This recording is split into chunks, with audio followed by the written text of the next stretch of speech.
Why the Polish just catch it? The Polish? Are they known to be out of pocket? Hey, Sean, are you picking up this camera through Restream? We're having issues at the Golden Nugget. Okay, you can see it. All right. Look at that body.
Good Friday morning, everybody. John and Lance along with Dell out here at East River 9, and it is awesome. What a great morning after all that rain that we've had all week long. Time to get out and play some golf, and this is the place to do it.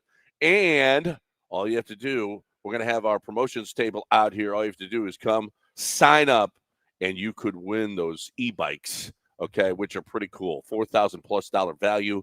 All you need to do is come out and sign up at one of our events this summer. It's the summer circuit, and we are here at East River 9. You've never been here, you need to come. It is beautiful. It's awesome. Love doing the show here. Thanks, East River 9, for having us. And by the way, live music on the weekends out here. Live music, crawfish. I mean, it's a party. It's a party right here. Great place to come. Bring a date. Just hang out with your boys. Not 4-hour rounds. It's about an hour and a half to play. It's just awesome. So come on out. And we got I think it's the best view of downtown. Right here. This is the best view. If you haven't seen it before, it is awesome, especially at night. And by the way, it's open at night. So get on over here. If you have to work, well, then all you need to do is come here, make a tea time, and come at night and play, and it's awesome. So we're here all. By the way, station's here all day, right? Station's here all day. And this is where they're giving away the e-bikes. No. You sign up. I mean, you it's sign all up. Summer long. It's all summer long. I've only been saying that for. Yeah, but sometimes my headphones don't work. Biden. He's walking around. Sometimes you can't use that. You can't use that. It's already been used today. No. It's already been used. He's walking around going, how do I turn my headphones up? Number 3. Oh, number 3. E-bike? Number 3. Are we giving away an e-bike today? Dell told him number 3 100 times.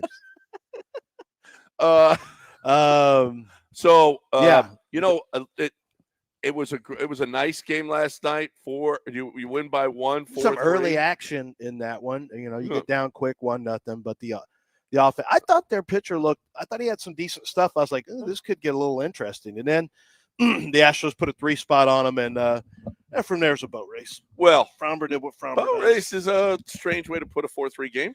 Well, especially with a lot of people, minus 1.5, and Well, it was a boat race. They never really. we're in danger. Well, of losing except you were one swing away when Hader gave up the homer in the ninth. Yeah, you were. But did you really think you were losing to a 7-win team on the road? I didn't think. I didn't either. I didn't think that. See, and that's the Astros. They know how to win. They just know how to win. They do. It helps when it's the White Sox. Yeah. Well, they're part of the league, and other teams get to play them too. Once the Astros went up 3-1 with Framber on the mound, I thought, this should be good. Yeah, this should be good. And they gave up. They put a 4 spot. Then there was, White Sox had a run. How the hell did Niall get here already? He's amazing. He's just like impending doom hanging over your shoulder. He just comes out of the bathroom. I don't even know where he came from. He beat us here. He's been did you sleep in the bathroom overnight? It's crazy. That's 4-2, and then Hader goes to the ninth, and Astros closers, they can't just finish a 1 inning without trouble. Gotta have some drama. So Astros win 4-3. It's kind of crazy watching. I was over at Blood Brothers. They've got a really cool. You got to go on Thursdays. They do an open menu where their chef gets to make. They have some. Let's just call it barbecue comfort food. Like it's bananas. These egg roll stuff with brisket and they have something called sleaze balls and then they'll have some Korean type food on there. Yeah. So we were there talking to Robbie. Me and my wife had a great talk with him. Had some cocktails. And I got the Astros to my left, and I got Edmonton, Florida on my right. Yeah, nice. And holy crap, so I'm watching Framber, watching everything, and Florida, bang 1, bang 2 right away, bang 3-0 in the first. I'm like, well, this is a wrap. Mm-hmm. Not so fast, my friend. No. 4 consecutive by Edmonton. Florida ties it late. Go to overtime. Edmonton wins 5-4 to tie that series up at 2. I say that because, it's the same scenario as Indiana. Game 1, the home team won. Edmonton. Game 2, Florida pulled the upset. Well, Indiana pulled the upset. Oh, no, Indiana won game 1. That's right. Indiana won game 1. But then Indiana won game 3. Right. Of course, they're at home there. Potentially. I guess it was a little bit different. But, but Edmonton in game 4 tied it up. Let's see if Edmonton started this series as the favorite. Let's see if Oklahoma City on the road in game 4 can hold serve and make it 2-2 like Edmonton did. Yeah. Similar circumstances. Well, in every series, somebody's up 2-1. I don't know if but it's the road, but it's the underdog in both scenarios. Yeah. It's the underdog. No, the Panthers weren't the underdog. Yes, they were. 2-1. They 100% were the underdog for the series to win. Yeah. Oh, 100%. Even with home ice advantage. Plus 180. Or no, they didn't have home ice advantage. Edmonton did. Yeah. Trust me, I was shocked to see it. Yeah. The team that won back to back. Right. But they were a decent sized dog, actually. Maybe it was 170, 115. I have to see what it was, but they were an underdog going into the series. And now Indiana is a much larger underdog going into the series, but and they still are. I sent you that. I texted you that. It's still minus 250 Oklahoma City. They're down 2-1 on the road in Indiana. Now, granted, they're a 6-point favorite. But how are you a 6-point favorite? Indiana has showed they can play with you 2 of the 3 games. Yeah. Granted, game 1 had its ebbs and flows, but they came back and won. Game 2, clear Oklahoma City. Game 3, dogfight, and Indiana closed. They got home court advantage. I just think that's crazy. I do too. That Oklahoma City is a 2.5 to 1 point favorite to win the series when they're now. To be fair, I still think Oklahoma City is going to win it, but that seems kind of crazy. I'm not as sure anymore. It seems kind of crazy. Oh, no, I think tonight. I think it goes 7. Oh, if they lose tonight, if they're down 3-1, they can come back from 3-1 though. They can come back from 3-1, but Indiana could absolutely win this. I think plus 170 or whatever. Man, if you are so inclined to do it, man, I'm jumping on Indiana. The value of being up 2-1 with a home game. This series is now in your favor. I just don't. I understand. I think the public would jump all over if it's a 3-point game. 6 points on the road. Yeah, but I'm just saying for the series. I know. I get it. In the series too. Well, the series I could see them still being a favorite, but not that 250. Big. Yeah, not that big. Not that big. I'd say 190 maybe. Maybe. I mean, it's just ridiculous what I guess they think they're going to get inundated with Oklahoma. John City Chill money. don't want to get buried with Oklahoma City. He'll get Oklahoma City money, but at this point, again, after game one. The 11. They're laying 11 after they lose game one. They lose game two, and they're laying 6 on the road. I mean, it's just, to me, this is just, I don't know if it's disrespect or them just worried that they are going to get just deluged with Oklahoma City money. Probably so. And I need Oklahoma City to win, so my son-in-law doesn't kill himself. Okay, big Oklahoma City fan. Is he? Wow. He lives there. He lives there. That's all they have. It's all they have. That's all they have in their lives. Uh-huh. Anybody? Well, is he an Oklahoma State guy? Like Oklahoma State guy, so he has nothing. Oh, he has nothing. He has nothing. Yeah. Doesn't he have like men's golf? Men's golf, which he didn't watch a second of. So well. that's I did. Well, he might have watched the championship. He might have watched that, but it's unfortunate. Everybody in Oklahoma, I feel bad for them because they have nothing in their lives. So this is it. This is all they have. So good luck to Oklahoma City tonight. But I'm still taking the 6. You got to be kidding me with the laying 6 at Indiana. Okay. At Indiana, it's just crazy. Yeah, because did you see this? Rick Carlisle is using these lines. He's keeping track of the point spreads. He said we're going to be an underdog in every game this series. It was 10.5 points in the first 2 games in the general sense. 5.5 in game 3, and then in game 4, which is actually higher. It's a daunting challenge. Anything less than a total grit mindset, we just don't have a chance. I mean, he's really selling it. Anything good, we just don't have a chance. He's a hell of a coach. I don't know that we give Rick Carlisle enough credit.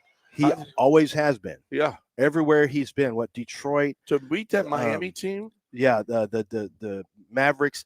I think he probably, I don't know if he's a player's coach per se because he demands accountability and wants the game played a certain way. Sorry. Players don't like to I'm not I'm not a player's coach. I'm going to demand that you actually play the right way. I don't know if I'm a son's dad because I demand accountability. I just don't follow through it all the time. Yeah, right. Like, you're in trouble, but then I'm not going to take away your phone. Just what I forgot.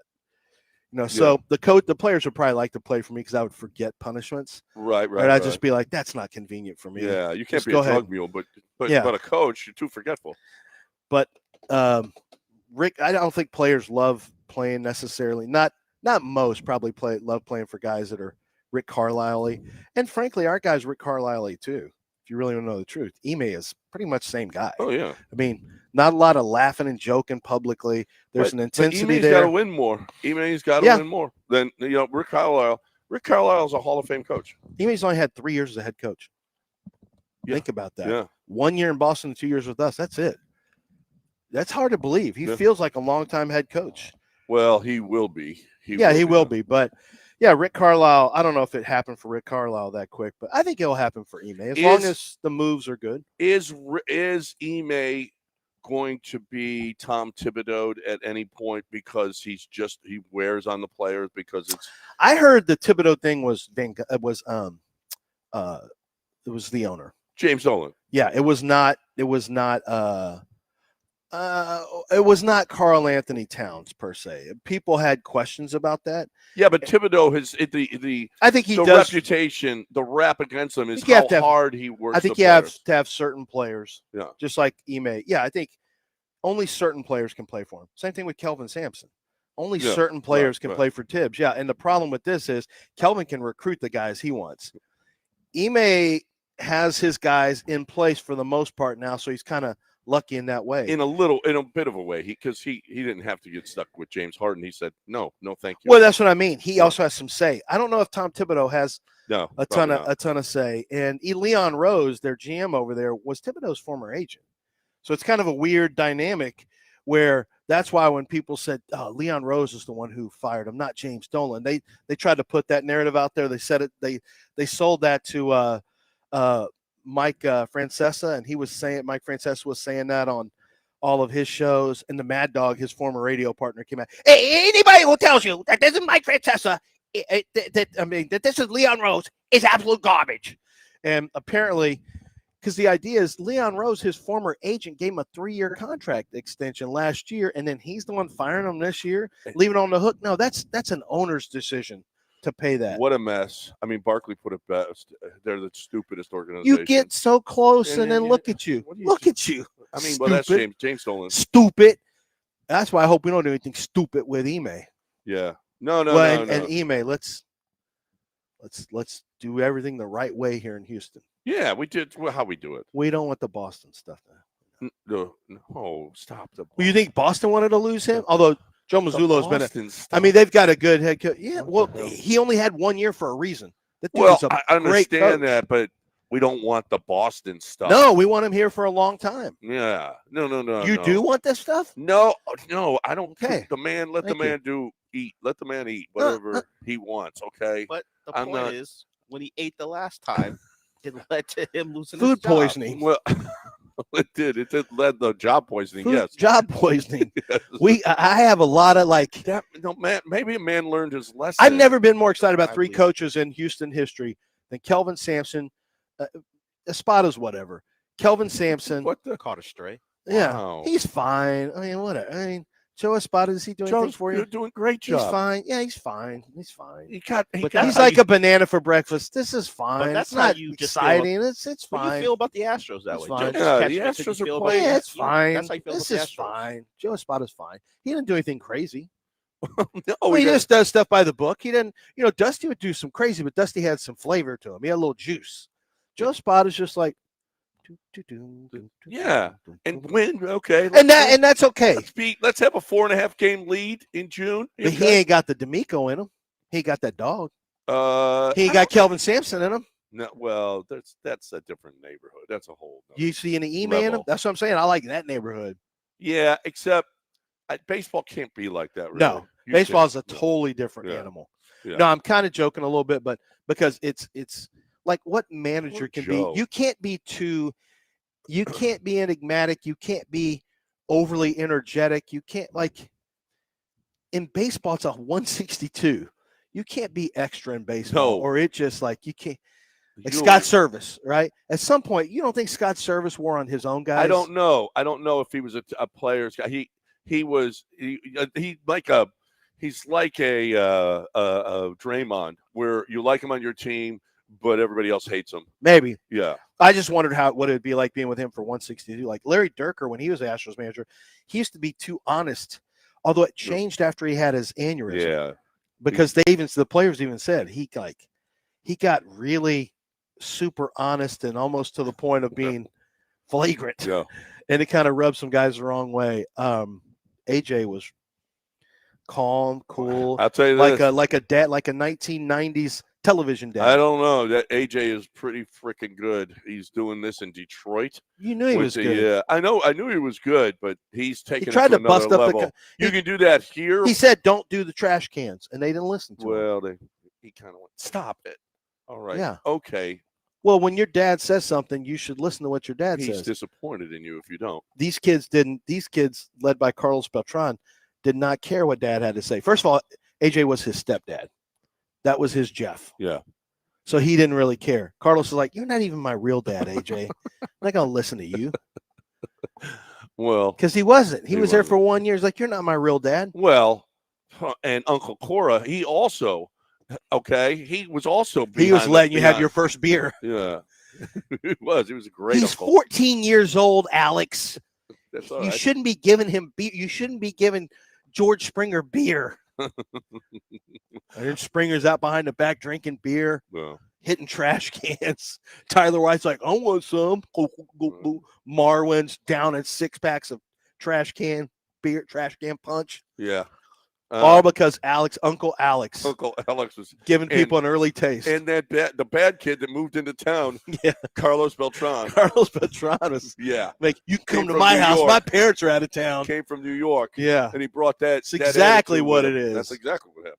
All right. 713-780-3776 live from East River 9. I want you to come on out and hang out with us. Niall is already here. Okay. He just he might have slept here. We don't know. But if you want to come out here, you can. He got Pete Maravich socks on right now. Sign up for the e-bikes that we're giving away here all summer long. Right now, though, we're talking a little Zadok. Zadok Jewelers has dads and dogs. Starts today and tomorrow. I told my wife I'm bringing splits in, marathon splits. I'm going to bring splits in. Got to give them a little bath first, get them tightened up. But going to go in there. You got treats for the dogs. And they just want, like man's best friend is a dog. Well, they also want you to bring man's best friend in and then go take care of dad. Maybe you want to bring him in yourself and say, Dad, I'm going to take you somewhere. And you go and he's like, why is the dog in the car? Don't worry about it, Dad. And you stop in at 1801 Post Oak Boulevard and you show him, it depends on what your budget is. You might want to show him a really sweet Mont Blanc pen that he can use where, at his business, because he may have he may sit in an office and it's a really beautiful pen. People know about it. People in the business world know about the Mont Blanc pens. The cufflinks, you have high-end, really cool cufflinks if he's a big suit wearer and wants to look his best. But of course, they also have luxury watches. So if you're looking to buy your dad something for Father's Day, you want to do something special. Maybe this is just the one time you're going to get him a special gift. You've been doing it for mom.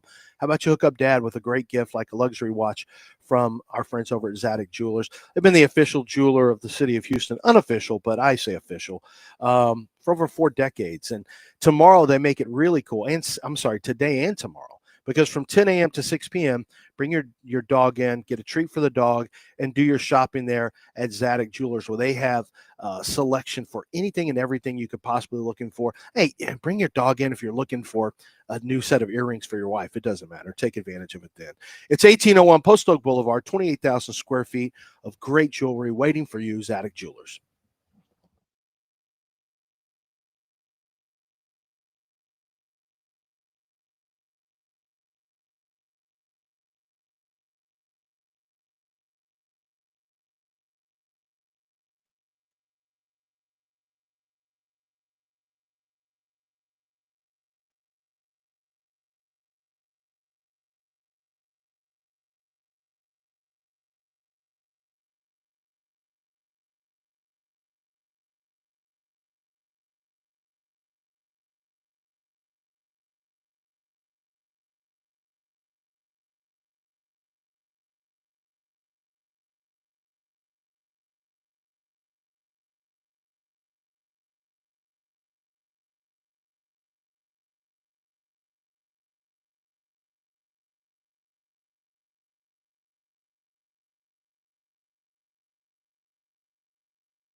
It's John and Lance. On ESPN 97.5 and 92.5. Broadcasting live from East River 9 as part of ESPN Houston's Summer Circuit. Presented in part by our grand prize sponsor, Power On e-bikes. From the Mobile Veritex Community Bank Studios, here's John Granato and Lance Zierlein. Yep, that's all we need to do. Come on out and sign up. And you could win those e-bikes and with a more than $4,000 value. So we're looking for you to come on out to one of our remotes this summer. That's all you have to do and sign up.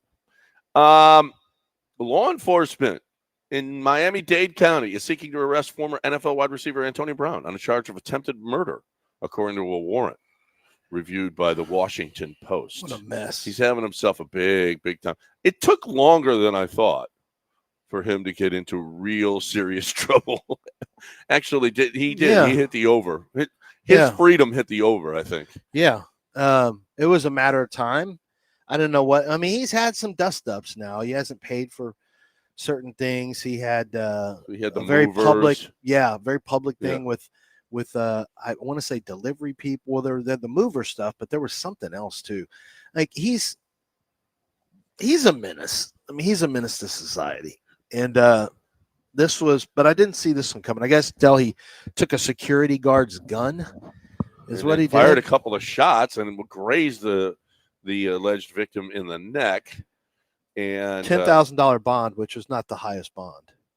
Yeah, for somebody who grazed someone in the the Well, and he's got, the man has issues. The man has some issues now. So I saw him. He got in a fight at a boxing event. And he said, regarding the boxing event now this is on May 17th, he said this. Regarding the boxing event that happened last night, I was jumped by multiple individuals who tried to steal my jewelry and cause physical harm to me. Contrary to some video circulating, police temporarily detained me until they received my side of the story and then released me. The Washington Post report adds that Miami police detectives, per the warrant, have since obtained cell phone video footage apparently showing Brown punching a man that the whole fight started because imagine this.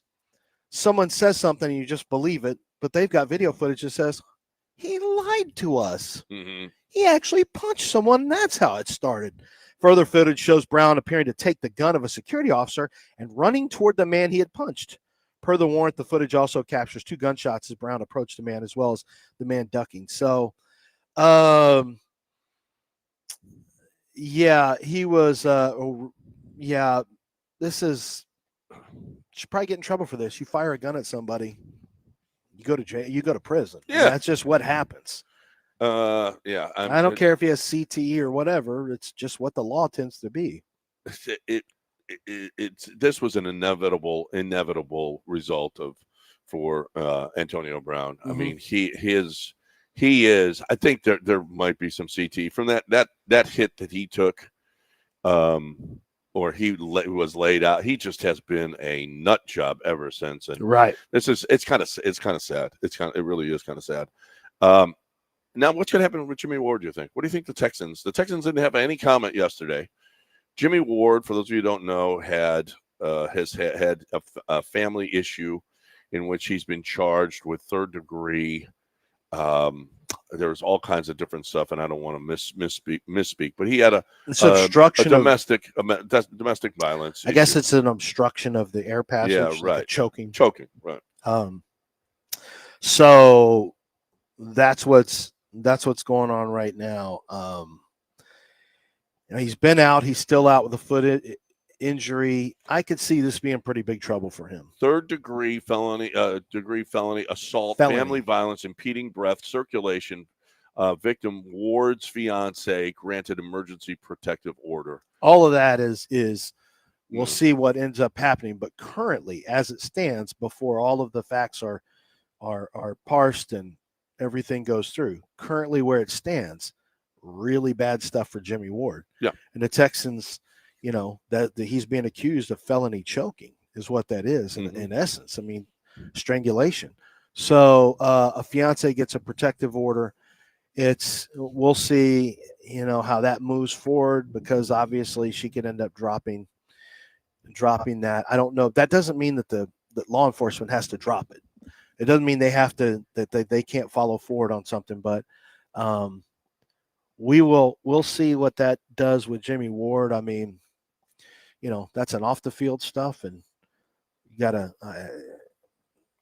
hopefully you do right by you do right by whatever the facts of the case tell you, whether it's from Jimmy Ward or his fiance. But as it's given to us currently, because I don't want to speculate beyond what we have. What we have is not good. Yeah. It's not good, and I can see the Texans maybe stepping away from it. It's always a little easier when you can step away. That's going to be something that allows them to get out of a contract too if they end up cutting him. I don't even know that his contract's guaranteed this year anyway, but even if it is, that could be something that they can get out of his contract because it falls outside of the lines of what allows you to have guaranteed money whenever you are, charged with the felony count. So I don't know. It will be interesting to see what moves forward. We got to see if we get any more details. I'm sure more details arrive, but the question is, it's not going to happen overnight where they just this will all be settled in a month. It takes time. Yeah. So what will they do? Will they keep him? I think the NFL will have to put him on. They got a little time. The NFL's going to have about to a month suspend before him. camp, so we got a little bit of time. The NFL will do their investigation, and then the Texans have to make a decision. What kind of organization they are. Well, the NFL can that put him kind on of organization that Bob started 25 years ago. Well, it's a little different, but Bob was really tight. But the NFL can put him on a suspended list, right, while they investigate. Right. So I think that's probably bound to happen sooner rather than later. Absolutely. 713-780-3776. If you guys have anything that you want to talk about, you're more than welcome. That was our Law and Order segment right here on ESPN 97.5 and 92. So we got that done. We will talk some more Texans on the other side right here on ESPN 97.5 and 92.5. Right now, though, I'm talking about Game Day Men's Health. I went yesterday, and I got me a peptide to help me even more focus. It is amazing all the different things. It doesn't matter what it is that you're trying to achieve. You want to lose weight, you want to gain weight, you want to be better in bed, you want to be more focused at work, you want to be whatever it is that you're looking to do, whatever goal it is that you have for your body or your mind, because they have that as well. They have the peptides for you. They have the expertise to give you the correct options, exactly what you need. They have the testosterone, obviously, but they have labs there to make sure that whatever you're doing, it's right, and they can test you right there on the spot and get you the results in minutes, as opposed to the other places where you have to wait a week or more to find out what you're doing. The other places are starting to copy a Game Day. They're starting to give you free consultations. They're starting to put labs in their facilities. They ain't as good, I'm telling you.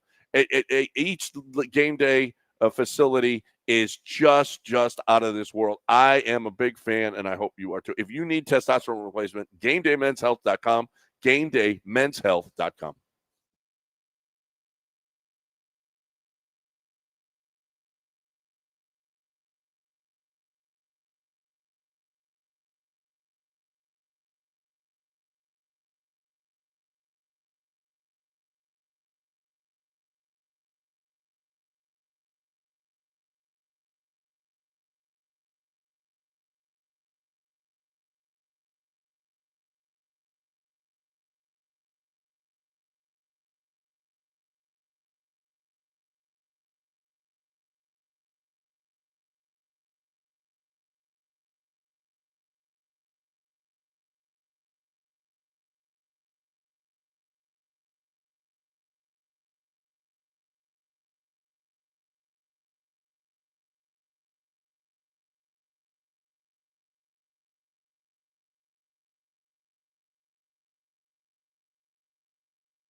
You're listening to John and Lance, broadcasting live from East River 9 as part of ESPN Houston's Summer Circuit. Presented in part by our grand prize sponsor, Power On E-Bikes. From the Mobile Veritex Community Bank Studios, here's John Granato and Lance Zerline.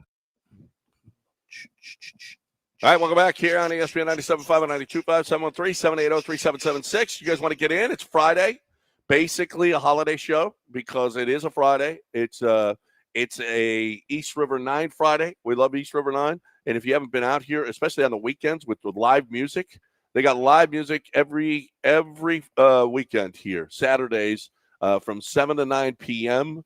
It's Micah, what was his last name? Parsons. Oh, and Honky Tonk 7 to 9. We got Honky Tonk Revivalist. That's going to be tonight. Honky Tonk Revivalist from 7 to 9.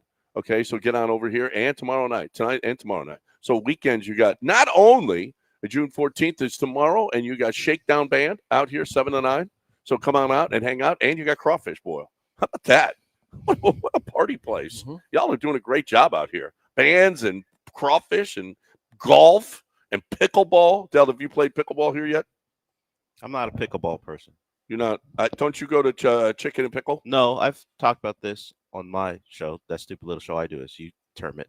I don't want to be a person that has to say I'm going to the Chicken and Pickle. So I will never play pickleball there. You will never eat chicken there either. What if the chicken is the greatest chicken ever? Then I guess I'm bleep out of luck because you can still go to a place that has chicken. You're not forced to play pickleball. I don't want to tell people at any point, I went to the Chicken and Pickle. It's not a phrase I want to say, so I'm not going. You just don't want to say I'm going to the Chicken and Pickle. It's something, it goes against my entire ethos. There is some things you don't want to say out loud that you do. Yeah. If it sounds bad, like if it doesn't sound right. Yeah. Some websites you visit. Well, yeah, I guess, but it's just not something I want to have the conversation about. Oh, what'd you do this weekend? Oh, I went to the Chicken and Pickle. I don't want to say that ever. Sean, do you want to say that ever in your life? I went to the Chicken and Pickle. I'm not as opposed to it as Dell, but I'm not dying to go, I'd say. I want to go to the Chicken and Pickle now. You look like a Chicken and Pickle guy. I know. Yeah. If you can eat chicken and play pickleball at a place, I just feel like if it had a different name, I wouldn't be opposed if they had the greatest chicken in the world. I'm not going any place specifically to play pickleball. I don't care about pickleball, but if they had the greatest chicken in the world, I would go. But not if it's called the Chicken and Pickle. Okay, the Chicken and Pickle. That's a problem for you. It's a lot of advertising for this place, but not great advertising. I don't know. I can't tell. It doesn't bother me. I wouldn't go there. I'm not going. I don't want it. Sounds bad if I'm having chicken and pickles. This is a me thing. It doesn't talk. It because doesn't say what if you accidentally, instead of the chicken, you get confused and you play chicken ball and you put a pickle in your mouth? I don't want to put a See pickle in my mouth. He could be pickle in the mouth and he ends up playing chicken. And he got confused. He doesn't want to put a pickle. And then you play chicken. See, I don't mind it as much. Like if it was chicken and maggots, I would hate that. Oh, what a terrible name for a restaurant. What a terrible name for a restaurant. See, that's what I'm saying. Yeah. Chicken and pickle. I like pickles.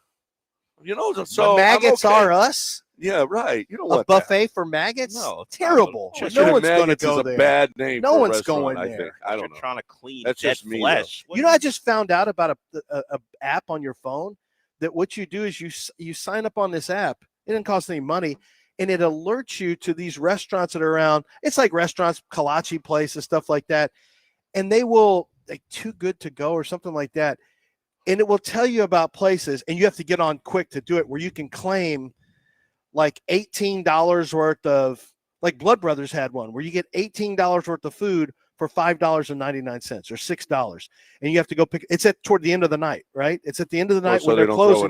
So they don't throw it out and you get to and so Chelsea got ribs and sausage the other night for $6. That's awesome. Yeah. They got this for not every place does it, but Whole Foods has it for bread, from the bakery.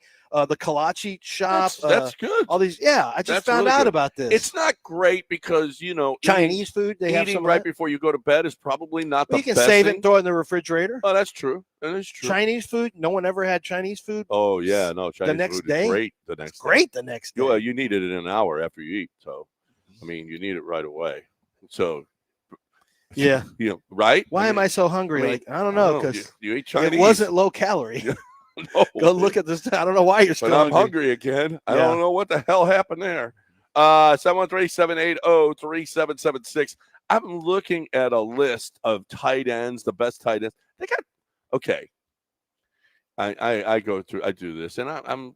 It's a problem for me. So they got all the tight ends and ranked all the tight ends, and Powers is number one, and as well he should be. Where do you think Dalton Schultz lands in the top 24? Tight ends? Yeah. What would a public sentiment? Probably like 14. Well, it's a trick question because he's not in the top 24. Oh, he's not? No. It's interesting. Yeah, I there's think very the little public, regard for him. I figure the public, because of his stats, would put him like 14. No. No, this is a fantasy ranker. Oh. A fantasy ranker. Oh, well, then the thought is probably he's going down with the two new wide receivers, but and with Stover, I mean, he's going to come down. I don't know that I wouldn't put him in the top 24. Though. Yeah. I mean, so CJ seems to. Bowers is 1, Trey McBride's 2, George Kittle, Sam Laporta. Who's Where number? would you Wait, place, who's number 2? Trey McBride. Oh, Trey McBride. Yeah, Yeah, he catches a lot. A lot. I mean, it's in Arizona, so no one knows. Yeah. Well, probably Marvin Harrison will have some more catches for him this year. I would think. I would think he's going to have a better year. But where do you think Tyler Warren is? Colts. He's not as high as you think because he's got bad quarterbacking. So probably bad quarterbacks go to tight ends a lot, though. I think, well, especially rookie, yeah. And it looks like Daniel Jones has a good chance of winning that job now. Of course he does. Because Anthony Richardson has a shoulder. It's got to calcify and heal up. So it's going to take about 6 weeks. So he'll be ready by the beginning of camp. But the Colts even have to win. Anthony Richardson yeah, even if was he's healthy, fine. the Colts have to win. This guy's been a starter. Yeah. He's had a winning season. Daniel Jones, to me, is the favorite to win that. Tyler Warren, I looked at the Rookie of the Year, Offensive Rookie of the Year odds. He's a bit of a long shot. Yeah. Which Colston Loveland is up higher than he is with the Chicago Bears. And he's up higher here at 15th. I think Tyler Warren is going to be really, really good. I'd say Warren is about 18th, 17th. He's 20th on this list. Okay. Behind Kyle Pitts and Cade Otton. Well, they run it a lot, and they have Pierce, and they have Pittman, and they have Josh Downs. Like, they've got 3 really good wide receivers. Oh, 3 good wide receivers. That's really good. 3 good wide receivers, a good running back, and then you got shaky quarterback play. I can see where they think maybe Tyler Warren is not. I think Tyler Warren is going to come in and take some catches away from people. Yeah. Because the dude's a baller. Yeah. Like, I think Alex Pierce may not get the same amount of throws from Daniel Jones. I don't know. I don't think they watched Tyler Warren in college because Tyler Warren is a beast on the field. Tyler Warren is going to be Tyler Warren next. He had a special quarterback year, throwing to him, Drew Aller. He had someone special throwing to him. He is special. You're right about that. At least he was special on that last play. Tyler Warren at this time next year is going to be a top 10 tight end in the league. Yeah, I think that's. Yeah, I can see that. Yeah, and so he's a guy that maybe you pick up. You can pick him up probably mid to late rounds. And he's a guy that is going to perform for you, even if you get two decent tight ends. That would be a guy that you look at. I'm already deep into what we're doing fantasy wise. Okay, I see you. You're all in. You used to be anti-fantasy guy. Now you're a huge pro fantasy guy. I'm a pro fantasy guy. Oh yeah, and I'm a pro golf guy. It's 7:43 and we haven't even touched on the most important tournament in the history of golf. I want to talk some golf right now. I want to ask you about what I just saw. So there is, we're at East River 9 for people who don't know. We have a great view of the city. Have you ever seen what I just saw? There is a woman who's getting ready to golf with big tattoos down both legs. That's not typical. That's not a typical golfer, right? It's not a typical. Well, not at your country clubs. No, but she could How often do you go to Herman there Park? There she is, John. Look. Let me see. How often do you go to Herman Park? That's not typical of a golfer. No, it's not. But that's not Asian. wrong with. She's Asian, so that's typical. Well, she's younger. Oh, yeah. She's younger. I didn't say that's typical. No, what? Of an Asian woman. No. Yeah. First of all, she looks like she's a good golfer. Yeah, she does. Number one, She's got the look. She's got got a the long clothes. ponytail. She's got the pony out But of she the. is tatted up all over her legs. But that's also a That's, Gen Z that's thing. not a typical. That's not what you normally see at Gen your club. Z- Not at my club. No. Not at my club. No, but you also don't have. Except no, at my club, Highland Pines, there's a lot of tat. There's some tats in their out there. if they're in their 20s, There's some tats out Gen there. Z all has. Alex going to get a tattoo. Yeah, The Wildcat kid who has won't eat some white tats rice now. because it's too spicy. Yeah, we have some tats out Rice? That's what you just said? Yeah, he It's won't too eat white spicy? rice. What I don't rice- like the way it tastes. It tastes like nothing. What What's wrong rice with you? is bothersome to him? All of White it? rice, all rice. He can't, so he won't Just go won't to... even try it. there. He's Why did you super bring up picky. white rice? Because she's Asian?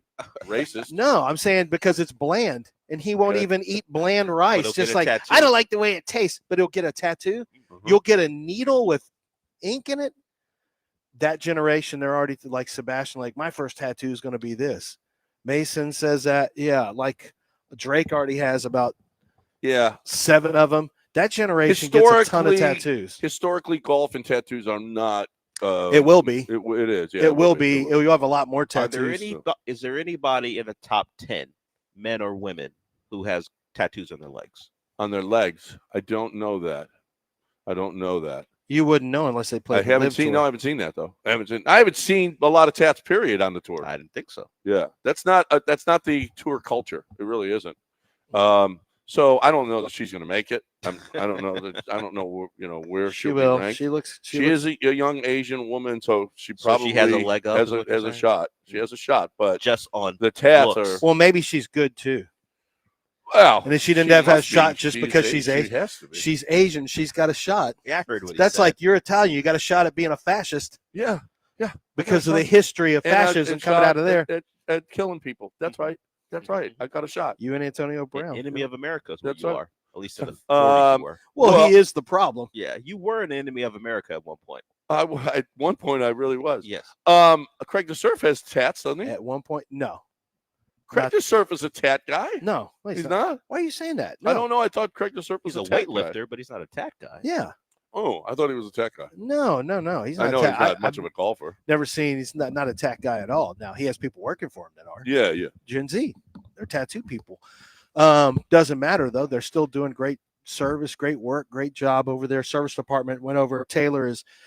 She's been service writer for a long time over there. And shout out to Taylor, pregnant with her fourth child. Still looking great. Still doing a great job behind the counter there on the service department. That's a family at Gulf Coast Chevy Buick GMC. Just purchased another vehicle from them for my wife, the Chevy Equinox. We went from a 7-seater to a 5-seater. Don't need a 7-seater anymore. And it's great service across the board. I really paid attention to them working with other people who are on the lot, and it's just no pressure. It's no pressure. That's the great thing for me is who wants pressure when they're shopping for a vehicle? Nobody does. And I'll give you an example of something you could be shopping for right now. You could be in the market for a new truck. And if you check out the 2025 GMC Sierra 1500 with Turbo Max engine, you are going to be impressed. It's not only good looking, but it's powerful, and well-qualified buyers have a chance to get a 0% APR financing. You can see dealer for complete details. Get to the website, Gulf Coast Chevy Buick GMC in Angleton. It's Gulf Coast Chevy Buick GMC.com. GMC, we are professional grade.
Now back to John and Lance, on ESPN 97.5 and 92.5. broadcasting live from East River 9 as part of ESPN Houston's Summer Circuit. Presented in part by our grand prize sponsor, Power On e-bikes. From the Mobile Veritex Community Bank Studios, here's John Granato and Lance Zierlein. Tats. He had tats, so there's that. Opening average yards on opening drives. Who do you think was the best last year on opening drive of the football game in the NFL? And you'll never get it. Like I'll say the Rams. Tampa. Okay. They averaged 47 yards on opening drive. That's really good. Really good. Average 47? Average. Baker is one of the best quarterbacks that we've seen. Kansas City averaged 44. What do you think the Texans fell in this? It's a little bit surprising. Well, at 25. 33 yards, same as Detroit. Oh, that's high up there. Yeah. Top 10, right? 33. No, it's not top 10. But that's not top 10? No. Kansas City, New Orleans, Cincinnati, Indy, and Minnesota, Baltimore. Wow, sounds like a bunch of teams. You got Indy in there. You got New Orleans. Sounds like this is an irrelevant stat. Well, Kansas City, Cincinnati. Well, you got double flies on you. It's killing me. I know there's flies in here. The worst in the league averaged 10 yards. Who's 10. that? The Bears averaged 10 yards on their opening drive. Even New England was better at 19. I mean, it's ridiculous how bad the Bears were on their opening drives. What does that say to? Well, that says something about the preparation, about the coach, right? That says a lot about the offensive game plan. Mm-hmm. Usually says court. Well, I mean, it says something. It says something. I don't know. Could be play calling in terms of your scripted plays. Your scripted plays should set you up for success. Could be bad offensive line. Could be a bad quarterback play. Yeah. Well, was Caleb Williams that bad? I know he got patted on the head by CJ. He wasn't good at times. At other times, he was better. He was inconsistent. I think he's going to be fine. But to me, opening, if you're that bad on opening, that's a coaching thing. To me, that's a preparation thing. You're not ready. You can't. You should. The other team, the opponent should have no idea, and you should know as much as you possibly can about the opponent on that opening drive. I think when you think about the way drives are created, the opening drive, the opening script is created, it is designed for you to not just tell you how a team is going to maybe cover something or how they're going to respond to something you're showing them so you can use it for later in the game. It's also set up to where you've got your best, like you should have the defense on their heels a little bit.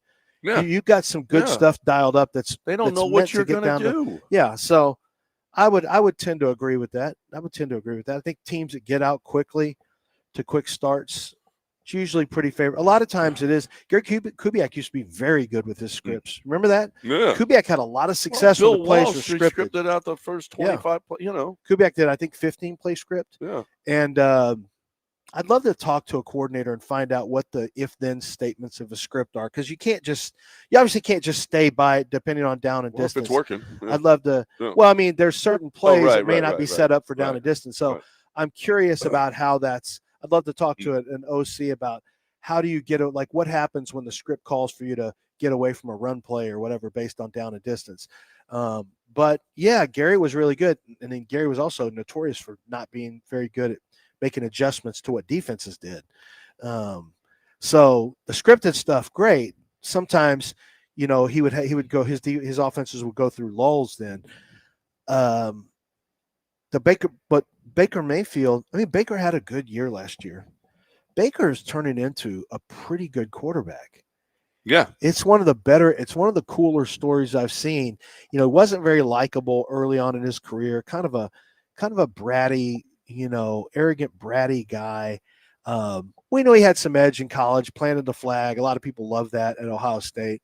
But then I think it was just, I don't know. He just wasn't mature enough. He wasn't ready. He got humbled at Cleveland and then became a little bit of an NFL vagabond and looked like he could have been out of the league before you knew it.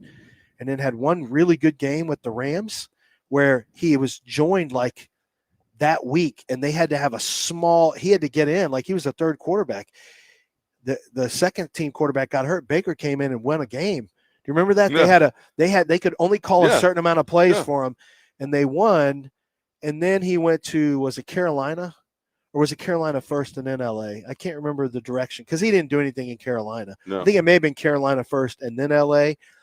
And then he went to Tampa Bay, and it's like, he has some good players around him, but so what? There's lots of good quarterbacks who have good players around. That shouldn't, like, Bad Baker's quarterbacks that have good done a players around good him, job with good quarterbacks Right. around him. I kind of like seeing redemption stories for players, Mm-hmm. and especially guys who are, maybe humbled a little bit and come back and refine themselves as a more.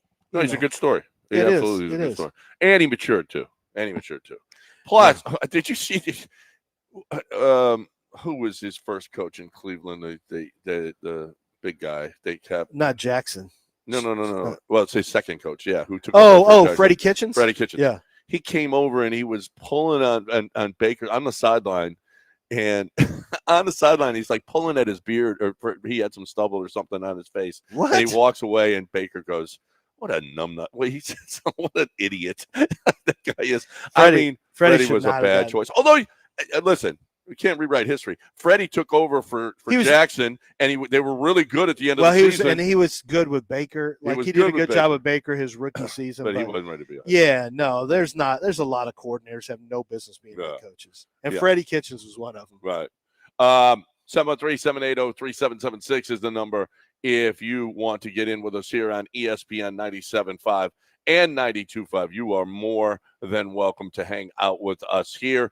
We are at East River 9, and by the way, just come on out and sign up, and you could win those over $4,000 value of electric bikes. Lance I want them. I want to win them. Mm-hmm. So I'm going to sign up as often as I possibly can, and try to steal those from people.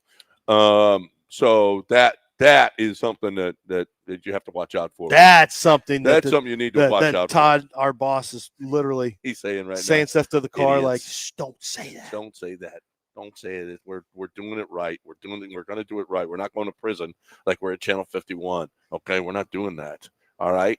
For those of you who don't know, when I was at Channel 51, for those of you who don't know, there was a Channel 51 before. There was a Channel 51. The Astros literally road games were broadcast on. Yes, you did. I did the pre and post game show on TV. Yeah, and you had to take some live calls every once in a while.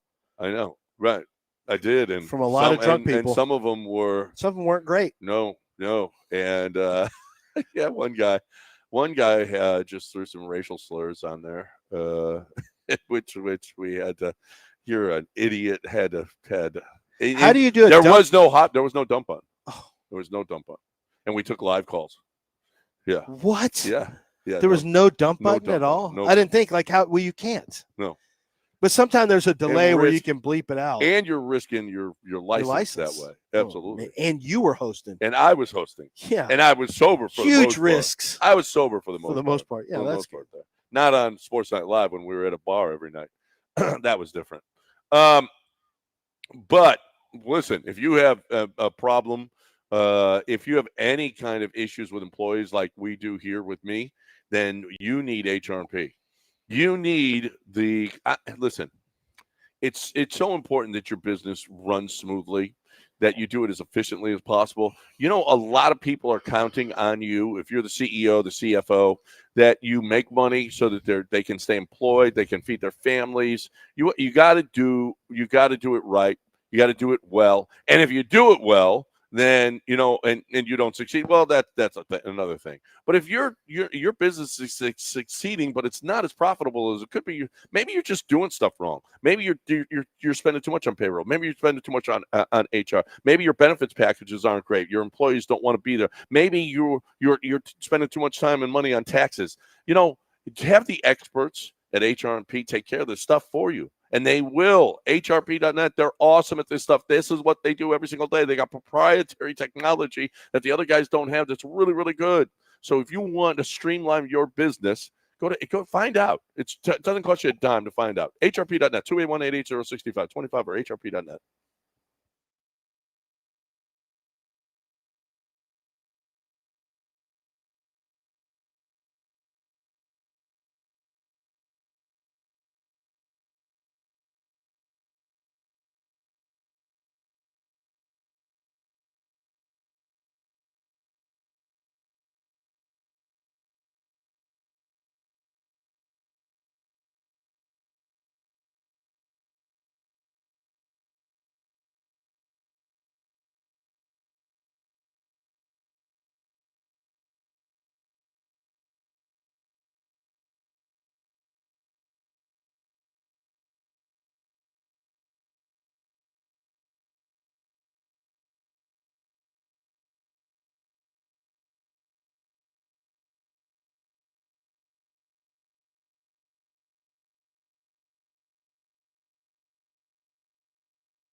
Back here on ESPN 97.5 and 92.5. I didn't realize that we had calls. I just looked at my phone, and Sean said we got some callers. So we're going to get the calls in here. Jakey called in and then hung up. He wanted to talk some college football. Jakey? Jakey. I don't think it was Janky. I think it was Jakey. So he didn't call in just as Jake. He wanted So to be if you're a Jakey. grown man, shouldn't you become a Jake as opposed to a Jakey? I see kids being okay. Hey, Jakey, get over here. Was he a grown man? Is he? That's a question. Okay, that's a good If he was 17 and wanted to, yeah, he's Jakey. he could still be called Jakey. I guess. But once you're a grown man, you know who? Yeah, your mother who's calls the CEO of Exxon. Jakey? No. Well, who runs the Jets? Brick, or was Yeah, the other right. one? Who's the other one? No. Well, Bricky. Is he Bricky? So your mother calls you Jakey. Yeah, that's right. Your girl doesn't call you Jakey. The woman you decide to spend Jakey. time with doesn't call you Jakey. No. that's a mom's name for you. Yeah, right. Unless the you guy's got to break away. Yeah, you gotta gotta switch it. Break up, yeah. away from you cut the umbilical cord. Well, I thought it was the apron strings, but It's the apron. the umbilical cord is a little. That's a little much. But whoever you are, Jakey, we welcome your call. Back. Yeah, Call back. We like talking college football. Who's first, Sean? EJ? Yes. All right, let's get EJ in here. Hey, EJ, what's going on? Hey, man, that's Coach AJ. Get it right. Oh, Coach AJ called in earlier. Oh, Coach. Hey, what's up, AJ? What's going on? Hey, man, happy pre-Father's Day weekend. You too. Hey, check this out, man. How's your son, Alex? What is his name? Wexler? How's your son? Is he going to get you a Father's Day gift? Who? Adam Wexler? Yeah. He said Adam Wexler? Okay. That's not our kid. Adam That's Wexler. not our kid. Your son. He's a grown man. Yeah, well, back in the day, I thought that was your son. He was always kind of trailing behind you and everything. You? Me? I think you. Me? That's been you, not me. Oh, I don't know. I don't know. I don't know. I never heard of this. Adam Wexler? John, Back in the he day, was, I said, yeah. "God, is that your son?" No, I don't remember Adam Wexler tailing around. I don't remember that, AJ. AJ. It was a long time ago, man. Y'all guys are getting soft. I don't remember saying that. I said that. That was my joke. Oh, No, I get it. I don't know where the joke comes Yeah. from. That's all we're saying. not that great, AJ. You can say You got to bring better material next time. You got to practice your stand-up. Hey, John. Yeah. You doing any? Where you guys are going to be? I know we talked about it yesterday. You said that we're here right now. That's the only thing we know is right. We don't know. We still don't know. It only comes up. Yeah. They tell us like 2 weeks in advance. We got nothing planned right now. Yep. No. Okay. No, I don't. Yeah. We'll let you know though, AJ. We'll say it on the keep air. on listening. Yeah, we'll let you know where we're going to be. All Yeah. Hey, Lance. Appreciate. Yeah. What do you think about? I used to coach Raheem Morris, and I played high school football with Todd Bowles. We're both from Elizabeth, New Jersey. What do you think the chances are if I got in touch with them to go to training camp? How does that work? You know? You got to call you got to call every team's media relations director, or send them an email. I guess that's how it usually works. You got to talk to media relations director, and then the media relations director will talk to the head coach. I mean, it's not. It happens all the time. Where head coaches will have coaches or friends or people associates come out. So yeah, I mean that's totally possible. You just have to get a hold of. So the guy who's in Tampa is Nelson Luis, and he used to be the Rockets media relations director when Jeff Van Gundy was head coach. So yeah, he used to be a Rockets media relations director. He's been in Tampa for a long time now, and he is he's there. So he lived in Houston for a minute, and that's where Todd Bowles is head coach. So you probably have a better opportunity. Where is Raheem again? I'm forgetting. Raheem Morris? Yeah. He's in Atlanta. Oh, Atlanta, yeah. Oh, and Atlanta's David Bassity, who was at University of Houston. Yeah. So, yeah, the two media relations guys both have Houston ties, David Bassity and then Nelson Louise. So that's your best opportunity, is just to kind of Google their name, see if you can get an email and send them an email. And then they actually, I don't think it's crazy that they would, have a media pass for you to, or have a press pass, or a camp pass is what it's called. Yeah, so I would do that. Yeah, All right, AJ, I appreciate it, JJ. All right, 713-780-3776, the number. Let's get Elliot in here. Hey, Elliot, what's going on? What up, fellas? Good morning. Want to give a shout out to Joel's baseball stats in college. I heard Lance talking about how tremendous they were during the break the other day. So shout out to Joel for his Hall of Fame college career. Is Dell sitting there? I got a question for him. What's the question? Are you going to Dance Gavin Dance tonight?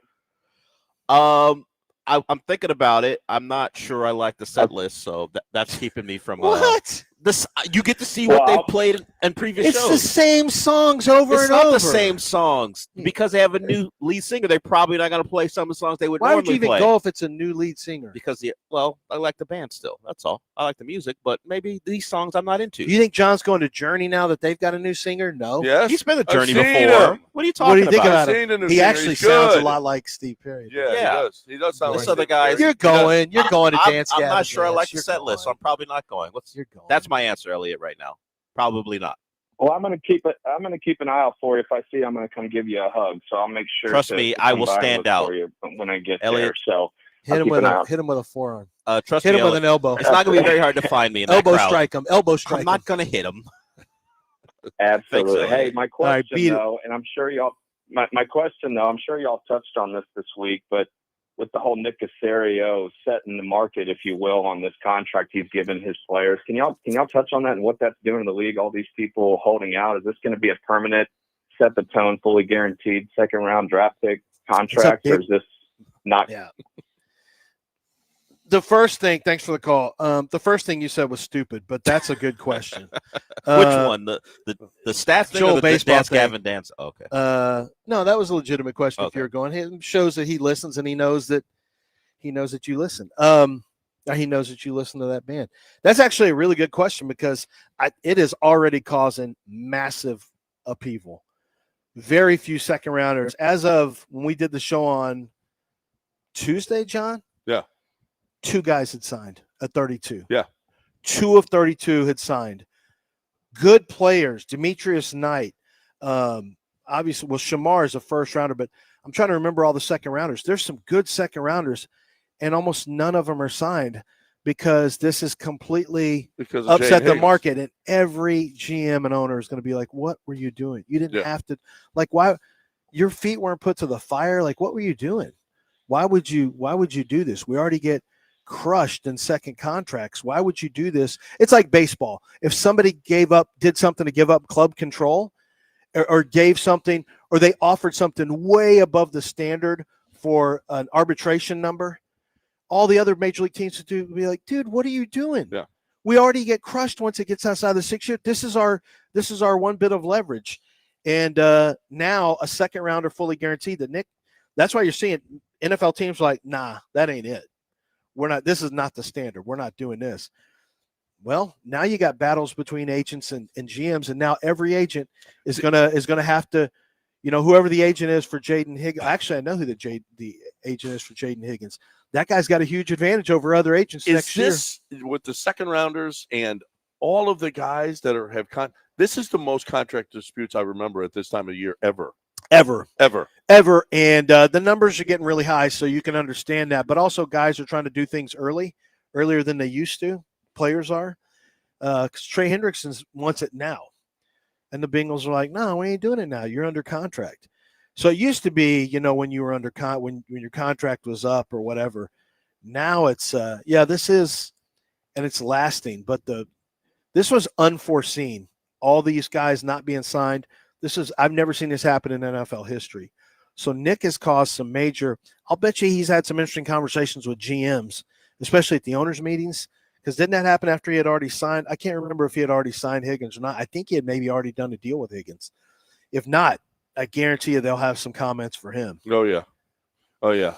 I mean, this happened back in the day when Nomar Garcia-Parra Yeah. He signed after his rookie year. They gave him a big deal, and boy, was Jerry Hunsaker pissed. Yeah, that's Pissed. right. He was like, "What are you doing? Yeah. This is you're ruining the system by doing The this now. system You're is- making it tough Because the on all players of us." have advantage in the second contract. Yeah. Same thing with NFL. Same thing with basketball. Well, and the system is you go through those first 3 years, then you go through the arbitration years, and then you get your big deal. Yeah. They gave him a big deal after his rookie year, and now really, every there was guy, no advantage to it either. Not really. Not after. It's one thing if you get 3 years deep and you try to tack on 2 more, and you try to make it an 8-year deal for a guy like the Astros have done. That makes more sense. Doing it in 1 year, like what I don't remember. Was it like a 9? The only thing that makes sense is if you did at least an 8-year deal, right. and then you're putting yourself on the hook for guaranteed money for 8 years. I mean, it's dumb. It's dumb. It was actually extremely dumb. I didn't realize it at the time. Well, is this Jaden Higgins deal dumb? Well, it's dumb in the sense that the rookie, the CBA was created several years ago so that the rookie contract was slotted, all the rookie contracts. Well, and so it's slotted, but it's all guaranteed. It's still slotted. No, but it's not all guaranteed. And it's not much. No, I mean, I'm saying Higgins is. What's the difference? Well, he's still slotted. Well, because all of it is guaranteed. Well, right. And they don't want fully guaranteed second round deals. They don't want that. And they don't want to go to the baseball and basketball model where guys, you have injuries and everything's not fully only guaranteed, injuries, but half the guy's second a rounders bust. don't make it. Yeah, guys a bust. Yeah, their bust rate is is a lot higher than you would think. So it doesn't make any sense from a management standpoint. You're going to get beat on second contracts by good players. You want to keep at least some semblance of the CBA you negotiated. It's ultimately it's probably not going to. Nick looks at it as he's going to play all 4 years of this anyway. The guy's not going to be a bust. We'll just give him the fully guaranteed contract. But somebody asked me, maybe Nick is playing 4D chess and he did this so he can create problems for everyone else. Not really, because Nick has set a standard now. So next year, moving forward, all the second round picks, if you're the agent, you have to ask for fully guaranteed. Yeah. Like if Nick Casario is negotiating with you, you got to say, we want fully guaranteed like Higgins. Got. Yeah. And if we don't, we're sitting out. No, that's why all these second rounders are out. Yeah. So Nick didn't do himself any favors unless he plans on from now, unless this is his new standard. Yeah, no. Next year, his second rounder is going to, you're going to go, if I'm a second rounder, for Jaden Higgins, you can do it for me. Yeah, 100%. Right. All right, 713-780-3776.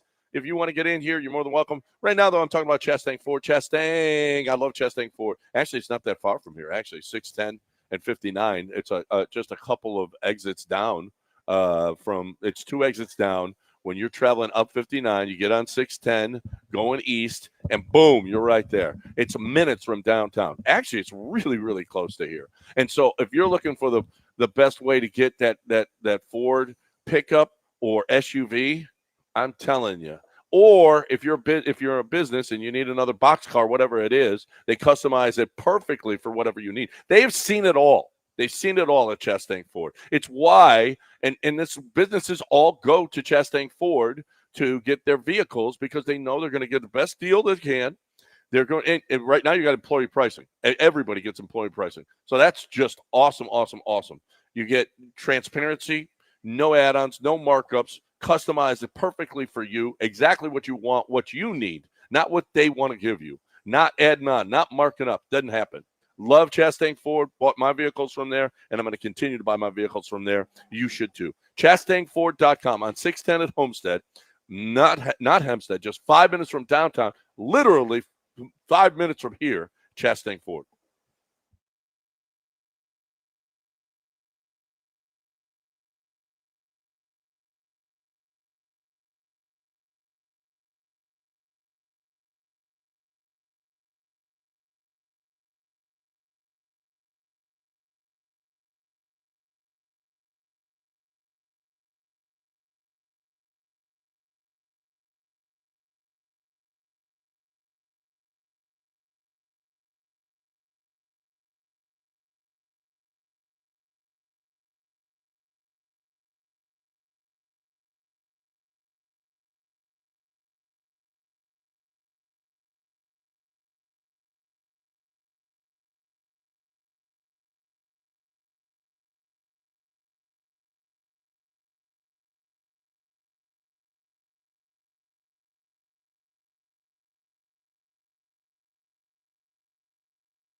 You're back to John and Lance, on ESPN 97.5 and 92.5. broadcasting live from East River 9 as part of ESPN Houston's Summer Circuit. Presented in part by our grand prize sponsor, Power On e-bikes. From the Mobile Veritex Community Bank Studios, here's John Granato and Lance Zierlein. Hi, welcome back here on ESPN 97.5 and 92.5. 713-780-3776 is the number if you would like to get in here to hang with us. 713-780-3776. Live at East River 9, where we're getting, look at, I got a cold brew. What do you got? Nothing. Thank you so He much. been had coffee. I've been How had about that? coffee. How about that? He been I've had been coffee. had A little coffee. cold brew right here. You didn't get it here. Ugh, I don't like cold brew. So here we are at East River 9. Astros win last night, 4-3. They, Hader gave up the home run in the ninth. It's the White Sox. You won 2 out of 3. Get out of here. You got Minnesota coming in town tonight. Carlos back in town. I mean, I still think. I don't really think about it anymore. I do. It's been a while. I like having Carlos here. I'm like, whatever. No, you don't. I mean, Don't care anymore. but Carlos has got a special place here. Yeah, that's fine. What do you mean? That's fine. He's been gone since 21. I know. Move on to the next girl. Jeremy Pena's playing better than him this year. Jeremy Pena's playing better than anybody. Yeah. Everybody this year. Not damn near anyone but Aaron Judge and PCA. And there's a couple guys that are playing better than him, but Not at shortstop. He's playing excellent. Playing better than Bobby Witt. Oh, better at shortstop. He's playing really well. Yeah. No, Carlos is playing. Jeremy Pena is playing great. I love Carlos for everything he did, but we've already done our clapping when he comes in, like yay, standing ovation. We're still always yay. gonna love him. Nah, we're done with him. No, he's old news. Yeah, What old do you mean news. he's old? He's a little weathered Old in the news. face. So what? When Kyle Tucker comes in, what do you do? What did he do? I in the don't like him playoffs? as much as I like. Yeah, Yeah. I'll just say probably choking the playoffs. That's what Yeah. I'll say. I'll just do this. Golf, This is not even a loud golf clap. This is how hard I'm going to clap. That's it. Almost nothing. That's nothing. And I like him. What's your what am favorite I- Kyle Tucker moment? Yeah. What memorable Kyle Tucker moment? Kyle do you have? Tucker hit a home run in the postseason once. Congratulations. When? What game was the game? He played against Seattle. He hit a in the moon first, shot. in the wild card round, Yeah, in the wild card divisional round, yeah. whatever it was. Yeah. Whatever. What's your favorite World Series Kyle Tucker moment? Yeah. What I'm- memorable? Niles will know something. He did make the final out, right? He did catch the final. Okay, Yeah. Niles or Nile? Jakey or Nile. Jake? Oh, it's Nile. It's That's singular. Yeah. So right. Nile. It's Nile Greenspan, I think. It's Not- close enough. no. Nile. I can't give his real. I can't dox him. Well, you sure? Kyle Tucker had the final out in the World Series. That's the moment. Yeah, I He guess caught a that's pop up, That's his a moment. fly ball. what about when Ryan Presley comes back? We got Gordon Brown and Walter going. What? Ryan Presley? We're acknowledging Ryan Presley? No, I don't want to boo him because Ru- mentally he's going to Well, collapse. he's turned it Except, do around. you know what He's has turned it happened with around. him? What? Apparently, he gave up an 8 spot for the Cubs on May 6th. On May 6th, he went to Happ. He went to AJ what? Happ. He went to Happ, their outfielder, Yeah. and he said, "What's going on?" He told him he hasn't given up an earned run since then. We mean he told Since him. May 6th. I don't know. Happ had something for him. If Hap had a tell, he should have told his teammate earlier. We probably should have. AJ, do you know what's happening? Yeah, we all do.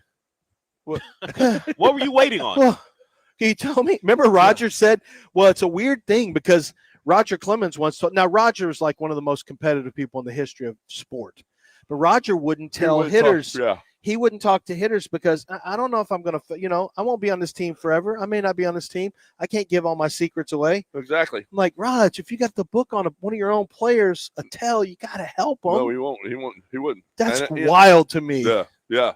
Well, apparently nobody would. And so he told him, Happ told Presley something, and since then, 0 earned runs. Now, he does give up a hit almost every single outing. He doesn't have. He's started off. He's really only bad, got yeah. 3 clean sheets since May 6th. He's got 1, 2, 3, Boy, you're 4, right. 5, 6, 7, 8, 9. Oh, here's 10. the game where they 10 piled games. it on him. Yeah. No innings pitched, how about- 5 hits, 8 earned runs, no home runs. They were just beating the brakes off the ball all over the park. Well, it was a lot like how he was here. Yeah, but ever since then, Nothing. no earned runs. You're right. Wow. No, zero earned runs. Took his ERA from 7.07 to 3.81.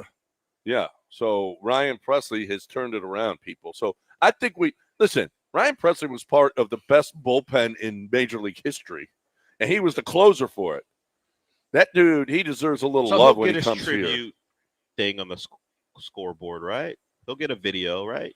I would imagine, yeah. The closer's not getting. They started with him turning the lights out, and when he came into the game to Johnny Cash. Are you kidding me? I don't think they'll give him a video highlight. You think so? Absolutely. Do they give him all the Kyle time? Tucker. They'll both give. I don't ever pay attention. They give him all the time. Tribute. Huh? They give him all the time. The video tributes. Yeah. Oh, okay. I guess they give them to everybody. Yeah. Okay. Well, Lord knows you're doing a video tribute every year since everyone leaves this. Yeah, you got to. Yeah, it's been a lot of video tributes. Like Yuli got one last year. Maldonado got one. Maldonado got one. Oh yeah, Presley would get one. Well, yeah. I mean, it was him and Dusty hugging. Did Montero get one? Is that all it was? I mean, did images of Dusty and Maldi hugging? That was it. Did Hector Neris get one? I don't know. Hector Neris did not get one. I don't think he was on the great bullpen too. He was one of them. Yeah, he was one of them. Why wouldn't he have gotten one? His tribute is when they brought him back last year. That's what I'm saying. When he was on the roster. he was. Where was he? White Sox. Did he get one when he came back with the team that he was with before he got cut? I don't know that. I just think they say, hey, do you want a roster spot or video? Carlos got he one. Took the roster spot. First time he was back here. Carlos should. Yeah. Well, they went to his watch. Winston said it's Carlos time. It's Carlos time. He said it's Carlos time. And Carlos was clutch. Carlos has a space in our heart. We just don't have to give Carlos foot massages every time he comes back because he's our best friend and our little crazy little lover. Jeremy Pena's our guy. We moved on from Carlos. Lover. Yeah, that's Carlos. Thanks for everything you did. We had an amicable divorce, but right now we're dating Jeremy Pena. Actually, we're married to Jeremy Pena. He's a young guy going to get a long-term contract like all the young good players do, and where he's with us forever, as long as he signs it early. We're married and at a discount. We're married to him like Hollywood people get married to their Yes, spouses. That's how we're married. That's true. That's Major League Baseball marriage. Is like it's going to end in divorce. You just don't know when. Yeah, it could be after 20 years. Some Hollywood couples get divorced after 17 years. You're like, man, that's a hell of a run. Well, that's Altuve. That is. No, Altuve's going to ride it all the way in. That's Tom Hanks and Rita. That's Altuve. Yeah. That's Goldie. not breaking. That's Kurt and Goldie. Yeah, that's not breaking up. That's not breaking up. No, that's not breaking up ever. Yeah. No, but Carlos was Ben Affleck and J-Lo. Okay. Yeah. No. He's only been with two teams. I mean, other teams wanted him. He just didn't. Well, the injuries just weren't. J-Lo too. The injuries just great. No, but Ben and J-Lo, they just like he's never come back. Hector Neris is J-Lo, and we're Ben Affleck, or we're J-Lo. Brought he's him Ben back. Affleck. Yeah, we brought him back, and we broke up again. Yeah, just like they did. So Hector Neris is the Ben Affleck of this in this scenario. We're the J-Los. The Astros are the J-Los. Hector Neris is Ben Affleck. He came back. I know he came back. He broke up and he came back. That's Hector how. Neris ain't Ben Affleck. If you are going to make that scenario, you have to make it correctly. Of course, Ben Affleck hasn't been made all great movies, but okay. Or Machete. Maldonado was the Ben Affleck. We brought him back. Maldonado was. Stayed around for a little while. And now he's got to go again. Yeah, he's J-Lo. He had to go. We're Ben Affleck? Well, no, we want to be the J-Lo. J-Lo is more desirable. Yeah, J-Lo is more desirable than Ben Affleck. She's got more money. She's the bigger star. Yeah, but now internationally, and we got international players. She's still going pretty good, and we're still going pretty good right now. Ain't. Yeah, no, right. Affleck's doing fine, but we're the J-Lo. Yeah. I'd rather be the J-Lo in this scenario. Okay, all right. More coveted. We are. We're more coveted. Right, and we cheat. Does J-Lo cheat? I don't know that J-Lo's a cheater, but now you've thrown Affleck is. Now you've thrown Now you've thrown a different. Now we're Ben Affleck. I don't know if he got caught. Oh yes, he did with Jennifer Garner. He got caught with the nanny. Yeah. He did. Oh, he did. Yeah. Oh. Yeah. Well, that's if you cheated with another team. That's Carlos Beltran. What? Yeah, he wasn't on our team at that time, but he treated. If we're J-Lo, what do we care that he cheated on Jennifer Garner? Way too. This is. I get very literal about. I love doing these. I love going down these rabbit holes because me and Solus can do this for like hours. But I also get very literal. Yes. Well, they cheated. Okay. Carlos Beltran was Ben Affleck. We had him. He's gone. He comes back. He cheated. He's gone. Are we Jennifer Garner now or J-Lo? I don't know. I don't know how this is. Wow. Which one are we? I don't know, now? but the cheating you threw in just kind of screwed up my whole thing because now I'm like, man, we're Jennifer Garner now.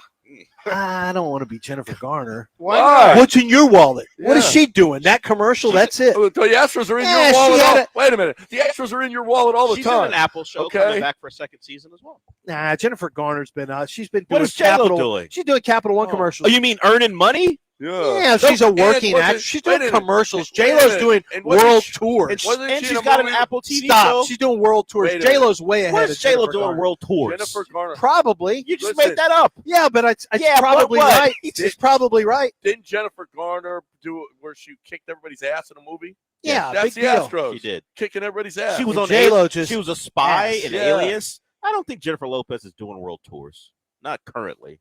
Well, she has. Well, She yeah. hit a gun for Diddy once, so you know she's down. Well, everybody in the country hates the Astros, so it ain't. It's not Jennifer J-Lo. Garner. That's not Jennifer We're Garner. more likely Jennifer Lopez than we are yeah, than right. Garner. You know, everyone doesn't hate Jennifer Lopez. She's not. We're one of the Oh. Kardashians. We're a Kardashian. Oh, We got a. Oh, and we had what's his name? Lamar Odom gone and back. We're the Kardashians. We are that big Kardashian that got small. Chloe? Yeah, we're the one that had a glow up. You And wanna- she doesn't look the same anymore. Well, yeah, she did stuff Yeah. to make herself look Well, better. We're that's that the one. Astros. We don't look the same. We don't look the same. We've had work done, only it's not as good. Wait a minute. No. We were better before. J-Lo, Garner, now We're Khloe moving back. Kardashian? Yeah, we're moving Yeah. backwards. Yeah. But We are. the We Kardashians used to have be made better. Kardashians have made a ton of money. It's true. We They've used to had be, success. Yeah, we used to be. Hey, we're Deborah Messing. Just start naming Oh, actresses. We're not that's Deborah Just right. start Messing. naming actresses. Oh my We're not God, we Deborah got Messing. okay. We got people on hold. We got a break. We got to talk. They want to talk about this. John Daspit. No, John Daspit is the people's lawyer, a personal injury lawyer. I see these commercials all the time. The first time I met John Daspit, he's like, "Look, I do personal injury. I just want you to know." Like, I didn't even get to the second sentence. He goes, "I want you to know I'm not like those other guys. I'm not doing these crazy commercials. I'm not doing this. I'm not doing that." He goes, "My business." You know, he came over from Fulbright Jaworski, which is that what it was? Yeah, he came from Fulbright. He was a lawyer over there and said, "You know what? I'm going to go work for myself. I'm going to go into this law and start for myself." He got his law degree at University of Houston, did his undergrad at University of Texas, had 2 degrees from there. John's a smart guy. He's sharp. He's driven, and he works hard, and he demands that of his lawyers too. All the lawyers he hires, and he hires the most in the city, he demands that they work hard for you so that you get fair representation and somebody who's going to fight and win for you at a very high level. So those insurance companies who are trying to squeeze you, they're going to have to give you a fair settlement where they pay for the time missed from work for injury. They pay for all of your hospital bills and medical bills and bills to come when there's going to be, physical therapy. And he is going to get you a good pain and suffering settlement because for a lot of people, this is going to be something that sticks with you for the rest of your life. Even if you don't have insurance, your medical insurance, make sure you get to the doctors. John will get the bills taken care of for you, and that'll get recompensated. It's John Daspit and the Daspit Law Firm. 713, call now or go to daspitlaw.com.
Now back to John and Lance, on ESPN 97.5 and 92.5. broadcasting live from East River 9 as part of ESPN Houston's Summer Circuit. Presented in part by our grand prize sponsor, Power On e-bikes. From the Mobile Veritex Community Bank Studios, here's John Granato and Lance Zierlein. Welcome back here live at East River 9, where you sign up. That's all you have to do. Come on over. The promo table, we are ready for you. All you need to do is come and sign up, and you could win those e-bikes, okay? E-bikes, electric bikes. Get on over here and hang out with us at East River 9. East River 9 is your place to get your concerts on. They got music tonight and tomorrow from 7 till 9. Come on out and listen to the music. The crawfish boil tomorrow. Make your tea time. Call up here at East River 9, East River, the number 9.com. You can go on the website. Make your tea time for tonight.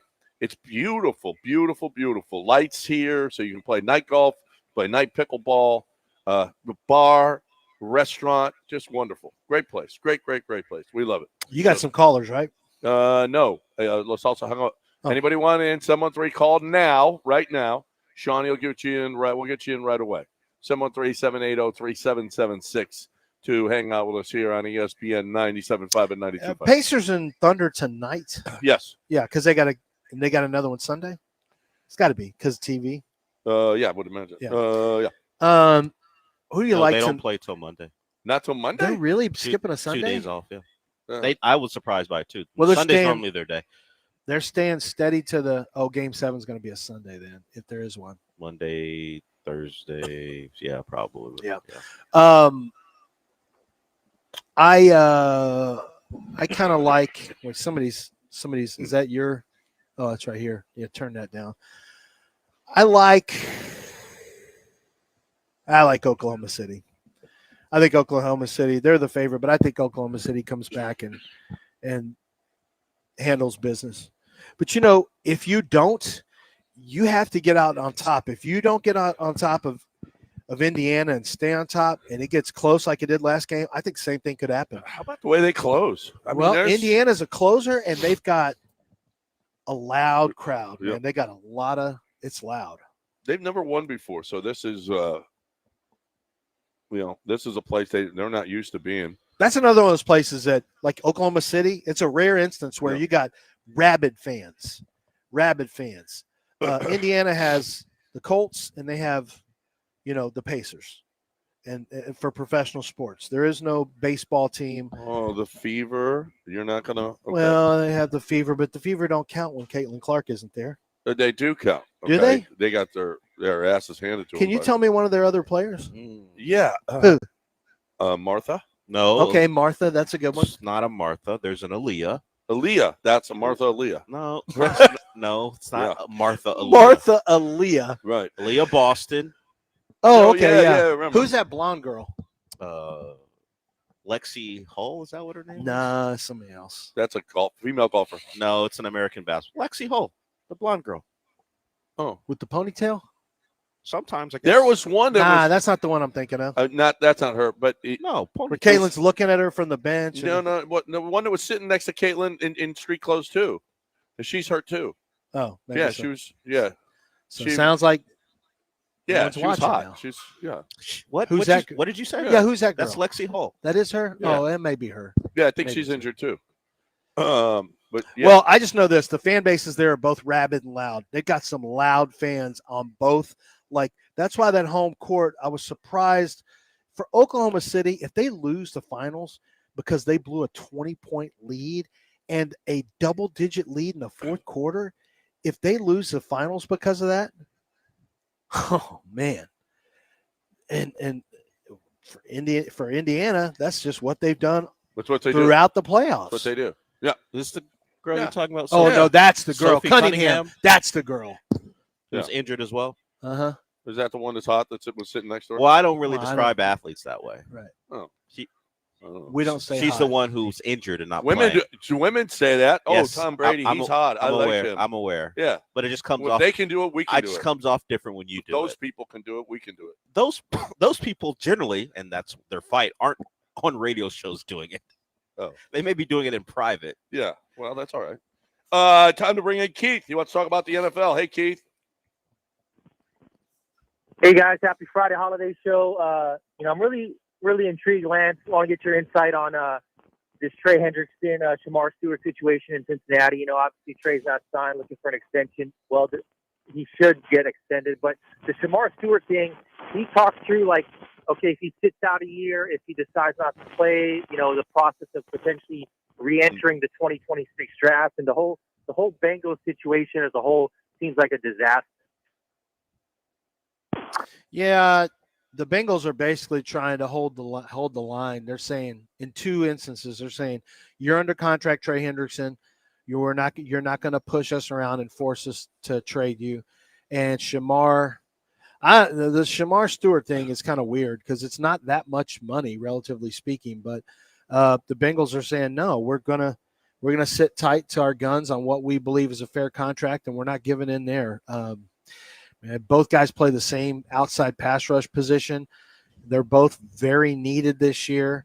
I think something's going to get done, but the Bengals are one of those cash poor teams that they have to operate. Their operating costs are very they don't draw from another revenue source where this is just a fun money for them. This is their livelihood. They're going to stay at some point. This was bound to happen with the financial stuff going as far north as quickly as it is going in sports now. Like, it's not a gradual ascension anymore. It's massive ascension very, very quickly. It was bound to be where some teams were going to have to, there'd be a breaking point where they were going to have to hold the line. And I guess the Bengals are there, but I don't know. Like, you can't, if you trade Trey Hendrickson, if you weren't very good, that's one thing, but you got Joe Burrow, Jamar Chase, you just gave T. Higgins a bunch of money. Those three guys make a ton of money. To have a chance to win in that division, you got to have a little bit of pass rush. I get why they don't want to. He's under contract, and they're like, Trey, we gave you a free agent deal when you came over from, where was it, the Saints? We gave you a free agent deal. We want you to play out your deal, and we can't afford to trade you because you're too good. You had 17.5 sacks last year. You led the NFL. We got to have somebody rush the passer because we think we got a team that can go a long way with this offense. I totally get it. Bengals, though. I mean, because they're cheap. Yeah, I think it always rubs team. My dad was with the Cardinals. They're a cheap organization. Yeah. There's some that are just it's family owned. Yeah, and that's the main that's the source. business. Yeah, I mean, I say cheap. They're frugal relative to the rest of the NFL. It's cheaper. They cut some corners here and there. They're a little more. Look, you don't have to be stupid with your money. At some point, you got to pick your fights wisely, though. Trey Hendrickson. It takes two to tango. I'm sure the Bengals would love to give him an extension. I don't know if they can afford him, frankly, after the deals for Burrow, Chase, and T. Higgins. I really don't know if they can afford him anymore. What Trey Hendrickson's going to want. I'm sure they'd love to give him a 2-year extension. If you're Trey Hendrickson, why am I taking a 2-year extension? I'm not taking that. Yeah. So he's going to have to eventually come in unless he wants to. If I'm the Bengals, I sit tight and say, look, if you don't play, we're in trouble pass rush wise, but you're also not going to get paid. Yep. Apparently, Shamar Stewart, we've played clips from what he said, but he also told media that it's very easy to sit in this spot because the veterans and star players said you're doing the right thing. Like, people in that locker room are saying you're doing the right thing. And that's a big one. Yeah. To have them on your side. I mean, we haven't even started. I mean, it was meaningless mini camps. Oh, but think about and OTAs. What the Bengals have done to themselves. And Sean and I talked about this. If they would have just given Jamar Chase's money when he asked for it and put him at the top of the pile as far as receivers, they probably wouldn't have been forced to pay T. Higgins. But instead, they made him wait. And then Jamar Chase goes, if you don't pay T, I'm not staying. So they went from not wanting to pay T, but eventually getting to Jamar, to having to pay them both. Yeah. And now it's affecting Trey Hendrickson. The Shamar Stewart thing, I think, is just weird. They should be in the Bengals. But they've been playing these games with their best players outside of Joe Burrow for a time. And now they've got 2 receivers they're playing top of the market money when they barely wanted to pay one. But you weren't going to be able to lose Chase, so they got forced into it. Look, I'm a hater of Joe Burrow because of you, John. But I put Joe. You make us hate him. Yeah, you make us hate him. But Joe Burrow, I give him credit for this. He's elevated that dysfunctional franchise to a point where I would put him ahead of Josh Allen, because Josh Allen didn't have to deal with Bengal stuff. the fact that Joe Burrow can be successful in Cincinnati, It's amazing. Kind of speaks to what he is as a player. It's kind of funny though. The Bengals they've had a history. They had Kenny Anderson and then Andy Dalton, Boomer. I mean, yeah, but they had wins under like Marvin Lewis. Yeah, actually had playoff appearances. Just could never win a playoff game. Yeah, but they haven't been playoffs. terrible. They haven't been terrible. They're known as like this sad sack organization, but they're really not. They're not. They're not, at least on the field. They operate like one that a little bit, which is weird considering they do have success in different ways. And Joe Burrow's, at least the last 5 years or so, has been really, really good for them. Let's get Nick in here. You want to talk a little NHL? What do you say, Nick? Hey, guys. Good morning. Nick Rincuso. Oh, Maron. What are you doing? How you doing over there? I'm doing great. I'm listening to you guys this morning, and I'm hearing J-Lo talk and Jennifer this and that, and then I'm hearing women's basketball. Really, guys? I mean, does anybody paying attention to this Stanley Cup final? It has been freaking amazing. Last night was nuts, especially if you took Edmonton at plus money. I'm just telling you right now, they were down 3-0 in the first period. Come back, to tie it up 3-3. Then go ahead 4-3. Florida ties it up with 19 seconds left in the game. So you're thinking, oh, geez, there goes my weekend. But what happens? Little overtime. That's what I was thinking. 3 of the 4, Nick, have gone to overtime so far. This is considered so far. It's on pace to be one of the greatest Stanley Cups ever. 3, because there's great players in it. And last year 4 went in to overtime. 7. This is a rematch of a series that went to 7 where the Panthers were up 3-0 and the Edmonton came back tied. The Panthers won it on home ice. So we've got 2 great Stanley Cups in a row. And we talked about it early. We did. I mean, we did. We talked about it. And then we talked about J-Lo and Caitlin Clark. Did we really talk women's basketball, though, or did we try to figure out who the blonde was? There's a difference. Oh, Sophie Cunningham. Right. There you go. Right. Yeah, that's all we were talking about. That's our version of talking women's basketball. This has been a great Stanley Cup, but, Yeah. No, Nick. We don't have a team congratulations on your win last night, pal. Thank you. I can't get up super early and listen to you guys early part of the show. I catch the second half, You guys start talking way too early for me. So, sometimes you have to rehash the stuff that I want to hear in the second half of the show, okay? We really do. We got to start rolling back. We got to call back stuff. We've talked very little Astros since the first segment. Right. If you were tuning in for Astros Talk, you don't get any.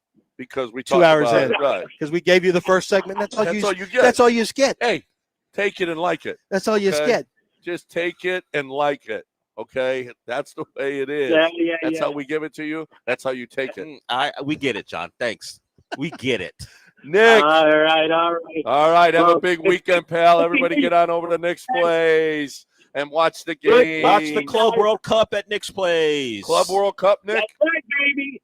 We got all the matches. I paid the whole thing, man. We got all the matches. So come on. See?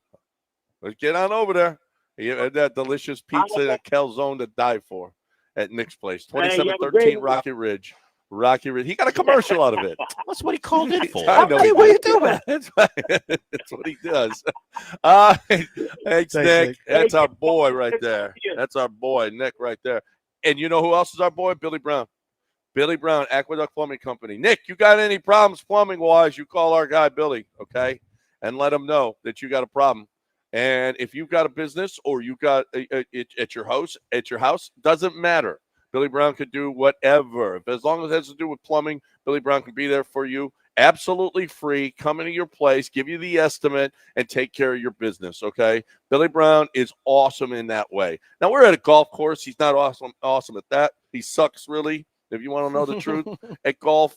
But that's okay. I want my plumber to suck at golf. That means he's not playing golf all the time. He's worried about plumbing, okay, and doing a great job there. He's not worried about hitting a little ball in a hole. He's worried about making sure the brown goes down every single time. And that's what happens at Aqueduct Plumbing Company. 281-488-6238,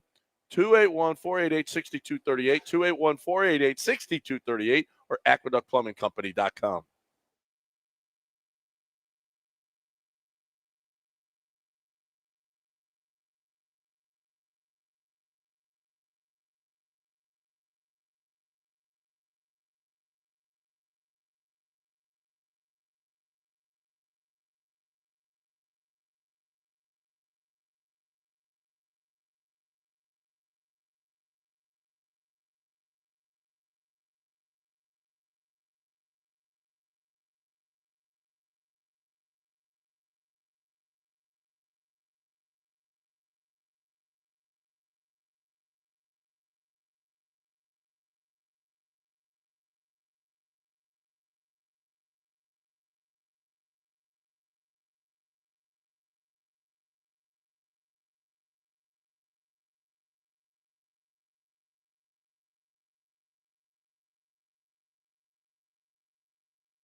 It's John and Lance, on ESPN 97.5 and 92.5. broadcasting live from East River 9 as part of ESPN Houston's Summer Circuit. Presented in part by our grand prize sponsor, Power On e-bikes. From the Mobile Veritex Community Bank Studios, here's John Granato and Lance Zierlein.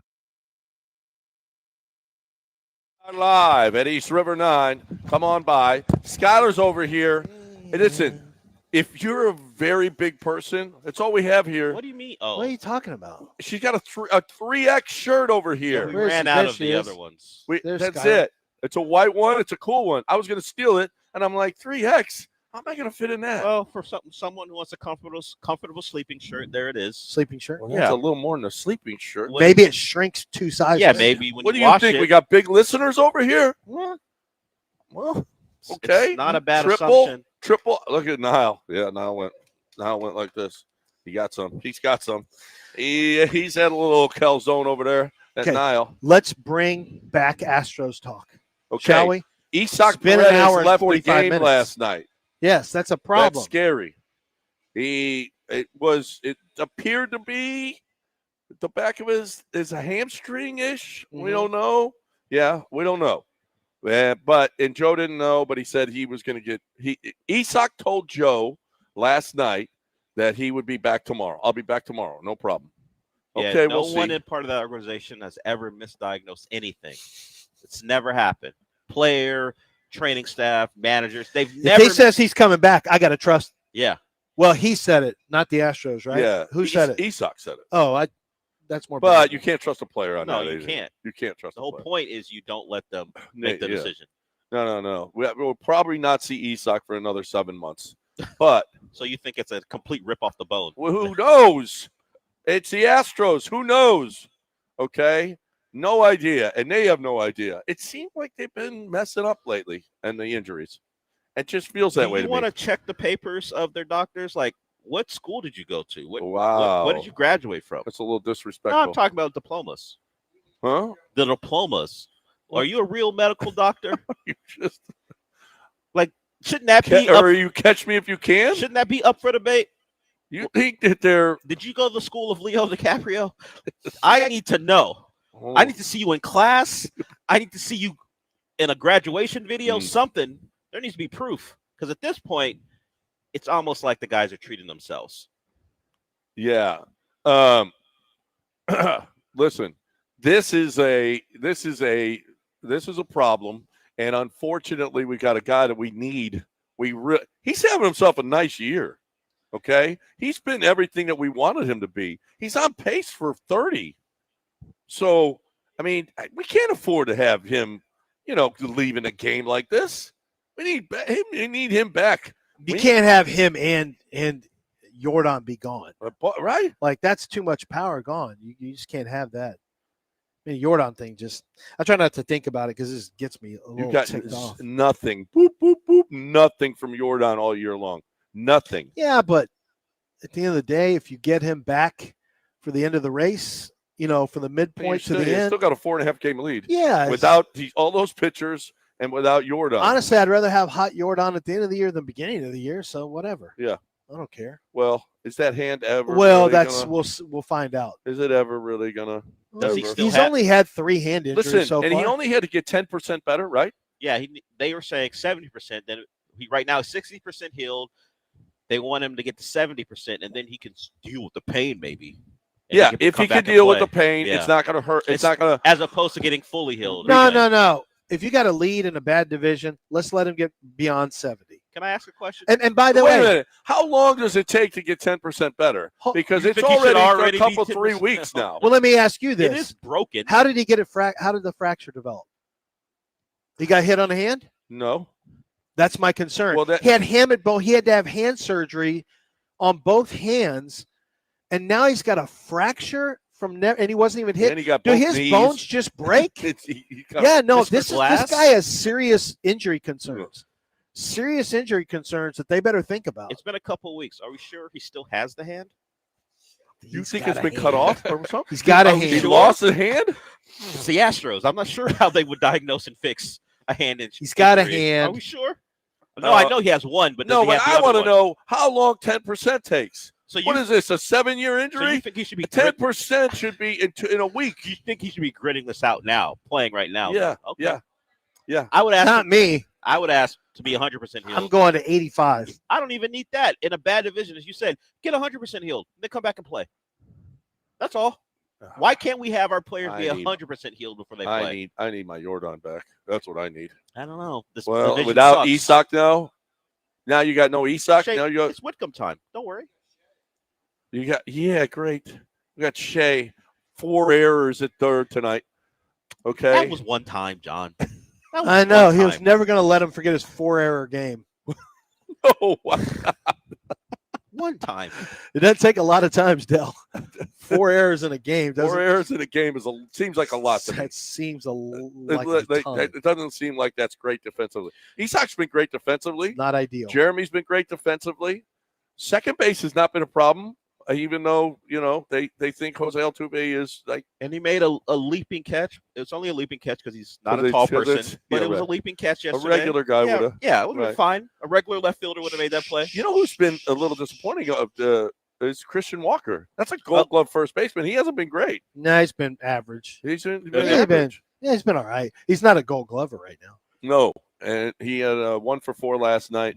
Got to get that back going, man. They need. I saw an article yesterday. It said, he had 3 hits a game before. Yeah. But I mean, 4 of his last 8. 500's not good enough for you. They said something to the effect of, if Christian Walker doesn't get going, then it changes the Astros trade deadline. What they'll do at the trade deadline. Who said that? That there was an article this morning. Nah, that article's not. You think that article makes any sense? Well, I don't see the Astros doing much. Period. It sounds like a Yard Barker aggregation article.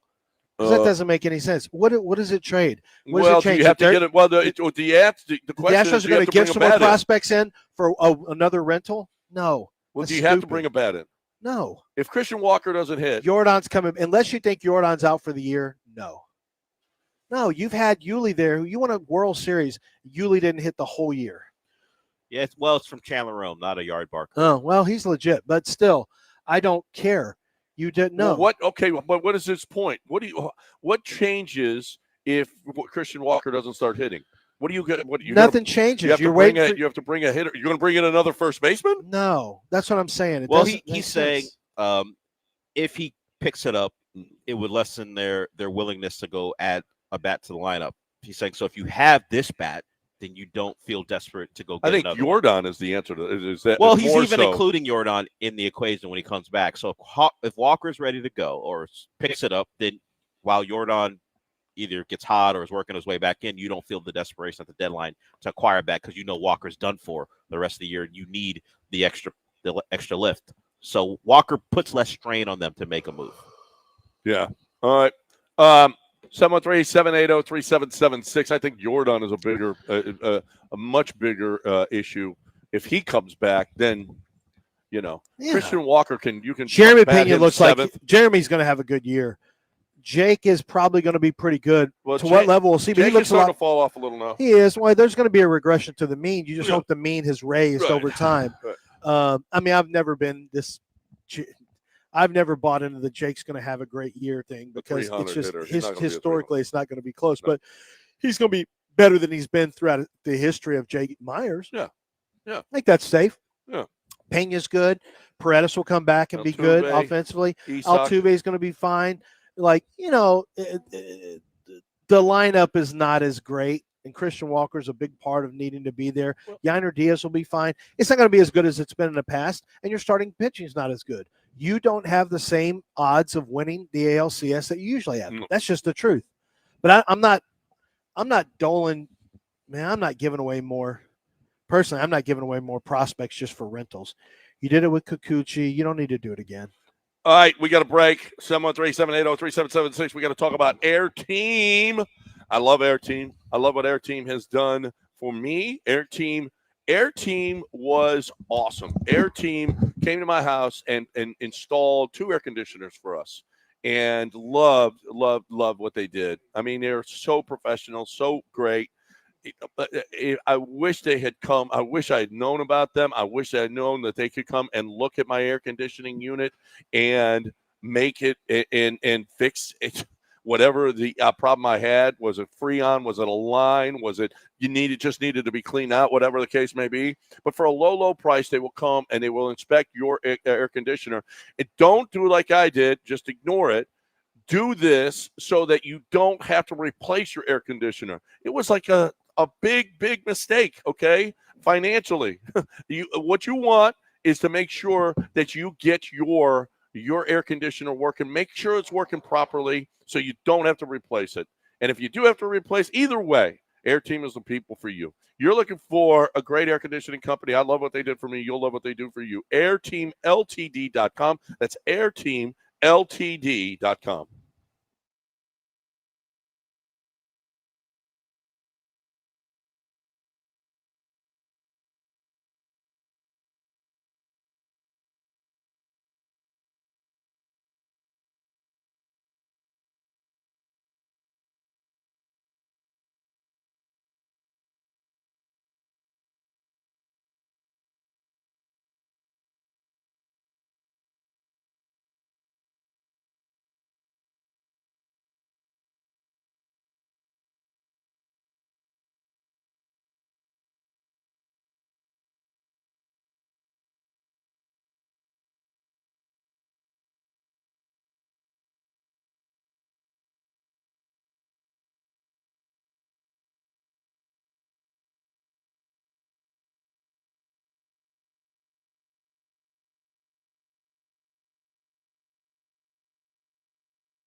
You hear that? John Bon Jovi, did you see the spelling? It is the original spelling. Yeah. Bon Jovi. Look at your people have to be shamed into changing their last name. That's how Bon Jovi is spelled. John Bon Jovi. Welcome back on ESPN 97.5 and 92.5 East River 9, where tonight you got music, 7 to 9. Tomorrow night, 7 to 9, music. All right, come on out, play some golf, play some pickleball, just watch games here. You got your Astros going to be on. You got your the NBA finals will be on here tonight as well. Great sports bar, great food, all kinds of great stuff. Gigantic television outside. That's awesome. Even in the sun, you can see it perfectly. I don't know, the technology, tremendous. So it's a great place to come and hang out. Bring a date, whatever. This is a fun place. East River 9, the number 9.com. EastRiver9.com. Crawfish boil tomorrow too. All happening right here. Did you hear that girl, Millie Bobby Brown? who is in Stranger Things. Dell was showing us a picture of her. She's grown up, and she's 21 now, so everything's fine.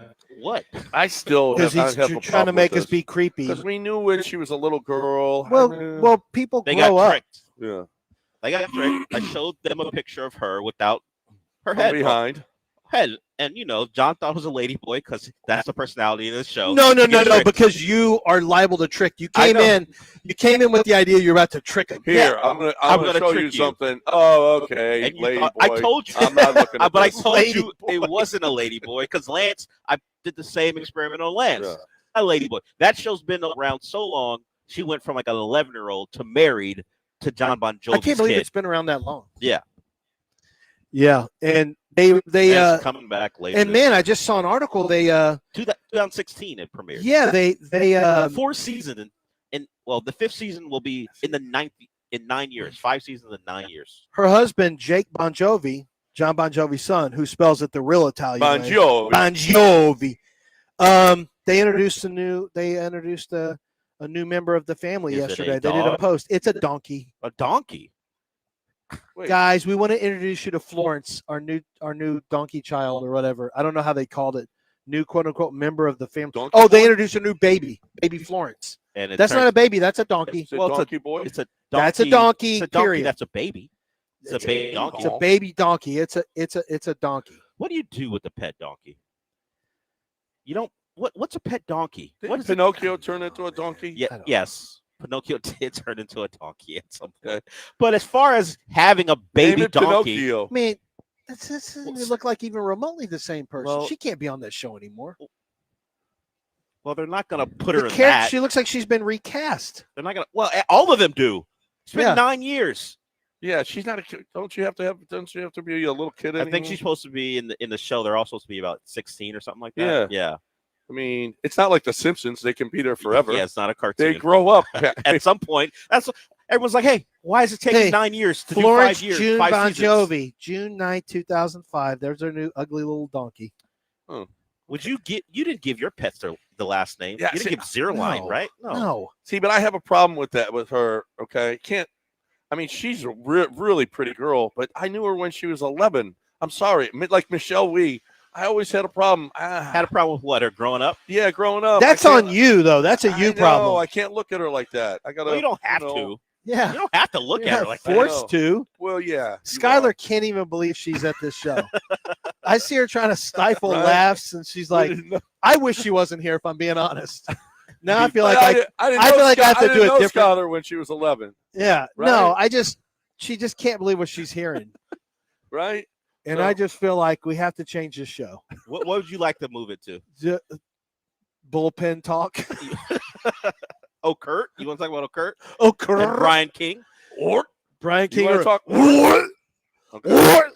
I remember when I had food poisoning, I was giving up some orts. Or 713-780-3776.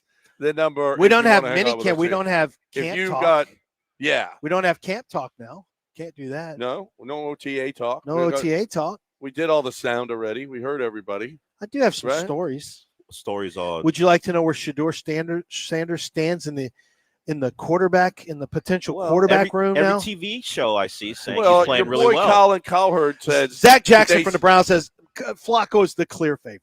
Yeah. Period. No, your boy Colin Cowherd said the Browns actually stumbled into a starting quarterback. They stumbled their way into a starting quarterback. Who? And you Shador? know what? And it's in Shador. It won't be this year. It'll be they got to try to save their jobs. So it'll be Flacco to start with. After that, we'll see. Will Yesterday, the fans clamor for Shador? well, yesterday his Cowherd's producer sent me a text message, a screenshot of Greg Toohey sent me a screenshot. Noted Houston sports fan who lives in LA now. Greg Toohey sent me a screenshot of Colin doing the show, and it said Dylan Gabriel's draft profile according to NFL.com's Lance Zierlein. But they only listed my weaknesses. So he was obviously trying to tear down Dylan Gabriel as a potential, suitor for the throne. And although I think Dylan is a lifelong backup who can get in and maybe be okay for a little bit, but He's I don't Kellen think Moore. No, I have a better grade on Shador Sanders than him. Yeah, he's Kellen Moore. That's He's who he Kellen is. Moore. He is a smart guy. He's scrappy, Popcorn better up. athlete than same arm strength. Yeah. Better athlete than Kellen Moore. Tiny little guy. Would have been best with probably the Miami Dolphins in terms of their offense, but that's fine. He's all right. I mean, he's okay. But Joe Flacco is probably going to start. You want to have veterans starting. You don't want to throw a quarterback to the Wolves right away. I don't care if it's Dylan Gabriel or Shedeur Sanders. Are the fans, the Browns fans, going to clamor for him? Yeah, sure. Will Stefanski have to? Stefanski's, that's his job's on the line. He's going to do whatever he thinks gives him the best chance to win right now. He's not, unless the owner, and you never know with that owner, but unless the owner comes in and says you have to start him, he's going to start whoever gives him the best chance of keeping his job. And if it's Sanders, it's Sanders. Well, and that's the kind of thing Haslam will do too. That's the rub is you got an owner that's going to meddle. Well, especially if fans are clamoring for it. Look, Joe Flacco's not hope and change. Joe Flacco's just Joe Flacco. But a head coach looks at him like, Joe Flacco's a pro. He knows how to get through progressions. He recognizes, he knows how to get himself protected when he recognizes blitz. He recognizes blitz easier than rookies. The problem is the fans, they don't care about that stuff. He's not their quarterback of the future. I think you're forgetting Deshaun comes back next year. Okay. You are. I am forgetting that. Yeah. I think you're okay. Hey, I mean, the reality is they drafted a third and fifth round quarterback. Those aren't starters typically. You don't draft starters in the third and fifth round, the Browns. So they're not tied to those guys long term. $230 million guaranteed to one guy. All right. Do you think he makes it back to camp? Do you think he's a cut after the season's over and after June 1st of next year? Do you think Deshaun is a cut and they eat the money? I don't think he'll ever take a snap for them again. Wow. Is that the biggest mistake ever in the biggest mistake ever in history of football? Because it's compounded. Not only was it a guaranteed deal, which was terrible, it was a guaranteed deal for a guy coming off of a ton, who hadn't played the year previously. That's problematic. And coming off of 24 civil suits for alleged sexual assault, whatever the all the sexual different misconduct. Sexual misconduct is a safe, that many of the fans didn't like. I mean, many of the fans were not happy about it. All of that, and then you still gave him that money, and then you also traded 3 first rounders. And I think a couple second rounders or second and third, you traded beyond just 3 first rounders. It will easily go down in history as the worst trade in NFL history. It's not possible to beat it because of the draft picks you gave up and the money you gave up and the situation. How does he have all the leverage? How did you treat Deshaun like he had the leverage? I guess he had the leverage because he already had an offer from the Falcons. And they were desperate. And they were desperate. This is what happens when you're desperate for quarterback. But an NFL team will tell you that they care about football character. And when you mentioned it, but people gloss over it, and I brought it up earlier in the week, he quit on his team. And they're like, let's bring that guy in. If a college quarterback quit on their team, what would that do to his draft stock? If he goes, you know what, I'm just not going to play in 2025. Like name a top prospect, and he goes, you know what, me and the coach had an issue, so I'm not going to play this year. What would that do to the draft stock of this player?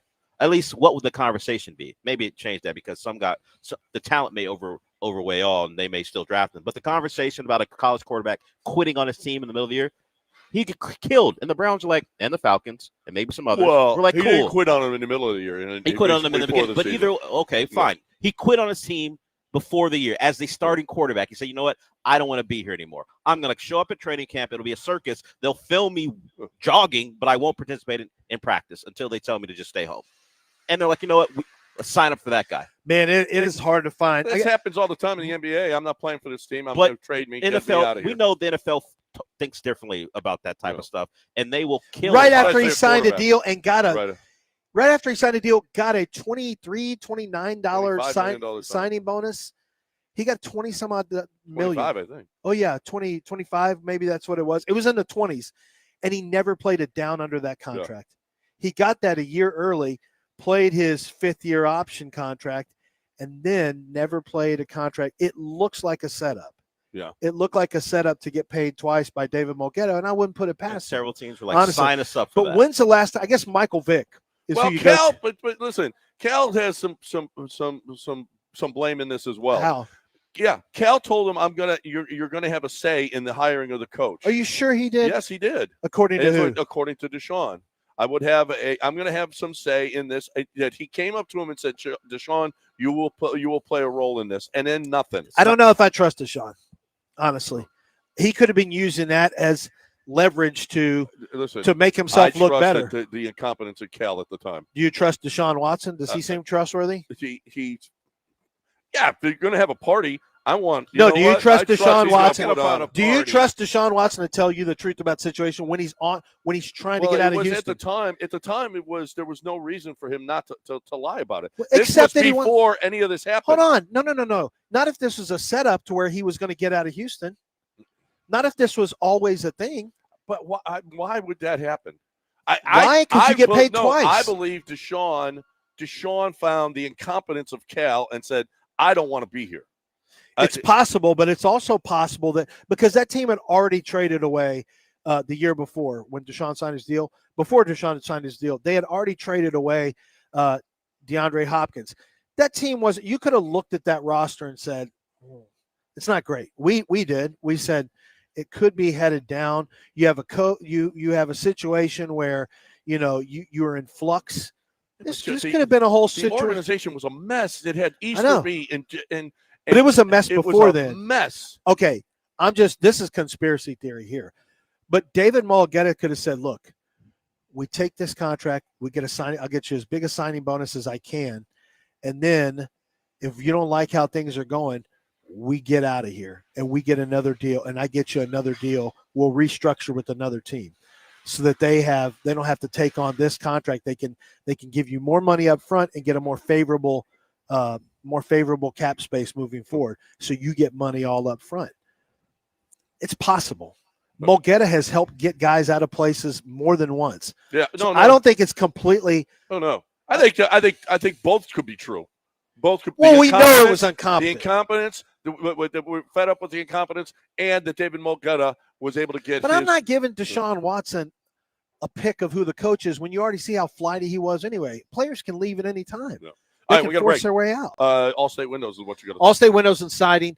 Do you have original windows on your home? Are those original windows double pane, double strength, or do you have an old house like a house that was built in the 60s or 50s? If you do, and you've never had windows done, they're single pane windows, and they are not energy efficient at all.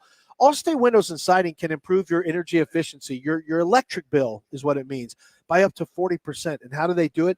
Double pane, double strength windows that are properly sealed and that are built to stave off the elements here in the city of Houston. They're built in Texas specifically for the weather that we endure, which is quite extreme, quite often. And they're built to withstand that. When you get 10 windows or more, you're going to get 30% off for being an ESPN 97.5 listener. See if they'll give you even more. They may even give you even more for just being a listener to the station. Negotiate an even bigger discount. And while you're at it, you've got complete siding jobs that can be done along with 10 windows. You get 10 windows and a complete siding job done. They're taking $2,500 off of that. So make your house look great. Give your house better safety against the elements, against outside forces. Reduce the sound from outside with those windows and lower your energy costs with Allstate Windows and Siding.com. Family owned and operated. And they also have bigger discounts for service members as well. So if you've served in the military or you're a veteran or a senior citizen, make sure you ask about additional discounts there. Allstate Windows and Siding.com.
Now back to John and Lance, on ESPN 97.5 and 92.5. broadcasting live from East River 9 as part of ESPN Houston's Summer Circuit. Presented in part by our grand prize sponsor, Power On e-bikes. From the Mobile Veritex Community Bank Studios, here's John Granato and Lance Zierlein.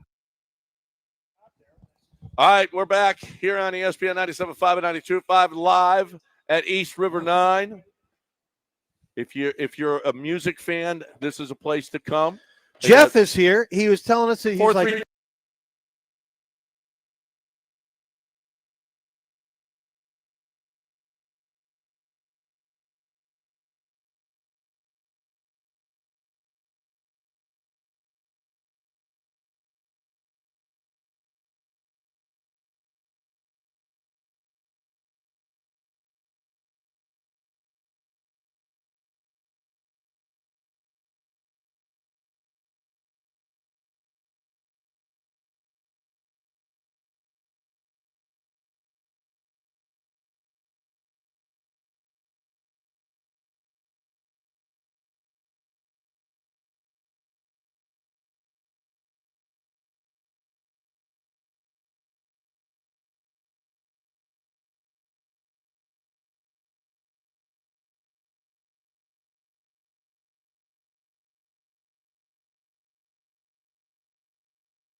We're back live at East River 9. We apologize because Dell pulled a Lance just now, moving the electricity around, and what happens?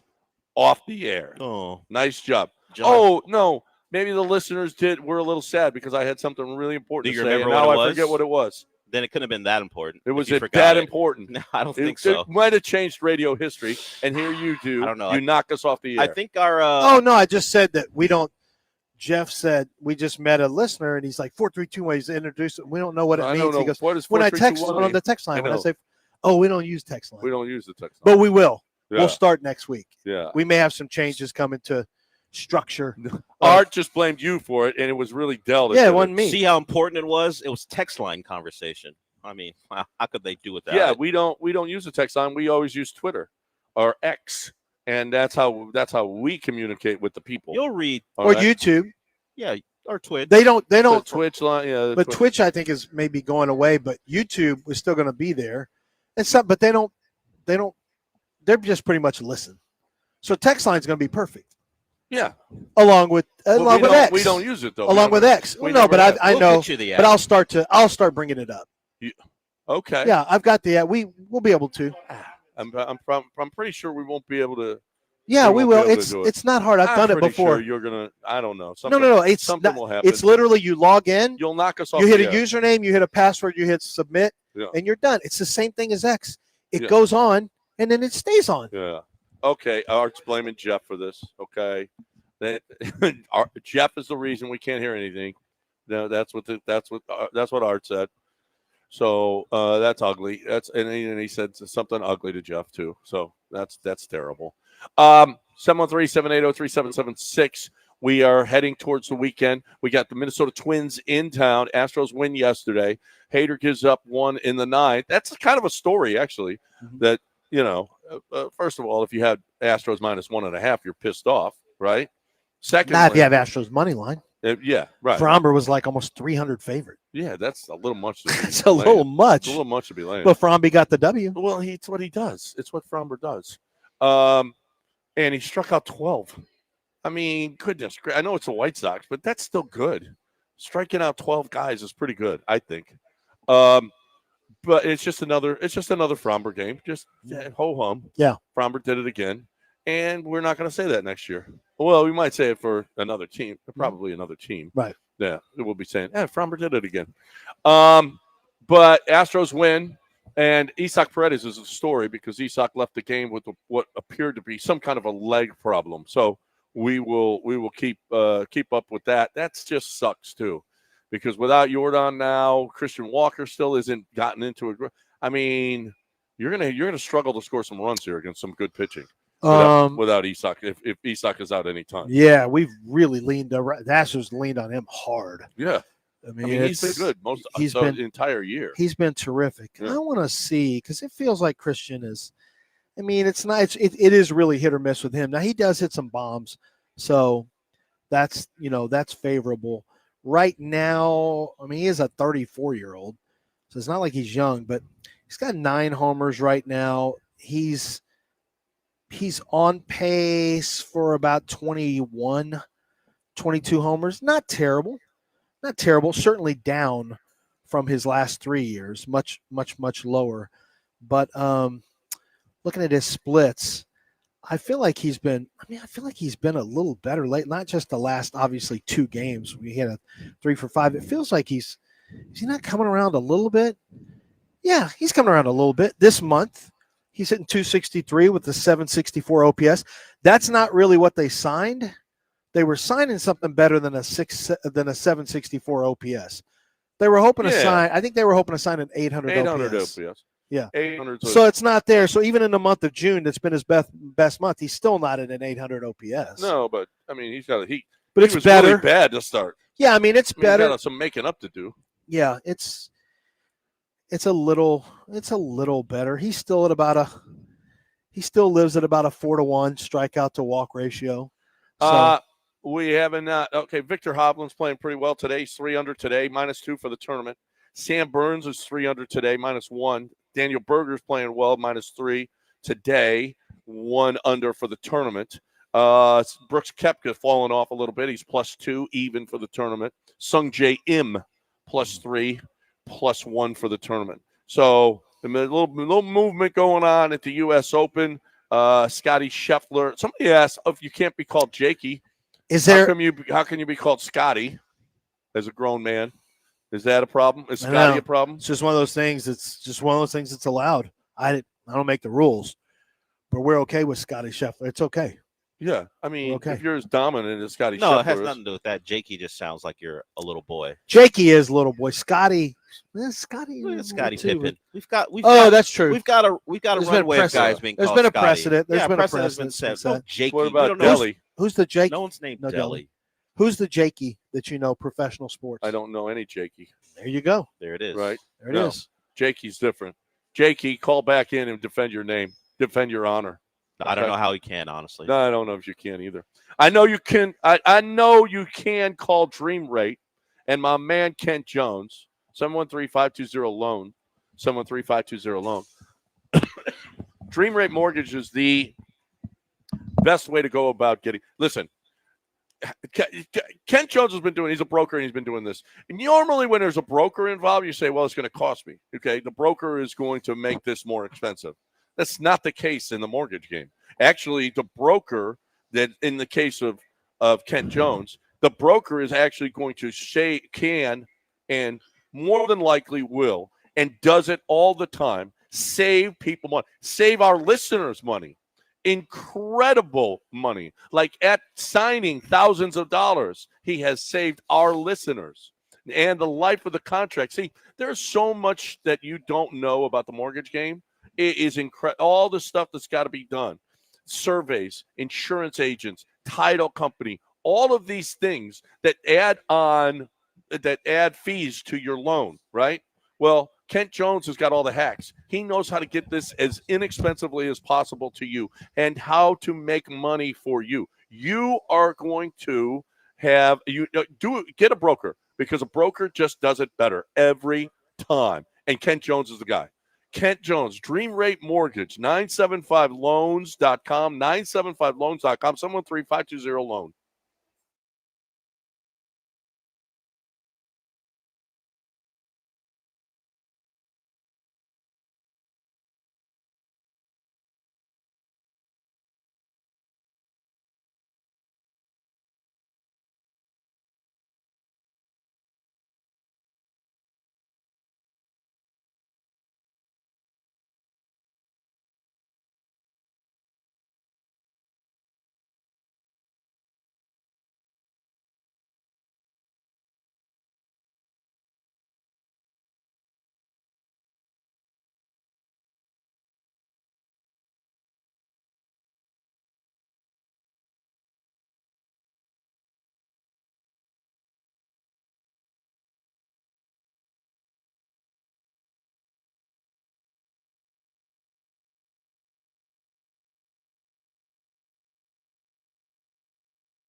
Now back to John and Lance, on ESPN 97.5 and 92.5. broadcasting live from East River 9 as part of ESPN Houston's Summer Circuit. Presented in part by our grand prize sponsor, Power On e-bikes. From the Mobile Veritex Community Bank Studios, here's John Granato and Lance Zierlein.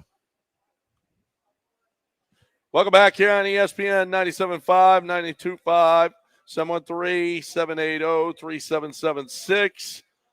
713-780. You better hurry and get in because we got very little time left in this week. All right, what happens tonight in the basketball game? Good game. Good game. Oklahoma City wins by 3. Good game. Oklahoma City wins by 3. I think it gets cut down. I think Oklahoma City cruises it anywhere from a 4-point lead to a 12-point lead for most of the game. Pacers cut it late, make it close. Oklahoma City extends a little bit, and then it ends up inside the number because of some late baskets. So I still wouldn't I'd still take the points.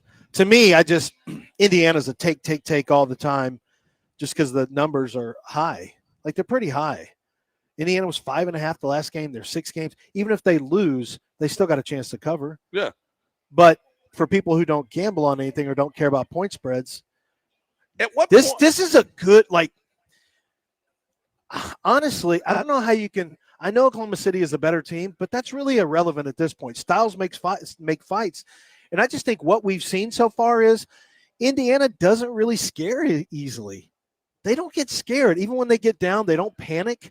They still play disciplined ball. Halliburton is a clutch player. Everyone's got their role. They play their role. They can shoot threes. Yeah, Oklahoma City to me is definitely the better team. Doesn't really matter anymore because Indiana now has the home court advantage. Yeah. And it's loud. Well, tonight is listen, Indiana goes up 3-1. You can say all you want. Oh, I still like Oklahoma City. That's great. Indiana wins this series. If they win tonight, they win the series. It's hard to come back from 3-1. Yeah. It's they hard win to come tonight, back. they win this but series. The Rockets were down like that. And they won a series. And you still have 2 out of 3 for Oklahoma City. Gets 2 out of 3 at home. And I love before this series started, ESPN was their talking show. One of the questions is Oklahoma City going to have a dynasty here? How about winning 1? By the way, Indiana's given them all they can handle, and so we're already talking dynasty about this Oklahoma City team. No. How about Indiana? How many is Indiana going to win? They've got a much easier route through the East. Yeah, that's true. Much easier. That's true. I still think they need to work on the roster some, but not a ton. Not in the East. Not in the NBA least. Especially if Giannis leaves. Are you kidding me? I mean, who the hell's left over there? Just the Knicks with no coach. Well, it's wait. The Celtics. Well, but there's no. And the Cavs. The Celtics are going to lose players now. Well, the Celtics also don't have their best player next year. Yeah. And so a little window is open. And their new ownership isn't looking to spend as much as the previous one was. So trades are probably going to happen there. But the Indiana example is one where you say, I don't know if they're a one-time champion if they do win it, but this is not a team that has. Let's just say they don't have a top 5 player, so people aren't going to latch on to the likelihood of them being a dynasty. They're a team who will be competitive every year, and in a year like this year, everything came together. Will they be a title favorite next year? They'll probably be an Eastern Conference favorite considering the issues in the East. But as far as the West, I bet you when it comes down to it, the betting odds, they'll be behind at least 4 or 5 teams in the West to win the title again because if they win, I will bet that this title won't be taken as seriously as if OKC wins it. I don't know why. That's just a perception of that team. Yeah. Well, because we got to wake up to it now. But Halliburton's not taken serious. I don't know why. We've talked about this. It's just so strange that they're just. I don't know what you have to do to get people's respect. But if the Pacers win this series against Oak City with 68 wins and a full roster, they're not hurt. They don't have top players out. That is super legit. No, yeah. You beat this Oak City he's team. He's an 18-point a night guy, though. That's why he's not taken like that. Yeah, he's a point guard, a real point guard, as opposed to a lead guard. And we don't have the league doesn't have a lot of those Is he a real anymore. point guard? Yeah, I mean, look at his assist. But he's a heavy. You say that, but he's a James Harden point guard. But he's though. not putting No, up he don't 25 put up. But he not attacks. many shots. He will ball. He'll be ball dominant at times. Once he gets going in his little moves, like he'll share it. But once he decides he's going to make a move, he doesn't often he gets pretty set on trying to get to a mid-range shot. At what point do you stop him with 10 seconds left in the game? Honestly, at what point? Well, you don't let it get there. You got to overplay him. And he shot the ball just 14 times. Yeah, he this ain't James season Harden per game. He's not a Harden type. Yeah, James Harden was a high volume. Like yeah. Halliburton's going to have the ball in his hands, high usage. He was a high assist guy, too. But he's not. Yeah, he but was. not, but a high volume shooter. He was a high assist guy too, double-digit assists. But if James was shooting 14, James got a ton of assists. But Tyrese doesn't dominate the ball like James did. No, their offense. Rick Carlisle would never have that. offense. Yeah. Rick Carlisle would never have that. But I think what we're seeing in the postseason is this Halliburton is different. Like he has gone to a different level. He is a different type of player. His confidence level has elevated. But he's never going back to the one we saw. Yeah, but he's still only taking about 14 and a half shots. Well, he's not postseason. It's the nature. I don't think it's his personality. I think it's the nature of the offense. But I think what we're going to see is in the post. I think this postseason is a new origin story for Tyrese Halliburton. Well, it's certainly he's lost the most overrated player in the game. He has moniker. He's earned respect he probably should have been given earlier. But as far as what he'll become, I don't think he'll change the way he plays. He'll still be a guy who won't ever be considered. I think he's just more confident. A lead guard. He'll be winning a title does that. But the way he plays is why they may eventually win it this year. So I don't think he'll change that. He'll just be a guy who will never be considered a top 5 player. For most people think you must have a top 10 player in the league to win a title. That's kind of been how it's gone over the last 15 years or so. You can't think of a roster that didn't have one. That the Pacers do it. This will be the first time since, think about it, maybe the 2004 Pistons. Like, was Chauncey Billups considered a top 10 player in the league? When's the last time a player? No, he was not. When's the last time a roster like that went on to win a title? Yeah, it's hard.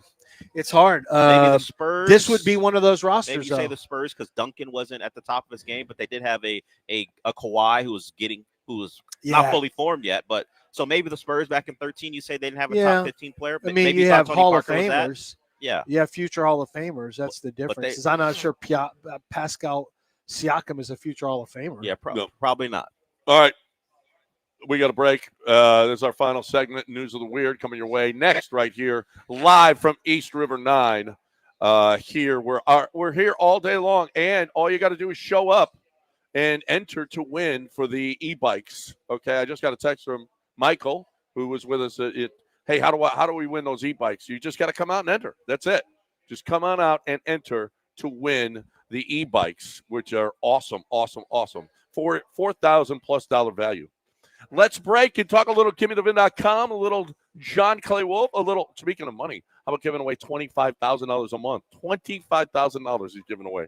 And all you got to do is enter there, too. That's all you have to do. You go to GimmeTheVin.com and find out how you send in your entry form, and you're going to get 250 entries into the hopper. But if you sell them your car, you get 1,000.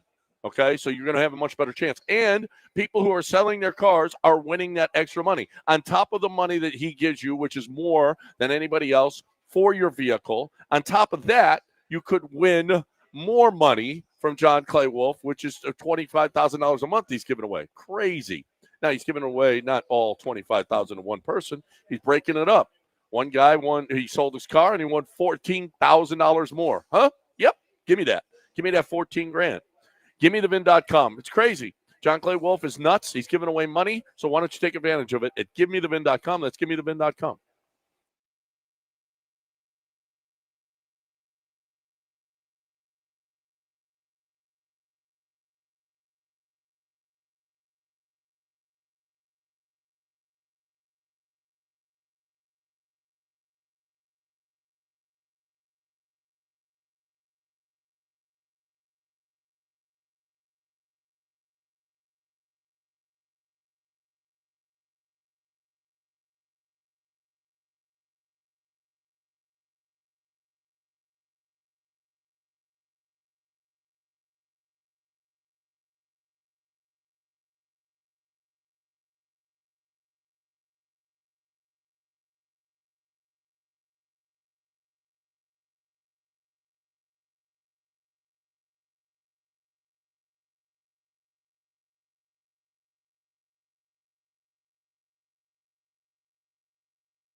All right, in a real life catch me if you can, apparently a man posed as a flight attendant and he got scored more than 100 free flights posing as a flight attendant. He was convicted. He was found guilty of wire fraud, unlawfully entering a secure airport area under false pretenses, and he's going to do time. Do you feel like that's a pretty good finesse in the game right there? But how does that happen? Like, how do you wind up? Do you on make the a flight tag? crew? Is that all it takes to get on the flight crew? That's all it took Leonardo DiCaprio. Well, that was in the 50s, whenever that movie was set. In 2025, how is he not checked? How does the rest of the flight crew not know that this guy doesn't belong here? How's he getting on the flight? Well, I guess he's got some kind of identification that can you guys carry me to? Okay, is there any room on the plane? Yeah, we'll take you. What? Yeah, 100 free flights. 100 times he did this. Yeah, that must have been a pretty good ID. I love it. I know it's good for that. I think it's phenomenal. I don't know that I love it, because what if he had bad intentions? Yes. Yeah, I don't love that. Well, I'm just assuming everyone's a good person. You shouldn't. In fact, that's a lie. No, you don't. You assume most people are bad people. No, I don't. I don't. Most people online people are bad people, but in real life, they're not bad people. I would agree. People are so dialed into acting like a-holes online. Online, but then in real life, they're not that bad. Online, they're bad people. In real life, if they're bad people, they're scared online, and fake. They're fake bad people. Yeah. They're just nasty. Well, they could think they're anonymous. They're nasty anonymous Yeah. people. Yeah, that's true. That's true. But you're not real. Ohio police are looking for a man who stole a woman's underwear wearing only a cape and tidy whities. Is that man maybe a superhero? Or a villain, super villain. Well, if you're wearing a cape, you're not a villain. Villains wear capes too. Name one. Dr. Doom. He wore a cape. Yeah. Is he a villain? We're going up against. Yeah, don't play with me. A cartoon Don't guy. play There's with no me. way. Yeah, we can't do. Yeah, don't. We Try to can't play win this one. Go to the next story. Yeah, don't try to play with me with that stuff. What villain wears a cape? Dr. Doom. Okay, that's fine. That's what I thought. What's the next story? Next story is apparently a Family Dollar employee was arrested for shooting a thief in the butt. Shouldn't you, if someone is stealing, now it's only from the Family Dollar store, okay? But should you be allowed to shoot a thief in the butt if they stole your dollar's worth of shaving cream? I feel like I'm not shooting anyone over $1 worth of shaving cream. It's not even mine. I just work at the store. Yeah, but they deserve it. Yeah, probably not shooting. That's probably a little much at a dollar store for a shaving cream. Well, I don't know what. Now, if you had rubber bullets, you could do it with rubber bullets, but not. I feel like that should be on the table for a discussion at least. Was as long as you keep it You're below into the rubber neck, bullets lately. below the neck Was area. the thief an Australian reporter? Might have been. Might Just have been. getting ready to She shave her caught one in legs for a stand-up? She caught one in the calf. Yeah. Ow! That probably hurt. She did. She did actually catch one right in the calf. I'm not shooting anyone over the dollar store shaving cream. I'm just a worker. It's not even my property. Go on. Yeah, Get out of I'd here. like to shoot people if they're stealing stuff, though. It's not my stuff. What are you, Charles Bronson? Yeah. No, but no, That's Charles Bronson did it because his wife and daughter were brutally murdered and sexually assaulted. That's what started that thing. Not shaving cream, $1 worth. You're not Charles Bronson. Yeah, no, but I like truth, justice, in the American way. Stop stealing stuff. Hey, listen, I got to get back to LA so I can loot. I need a TV. That's not something you should say, Well, even if that's your plan. But I mean, listen, You need a TV? If you're gonna deport people, I should get a TV.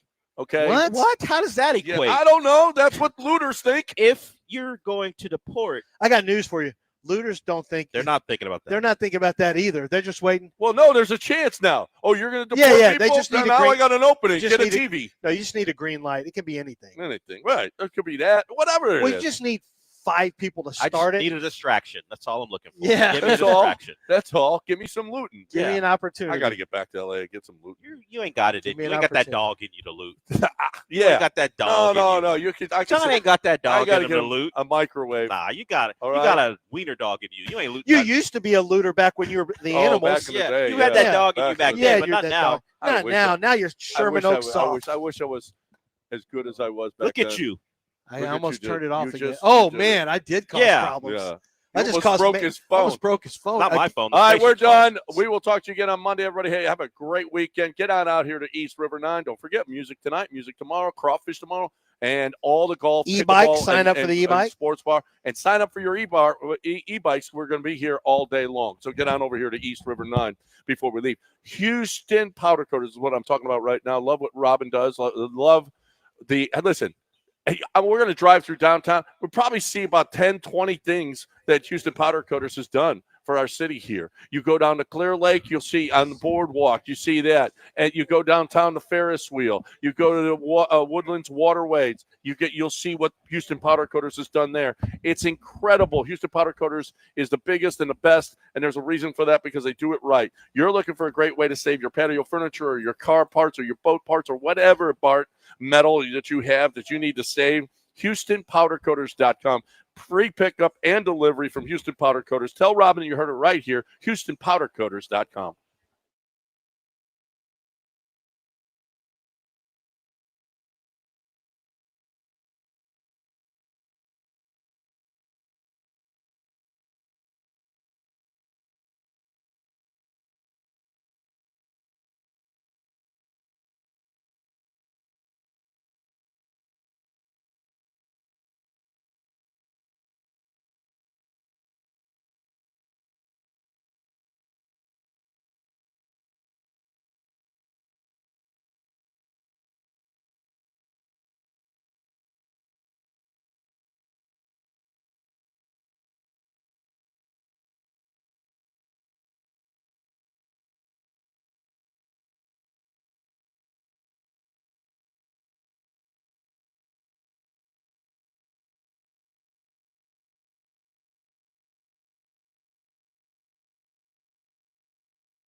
at East River 9.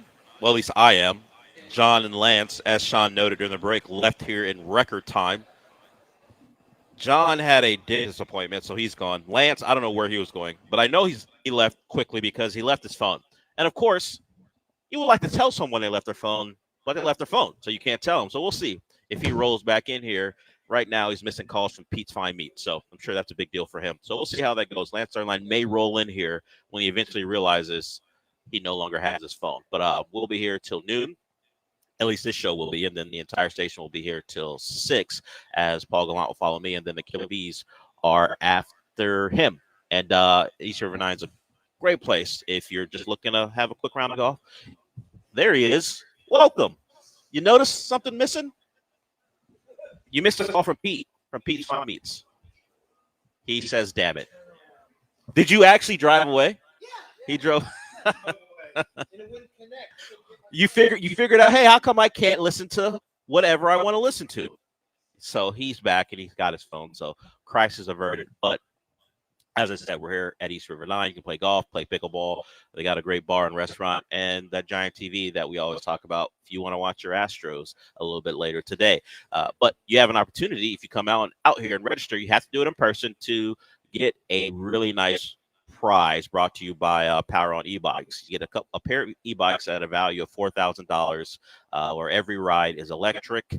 Come on out here and enjoy it. And, of course, East River 9 has their live music concert series every Friday and Saturday from 7 to 9. So if you want to come out here, and it's not that far away, we're from downtown, and it's not that long of a drive from the Astros game. Of course, the timing is a little conflicted, but if you want to watch the game here, maybe you're not, maybe you just want to see the game, hear some great music, you can come out here and check it out as the Astros will face the Twins, but they will do that without Isaac Paredes. Maybe Isaac Paredes after the game said he thought he would be available, but he has a hamstring issue. He had to leave last night's game, a game that the Astros won, and the most important part is they even a season series. We did not want to have losing to the White Sox, losing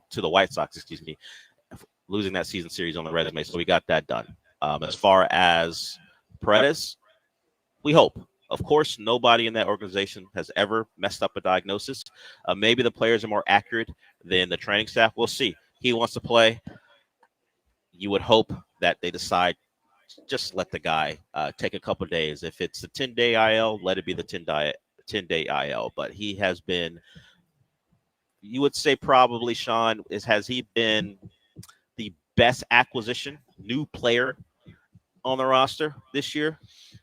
Yes. I think his competition's Christian Walker and Cam Smith, I guess. Cam Smith and any of the pitchers. I guess the Space Cowboys, but they don't count. But yeah, so I think he is pretty easy. I think he's a top 3 a hitter at least in the Astros lineup, not just in place but in how he's played so far. So it's going to be a big absence, whether it's one day and it's a whole bunch of nothing. Don't worry about it. It's another classic Astros injury that's no big deal, or if it's one of the rare cases where Astros injury drags on for longer than we think.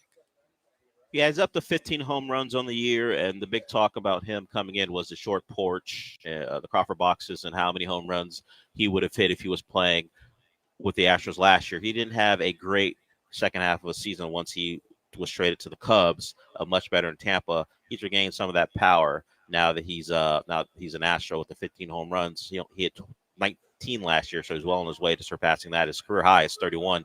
He did that in 2023 when he was with the Rays. So he has been a welcome addition. You just hope he's not gone for a long time. A guy who we're thankful rarely, if ever, gets hurt is Framber Valdez. We talked quite a bit about him escaping what appears to be a curse when it comes to Astros pitching. Well, another good outing, really good outing for Framber last night, the 12 strikeouts. He is just, when he's on, it's like, it's not a sigh of relief, I wouldn't put it that way, but it's just Framber's good, Framber's going, and we're probably going to have a good night. Now, there was a bit of a bobble. He had to be talked to by the pitching coach. Some people thought it was more forceful than normal, but because Framber does have occasions where if things don't go his way, a 1-2 1-run inning can turn into a 3-run inning really quickly. Then he'll regain his form, but then those 3 runs can change the trajectory of the ball game. But he was solid throughout, and Hader came on and got another save. He's been perfect on the year as far as save opportunities. But he wasn't a guy who delivered a clean inning last night with the 2 hits and the 1 earned run. He did have a couple Ks, but Abreu has his 18th hold and Hader has his 18th save. So that duo have combined to be pretty lights out. The back of the bullpen, you combine it with Fromber, and you got going. He only went 5, but that was enough as he had 12 strikeouts and only the 1 walk, which was a big deal. So they were able to avoid losing the series to the White Sox. They're back even. So no matter who the Pope is rooting for, the Astros, at least this week, were able to take care of business against the White Sox in a competitive series. The Astros did have the blowout in the game on Wednesday, but just look throughout these 2 teams have played. They played some pretty competitive ball games. You had 4-2 White Sox in game 1 of the series, and then you had the 4-3 win for the Astros last night. So we're good there. We move on to the Twins and Carlos Correa.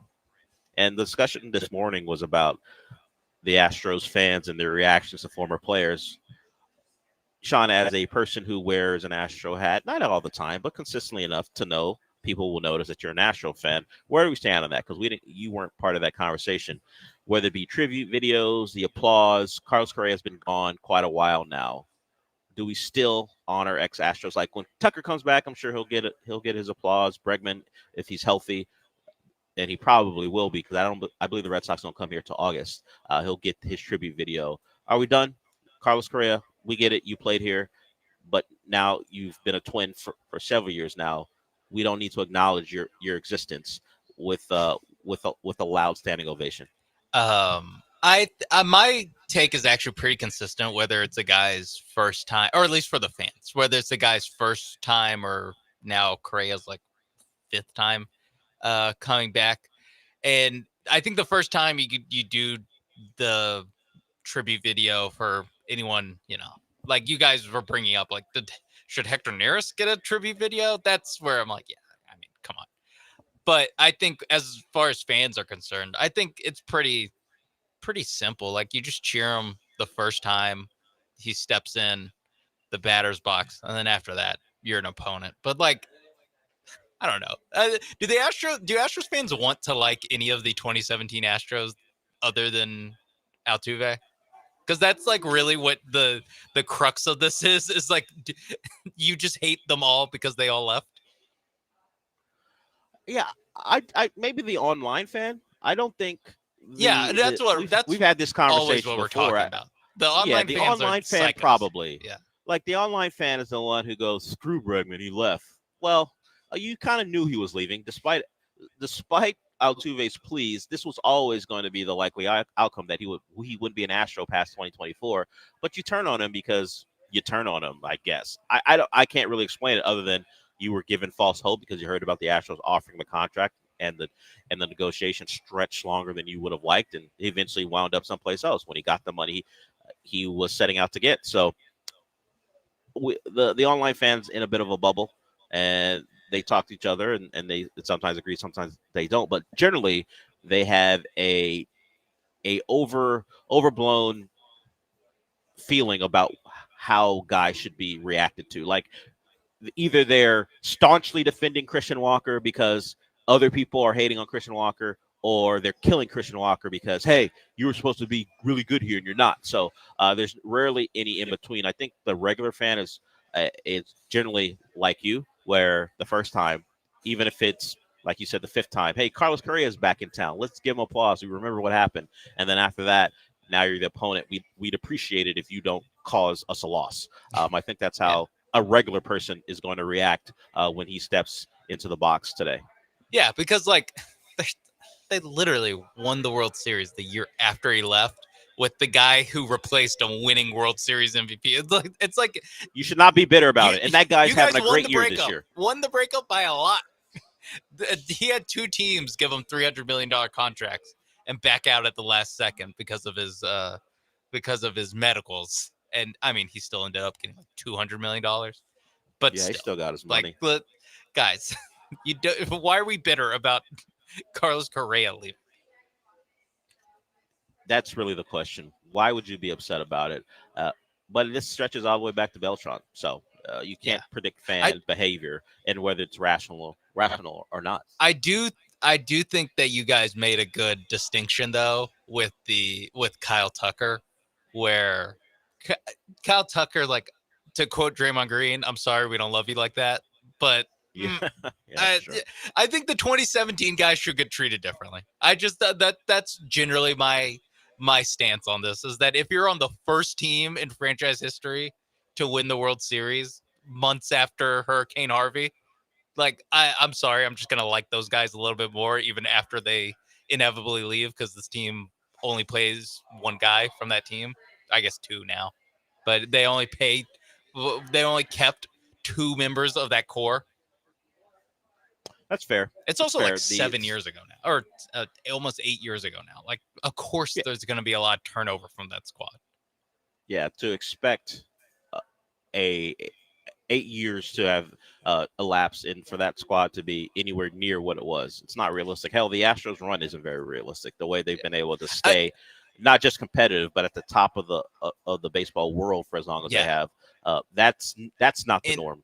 And I think that plays a part in, like, the weird, like, I think it's forced, like, bitterness towards Bregman and Tucker and Correa when they leave, is that it's like, because the team is still competitive, there's a little bit of like, we're good now, we gotta knock them out of the playoff. It's like, have we played? I mean, I guess they played the Twins with Correa on them. They beat them pretty easily. Like, I think that's part of it, is that there's a, like, because this team hasn't aged out of contention, or they haven't had to start a new rebuild yet. I think that there's still a little bit of, like, hyper competitiveness when it comes to guys leaving.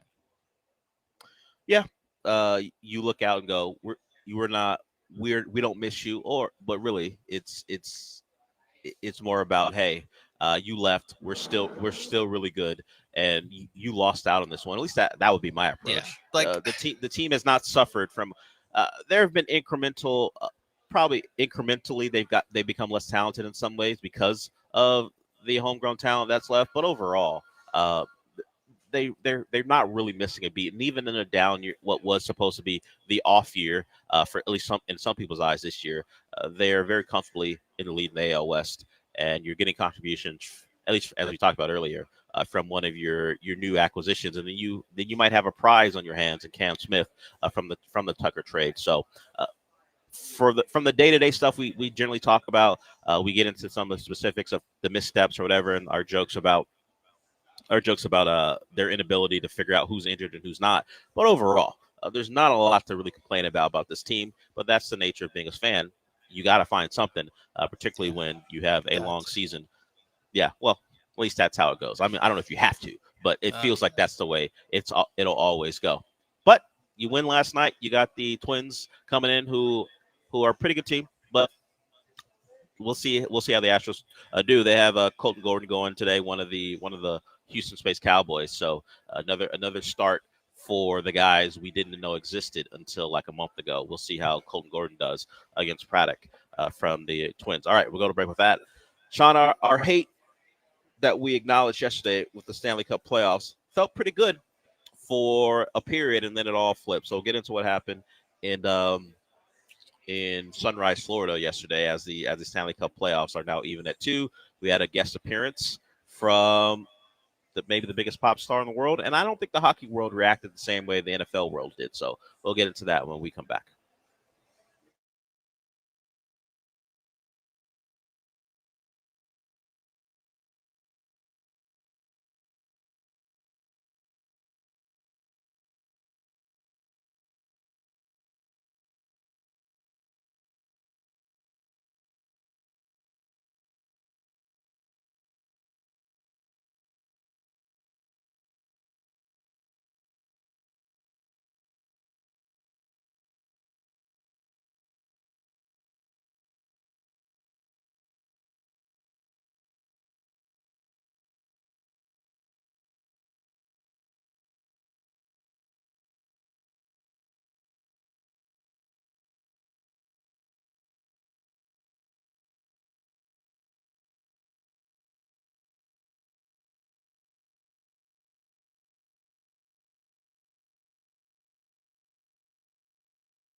You're listening to the Olaleye Show on ESPN 97.5 and 92.5. broadcasting live from East River 9 as part of ESPN Houston's Summer Circuit. Presented in part by our grand prize sponsor, Power On e-bikes. From the Mobile Veritex Community Bank Studios, here's Olaleye. That voice belongs to Michael Carroll. He'll join us at 11:30 to tell you what you should or shouldn't be watching. He is the host of Comicast. He'll join us every Friday when he's available, or Thursday if he has a Friday off. But he's here with us, so he'll join us from the studio and give you an update on what's going on in TV and movies. So, as I said yesterday, I was going to have a split viewing experience. I was going to watch the hockey and the Astros, and the hockey, as it's been outside of Game 3 in this series, once again compelling as the Oilers go down 3-0 and fight back to win it 5-4 in overtime. Leon Draisaitl, a goal that deflected off a Panther defender and through the legs of Bobrovsky, the goalie, and led to the Oilers tying it up. So that series is guaranteed for a long one, at least 2 more trips. The one back to Edmonton for Game 5 on Saturday, and then back to Florida, and we'll see who's up in that series with a chance to clinch it. So whether you are locked in on the sport, like someone who really wants hockey back in Houston, or just someone looking for anything to watch sports related in this period where there wasn't a finals game on, and maybe you're not as devoted to baseball in June as others, that's an alternative to watch what has been a really good series. And now people love rivalries. People like continuity when it comes to what the competition. And these teams played a 7-game series last year. We're getting another one this year. But I didn't know that Travis Kelce and Taylor Swift would show up at a game in Sunrise, but they were there. And I did not see a lot of online chatter about why is TNT flashing to Kelce and Swift. I feel like the hockey people are like, hey, look at that. Taylor Swift's at the game. And Wayne Gretzky wound up taking a photo with her. There's a different vibe in that sport that struggled in some ways to gain attention. Really, it all started when they left ESPN, when I guess they just thought they weren't getting a good enough a deal with ESPN. They wound up in like Versus when that channel existed, and NBC Sports had the Stanley Cup Finals, and not NBC Sports. That network had it, and now they're back on ESPN and TNT. So we'll see if hockey continues, at least tries to grow. But they're getting a good series out of it, even if people are just watching the Stanley Cup Finals. The play is pretty fun, and a lot of goals being scored, which always helps for people who don't care about the sport until the playoffs are here. So I watched that along with Fromber's performance. But speaking of like pop stars and places you don't expect, Sean, did you see that LeBron James wound up at the Kendrick Lamar show in Toronto? No, I didn't see that. What's he and doing it's in less Toronto? about LeBron. I guess I don't know why he needed to be in Toronto for the Kendrick Lamar show. Maybe he just wanted to make an appearance in Drake's hometown. I don't know if he's letting everyone know what side he's on, because I think he's been seen at a Drake show recently as well, or at least some Drake thing. But he was in Toronto, and it's less about LeBron and more about the fact that how used to this can you be, like just a 6'8" basketball player doing regular stuff. Like he's dancing, bopping around in the VIP section. And for me, like I've been in the locker room before, but these guys are sitting down doing interviews. But if I just saw, like if you see a 6'8" person walking around, you're going to take notice, right? But so if there's 6'8" LeBron James dancing to Kendrick Lamar, I'm not looking at Kendrick Lamar. I'm just looking at LeBron James, because you don't see a lot of 6'8", 6'9" people out in the wild. We kind of, I guess I kind of forget that because all we do is talk about sports. But I can't remember the last time I saw anyone like over 6'4", unless I was in a Rockets game. So LeBron seems out of place anywhere when you're 6'8". You seem out of place anywhere when you're 6'8". And 6'8", like 260 or whatever he is now, as far as weight is concerned. But him acting like a regular person, dancing to Kendrick Lamar, it's like, even on video, it looks weird because he's towering over everyone in that section. But yeah, he was there. That show sold out. I'm sure Drake's having a tough time of it. He's been having a tough time for a while now. And LeBron was there. I was like, like Ray East River 9. I don't think there's anyone over 6'2" here at most. and they're certainly not doing what LeBron was doing, dancing at Kendrick Lamar. So we had the conversion of not the conversion, but the collision of sports and entertainment. A lot of it going on last night as we get to the finals tonight. Like you mentioned, NFL fans being like, "Oh, enough with the Taylor Swift stuff." Do you think there's people at the Kendrick Lamar concert that are like, enough with this LeBron guy? All right, I see enough of him on First Take. All right, but I I'm don't here think for the that music. happens in real life. I don't think that happens in real life. No? And even if even if you're a noted LeBron hater online, you don't like what he says, you think he's phony. If you see LeBron James in person, a guy who's been in some way in your sports life for the last 20 something years, you're not going to be like, man, get LeBron out of here. That's not how people think and react. I think in real life, the only situation, and it wouldn't be myself, because I think I would just be like, wow, that's cool, that's LeBron. The only situation I could think of is if you're set up directly behind LeBron. Then I'd be like, if he's obscuring your view. Yeah, I could see how someone's like, what's LeBron have to be at this one? Kendrick did LA shows. Like, what are you at this one for? Why are you traveling internationally to obscure my vision? Bring your passport to watch this. Yeah, like I may or may not go to a show tonight. You heard us, at least me talking about it earlier. We had a caller. Elliot asked me if I was going to be there. He's going to be there, and I was like, yeah, I don't know, man. The set list isn't the songs I love, so I'm not sure if I'm going to go. If like Alperen Sengun was at this concert standing in front of me, it'd be cool for the first 5 minutes. But if I can't see the stage because he's really into it and he's moving around, and maybe he's got a couple tall buddies with him, maybe he decided to introduce the other Jabari Smith to Dance Gavin Dance. I'm not gonna like that. I got a 6'10" guy and a 6'8" guy obscuring my view of the stage. Yeah. No, hey guys, go sit in the seats.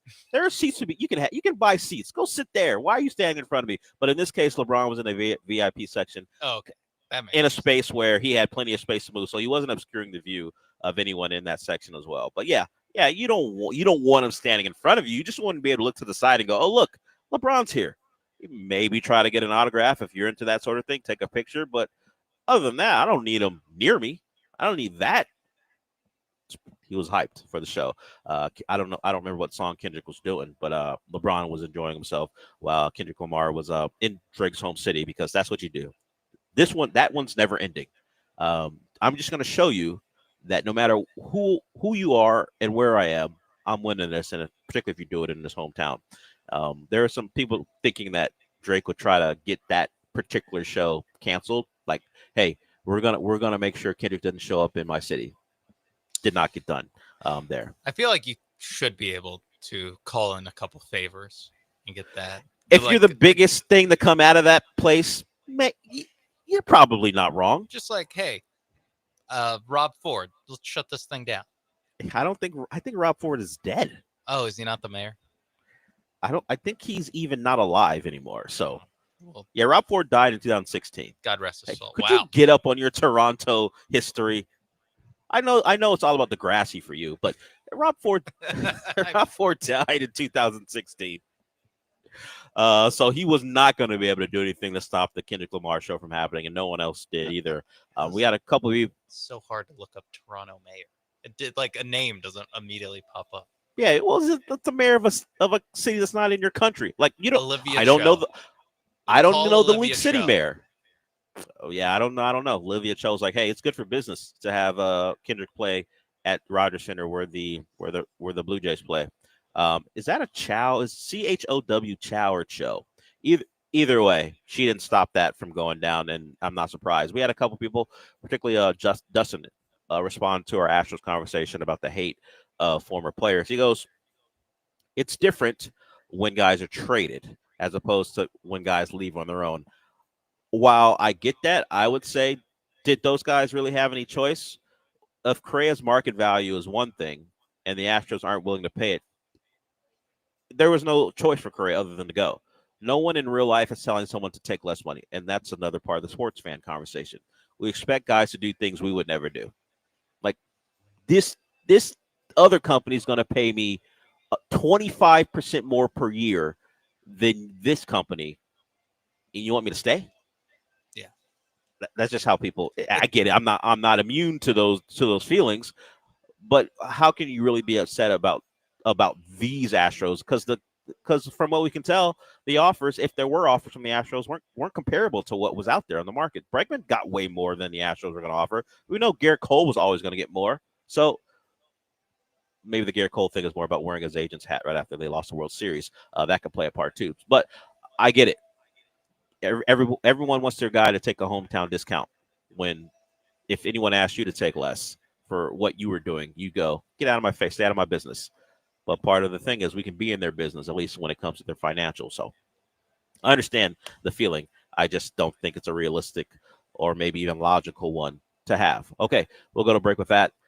We got some things to get to regarding the police blotter, because there is an official breakdown of what actually Jimmy Ward's accused of. We only had family violence as of yesterday. Now we know at least what's in that police report. We'll talk about that and some other things when we get back. But first, I want to tell you about Monument Chevrolet. Monument Chevrolet is the place you go to when you want a great car. And it's not just about the great car, it's about the great service. We all can get a vehicle. At least we're all interested in one. But what puts a place over the top is how they treat you. And they're going to treat you like family once you step on that lot. That lot's in Pasadena off of Beltway 8 and 225. And another great thing about Monument Chevrolet, beyond how they treat people, is the fact that the prices don't change. If you get excited about a price you see on the website, once you get out on that lot, you're not going to be hit with something drastically different or different at all. They're going to walk you through the process, explain what you need to know, and get you out of there as quickly as possible. They're not going to rush you. They're not going to be upselling you. They're not going to be trying to force you into a vehicle. They're just going to let you know how it goes and what you need to do to get into the car of your dreams. But they also understand that you don't want to be on that lot forever. You want to get the car you want, get in, get out, and drive away. And they will help you do that. So whether you want a new or pre-owned car or something for your fleet, if you own a business, that's all there for you. And also, they have a parts department, service department as well. If something happens to a vehicle you own, they'll take care of you there too. And they're going to learn your name and make sure you want to come back. So go to the website, monumentchevrolet.com, then go out to Pasadena. It's off of Beltway 8 and 225. And remember this, Chevrolet, together, let's drive.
You're back with Del Olaleye. On ESPN 97.5 and 92.5. Broadcasting live from East River 9 as part of ESPN Houston's Summer Circuit. Presented in part by our grand prize sponsor, Power On e-bikes. From the Mobile Veritex Community Bank Studios, here's Del Olaleye. If you want to call in, you can. We welcome it, 713-780-3776, or, save your calls for when Michael Carroll gets here. I know a lot of people like to bring up shows they're watching or recommendations they want, so you can call in when Michael joins us at right around 11:30. We try to do that every Friday. But yesterday, the news broke that Jimmy Ward was arrested for what was deemed at the time family violence. Well, now after time has passed, we find out that it was he's being accused of strangulation at his home in Magnolia. He's been released on a $30,000 bond, but it's according to apparently once he met with the complainant at his home, and the complainant's name has not been released, and the complainant has also filed emergency protective order, and she alleges that she was assaulted, choked, and threatened by Ward. But the Montgomery County sheriffs met the complainant at Ward's home, and then of course the incident that I just laid out. And the Texans, as I kind of told you yesterday, from their director of communication, said we are aware of the report involving Jimmy Ward. We are gathering more information and have no further comment at this time. So now that the details are out, I didn't imagine it was going to sound better than family violence, but when you throw in what is being accused, very ugly. We don't know what's real and what isn't. We just know that there is an accusation, and I don't think it's like a test for the Texans. They will do what a lot of teams do. They'll just wait and see. And if he wasn't Jimmy Ward, if he was maybe the 80th guy on the training camp roster coming up, would he still be here? You can certainly ask yourself that question.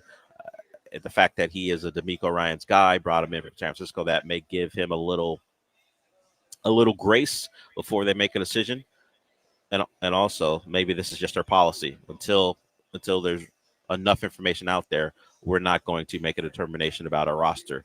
And we'll wait and see there. But Jimmy Ward, strangulation, and the complaint says she was assaulted, choked, and threatened by Ward.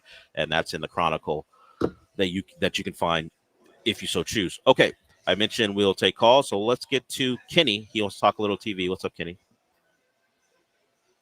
Well, Deli Belly, it was supposed to be Kung Fu Kenny, for one.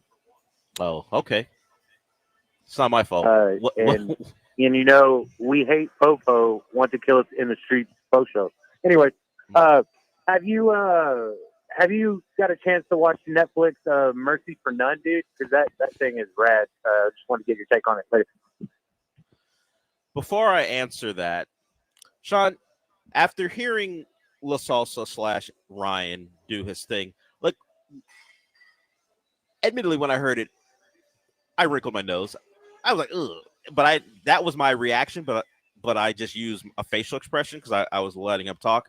Did you have a similar reaction when he did what he just did? I'll be honest, I don't remember what I did, but it is similar to a wrinkled nose, or just like we're doing this, okay. We're doing this. And because he is who he is, we never take it seriously. But yeah, I was like, oh, well, this is what's going on this show? Great. But I have not seen Mercy for None. I don't know if Michael may have recommended that, but I have not seen it. It is on Netflix. I don't know what I'm going to watch this week beyond the Astros and the finals in both the NHL and the NBA, but I'll get there. There was a movie that has Julianne Moore and Sydney Sweeney in it. It was on Apple TV, and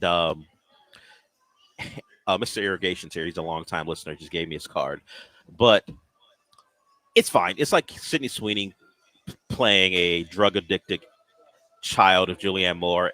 I will give her credit. I was not in the least attracted to this character, and Sydney Sweeney, that's her bag. Guys online and watching her on television, they go nuts. That's why they buy her bathwater infused soap. In this case, no one's looking to buy that soap, mostly because just annoying. Like Julianne Moore is the mom doing everything she can to protect her daughter, and of course, there's some ridiculous situation that takes place because of her daughter's addiction to drugs and her loving of a guy on drugs as well. A terrible daughter is what I'll say. That movie's fine. I mean, you don't really have to pay that much attention to it. You can kind of get the gist of what's going on. Julianne Moore does something very smart at the very end to get out of the situation, because we're not going to make Julianne Moore the villain, but Sydney Sweeney in this role, out on her. I don't want the soap. It's not 11:30, but I'll tell you now, I'm not recommending the movie for anyone who decides they just want to watch Sydney Sweeney and things. This is not your thing.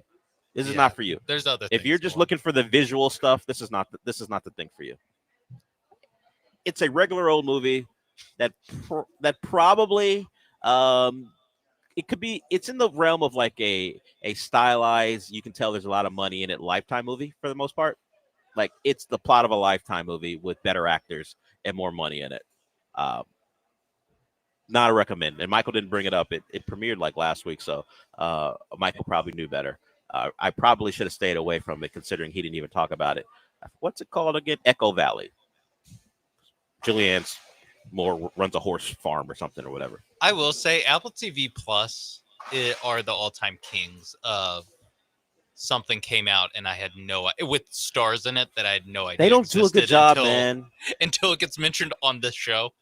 They don't promote things for crap. They don't do a good job. Like, I don't even know that Sydney Sweeney did any press for it.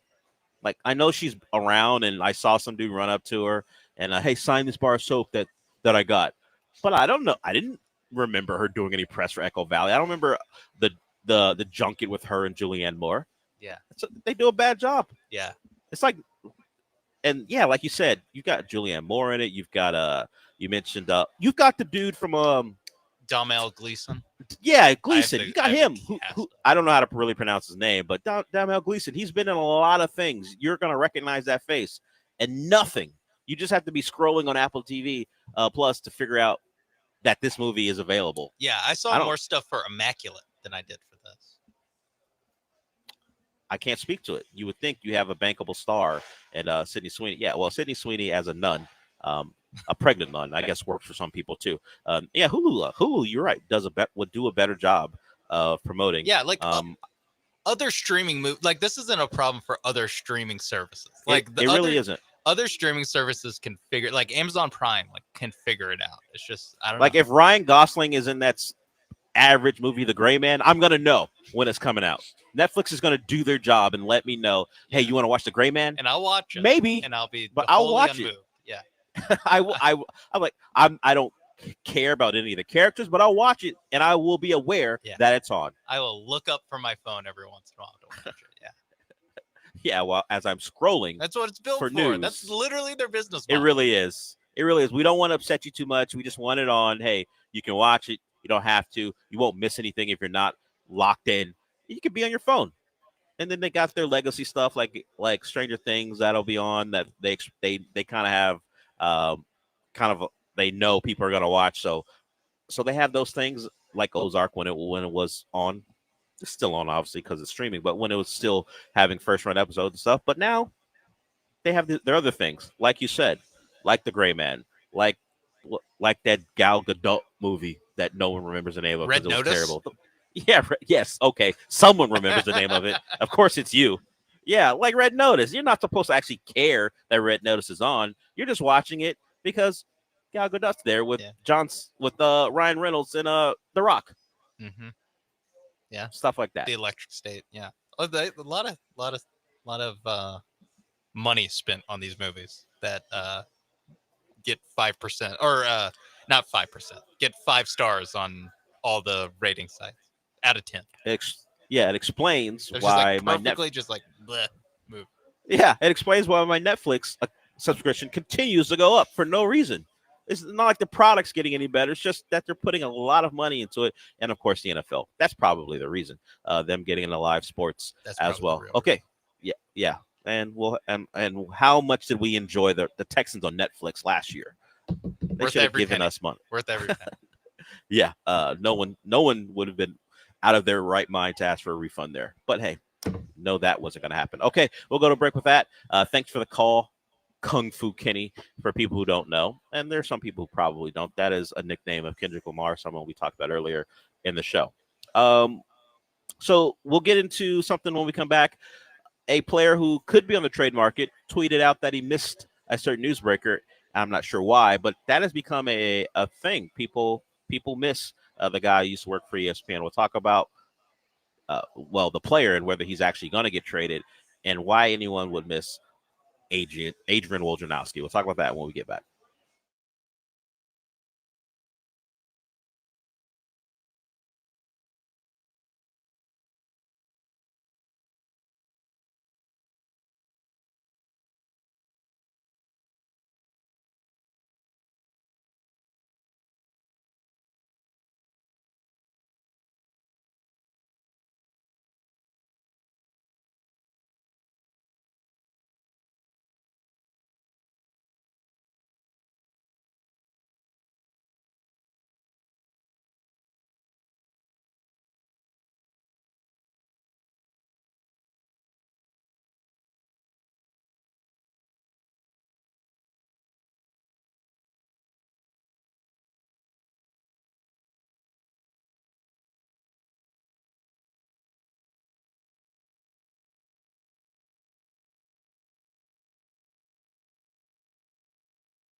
At East River 9, the entire station will be out here.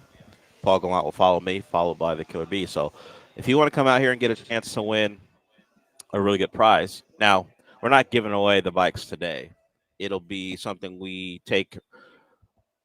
will take throughout the summer because we have our summer circuit going on. So anytime we have a live remote, you want to come out here and register to win, you can just walk up to the promo table. In this case, it is Skylar, at least for the rest of my time here. She'll take your name. You got a chance to win an e-bike. It's like a pair of e-bikes. Excuse me, it's a $4,000 value. The power on e-bikes are pretty cool, and so electrical bicycle, $4,000 value for a pair of them. And also, if you just want to come up to East River 9 and enjoy what they have to offer, they have their music tour going on, or their music summer going on out here as well, that you can take advantage of. So a lot going on out here. Maybe you just want to hang out and play some golf or do the pickleball thing. You can. It's out here for you at East River 9. Okay, so we'll get into the Woj conversation about people missing a newsbreaker, but we got the NBA Finals tonight. The Pacers are 3-0 in Game 4s. The Thunder don't lose 2 games in a row. I got a feeling this one, because I think at this point, with the Pacers winning 2 games, it's going to be a long series. I just think the Thunder are going to win. The rhythms of the series, unless they are actually the 2004 Pistons, then they're winning tonight, and then they're going to win Game 5. Although we talked about it yesterday, the difference is it's 2-3-2 back then. Now it's 2-2-1-1-1. I just feel like this is destined to go maybe even 7, certainly 6. So I think the Thunder get this one. It is kind of the Thunder's MO to gut one out when they need it the most. And Shea wasn't at his very best in Game 3. I think this is a night where he goes for like 35. Look, I would like the Pacers to win because it upsets all the predictions that people had about this series and just the Thunder overall, because the conversations about Dynasty are so interesting to me, considering they pop up every year after a team wins, particularly one who had a dominant regular season, and then no one wins back-to-back titles anymore. So ignoring history seems like just part of the conversations. But the Celtics are in the same spot where they had Tatum and Brown, they had Porzingis for another year, and Drew Holiday and Derek White, and the math they did to play the way they played offense was going to be something they could sustain and win title after title. And now they are one of the biggest question marks going into the offseason. Is Derek White going to be there? Or do they have to trade Porzingis because he has a mystery illness that no one can really diagnose or tell us what it is? And Drew Holiday's older, and not as big of a factor as he was before. So what can they get for him? And even Jaylen Brown could be on the trade block. At least that's the speculation. Not sure the Celtics really have that much of an interest in it. So these things flip really quickly. And some of it has to do with how the game is played. As much as people take issue with it, it is a pretty taxing game to play, this spread it out game that a lot of teams play, and also long playoff runs. The Celtics, since, well, really in the 2020s and slightly before, they've been a team who has been in the contender picture, and they're playing a lot of playoff games. The Nuggets were similar in that way, and they won their title and then could not repeat. The Thunder are a little different. They have not been in this race for that long, but they made the conference semifinals last year. Now they make the finals. Who's to say that they go through a year next year fully healthy? Chet's already had a major injury before he ever played an NBA game. This is not me predicting that a Thunder player will get hurt, but just going by probability, someone on that roster, someone that's a big contributor, will go down. It's just how it's gone. And Jamal Murray with the Nuggets has dealt with what he's dealt with. So the dynasty stuff seems silly. Maybe we're at a point where dynasties aren't happening, whether it be the CBA or just how the bodies break down today. So if the Thunder win, that conversation will happen. I don't think it'll happen for the Pacers. We talked about it this morning. They don't have a player that people believe should be on the top 10. And that's generally how this thing goes. Sean, you didn't take part in it, but I was asking the guys, when's the last time a team without a top 10 player won a title? And I went all the way back to the Spurs in 2013 2013, 2014 when they lost the first one to the Heat, and then they won the second one. Duncan wasn't considered that. The only one I think you could go to if you thought maybe Tony Parker was a top 15, 20 player, but Kawhi wasn't Kawhi yet, so he wasn't that. He eventually became one of those guys. Is that the last team? We're talking over a decade ago? Yeah, I think that one's also, a little different because it's 3 Hall of Famers that were past their prime, but still, not as good as they once were, but as good once as they ever was. So, like, there's a little bit of they could still summon it. And so at the moment, it didn't feel like that because that's, 4-time champion Tim Duncan winning his 5th, and 3-time Tony Parker won 4. Yeah, whatever.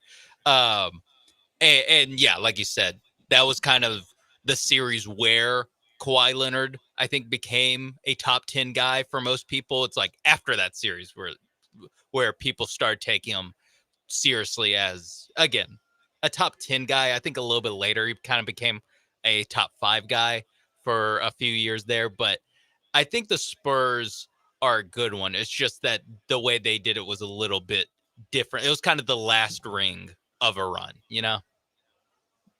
Yeah, and Kawhi was the Finals MVP that year, so even if he wasn't considered a top 10 player, was he like he on was an the best. All-NBA team or anything? I looked at his regular season. The best he was defensive player of the all defense second team. So he had not a lot of some of that has to do with you have to do it a year or two, and then your reputation allows you to make those lists and win them. And after he harassed LeBron and everyone else in that series, he won a DPOY back to back. So then he became an MVP, at least an MVP candidate after that as well. I was going to say, like, literally the next season, he was 10th in the league in MVP. So he became a top 10 player the next year. Yeah. So think about how good you have to be to win a Finals MVP, only scoring 14 points per game.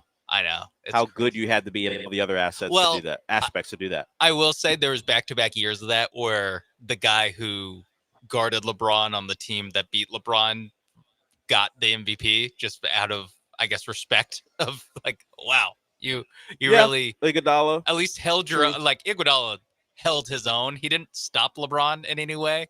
He just, man, you made it hard for him. Good job. And he knocked down big shots. Yeah. He would But do that, I mean, so he also was like 16 points a game. Like he wasn't lighting it true. up.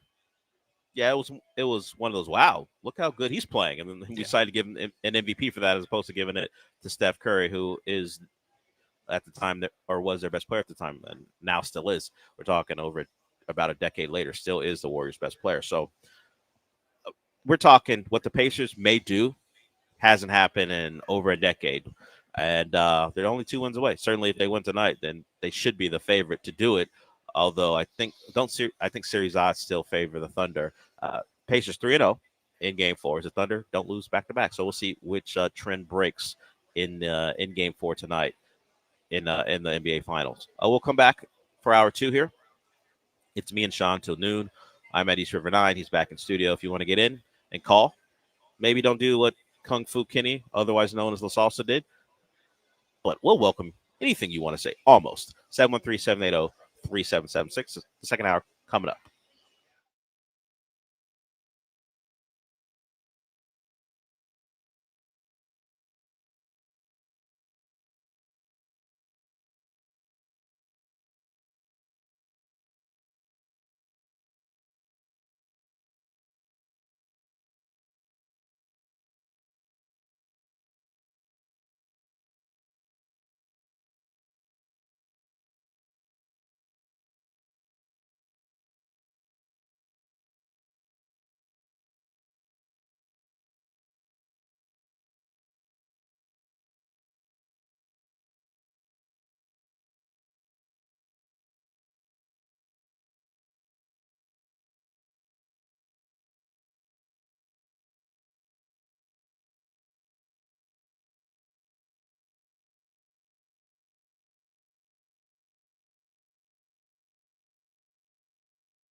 Hour 2 begins here at East River 9. Host station's going to be out here. John and Lance started it. After me, it'll be Paul Gallant, and then the Killer Bees will get you going until 6 as we wrap it up here at East River 9. We're out here pretty much anytime there's a major golf championship. So with the U.S. Open going on, we're out here, and we've done it for the Open, otherwise known as the British Open, the Masters, and the PGA. So East River 9, a great host for anything you want to do. Forget about just major championships. If you just like watching golf on the weekend, they have the TVs here for you. If you want to just play, you got great views of the city. You can look right into downtown right now from my vantage point here in the bar restaurant area.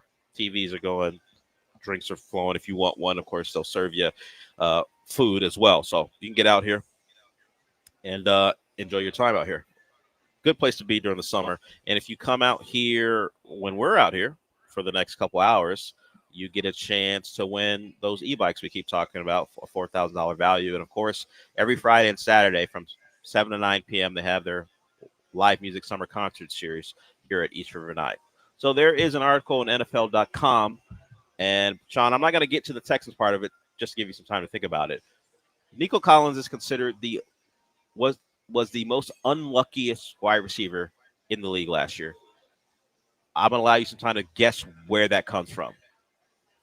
The unluckiest wide receiver in the league last year. Nico had a really good year, short-circuited a little bit by injury, but when he was healthy, he put up numbers. But still, the unluckiest wide receiver in football last year. And I'll give you some time because they have a list of guys who make the list, and Saquon Barkley fits the bill for running back. He was tackled 11 times at the 1-yard line. And why would that be unlucky for him? Because of the tush push. Yeah. We're talking about perhaps 11 touchdowns taken off the board because he got tackled at the 1. And a couple of those times happened on the same drive, I guess, as a result of penalties.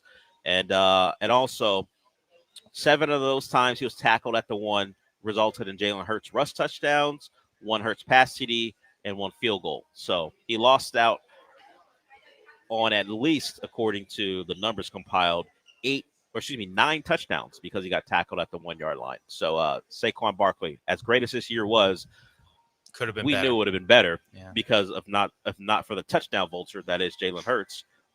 But the Eagles aren't going to change that model because they always score when they do the tush push. But yeah, that guy goes for 2,000 yards, was an AP NFL Offensive Player of the Year. Just think what his numbers would have been when he set a career high with 13 touchdowns. Maybe if he got a couple more opportunities or maybe stretch that football out, maybe it's a 20, 21, and maybe we're talking about MVP stuff as opposed to simply AP NFL Offensive Player of the Year. Yeah, it's got to – look, you win a Super Bowl, you run for 2,000 yards, there's not a lot to complain about. But yeah. You'd like a couple more touchdowns. You could have got the 20 touchdowns if not for the tush push. That's the thing, is that he by far had the best individual season of his career, had won his first Super Bowl, and he can still sit back and, probably something you only tell your friends or your closest circle is you're like, I probably could have won MVP if they let me run it from the 1 every once in a while. Like, didn't have Jalen Hurts taking 7 touchdowns off of me for the tush push. That's tough for running back. That's only the time Saquon Barkley got tackled at the 1-yard line too. Never mind all the other guys that got tackled at the 1-yard line. Very true. It just so happened he got affected the most, but I'm sure there are other guys who got tackled at the 1, and Dallas then Saquon could have ran those. Yeah, when a receiver gets tackled at the 1, Saquon could have took advantage of that too, where he could have been the touchdown vulture. So who knows what his touchdown total would have been. But it's like something he's not allowed to complain about because of how great his year was, but if you are Saquon Barkley, it's like this, just human nature. You're just like, I could have won MVP. Do you think Saquon Barkley was a secret guy behind getting the push ban this offseason? Although it didn't work out, didn't get enough votes. But if Saquon Barkley could have been whipping up votes behind the scenes, I wouldn't be surprised. Yeah. Hey, guys. Maybe do it through your agent, has his agent be like, hey. That's the way you do it. Hey, I also represent I don't know, someone on the Packers. I can get in Matt LaFleur's ear and try to get the Packers to try to nix this thing. Yeah, you keep the stink off of you. You let your agent do the dirty work, and then you're talking about, hey, don't quarterbacks get enough credit? Why are we handing touchdowns to quarterbacks also when that should be yeah, guys can get hurt. I know the guy who's doing it squats over 600 pounds, but he could get hurt. Saquon Barkley, great season, just could have been even better. Okay, so Nico Collins is also on the list. Why was he the most unlucky receiver last year? I assume it's a different formulation. It's not he also got tackled at the one a bunch, right? No, it was not. It was not yeah, that. Calvin Johnson that one year, or actually the couple of years that happened to Calvin Johnson. I think it's some sort of percentage of targets that were deemed poorly thrown or inaccurate. That is not a bad choice, but it's incorrect. It is the number of yards he lost because of penalties. Number of yards taken. I don't. Well, they didn't go Laramie Tunsil, but you can probably imagine it's offensive line or maybe some offensive pass interference on a screen. Didn't he lose yardage on a screen that went for a touchdown? Was that him? And Laramie Tunsil was what, illegally downfield, yeah, or was it a? It was the first play of the Cowboys. First play against the Cowboys, right? Yeah, I forgot. And, he took a screen for a touchdown. Yeah, he took a screen for a touchdown, I think. And I think maybe Tunsil was illegally downfield. I forgot exactly what the penalty was. 75 yards right there. Got taken off because of penalty. So it only totaled 142, but it's 20 more than the next guy, which George Pickens and then Juwan Johnson of the Saints and Jackson Smith and Jigbo. But yeah, as good as his season was, there could have been an extra bill plus if it wasn't for penalties committed by likely Texans offensive linemen. And the biggest one, I think, is the one we featured, the one against the Cowboys on Monday Night Football. The Texans went on to win that one because the Cowboys weren't good. But, yeah, unluckiest receiver in football, according to this article. And your guess is probably a better way to determine it. How many off-target throws to a receiver who was open? Yeah. Guys, or when you're open, you aren't targeted. I'm sure that's maybe you don't consider that luck. Maybe the random formula this writer put together doesn't consider that luck. Yeah, maybe it's a different word for that. But yeah, Nico Collins, right up there with the most unlucky people in the world. Also, unlucky people receivers, in the NFL. Unlucky receivers who play in the NFL. There it is. Alamadis Zaccheaus makes the list because, if you don't know, he's the now Bear receiver who played for the Commanders last year. He lost out on 3 TDs because of penalties. For a guy who doesn't put up a lot of numbers, catching 3 extra touchdown passes and having them taken off the board, particularly in the free agency year, might have affected the way he got paid. But yeah, so he makes the list as a receiver. So that's the only Texan, at least Nico Collins, the only one considered unlucky. Although I don't know how you miss out on C.J. Stroud for standing behind that offensive line. Well, maybe once again, that's not considered unlucky. I would also say that Nico Collins wasn't the most unlucky receiver on his team, given that very true. Tank Dell had had a practice squatter go into his leg and break it. And now he'd be out for the rest of the season. And Stephon Diggs tore his ACL as well. So maybe he didn't want to go to the dark side of sports there and mention guys getting hurt. Okay, yeah, he just wanted to. Because it's it's supposed to be a little fun article on June 10th, Friday the he did it because it's Friday the 13th. He wanted to do something. But generally when I think of Friday the 13th, I think of guys dying in movies and TV shows. Guys getting mangled like Tank Dell did. Yeah, like Stephon Diggs and Tank Dell. So maybe there was a way to tie those two guys in. But yeah, Nico Collins, unlucky, mostly because of offensive line play. Do you think Nico Collins does they probably still have a group chat, with the receivers, and he's just like, man, just saw this article talking about how unlucky I was. I don't really think sucks, he'll see right? it. Yeah, guys, look how I lost out on 142 yards and at least 1 touchdown. I don't know how penalties may have negated other ones, but we know of at least 1 he lost out on against the Cowboys. So I doubt that Nico's considering himself unlucky. He got that new contract, put up another 1,000-yard season, considered one of the best receivers in football, and now his the guy who caused a lot of the unluckiness is in Washington, so he doesn't have to worry about it anymore. So maybe Nico Collins has an even bigger year, stays healthy, and doesn't have penalties getting in his way. Okay, we'll go to break with that. We got a couple more segments to go. In fact, only one really of open stuff because Michael Carroll is going to join us right around 11:30. So if you want to talk about anything other than TV and movies, because that'll begin at 11:30, you should call in right now, 713-780-3776. Got a couple more segments to go here at East River 9 as we enjoy what is the U.S. Open on the televisions. We will be back.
It's the Del Olaleye Show. On ESPN 97.5 and 92.5. Broadcasting live from East River 9 as part of ESPN Houston's Summer Circuit. Presented in part by our grand prize sponsor, Power On e-bikes. From the Mobile Veritex Community Bank Studios, here's Del Olaleye.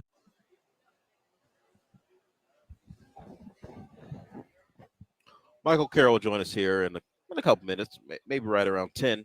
And he'll get you updated on what's going on this weekend in TV and movies. But I mentioned this earlier, and the player in question was Giannis. Giannis tweeted out, "I really miss Woj," and it led to an article that I read about Woj is really missed during this time in what was deemed the NBA offseason, which immediately caught my eye. Wait a minute.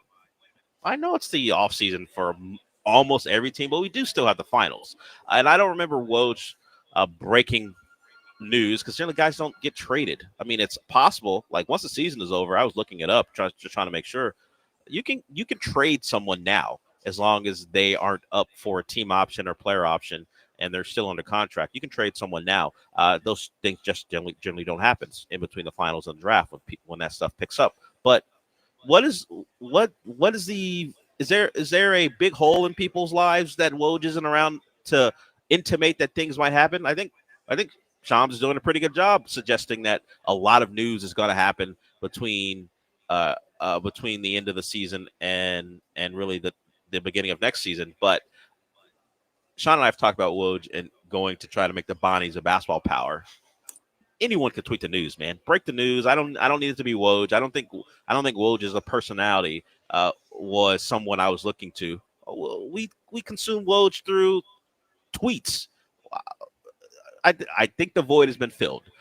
Sounds will show up on whatever show you need him to let you know that the Rockets are involved in Kevin Durant But there's Giannis also is four other teams open to leaving. Four other teams involved. So 5 fan bases can get excited or not, depending on how you feel about Kevin Durant. And he lets you know that Giannis may be considering leaving. And you got others out there. I don't know. I haven't thought once about, man, what will Woj be tweeting about right now between games 3 and 4. All I took from this is that this is either this is more than likely a subtle shot at Shams because of what he's putting out there about Giannis. Yes, that's what I think it is. I think it is literally that deep of the Shams tweet that I think most people have kind of like already moved on from and forgot about, where he was like, Giannis is expected to weigh all options this offseason or whatever it was, whereas like he's considering all options moving forward in the future this offseason about where he wants to take his career or something. And people were just like, wow, Giannis might leave. And I think Giannis is Mr. Loyalty. He's going to loyal to the soil. I think he's gearing up to say that he's going to stay. That's how I would take it. I think that's going to happen. After the initial, look, he could be interested in leaving. Yeah. All we've heard is that the Bucks are doing what they can to make sure he stays, and Giannis's preference is to stay, and he's not actively looking for a way out.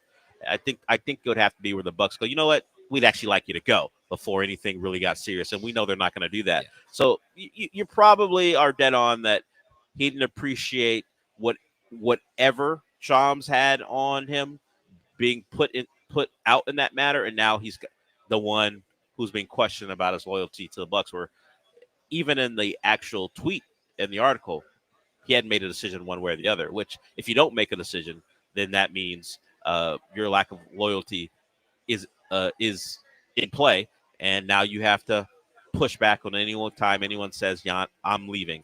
And you know what?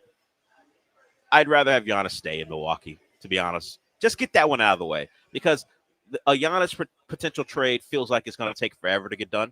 It just feels like it, unless he goes, this is the team I want to play for, and it's the only team I want to play for. But if it becomes a bidding war, that feels like one of those things that it could happen a couple ways. It could be where no one brings an offer to the table that the Bucks thinks is commensurate with its value, or that we just go back and forth upping offers until Giannis says, actually, I don't even want to play there, so make sure it's here. I would like him to come out and tell me, stay, or tell the NBA world stay, so we can move on. It would be a lot easier. Just to speed this whole thing up, because Giannis watch, which hasn't even taken full effect because he won't say one way or the other, probably is going to get overblown by anyone who has a platform to talk about it. Is this a weird, like, don't show up the NBA Finals thing? Where I remember that happened. Or trades. Yeah, I think so. I remember that happened. If this was David Stern's NBA, definitely. Yeah, that happened. I forgot which World Series it was, but where A-Rod announced that he was going to opt out, or at least like it got reported that he was going to opt out like before Game 4 of a World Series, and people got mad at him. I think part of that's just because he was Alex Rodriguez, and at that time, people just got mad at Alex Rodriguez for everything. Rightly so most of the time, I would say. But I do wonder if this is like a thing of you don't want to announce that a top 3 player is gonna demand a trade before Game 4 of the NBA Finals. Although KD gets a pass because everyone knows he's getting traded, I guess. Yeah, it's not I mean, like a that bombshell. was. Yeah, that wouldn't be. That's not a surprise. We all knew from the moment they floated his name around the trade deadline that this was going to happen. That's actually useful for like, all right, we still need to fill like 30 minutes of a NBA whatever the jump or whatever on ESPN. Like we still need to fill this thing. Like we can. One of the later segments can be a Kevin Durant trade update. But I think that's part of it. But I mean, also if he's staying, like just say you're staying. I don't know. Yeah, that's a way to look at it. That move along. But to his point, I never said I was leaving, and maybe that report by Shams isn't even accurate. So why do I have to come out and say I'm staying just because of a report that I won't even acknowledge? Yeah, but if it annoys you so much, you should just nip it in the butt. Like that's where it's like if it bothers you got to be passive aggressive. Okay. No, passive aggressive is what we do here. Okay. I don't know if you've heard. We're a passive aggressive society online, unless we're just flat out a-holes to people. So I'm not gonna say Shams is wrong. I'm not gonna say I don't like what he did. I'm just gonna let him know that I prefer the guy whose job he took. And let people speculate on what I mean. The guy retired too. Like it's not like Shams. That's true. It's not like ran him out of there. He left. I mean, ESPN would have loved to kept. ESPN would have had him around for years, and Shams would have had to keep doing. I forgot exactly who he was working for at the time. He had kept making appearances on FanDuel TV or whatever the hell his appearances were, wherever they were. Now he's doing the rounds on ESPN. Yeah, kept flirting with ESPN Adam. didn't want. Yeah, well, he could do that anyway, I guess. He can work for whoever he wants to do that. Woj left on his own accord because he was actually sick and tired of doing the things that Giannis would like him to do. Break news, having to call every agent and general manager in the world to find out what's going on. He thinks it's less sleazy and less cumbersome to deal with college athletics. Yeah. By the way, which has his own issues. Not to like sidetrack this because we'll get to Michael Carroll next. And I don't want to keep him waiting. He's a busy man. I actually think it's kind of bad for the league if Giannis stays in this terrible Milwaukee situation, but that's another thing. If Giannis was in the finals, we wouldn't be like, who's the face of the league? It'd be like Giannis is obviously the face of the league. It's and he's just a guy who hasn't been out of the first round since 2022. Yeah, face of the league and can't get past the second round. Yeah, can't get past the first round now. He's just signing up to like do that again at least one more time.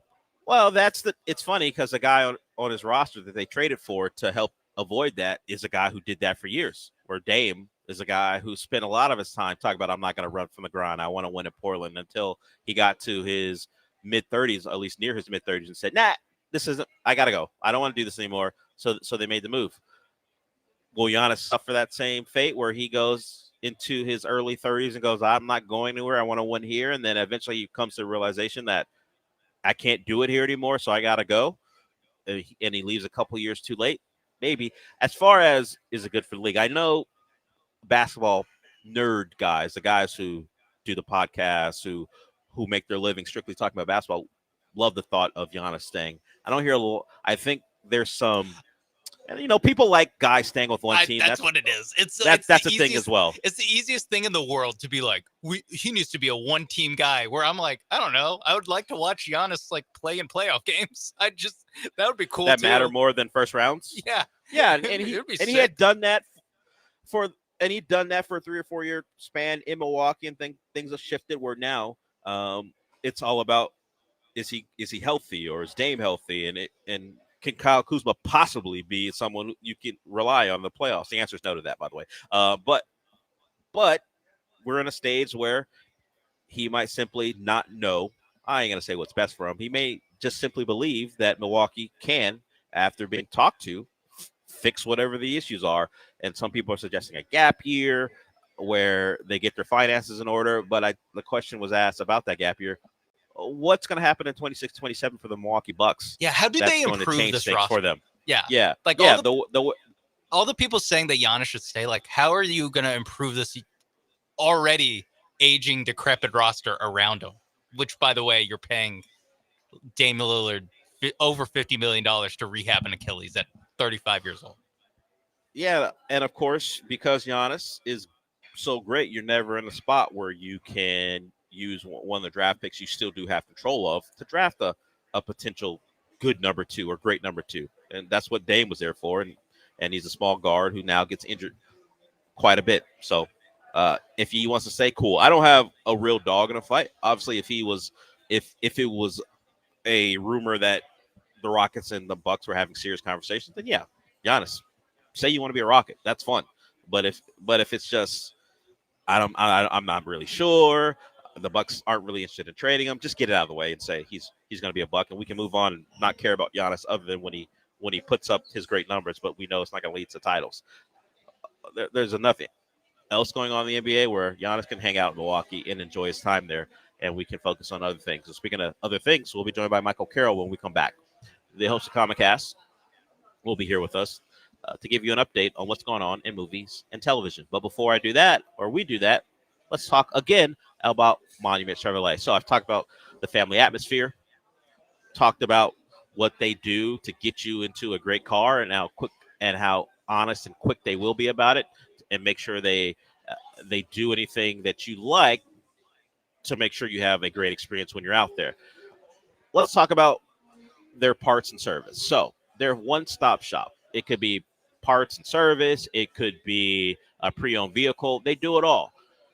So you can make Monument Chevrolet the one place you go to when you have an issue with a car, or maybe just looking for a car. That's how big that campus is. And in fact, when I met the guys out there, they mentioned it being a campus. So they have a big lot, for their pre-owned stuff. They have a great inventory, whether it be a Blazer or Trax or Silverado for their new stuff. And of course, they have their pre-owned vehicles as well that you can take a look at. It's all there for you on monumentchevrolet.com. Check out the entire inventory. Check out the prices. Look for the savings. They're there for you. You'll get yourself into a great car. And once you drive off that lot, you can come back anytime you want and talk to them. Your family at that point. MonumentChevrolet.com is a website. It's in Pasadena off of Beltway 8 and 225. Great cars, great people, and remember this, Chevrolet, together let's drive.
Michael Carroll joins us here. You can listen to Comicast wherever you listen to podcasts. Also, you can listen to it on ESPN 97.5. He does that podcast with John Lee. Michael, welcome, and tell the people about the latest issue of Comicast if they want to take a listen. Well, thank you, Dell. So on the latest issue of Comiccast, sadly, my co-host John Lee was out due to his daughter Bree being sick. So it actually ended up working out because we had a guest that day, Fred of Derf Designs. If you want to check out his work, derfdesigns.com, DERF. And we talked about Comic Palooza. Of course, that's happening June 20th through the 22nd, where Jong and I and Shalise Williams of Real Movie Junkie and Brad Gilmore of Hall of Fame here on 97.5 will be podcasting live from the show floor Saturday, June 21st at 3 p.m. And then Fred and I got into a non-spoiler review of How to Train Your Dragon, which that's the big film of this weekend that's premiering. And we got into a spoiler review of Predator Killer of Killers, which that movie is phenomenal.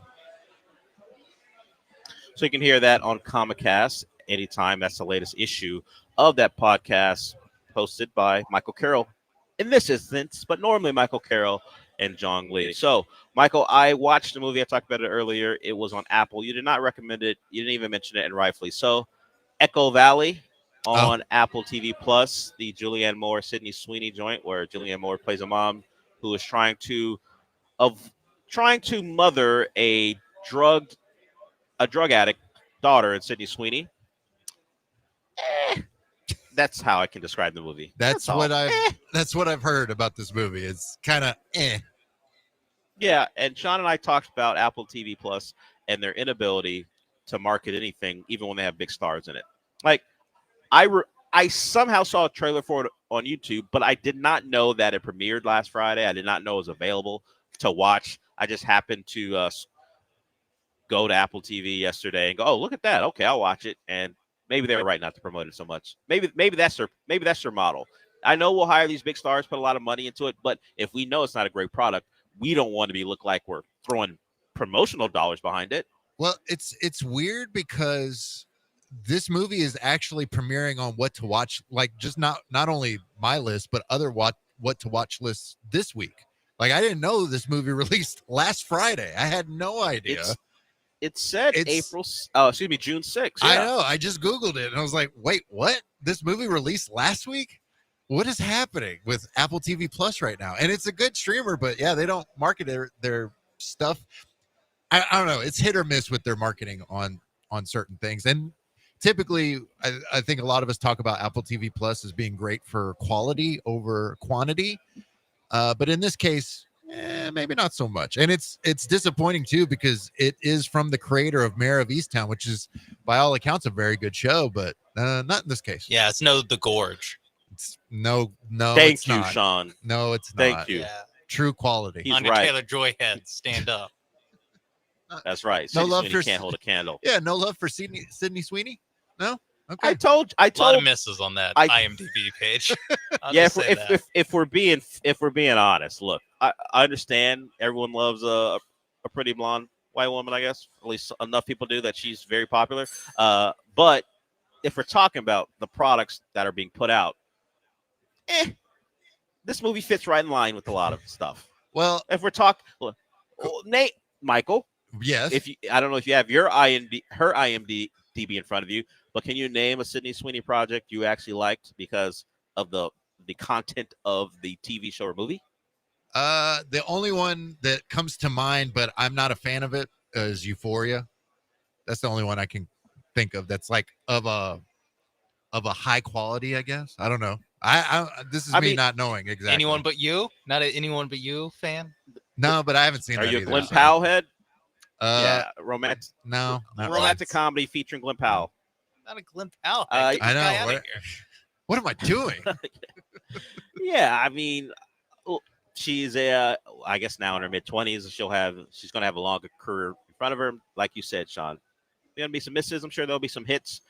But as it stands now, we're leaning heavily to the misses, right? I was going to jump in and say, as long as it's, I mean, we all know Madam Web.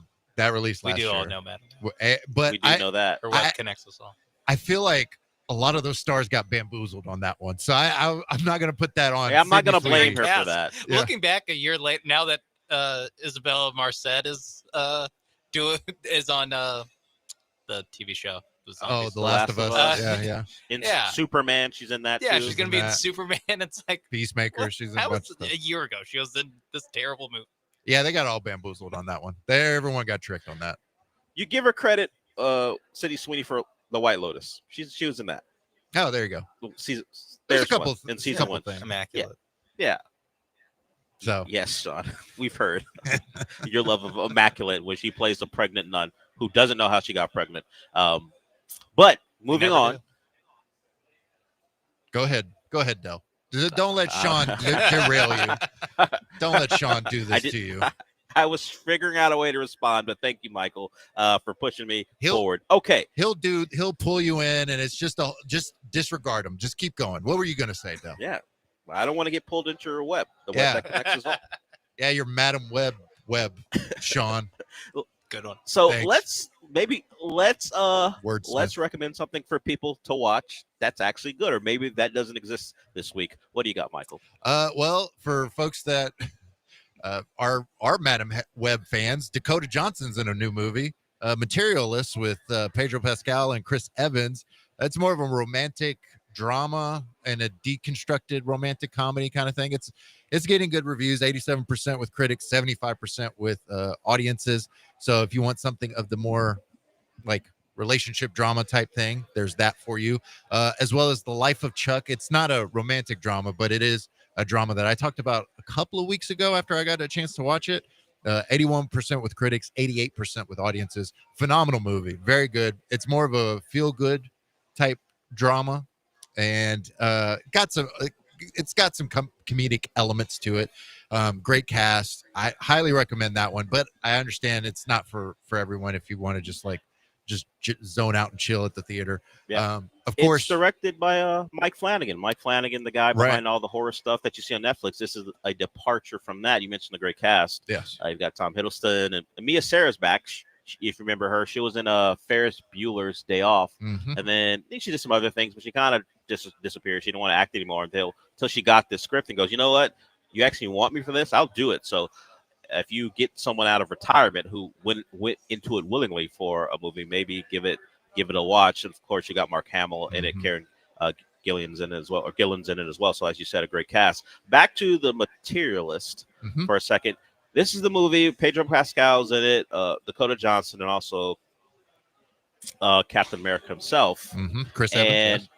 Chris Evans. No, it's Captain America. Excuse me. Oh, sorry. Former Captain America to me. Yeah, I was going to say Anthony Mackie. Yeah. There's a new Captain America now, but the ex-Captain America, Chris Evans. And this is the guy who said, in a joking way, but maybe even a little seriously, when we're talking about bad movies and hits and misses, that they're doing a press run for the movie, and he was standing next to Dakota Johnson and Pedro Pascal, and they're talking about if they would allow each other to control like their movie choices going forward. And he goes, "Yeah, you should guys let me control your choices, so you can ruin your career like I've ruined mine." So he's had several misses when he's not playing Cap.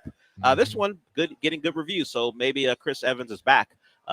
We will see. And speaking of Chris Evans, we were talking about Gray Man earlier, Sean. That was maybe one of his misses with that mustache. But I think that's maybe. But I also maybe he'll turn it around with this one. I don't think. Well, with Gray Man, I don't know. I wouldn't put that on him. But like with Red One and some of the other choices, yeah, I completely agree. This one, by all accounts, Shalise Williams, friend of Comic Cast, she had a chance to host the Houston screening this past Monday and got to see the movie, and she actually covered the premiere of it. And Chris Evans was the standout for her in terms of what he brings to this role. Obviously, you have Dakota Johnson. Obviously, you have Pedro Pascal doing what they do, but Chris Evans is a true standout in this as playing the ex of Dakota Johnson, who's not. Dakota Johnson meets Pedro Pascal, who is the rich guy to her like matchmaker, and then Chris Evans is the broke ex-boyfriend that actually brings a lot of pathos to this role. So Chris Evans actually a standout in this one. So credit to Cap, still got it in him.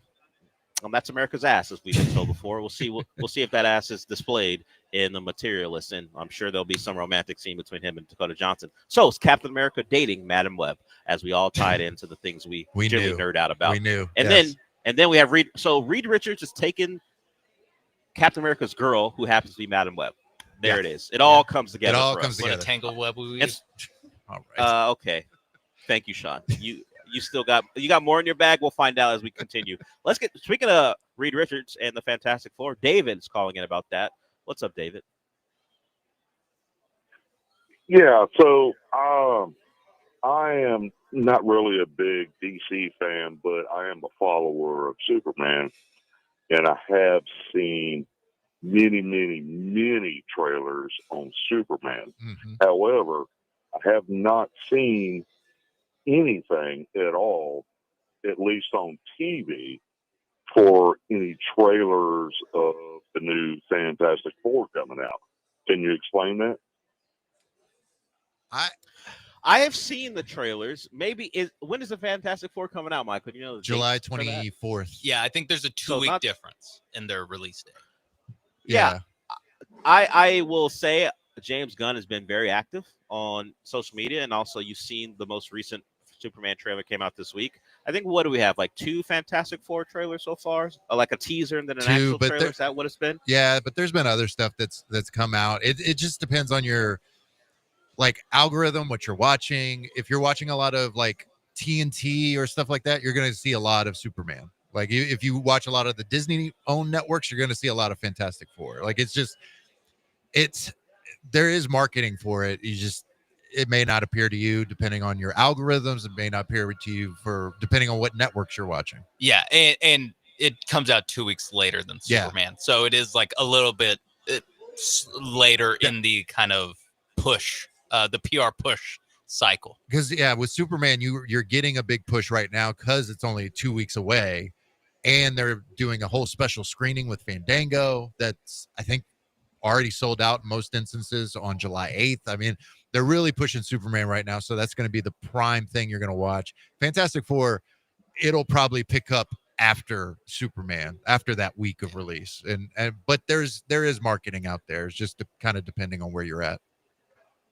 Because I've seen a bunch. So yeah, David, like Michael explained, sometimes it's just what you watch and what they cater to you. But I mean, I don't know if you're a frequent user of YouTube, but if you just type in Fantastic Four, you'll see a lot of promotional stuff that way, and on Twitter as well. So it'll be there for you if you're looking for it. And if not, you're not. So, but just depends on what you're viewing. Okay, Michael, let's get back to what we should or shouldn't watch. What's next? Probably the pick of the weekend for a lot of people, but this one it's interesting just because it's How to Train Your Dragon, the 2025 version. This is the remake of the 2010 version. I saw it on Monday. It's good, but I also inherently always thought the first How to Train Your Dragon was good. The story, I always enjoyed it. This one is basically a carbon copy of that.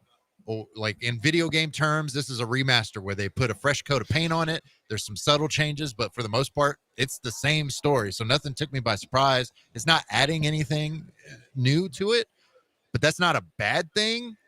My screening had a lot of like younger, audiences and families and stuff, and they were just eating it up. So if you got kids, if you want to take your family out this weekend to go watch a movie, How to Train Your Dragon is not a bad movie to watch. 77% with critics, 99% with audiences.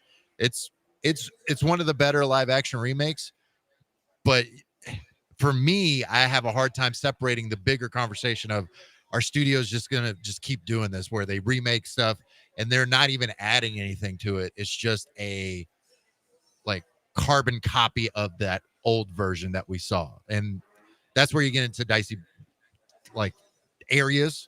But for this one, it's good. Like, I mean, you're not going to be, especially if you got a family, it's not a bad movie to go watch. It's a carbon copy of a good movie. So yeah, but still like pretty good. Every beat, it moves the same way. Like I remember Gerard Butler's still in it. Gerard Butler's in it, and I'm in. The cast is good. The one person I was concerned about was the Mason Thames, I believe is how you say his name, who plays Hiccup, because it was like he doesn't really exude the nerd energy that Hiccup had in the original one, but like by the end of it, he won me over. Nico Parker's great. Nick Frost is good. Like it's a good cast. Great action sequences. The dragon flying's good. Like it's a very good movie that's worth your time if you haven't seen it, or maybe your kids haven't seen it. It'll discover a new generation. But is there a bigger conversation to be had about live action remakes? 100%. That's not here, not right now, but it's definitely like on that spectrum of what are we doing? What are we doing, Hollywood? But the conversation would be very short for me. I don't like them. Yeah. That's how I would begin it in the conversation. I'm not looking for them. Like I remember watching the first How to Train Your Dragon. Was I asking for, hey, can I get humans to do this one? Nope, wasn't looking for it. Sure. But we're talking about Mason Thames. We're talking about the kid from Black Phone. Yeah, he's got chops. We'll see how good he is in Black Phone 2. As that one's speaking of things that need to get redone. I guess it did. As I think from what I can tell, I watched the trailer for that. His younger sister will be the person in danger, as opposed to him. Ethan Hawke is still in that one, so we'll see how that one goes. So, How to Train Your Dragon 2. If you didn't see it as a kid, or you have kids and you never saw the animated version, I'm going to assume, I don't know, but the animated version probably maybe hits better. But Michael said you went to go see it, so How to Train Your Dragon, the live action version, is a pretty good movie as well. Maybe see the first animated version and then see the live action version to make your comparison. Honestly, you're gonna watch the same thing. So honestly, you're gonna watch the same. Like if you layered them on top, I wouldn't be shocked if it's like shot Just for side shot. to side. Yeah, like there's plenty of moments, and you see them in the trailer, and like people have done comparisons. Like there's shot for shot. Like maybe some of the wording's changed, hit this or that's a little bit changed. It's the same movie. So if you want to go watch it, never seen it, might as well go see the new one, or just bring up the 2010 version. It's up to you, but like, yeah, it's basically the same movie. So yes. So I guess maybe you don't like cartoons and you want to see an animated dragon, but human beings around it. Yeah. Maybe go see the movie in theaters. Yeah, if you want to see some Real realistic dragons. looking dragons, yeah, you got this one. So, but that's probably the big one of the weekend at theaters. There's a movie called The Unholy Trinity, starring Sam Jackson, Pierce Brosnan. It's a Western. Never heard of it. Also, probably skip it. 10% right now on Rotten Tomatoes. So, skip that one. When we talk about streaming, though, you mentioned Echo Valley, which that was actually on my list this week to talk about, but we'll skip that one. I was going to also say skip that one, but Deep Cover is a new movie on Prime Video that's actually getting very good reviews, 95% with critics, 82% with audiences, and it is an action comedy starring Bryce Dallas Howard, Orlando Bloom, Nick Muhammad, and Sean Bean as a group of improv actors who are tasked with going undercover in London's gang world. So there you go. So if they want to really play this right, and for comedy's sake, Sean Bean has to die, right? Because he dies in all his movies. So if it's centered as a comedy, though, yeah, right? It's centered as a comedy. They're spies. Yeah. You got to center as a comedy. Sean Bean has to die for comedy's sake. Yeah. just add it on to all the other times he dies in movies, when he was in Lord of the Rings, or when he was in this case a TV show in Game of Thrones. Sean Bean, for comedy's sake, and he can die in a comedic way, but I need that to happen. He is the undercover cop that offers them the role. So it's very possible that that's the thing that triggers them and gets them stuck or something like that. I'm guessing. I don't know yet. Oh, he needs to catch a bullet then, right? He needs to die. Just for the sake of keep the consistency of Sean Bean and who he is as an actor. Great actor. Man just happens to die in a lot of his roles. So I saw the promos for that and didn't think it would be good. I just assumed, but I'm glad to hear differently. Maybe that'll be something I watch this weekend. You got anything else, Michael, before we wrap it up? There's season 2 of Fubar, the Arnold Schwarzenegger series on Netflix. Has Carrie Ann Moss along with Monica Barboa. Mixed things on that. I've seen people like, I can't finish this. The first episode I couldn't even finish. So I don't know about that one. If you're a fan of Fubar, the season 1, like maybe you're into it. Resident Alien season 4 premieres on Peacock. And then one that has a Houston tie that I wanted to highlight, Trainwreck: The Astroworld Tragedy, the Netflix series. Oh, I did see that. It's Promoted premiering on this Netflix, weekend. yeah. It's part of their larger like Trainwreck limited docuseries. The first part was Trainwreck Woodstock 99. This one, of course, is examining the Travis Scott concert tragedy. So that's on Netflix this weekend. All right, that'll wrap it up for well, I would say that, but now I just got a text from Sean that Paul's behind a train. I imagine that's what that means, Sean. He's stuck behind a train. Yeah, the classic East River 9 train that gets Paul. I'd say like 90% of the remotes that we have at East River 9. Yeah, it got me the one time that I went. It is a thing. Sometimes it happens early. Sometimes, generally, it happens right around the time Paul's supposed to roll in. So, Michael, if you got more on your list, we can stick with that. But right before we'll go to break here shortly. But if you had anything, I'm never gonna get to this. We don't have enough time. If you got something, now's your time to shine. Deep cuts for sickos only. Yeah. Oh, you want the sicko B sides? Yeah. Give us the B sides, Michael. This is a movie that actually has already come out, but I put it on the list just because I feel like Sean would eat this one up. There we go. Plane. You remember this movie? Yeah. It's on Netflix this weekend. Yes, I do remember that. Yeah. Oh, it's on Netflix this weekend. Speaking of Gerard Butler, Yes. Yeah, my Gerard guy. Butler's in that one too, right? Yep. Oh, Gerard yeah. Butler, Mike Yeah. Coulter. The Plane. That's the name of the movie. It's I was. it's pretty good. Is it?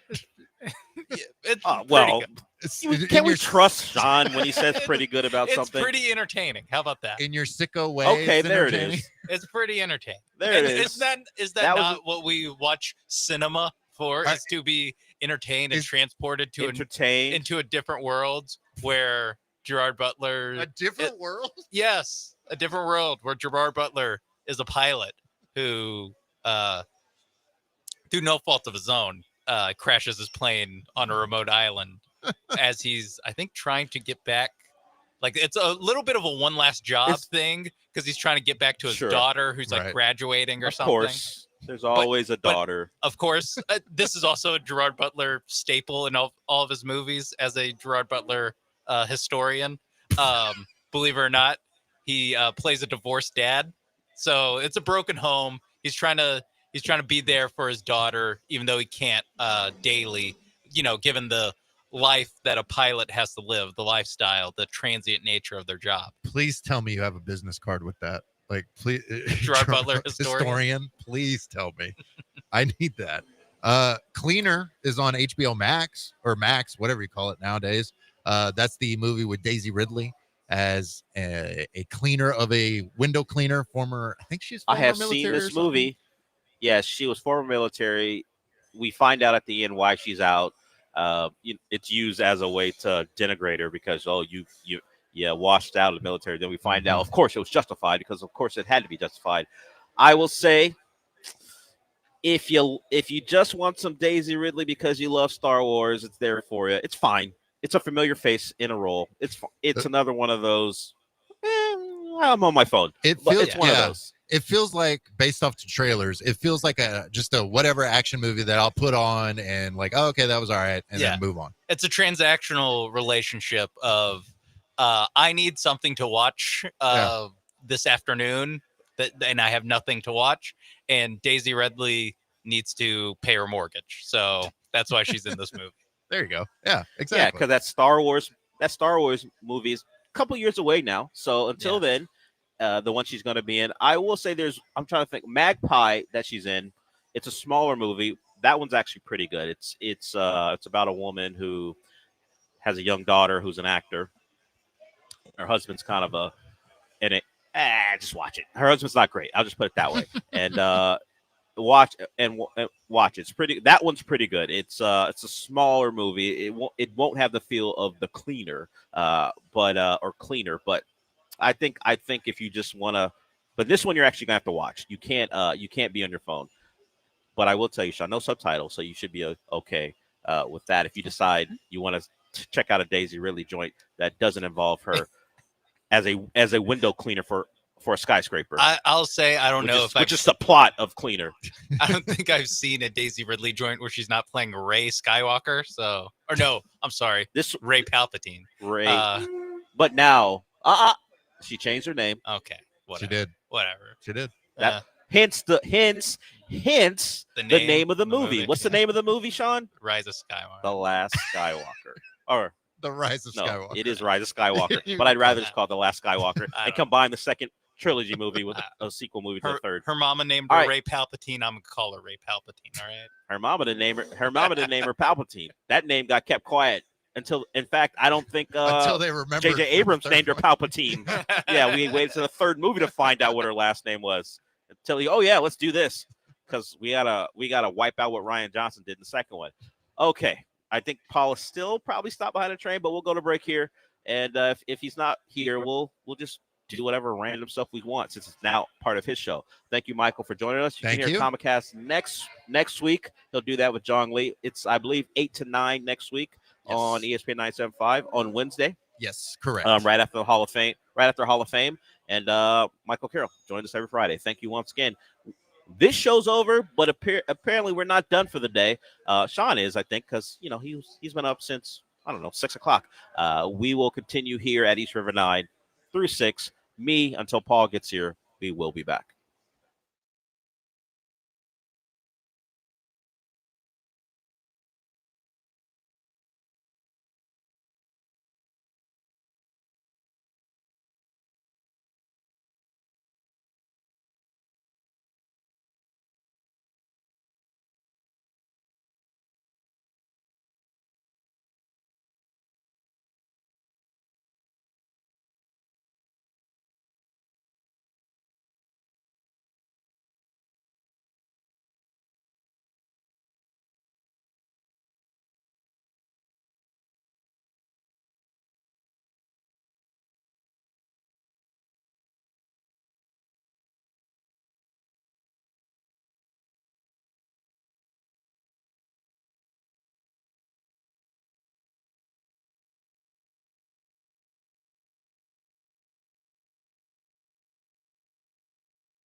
Hello. No, I'm not Paul Gallant. Sorry. That's as much as I can do. What? I wasn't that close, was I, Sean? No, To that what? was How actually he pretty. opens That up the was show? tonally, you're right. I feel like the Yeah, I actual didn't. voice. I didn't. I didn't go all in. Yeah, So. but the tone, like you hit the right tone. Yeah, Paul Gallant not here. He stuck behind a train. I don't know how long the train will keep him from starting his show. Yeah, I I've not know received that an train update. is a. I know that train is a problem. Much like John Granado is a problem. That train is a problem. It has forced the morning show at a time to take a giant detour to get here, get back on a highway, get off at a different exit, all the things you need to do when a train is blocking your access to East River 9. So whenever Paul gets here, he'll get here. We just don't know when. We'll see when he can update Sean on that. Okay. We're at East River 9. I thought I would be able to tell you I'm done at 12. But it's well past 12 and I'm still here. Oh, you know who's also here? Rudy T's here. I did not see him walk in. Mr. Irrigation, who is a longtime listener of the station, gave me his card. I guess if I need irrigation to my lawn, he's there for me. Here's Paul. Paul's here.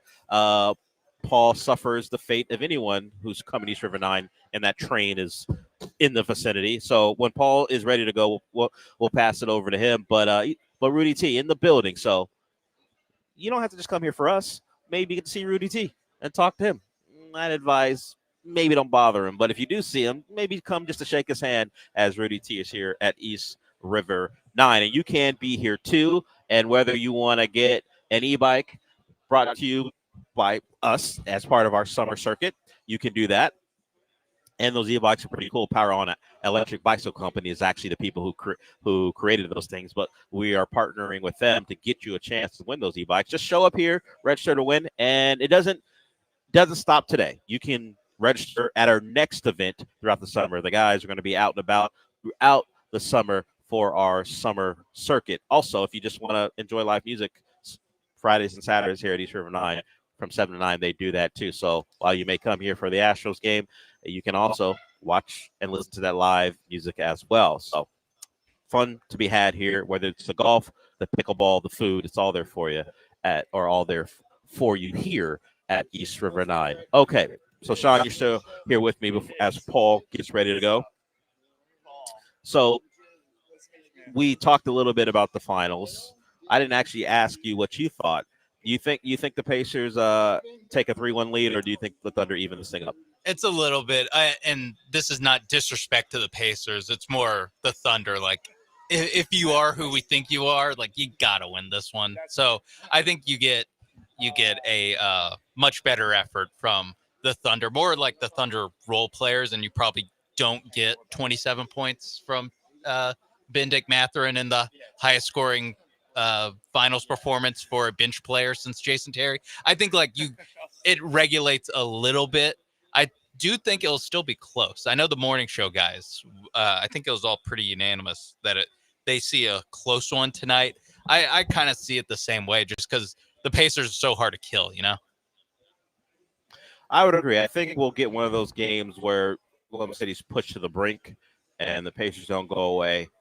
But just the vibes and how these finals feel like they're going to go, they'll pull it out. They'll find a way. Shea will probably have to go for 35, the 40 or something like that.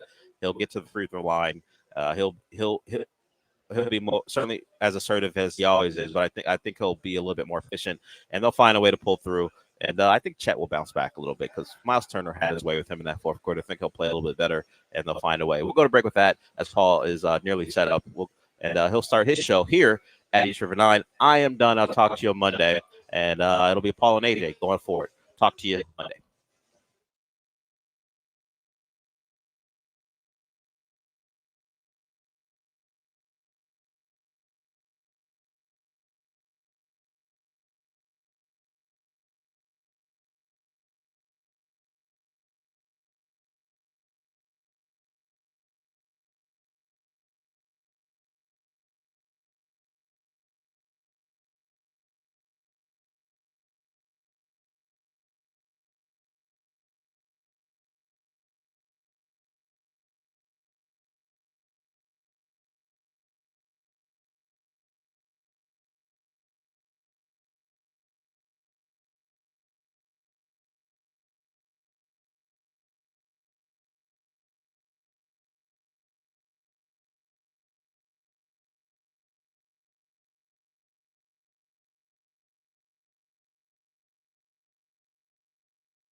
You're listening to The Paul Gallant Show, on ESPN 97.5 and 92.5. broadcasting live from East River 9 as part of ESPN Houston's Summer Circuit. Presented in part by our grand prize sponsor, Power On e-bikes. From the Mobile Veritex Community Bank Studios, here's Paul Gallant.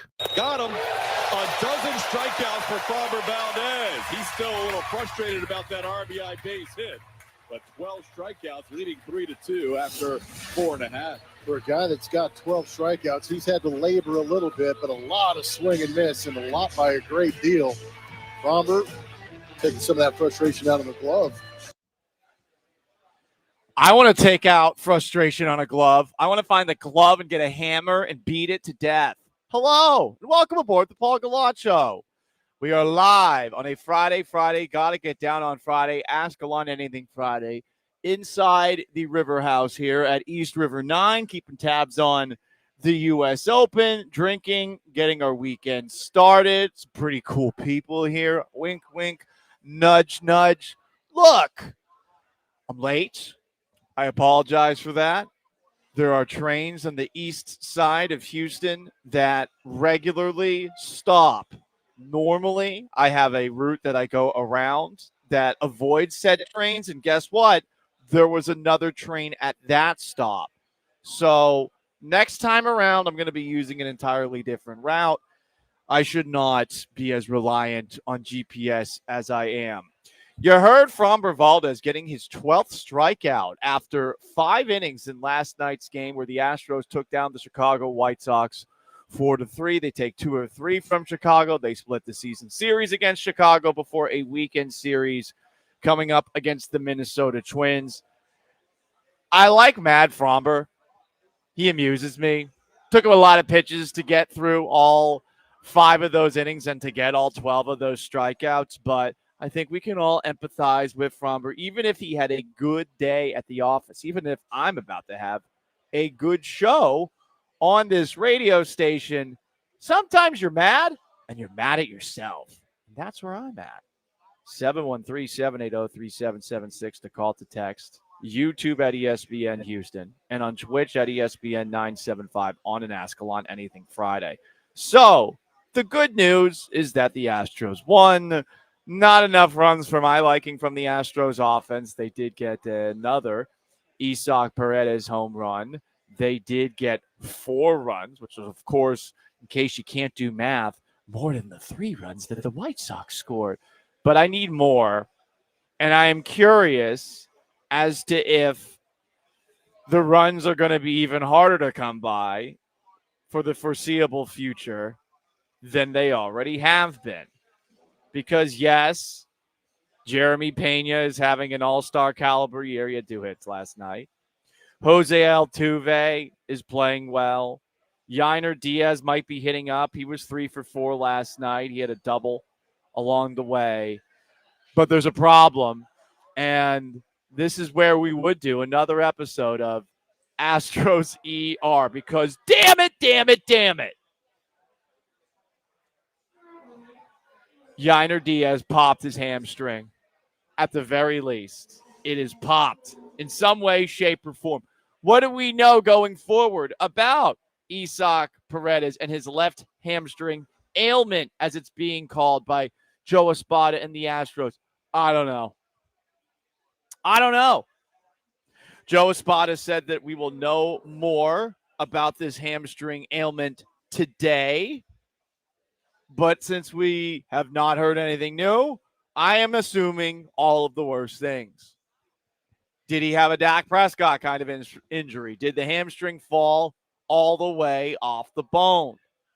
Will he need some sort of amputation? I don't know. I just assume the worst whenever I'm talking about the Astros and talking about the injuries. Every single time, I am just assuming the absolute worst. So now, in addition to the injuries that you are currently dealing with, it's tough to keep tabs on all of them. Yordan Alvarez with a fracture in his hand. Hey, at the very least, it's at least 80% healed after a 10-day change, just 10 days from when it was 60% healed. That's nice. You've got hopefully Christian Javier back at some point this year. Hopefully Luis Garcia back at some point this year. Hopefully JP France back at some point this year. Hayden Wisniewski, done. Tommy John. Ronel Blanco, done. Tommy John. I mean, you've been dealing with a lot of crap to this point. You have a 4.5 game lead in the AL West. I do still think that the AL West race is over. I was actually doing a text exchange with a friend of mine who works back in Seattle earlier today. She was asking me, hey, how did the Astros have such a good year last year and ultimately win the AL West? Is it due to the Mariners sucking? Yeah, to a degree. But get off to a slow start, and eventually everything got cooking. But the more I thought about it, yes, well, Christian Javier missed the majority of the season with an injury, and while we also saw Kyle Tucker out for 3 months, they actually were rather fortunate on the injury front. This year, not so much, and yet they're off to a better start than they were last year, and yet they have a very commanding lead in the AL West. So you feel good, but I just keep wondering how this team is going to continue to generate runs over a stretch where they do not play many tough teams before the All-Star break. You take a look at their games over the next month. We've talked about it before. You could argue that a series coming up against the Rays will be difficult. Check that. They just wrapped up their series against the Rays. I'm looking at the schedule wrong. The series against the Phillies, the 24th through 26th, could be difficult. That series is at home. You could argue a series starting on the 4th of July through July 6th against the Los Angeles Dodgers could be difficult. Maybe you want to put Cleveland up on a pedestal. But for the most part, the remainder of this month is relatively easy, depending on how you feel about the Minnesota Twins. The Minnesota Twins at this moment in time are doing all right. They're in a tough division, the AL Central. They're 36-32, 8 games back of the AL Best 45-win Detroit Tigers. You take a look at them over the course of this season. They at least have a plus run differential, with which the Cleveland Guardians didn't have. This is a middle-of-the-road baseball team. And, the Astros do pretty well at home, but I think this one definitely not a lock for a series victory. I would like to see my 3-game sweep against an American League team. We've yet to see it. Yada, yada, yada. We shall see what happens over the course of the next couple of games. But it is going to be a little bit more difficult for the Astros and for this offense to get going. A little lightning strike out there. Got to say, though, even if you can't do 9 holes of golf out here at East River 9, you can come out and hang out and drink with us and watch the storm from outside. Yes, just make sure that you avoid the trains. Don't get stuck by the trains. East River 9 actually does have directions on their website, someone pointed out, so that you can avoid the train. So that's nice. Next time I'll check that out. And I'll be calm and rational, and I won't punch every single part of my car that I possibly can in a fit of rage, because I can't control my emotions, even though I'm 36 years old. 713-780-3776 to call to text. We are live out here at the River House at East River 9 as part of the ESPN Houston Summer Circuit. You can come out here, and we got some really cool things that you could register to win. Yeah, that's right, guys. And this is an all summer long thing, but you can potentially get a pair of e-bikes from Power On Electric Bike Company. It's a $4,000 value. Quick, simple, and fun. That's how Power On e-bikes do it. They make it simple and easy for you. It's an Ask Gallant Anything Friday. 713-780-3776 to call to text. YouTube at ESPN Houston, and on Twitch at ESPN 975. We will get to your questions as the show goes on. Also, Up next, we're bringing back a summer-long segment that brings me great joy. It makes me feel like I actually don't have to worry about my job in this bloodthirsty industry. We are doing another episode of the Athlete Podcast Olympic Games. And in said Podcast Olympics Games, you are going to hear perhaps the stupidest thing that's ever been said by an athlete. I'm not kidding. Stick around. It's the Paul Gallant Show, live at East River 9 on ESPN 97.5 and 92.5.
This is the Paul Gallant Show, on ESPN 97.5 and 92.5. broadcasting live from East River 9 as part of ESPN Houston's summer circuit. Presented in part by our grand prize sponsor, Power On e-bikes. From the mobile Veritex Community Bank Studios, here's Paul Gallant.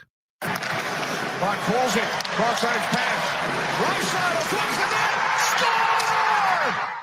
Leon Draisaitl in overtime. The Edmonton Oilers tie the series 2 games apiece. You'll hear the dumbest thing an athlete has ever said a little bit later on in the show. It is the Paul Gallant Show. I'm Paul Gallant. We are live at the River House at East River 9 as part of our summer circuits. We're giving away a pair of e-bikes from Power on Electric Bicycle Company, a $4,000 value at the end of the summer. You got to come here, come to the promo table, and register for a chance to win. Houston, your next great ride starts at Power on e-bikes. Last night, you heard it right there, in the Stanley Cup Finals, which I know not everyone's into, including me, especially when Dallas was playing in it.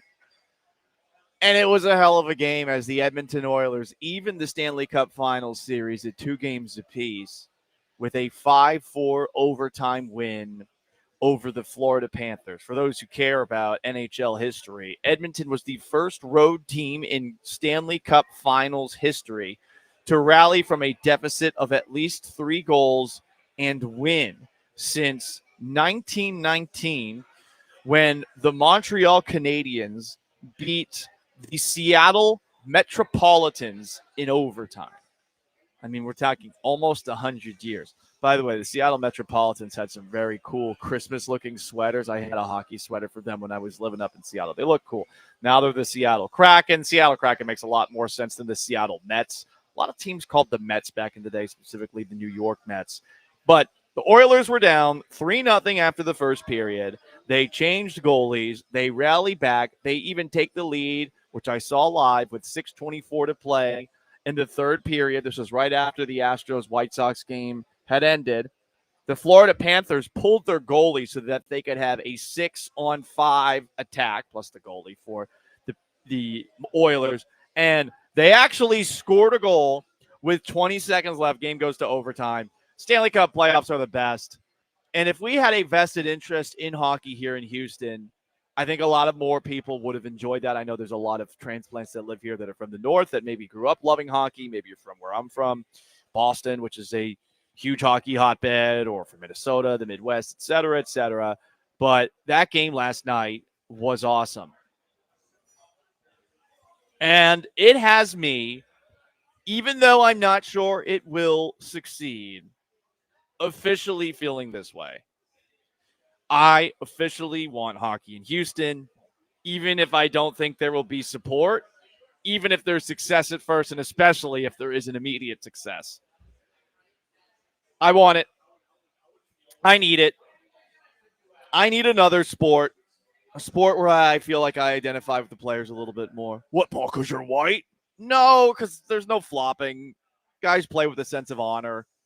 There's fighting from time to time. The sport is fast. It's quick. Minimal commercial breaks. It's a great sport for those who have never watched it. Take some time to get into it. Take some time to understand it.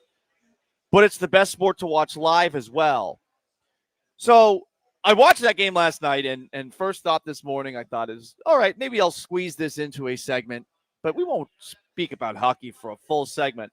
And then I saw a bunch of strange stories coming out of Atlanta, where it seems like the Atlanta hockey franchise is inevitable, even though they have tried and failed hockey in Atlanta twice before. There was the Atlanta Flames. They moved to Calgary. There's the Atlanta Thrashers, an expansion team. They moved to Winnipeg. There's a lot of attempts at hockey in Atlanta, and it's never worked out. Because like Houston, Atlanta's is not that diehard of a sports market, at least when it comes to professional sports. And on top of that, it's the South, and hockey's more of a northern sport, even if there is appeal for hockey across the country. It's definitely of a major American team sports, it is definitely number 4. It's after baseball. It's after basketball. Take your pick on which one's ahead between basketball and baseball. Football's obviously the number 1. How do I know that hockey could be coming to Atlanta before Houston? Well, it's because of this. Forsyth County voted to approve a group called the Krause Group to formally propose NHL expansion into Metro Atlanta. The group is now expected to present its complete proposal with the NHL in coming weeks. The vote passed Wednesday night and is widely seen as the final hurdle, with expansion with hockey to Atlanta likely imminent. The plan is called The Gathering, and it will contain restaurants, bars, residential areas, and an 18,500 seat arena, which is a perfect size for a professional hockey team. The rest is up to the league on where they decide to expand, but we have heard NHL Commissioner Gary Bettman say that the last two failures of hockey in Atlanta are unlikely to deter the league from giving them a third chance, which is crazy. He said this, quote, "I don't think the two prior visits have any bearing on whether or not we would go back if all the other pieces were put together," end quote. Also, John Buccigross, who is basically ESPN's biggest hockey guy, reported back in 2023 that Atlanta was next on the NHL's list of expansion destinations. That is wild to me, given that Houston has never had a major professional hockey team. They had the Arrows for a very long period of time. They moved to Iowa. People like the Arrows. First came into the business, and hockey legend Gordie Howe was playing on the team with his kids. They had these very cool light blue and dark blue uniforms. They changed to more of like a greenish look as time went on. If they do come back, I do think the team should be called the Arrows, and I think they should go back to the old school look. But whatever the case, we've seen hockey here. We've just never seen NHL hockey here. And I find it strange that this is not ahead of Atlanta. But from the sound of things, Atlanta is ahead of Houston when it comes to hockey expansion. I know there's a lot of people listening right now that probably do not like hockey at all. They don't care about hockey. I will say, though, as far as sports to go to in person, it is number one. It is not close. It's better than the NFL. You're going to be sitting a million miles away. So many commercial breaks. Same thing with basketball. Toyota Center kind of stinks. Dyken Park at least is a fun place to go to a baseball game at. But hockey is amazing in person. Baseball, you're going for the social side of things. Let's be honest. Most of you. Some of you guys are coming to the game with a scorecard, which really just shows how exciting baseball is. But hockey would be a fantastic addition to the city. I don't know if people would support it right away, but I would love to see it happen. And I just think it's crazy that for some reason Atlanta is ahead on the docket. I think that one of the obstacles in the way of Houston getting hockey is that I would imagine it would probably have to be owned by Tillman Fertitta, given that the Rockets play at the Toyota Center. And perhaps Fertitta doesn't want to have an arena that is half the year basketball / hockey. Maybe he wants to have some openings for the occasional concert. I assume most concerts that take place at Toyota Center, though, take place once basketball season is done before it tips off in the fall. I would assume that. I know that every now and then you'll see some concerts there. I saw a concert for Trans-Siberian Orchestra at Toyota Center. Again, these are things I'm just sort of spitballing and wondering aloud off the top of my head.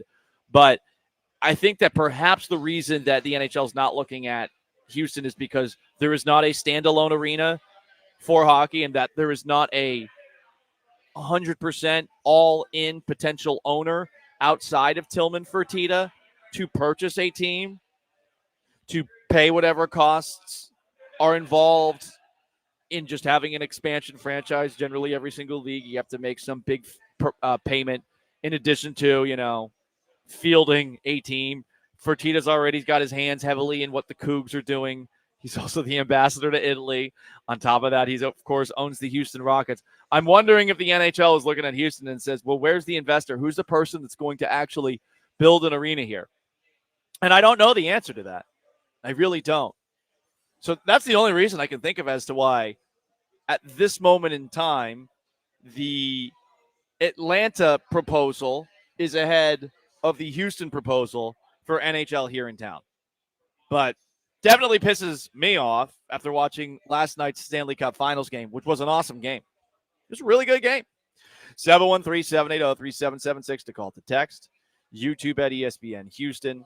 Twitch at ESPN 975 on Twitch. Some comments here. Junior Broncos says the NHL is doing multiple expansion cities. Coug Blaze believes there will be a team in Houston by 2030. He also says the Arrows had the top attendance in the IHL/AHL back in the day. Not surprising. I mean, it's located in a big city, and there are definitely a lot of people here who like hockey. There's just, I would imagine, a bunch of different fan bases. A place I enjoy very much in Midtown, the Maple Leaf, is a fantastic bar to watch hockey. Went there a couple of weeks ago, actually on my birthday for trivia, on a date. It's a good time. We did not do very well. Oh, someone's helping me out with the math here too, by the way. I guess it is more than 100 years since since the team has rallied from down. I keep on forgetting it's not 2019 anymore. 2020 happened. And I guess we all got a little fog brain from that. But 2019 to 2026 is actually over 100 years. Damn. That's just wild to think about. World War I is over 100 years old. Like the end of World War I. Absolutely nuts. I know there was another person who was suggested as interested in an NHL franchise here in town, Dan Friedkin. But it's for an individual owner. This is why you kind of want Fertitta to do it. And Fertitta's supposedly more interested in the WNBA than he is in the NHL. You need to have somebody who, one, has the money for the team. Two, if it's not Fertitta in the Toyota Center, somebody who is going to perhaps have the funds to also build their own arena. And that might be the big obstacle in terms of what's in the way of that as well, of expansion to Houston. So I'm spitballing here. All I am is just bummed out that for whatever reason, Atlanta, who's had multiple chances to try and make hockey work in town, seems to be ahead of the line. From the 972, why would we build a stadium? Toyota Center is nicer than probably most NHL stadiums and probably larger than most NHL stadiums. I mean, Toyota Center, think about it, was built in what, 1996? And if you own the arena, you own anything else that might come to the arena. So it officially opened, October 6th, 2003. It's 22 years old. Got it. So they played in the Summit until then. I apologize, out-of-towner. You all know this. Wasn't here for that moment of time.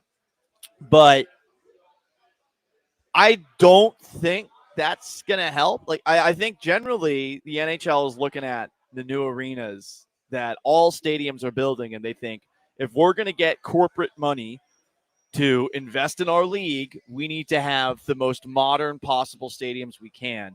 I think Toyota Center is okay. Probably a bigger arena than a lot of NHL arenas.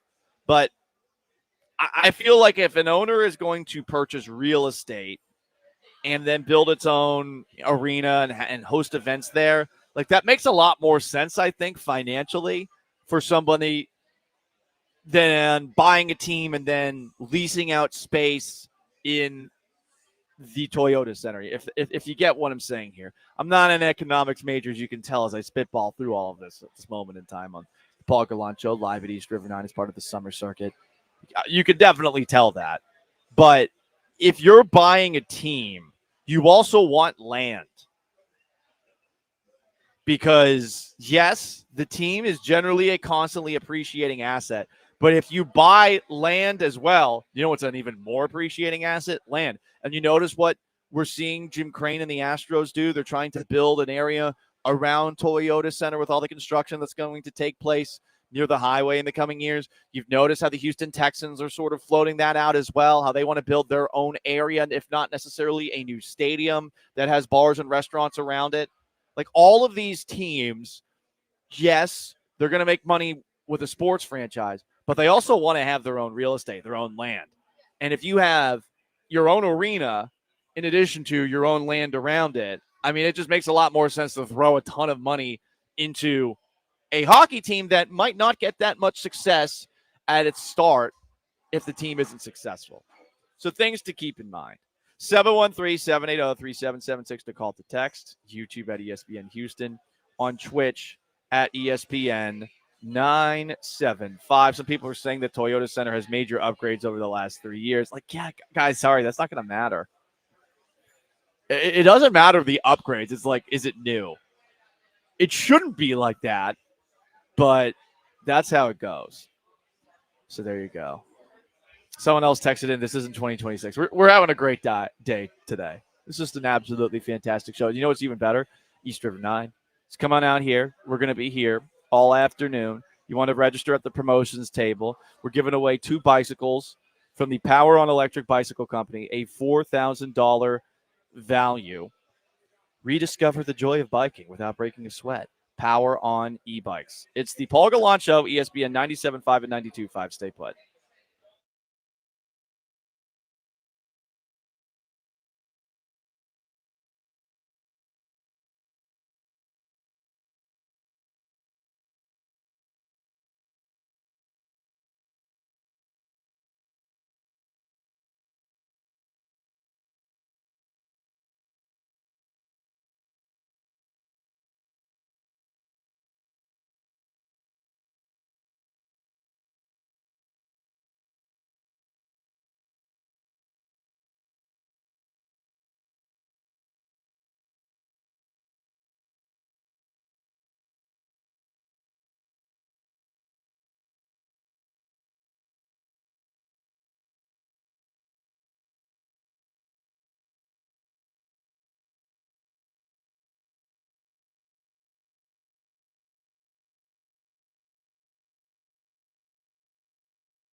You're listening to the Paul Gallant Show, on ESPN 97.5 and 92.5. broadcasting live from East River 9 as part of ESPN Houston's Summer Circuit. Presented in part by our grand prize sponsor, Power On e-bikes. From the mobile Veritex Community Bank Studios, here's Paul Gallant. Most interactive sports talk show in town on an Ask Gallant Anything Friday. 713-780-3776 to call, to text. YouTube at ESPN Houston, Twitch at ESPN 975. We're hanging out in the River House at East River 9. As part of our summer circuit, we're giving away a pair of e-bikes from the Power on Electric Bicycle Company. It's a $4,000 value. Power on e-bikes. where every ride is electric. Ooh. You know what would be electric, especially since I'm in a bad mood from the trains? Booze. So perhaps we will get a little bit in a moment. We have an update as far as Houston Texans safety Jimmy Ward, who was arrested and released on bond after being accused of choking and threatening to kill a woman, his, I guess, fiance, earlier this week. He's charged with felony assault, family violence. He was released on a $30,000 bond. During his probable cause hearing Thursday, Ward asked for a bond hearing to request a lower amount. The date of said hearing not yet released. The Houston Texans are aware of what happened. They released a statement. We are aware of the report involving Jimmy Ward. We are gathering more information and have no further comment at this time. These are the details for the Montgomery County Sheriff's Office. They responded to Ward's home in Magnolia about 4:30 in the morning yesterday. They met with a woman whose name was not released. Quote, she informed them that Ward slapped her in the face, strangled her, and threatened to kill her.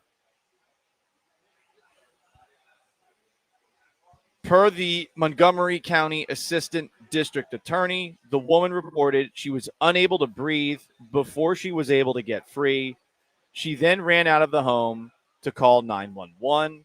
An emergency protective order was filed in the case at the request of the woman. So TBD whether or not this was Jimmy Ward's fiance. Ward, of course, is under contract through the remainder of this year.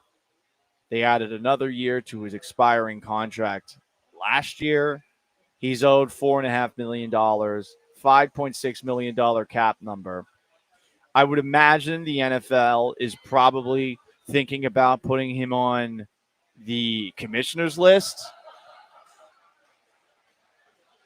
because engaging in illegal, violent, dangerous, or irresponsible actions that could harm the reputation of the league generally leads to that.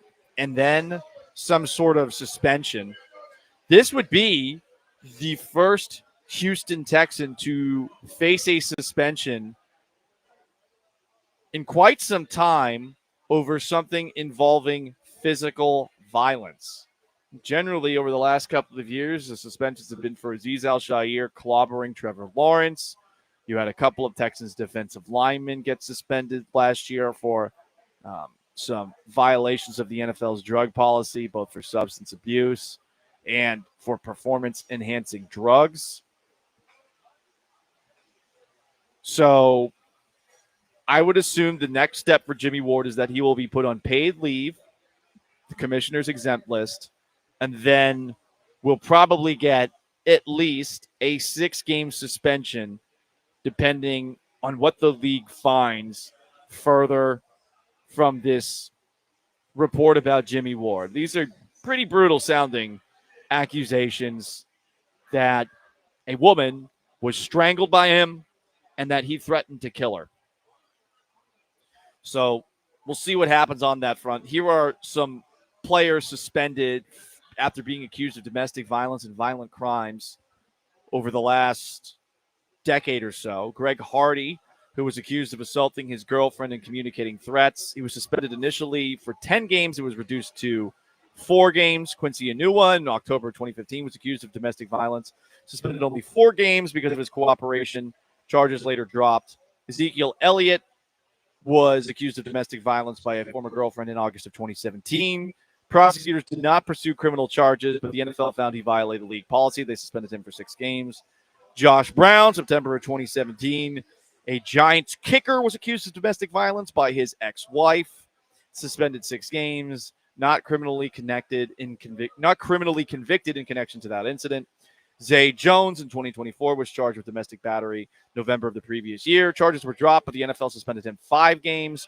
Von Miller was arrested and accused of domestic violence involving his pregnant girlfriend in November of 2023. No charges filed, but he was suspended for 4 games.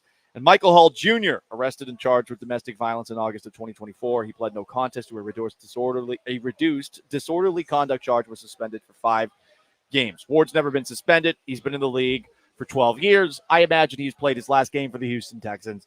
We will see what happens. 713-780-3776 to call to text. YouTube at ESPN Houston. Twitch at ESPN 975. It is an Ask Gallant Anything Friday. On Twitch, Ask Gallant Anything, Junior Broncos asks, since Dell had to work 20 minutes of his own time to cover you, do you owe Dell a beer, something else, or both? Something else ain't happening. I'm in a committed relationship. I can't do that. But, yeah, I definitely owe him something, a drink. I'm very thankfully covered. This has probably been a long time coming because your boy leaves a little bit too late generally getting to the office, but this is the first time I've actually been late for a show in my life. So, very mad at myself. Gotta love it. What a Friday. Friday. Gotta get down on Friday. 713-780-3776 to call to text. YouTube at ESPN Houston. On Twitch at ESPN 975. From the 972, we have to see some evidence before he gets suspended. Him too, until proven otherwise in a court of law. Yeah, I'm not going to go that far. I generally assume that the accusations are true. I get that from time to time there will be exceptions to that, and we've seen some really big ones. I'm also not saying that this definitely happened either. But I would like to think that we should be able to believe accusers for the most part.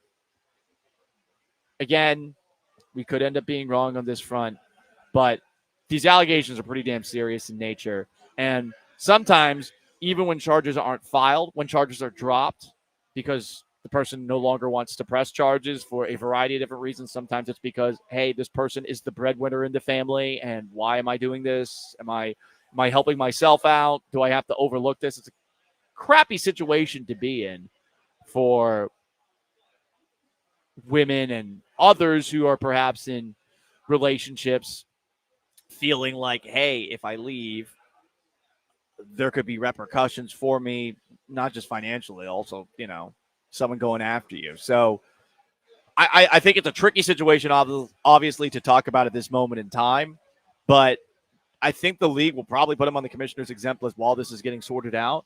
And I would imagine that he will end up getting suspended in some way, shape, or form, even if the charges end up getting dropped, because that's just, as I laid out the list right there, that's generally how it goes. So to Ask Gallant Anything Friday, 713-780-3776 to call to text. YouTube at ESPN Houston. On Twitch at ESPN 975. We are live at East River 9 as part of the summer circuit for ESPN Houston. You can come out here, come to the promo desk, and register to win 2 e-bikes from Power On Electric Bicycle Company. It's a $4,000 value. Test ride today, cruise tomorrow. Power On e-bikes has you covered. Stick around, ESPN 97.5 and 92.5.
Most interactive sports talk show in Houston. We do have some breaking news for the Houston Astros, who have made a trade. They traded recently DFA'd pitcher Forrest Whitley to the Tampa Bay Rays. Cash considerations is the return. Cash considerations is not a left-handed bat. It's nothing. But hey, you got something in exchange for Forrest Whitley. So often hyped, and yet not a whole lot you got from Forrest Whitley. We wish him well in Tampa Bay. I recommend, if he's going to live anywhere, he live in St. Petersburg, the crown jewel of the United States, and also where I went to high school. And as far as those cash considerations go, I hope that they pay a lot of the debts owed to Jose Abreu and to Rafael Montero. We're so close to getting those bills off. It's like looking forward to the moment where you've completely paid off your car. But yeah, Forrest Whitley traded to the Rays. Nothing new on the injury front when it comes to the hamstring injury, left hamstring specifically, that Isaac Paredes had. Paredes, after the injury, per Joe Espada, wanted to play tonight against the Minnesota Twins. Minnesota Twins, for those who don't know, second place in the American League Central. They're half a game up on the Cleveland Guardians. I think they're a better team than the Guardians. You take a look at the Guardians and where their numbers rank across the board. This is a team that is towards the bottom, Cleveland. The Astros played a little bit ago. This is a team that was basically ranking around 24th in just about every single major statistical category. We'll see how the Astros fare. It's going to be a little bit more difficult for their offense to get going if Paredes is not there, when you're already missing Yordan Alvarez, and Paredes has arguably been your second most important bat. Definitely as far as the home runs he's been hitting and what he's been giving to the top of the order after Jeremy Pena. It's tough to make an argument for anybody else. So just who are these Minnesota Twins? Well, they're also a middle-of-the-road team offensively. They've got a team OPS of 705. Guess who's right ahead of them? 14th place. The Houston Astros. So two middle-of-the-road offenses. As far as pitching goes, the Twins also middle of the road. 15th with a 3.83 ERA. As far as walks, hits per innings pitched, they're 9th. Okay. Astros are second when it comes to that. As far as strikeouts go, which I know the Astros lead baseball by quite a significant amount in terms of pitcher strikeouts thrown, the Twins are 10th. So, mediocre offense, solid pitching. The Astros should win 2 or 3, just given how good they have been at home this season. I would like my first sweep of the year against an American team. The Toronto Blue Jays are Canadians. They do not count. 713-780-3776 to call to text. YouTube at ESPN Houston and on Twitch at ESPN 975. It is an Ask Gallant Anything Friday. You can ask any question, and I'll work it into the show. From the 832, got a lot of people asking questions about false accusations and whatever's going on with Jimmy Ward. Why do women not get in trouble for false allegations, but men get dragged for false allegations? Well, I believe that is a civil court matter, and you probably are seeing it right now between Trevor Bauer and Lindsey Hill, because Lindsey Hill, the person who was the first to accuse Trevor Bauer of violent sex, she said something publicly that wasn't actually true, that Trevor Bauer had agreed to a settlement. So he sued her for, I believe, slander. I imagine that you could theoretically do this in a court of law after the fact, when somebody, man or woman, accuses somebody else of domestic violence and it's found to not be true, but it's probably pretty difficult to prove that it was done. Sometimes there are situations that somebody could bring into a case. And again, I'm not a lawyer. That would perhaps make it seem like it's not completely implausible that something like this would happen. Because with the criminal court, you need 100% essentially in terms of evidence presented. You need to think 100% beyond a reasonable doubt that something actually happened. Where with the civil, is it basically 51% likely? I suppose in a civil case, some of these people that have been, put through accusations that ended up being false, I imagine they could sue the accusers. But what are you actually going to get in return from these accusers generally? Like money that will never actually be paid. Anyway, we could go down a rabbit hole on that one. And I don't want to bore you with it too much because I'm definitely not an expert when it comes to that stuff. 713-780-3776 to call to text. On YouTube at ESPN Houston. On Twitch at ESPN 975. From the 713, what's the latest on the Justin Tucker situation? All I know is that the Ravens released him. They said it was a football move. I'm imagining they said it was a football move so that Tucker couldn't sue them for wrongful termination, Someone from the 972 cleaning things up for me. Lying to the police with accusations is a crime, but it's rare that a district attorney will pursue it. What is tragic in situations where people have ended up going to prison. Listen, that's a fair point. Again, I don't know the ins and outs. All I know right now, the accusations against Jimmy Ward are pretty damning. However, at this moment in time, they are accusations. I do find it interesting that as far as accusations go and what bond was posted, I think it's interesting that Jimmy Ward, his bond was $30,000 for allegedly choking a woman and threatening to kill her, where Antonio Brown is apparently wanted for attempted murder. And the stipulations, if he turns himself in, and I don't believe he has quite yet, but the stipulations are he would have to be under house arrest until court begins, but his bond would only be $10,000. That's from an incident that happened about a month ago. The warrant for charge of attempted murder with a firearm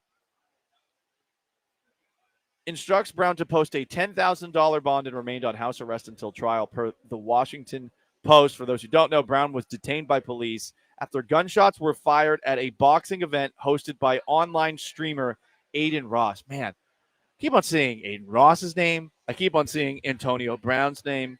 And it's leading into our next segment here on the Paul Gallant Show, most interactive sports talk show in town. 713-780-3776 to call in, to text in. YouTube at ESPN Houston, and on Twitch at ESPN 975. The John Wall Memorial Athlete Podcasting Games are back.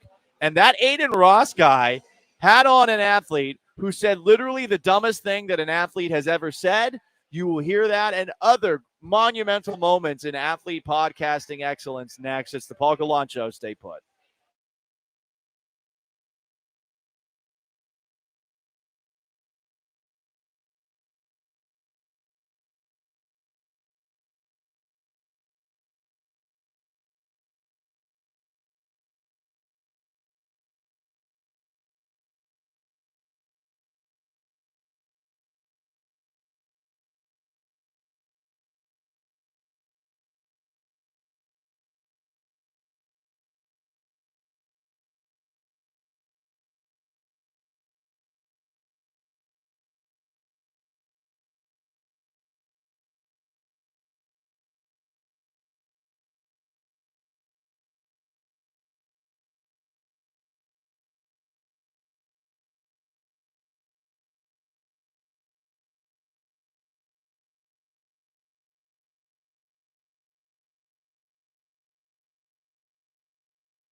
This is the Paul Gallant Show, on ESPN 97.5 and 92.5. broadcasting live from East River 9 as part of ESPN Houston's Summer Circuit. Presented in part by our grand prize sponsor, Power On e-bikes. From the mobile Veritex Community Bank Studios, here's Paul Gallant. Most interactive sports talk show in town. 713-780-3776 to call to text. YouTube at ESPN Houston, and on Twitch at ESPN 975. It is an Ask Gallant Anything Friday, and we are hanging out at East River 9's River House. Weather does seem to be clearing up. There was a little lightning. Beautiful view of downtown Houston. I like to drink and look at downtown Houston. I don't really like golf all that much, but if you want to play 9 holes, you can. You want to play pickleball, you can. There are still people out on the driving range getting their shots in. Fine drinks here at the bar. And as part of our summer circuit, we are giving away a pair of bikes at the end of the summer from Power On Electric Bicycle Company. 2 of these bikes, a $4,000 value. Test ride today, cruise tomorrow. Power On e-bikes has you covered. On top of that, the live music summer concert series at East River 9 is every Friday and Saturday evening from 7 to 9. Fun for the whole family. So you got music here in addition to golf and pickleball and drinks and a silent auction for the American Cancer Society. Some of the biggest people in Houston may or may not be here. Just saying. Just saying. Who? You'll have to see to find out. I'd never underestimate this person's heart. Hey, guess what, guys? It's time for another rousing edition of the John Wall Memorial Podcasting Games. Give these guys a microphone Talk about the Rocks and sport. Trash. Beyond trash. and let them cook. We was gonna beat the out of Braun. They not want to see us. Welcome to the John Wall Memorial Athlete Podcasting Game. Look, athlete podcasters, they're out there. Doesn't mean they're good, but they're out there all right. And on one of these podcasts, as a guest, Tyler Hero, the man that got into a back and forth with Amen Thompson. Amen Thompson dropped his ass on the ground, then kicked his ass the next time the two played. Tyler Hero was on with podcaster or streamer Aiden Ross. I don't know who he is. I know I'm jealous of how successful he is because this guy's also had Tyreek Hill on this offseason on a bus, and Hill was saying all sorts of wild things. But here is Tyler Hero talking about how he doesn't believe in anything that began and happened before 1950.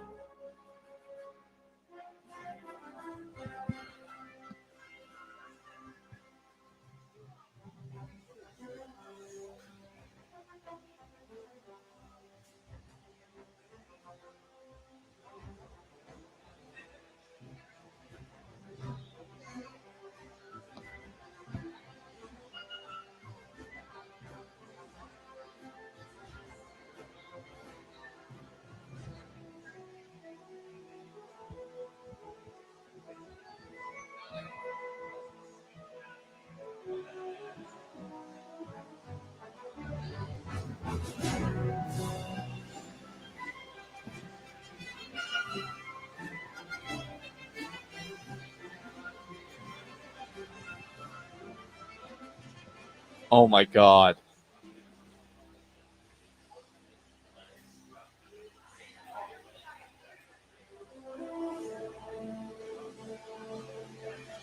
He is the dumbest person alive. That is the stupidest thing I've ever heard.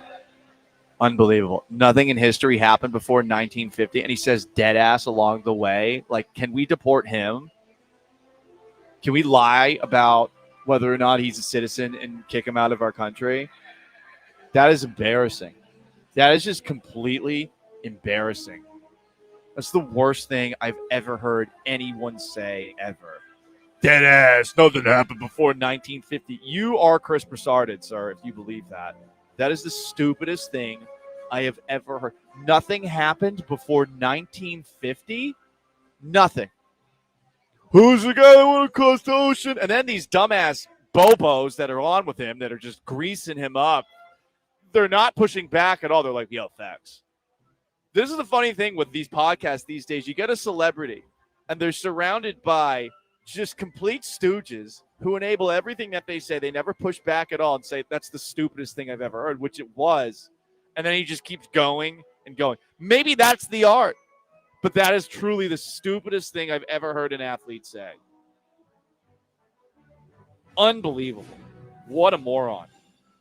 More in the John Wall Memorial podcasting games. Antonio Brown, he's wanted for murder. Did anyone see this sit down that Brown had with Tyreek Hill? I mean, this is riveting stuff.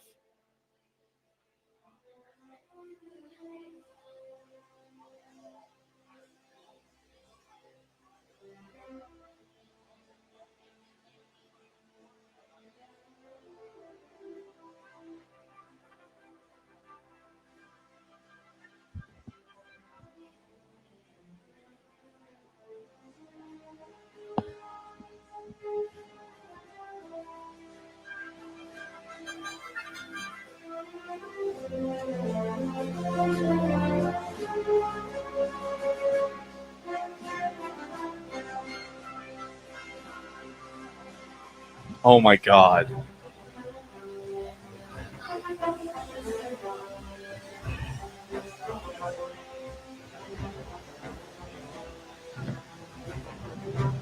Oh my God. That is again, this is what's putting us out of business. this is what's putting talking yokels like myself out. I suppose it is riveting to just keep on listening to the car crash, but Antonio Brown, who's wanted for murder, attempted murder, my bad. Antonio Brown wanted for attempted murder in this podcast episode that he did with Tyreek Hill, is doing some sort of strange riff off of Super Freak by Rick James. He's trying to turn this into a bit. Is this wide receiver all right or not all right? And then he doesn't know any of the stats or any of the information. More podcasting excellence. Kyrie Irving was streaming. You know what? At least Kyrie Irving, I think, knows how to communicate a point. Here's Kyrie Irving talking about how you better not be going after Karl Anthony Towns going forward.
I love how he's like, I'm from Jersey.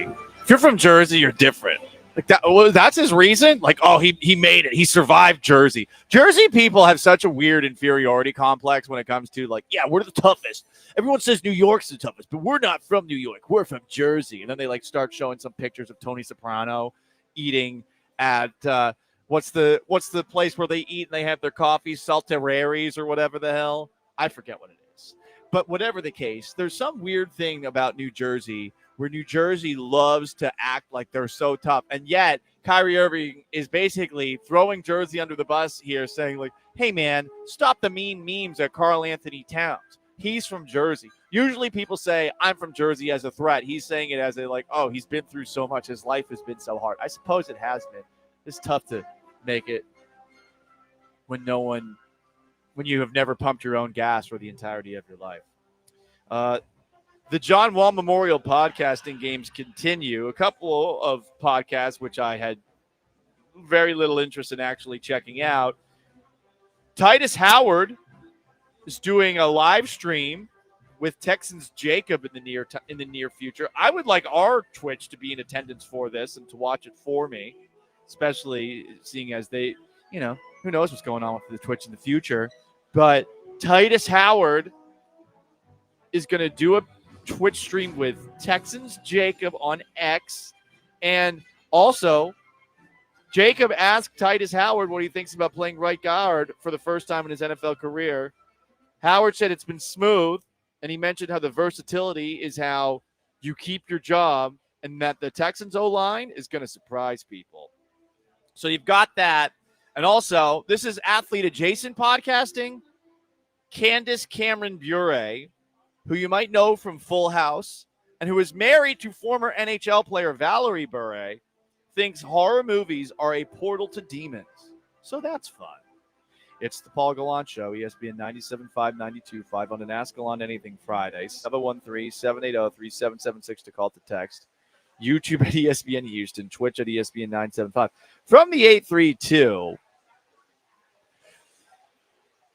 a texter asks on an Ask Gallant Anything Friday, Paul, you're so wise for your age. Thank you. I disagree with that, but appreciate the kind words. I want to know who would win in a fight, the Predator or Iron Man. Great question.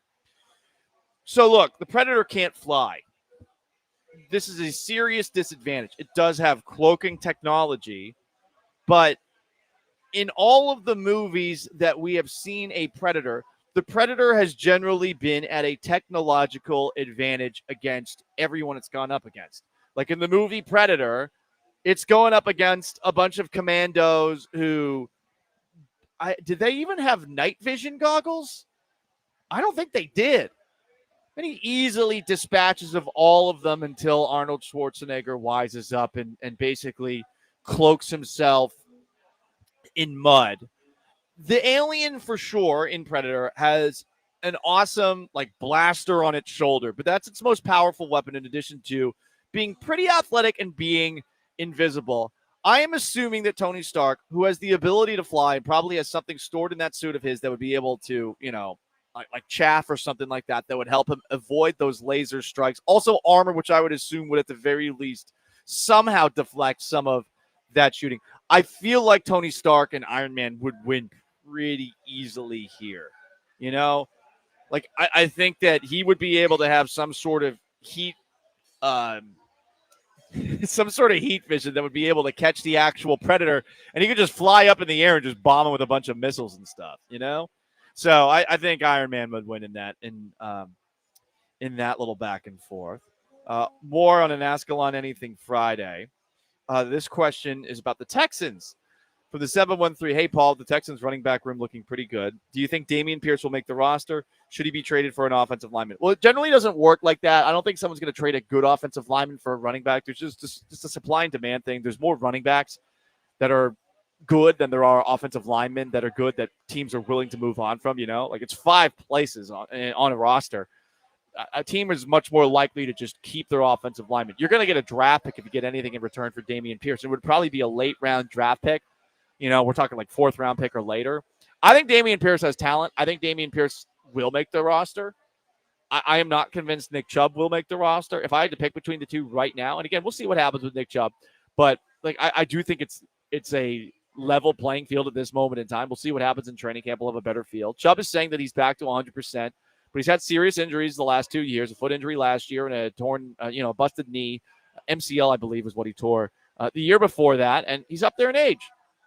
So he's got a lot to prove. I love him as a player. I have a lot of respect for him. I hope he proves me wrong. But I think right now, Pierce and Chubb are neck and neck. I think Pierce deserves benefit of the doubt. He does have talent. He is very good at breaking tackles.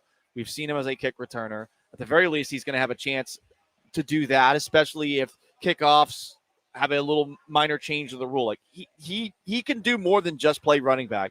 But I'm wondering if a non-Bobby Slowick offense is going to be able to better use him. So I don't think that Pierce is gone like so many do think. 713-780-3776 to call to text. YouTube at ESPN Houston. Twitch at ESPN 975. It's an Ask Gallant Anything Friday live at East River 9 at the River House. Come out here for the summer circuit because you have a chance to get yourself 2, not just 1. We're talking 2 bikes. Don't you want these bikes? I want to ride my bicycle. I want to ride my bike. I want to ride my bicycle. I'm sure they would love that live read. The e-bikes from Power On Electric Bicycle Company. Ride farther, ride faster, ride smarter with Power On e-bikes. It's the Paul Gallant Show. We'll go around the National Football League next. Stick around.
You're listening to The Paul Gallant Show, on ESPN 97.5 and 92.5. broadcasting live from East River 9 as part of ESPN Houston's Summer Circuit. Presented in part by our grand prize sponsor, Power On e-bikes. From the mobile Veritex Community Bank Studios, here's Paul Gallant. Most interactive sports talk show in town. It is an Ask Gallant Anything Friday. Some very funny texts that we will get to. First, though, live at East River 9, let's go to our friend Keith on the HR&P listener line. Keith, what's up? Hey, Paul. Thanks for having me. Ask Gallant Anything Friday. had to call in. I just want to get your thoughts. Today there was an MLB trade. Aaron Savale of the Brewers wanted out. So the team said, okay, sure, and traded him to the Chicago White Sox. If you were Aaron Savale, how would you feel if you got traded to the Chicago White Sox? Man, that's tough. I mean, if you're taking a look at the teams across baseball, as far as teams you would least like to be traded to, the White Sox have got to be close to the top. I will say perks, no expectations in Chicago. Chicago is a very fun place to be in the summer, but you do have to drive to the south side, the sketch side, for all of your games. I suppose as far as places that are worse to be traded to, Baltimore would probably suck right now. Can you believe Baltimore's 13 games under 500 with all the hope that they had going into the year? And they're 6-4 in their last 10. They have just been god-awful. The Athletics would be tough. I mean, they are playing in a minor league ballpark and does not seem like it's a very good minor league ballpark. Not that many are. Miami would be fun to be traded to. No expectations. You're in Miami. Colorado, it really depends on how you feel about Denver. I think for a lot of people, Denver's a mixed bag. I went to Denver last summer for the first time in a really long time, but I was only there for a moment. Coors Field was fun, but if you're pitching at Coors Field in front of an empty stadium as opposed to hanging out and throwing a few back at Coors Field, yeah, definitely a different experience. It could be worse for him. The White Sox are not at the absolute rock bottom as far as places to be traded to. I think it would be tougher to be traded to, say, Pittsburgh, Cincinnati, the Athletics, Baltimore for now, because everyone seems to be just pissed off at Baltimore. Those would be worse places to go. So there you go. It's an Ask Gallant Anything Friday, 713-780-3776 to call to text. Let's do it. It's the 10-minute drill.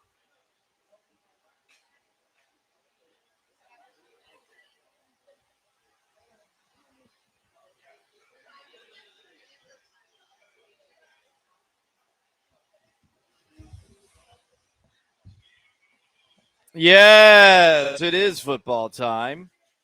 Football. It's everyone's favorite sport. At least it's my favorite sport. The Jameis Winston era of New York Giants football. A quarterback room that also features Russell Wilson and Jackson Dart and Italian-American sensation. How am I forgetting his name? Tommy DeVito is off to a rollicking start. Here's Darius Slayton talking about the Jameis Winston experience.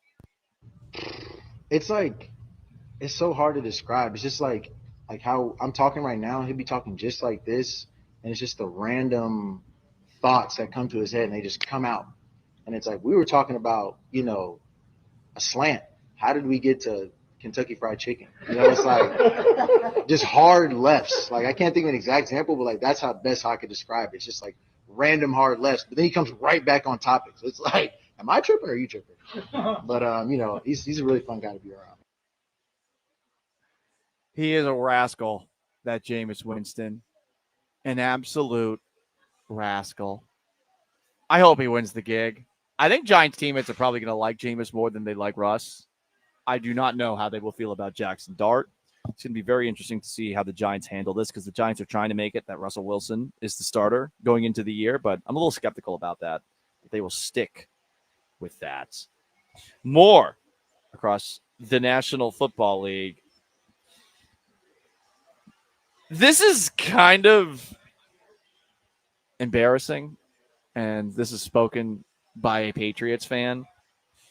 Tom Brady is getting his statue outside of Gillette Stadium, but they're releasing it before a preseason game. I suppose you want to have it all season.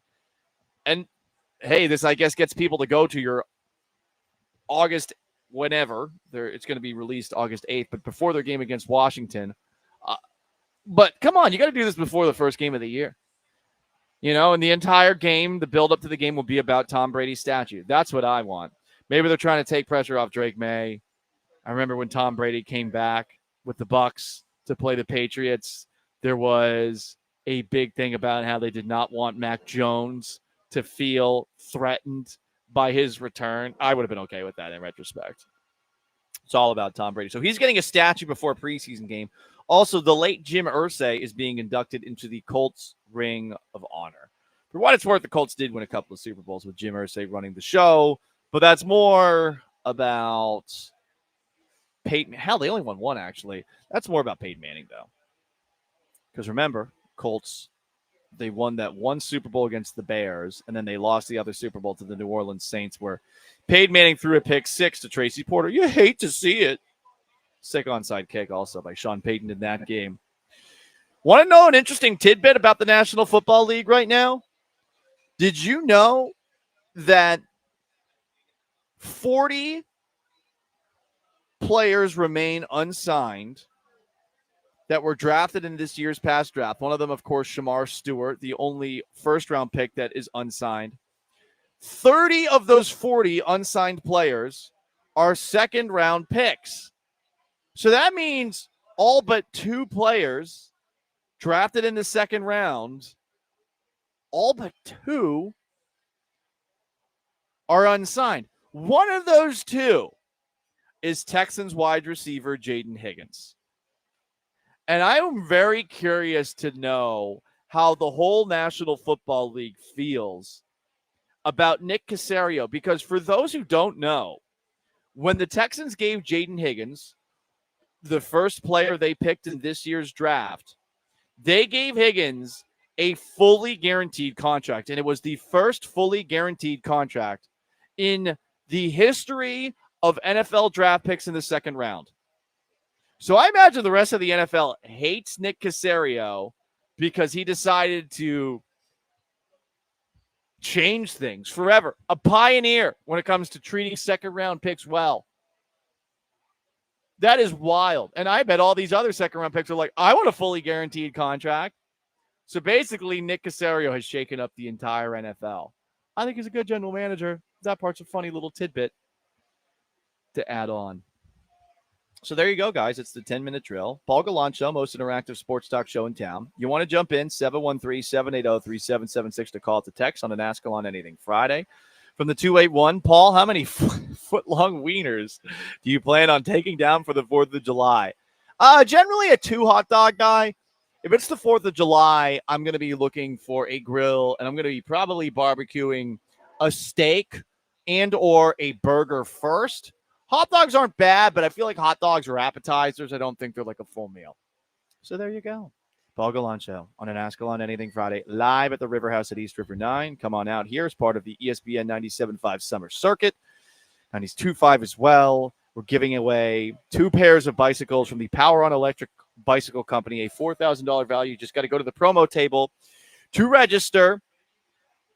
And don't forget, here at East River 9, it's the live music summer concert series every Friday. That's today. And Saturday evening from 7 to 9. Fun for the whole family. The Paul Gallant Show, ESPN 97.5 and 92.5. Stick around.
This is the Paul Gallant Show, on ESPN 97.5 and 92.5. broadcasting live from East River 9 as part of ESPN Houston's Summer Circuit. Presented in part by our grand prize sponsor, Power On e-bikes. From the Mobile Veritex Community Bank Studios, here's Paul Gallant.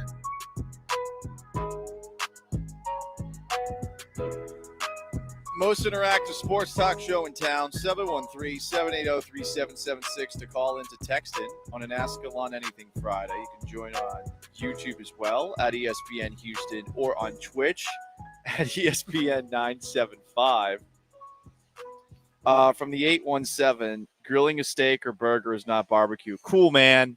I love the actually people with barbecue. I'm just putting it on a grill. Up in the north, we call anything involving a grill barbecuing. Okay. Down here, we're specific about how we do it. Yeah, and you also, for whatever reason, only do brisket, which brisket's great, but there's other great meats. Pulled pork is awesome. I don't understand why that's not a staple down here at all. No one's even, it's like sacrilegious to even do it. Pulled pork's great. It's so tender. Little coleslaw mixed into a sandwich. Like, all food is generally pretty good. Open your mind. What else do we have here? Oh, this. So Howard Stern is a radio goat. One of the greatest broadcasters to ever do it. I definitely think he sounds his age these days, but Howard Stern is the most successful person that's ever done radio.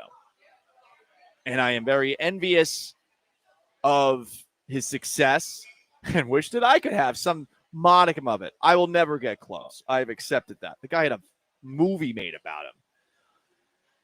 While I do not think he's necessarily what he used to be, he has become very good at interviewing people. He actually went back and did an oldie this week, and I got to give him credit for this one because this is a great observation that he made. He was talking about how, for whatever reason, sports broadcasters are afraid to talk about penises in the middle of a broadcast. Have you ever noticed this? While watching a sporting event, when somebody gets hit downstairs, they always are so nervous to talk about what actually happened. They never say, yeah, that guy got hit in the balls. Yeah, that guy got hit in the tallywhacker, the schmenzer, the ramalama ding dong, the sea monster, the snake. They never do that. Why? Here is a montage of, I believe, baseball broadcasters talking about guys getting hit in the nether region. Fantastic job by Howard Stern's team putting this together.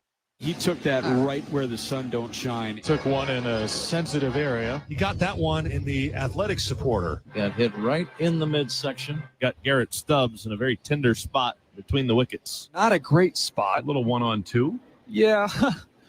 There's no trainers coming out to rub that one. That one hit him in a suburb south of the stomach, I think, right near the belt. It got Edley below the equator. No, it didn't get him on the foot. That is not a foot. No, it's not. That bounced right into his belly. Oh, no, not on the belly. Never mind. That's a different kind of belly. You don't need a replay to know where that ball got him. He will be a soprano for the next inning or so. That last one's actually pretty funny. It's weird, though. Every broadcaster gets so creative talking about something that we all know just happened. We're all guys. We know the guy got hit in the junk. What? Are kids going to be offended by this or something? Because that's what happened. And also, I mean, even a little kid is going to laugh at somebody getting hit in the junk. You know? Because no one wants to get hit in the junk. But we call it the junk instead of calling it the schmenzer and balls, you know? The clackers. We don't call it any of that stuff. It is funny that everyone goes in a weird circle around just saying what happened. Oh, can't say that. It's weird. There's a lot of weird taboo things that you deal with as a sports broadcaster.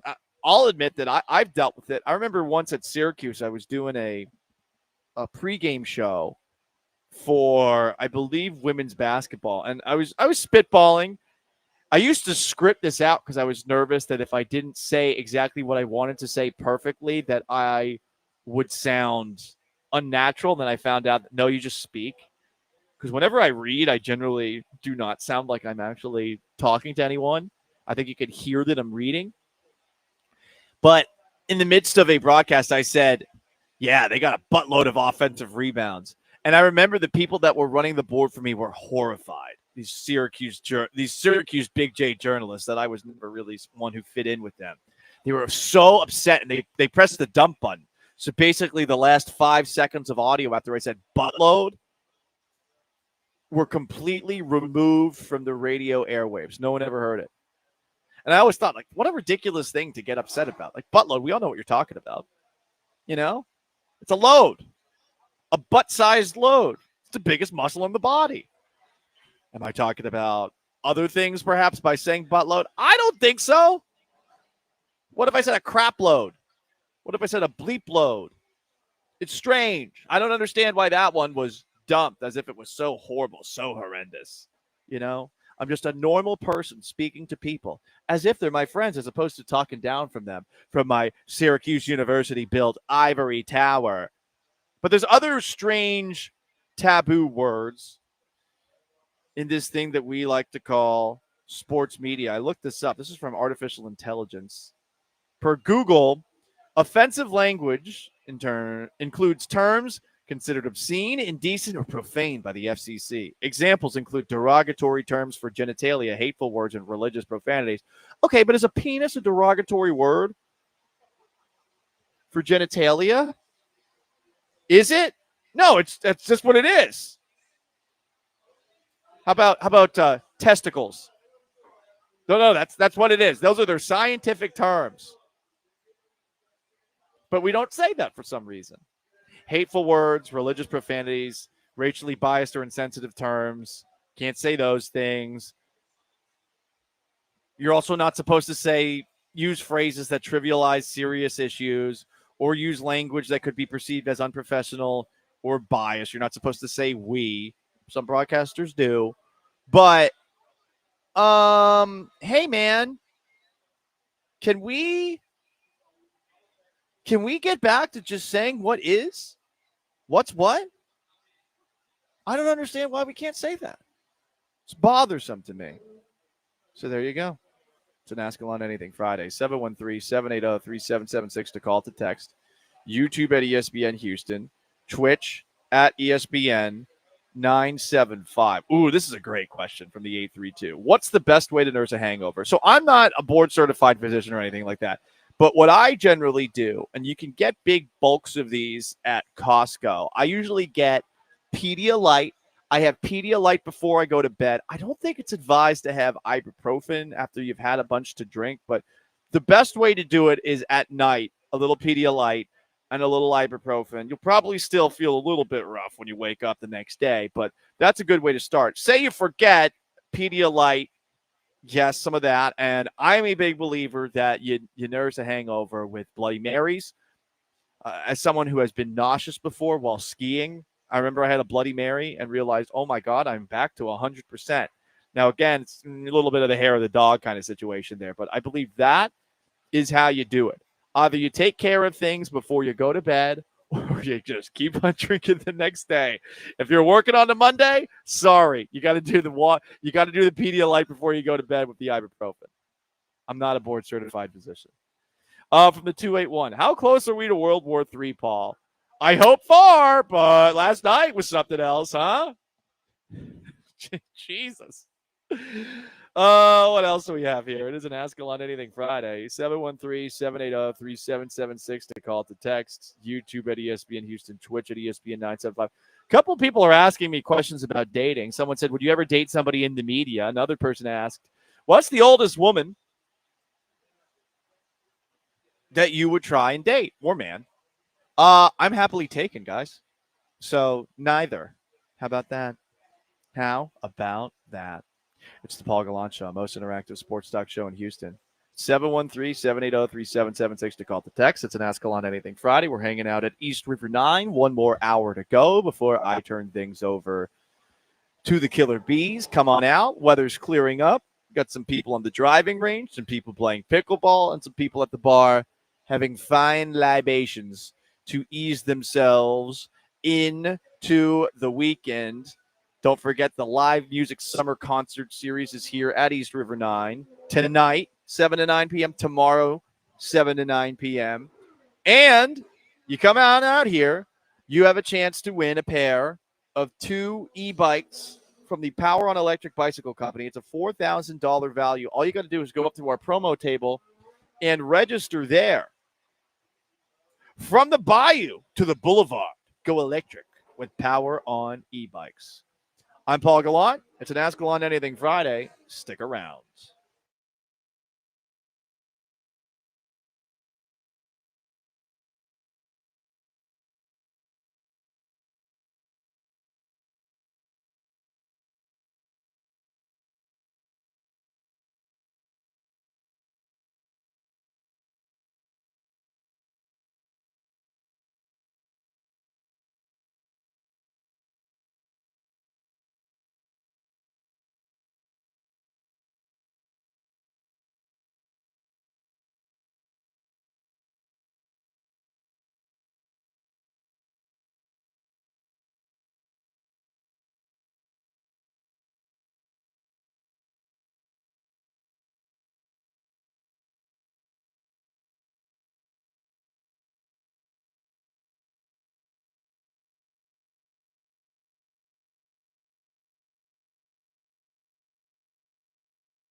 a guy who is a dead pull home run hitter. And now he pulls one on the ground. Vargas will go to second for one.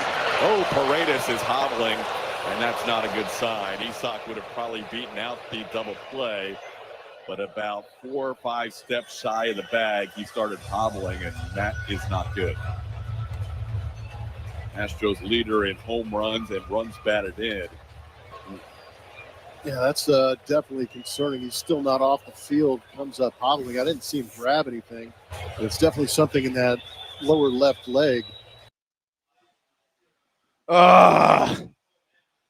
Just when you thought the Astros were done with stuff like this, another thing rears its ugly head. The Astros, who have seen Hayden Wesneski shelved for the season with a Tommy John surgery, Ronel Blanco shelved for the season with a Tommy John surgery, who are already without Christian Javier as he recovers from a Tommy John surgery, who are already without Luis Garcia, who is recovering from a Tommy John surgery, who are already without Yordan Alvarez, who has a hand fracture that is, 80% healed, allegedly. Now you've got Isak Paredes dealing with a left hamstring ailment, as described by Joe Espada. As far as Isak Paredes' status for tonight, still nothing new. I've been keeping an eye on this all afternoon, but the only Astros news today is that the Astros, who DFA'd Forrest Whitley, they traded him to the Tampa Bay Rays in exchange for cash consideration. So that's really the only Astros news to this point. I imagine at 3 p.m. when the Astros release their lineup for tonight's game against the Twins at Dyken Park, we will figure out whether or not Isak Paredes is back. For what it's worth, Paredes per Joe Espada, he told Espada that he wanted to play in tonight's game, so maybe it's not that bad. But, you see something like that, a bigger guy aggravating his hamstring. It's June. The Astros should learn from the last time that a guy tried to play through something and probably slowly ease him back into the lineup. They do have a 4.5 game lead in the American League West. Mariners are struggling right now. They can't hit. Pitching is not as dominant as it was last season. I actually had a conversation with one of my old friends and colleagues from the last radio station I worked at in Seattle, and she was asking me, because I think she's trying to write an article about how the Mariners could potentially turn things around. And I was looking at last year, and I thought to myself, the Astros, with all the things that they had as far as slow starts go, the injury bug did not hit them as hard as it's hit them this year. This is a very unfortunate injury to happen for an offense that is really struggling to put runs across the plate consistently. Only 4 last night, and I mean, the White Sox helped in a little bit with that, with some of the bad plays that they had defensively out there. So there you go, guys. It is an Ask Gallant Anything Friday. We'll see if Yainer Diaz is out for a long period of time. I got to admit, when it comes to the Astros and their medical staff, I just assume the worst. Ask Gallant Anything Friday continues. 713-780-3776 to call, to text on YouTube at ESPN Houston, on Twitch at ESPN 975. A lot of haters out there. Paul finally finds somebody, and it's like, you guys want me to stay single. You want me to be in a relationship with you. Mr. Mills on YouTube comments, girl who is dating Paul, blink twice if you're in trouble. Well, that's just mean. Another text from the 832. We need to see this person you claim you're dating. There's no way she's that desperate. Is it a sex doll? Damn, dog. Also from the 832. What's the over-under on how long your relationship lasts? That's also mean. You know what's also mean about this? So, again, I've been in very few relationships over the course of my life, and the longest one I've been in was only 5 months, and that person wasn't exactly that nice to me, from what I understand. I didn't notice this in the moment, but that's what I've gotten a lot of. Like, some of my friends, my closest friends have been like really happy for me, and it is new. It's a new feeling. It's weird to say, like, this is my girlfriend. It is weird. This is not me trying to brag about it. This is just me saying it is very weird for me to do that. But I've had a lot of people that have come up to me and said, don't F it up. Don't F it up. One of my friends has been really weird about it. He keeps on, like, bringing up times where in the past I didn't do so well. And I'm like, hey, buddy, that's the past, I hope. Do you need to bring this up now? But that's just me. It is really funny. People, for the most part, people are like, on the text line and on YouTube, not as supportive, I will say. The Twitch, rather supportive. Though what's crazy is the Twitch has somehow figured out who it is. So I guess if you want to figure out who it is, join the Twitch. Some comments here on an Ask a Lot Anything Friday. We're just talking about Forrest Whitley being traded from the 281. The Astros received $10 and a buy one, get one free coupon for Papa John's for Forrest Whitley. Come on. I hope they got more than that. I am curious, though, what they got. And if I'm Forrest Whitley, I don't want to know what they got in cash considerations for me. You're only going to be disappointed. Like, what if it's just $10,000 or $50,000 or something like that? Like, what do you want? What do you want to know that you are worth? I'd want it to at least be like $5 million, but there's no way that that's how much they paid for him. You know, like he's been pitching for 10 years. All the hype is way in the rearview mirror, like 10 years old hype that we're talking about. It's an Ask Alon Anything Friday, 713-780-3776 to call, to text. Some more questions that I would call strange in nature about the lady. I will say, yes, I am attracted to her. How about that? From the 832. Hot date this weekend. Dinner tonight, group dinner. I've introduced her to a lot of friends. I feel like that's got to be an overwhelming process, meeting all the friends. Met her friends last week, though. That was fun. From the 346, what is the best pizza spot in H-Town? I love Pink's. Pink's Pizza. Every single Pink's Pizza. I like Pink's because Pink's is one of the very few places that you can buy to go by the slice. I also really like Frank's Pizza downtown, but when in doubt, I go Pink's. You got a good crust. It's kind of got that Northeastern style. I ask for extra tomato sauce, light cheese. Not a big cheese guy. I will tolerate cheese on pizza and the lactose intolerance that it creates, but I will pick some of the cheese off. I don't like cheese. I love tomato sauce and I love bread. Thus, extra sauce, light on the cheese. Okay? So now you know the rest of the story. From the 409, Star Pizza's great, says a texter. I like Star Pizza, but it's very deep and it's a little bit too rich for my taste. And they generally go heavy with the cheese. I will say, though, if you get that deep dish pizza and you take the cheese out, it's just tomato sauce. Oh, my God. Oh, my God. You might have to eat it with a fork and knife because it will probably fall apart, and you'll definitely seem like a cake eater douche if you do it like that. So don't do as I say when it comes to that. But Star Pizza, yes. A lot of people like it. It's very deep. Mustang Boy says Domino's stuffed crust. I will say Domino's as far as bang for your buck. Domino's used to not be good, but Domino's, as far as delivery goes, I think their pan pizza, you can get like a medium pan pizza for, it used to be $7.99. Whenever I would be working late shifts producing in the radio game, Domino's was my go-to. Fastest delivery by far. Of all the chain pizzas, that's my number one. Used to be Pizza Hut. It used to be such a treat on a Friday. You go to Pizza Hut and you get like a coupon from Book It.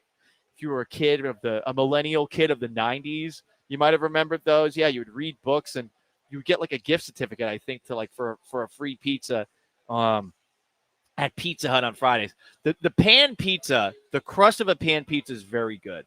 Very, very good. I think they were the first ones to do the stuffed crust pizza. I used to like cheese. I miss liking cheese. It's the biggest probably red flag when it comes to me.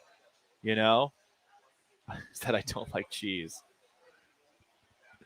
Anyway, it's the Paul Gallant Show, ESPN 97.5, 92.5. 713-780-3776 to call to text. YouTube at ESPN Houston and on Twitch at ESPN 975. Coming up next, I'm going to give you some weekend homework.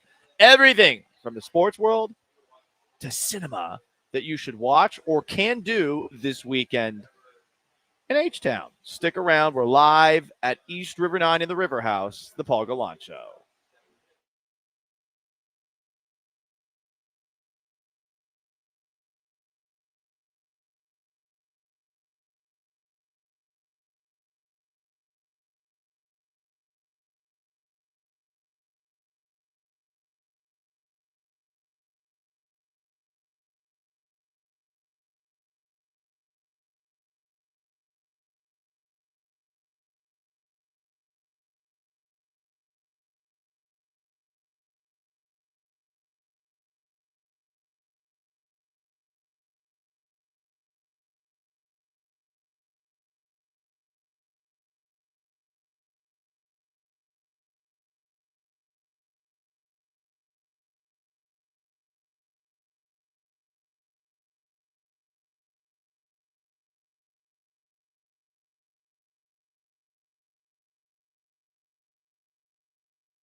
This is the Paul Gallant Show, on ESPN 97.5 and 92.5. broadcasting live from East River 9 as part of ESPN Houston's Summer Circuit. Presented in part by our grand prize sponsor, Power On e-bikes. From the mobile Veritex Community Bank Studios, here's Paul Gallant.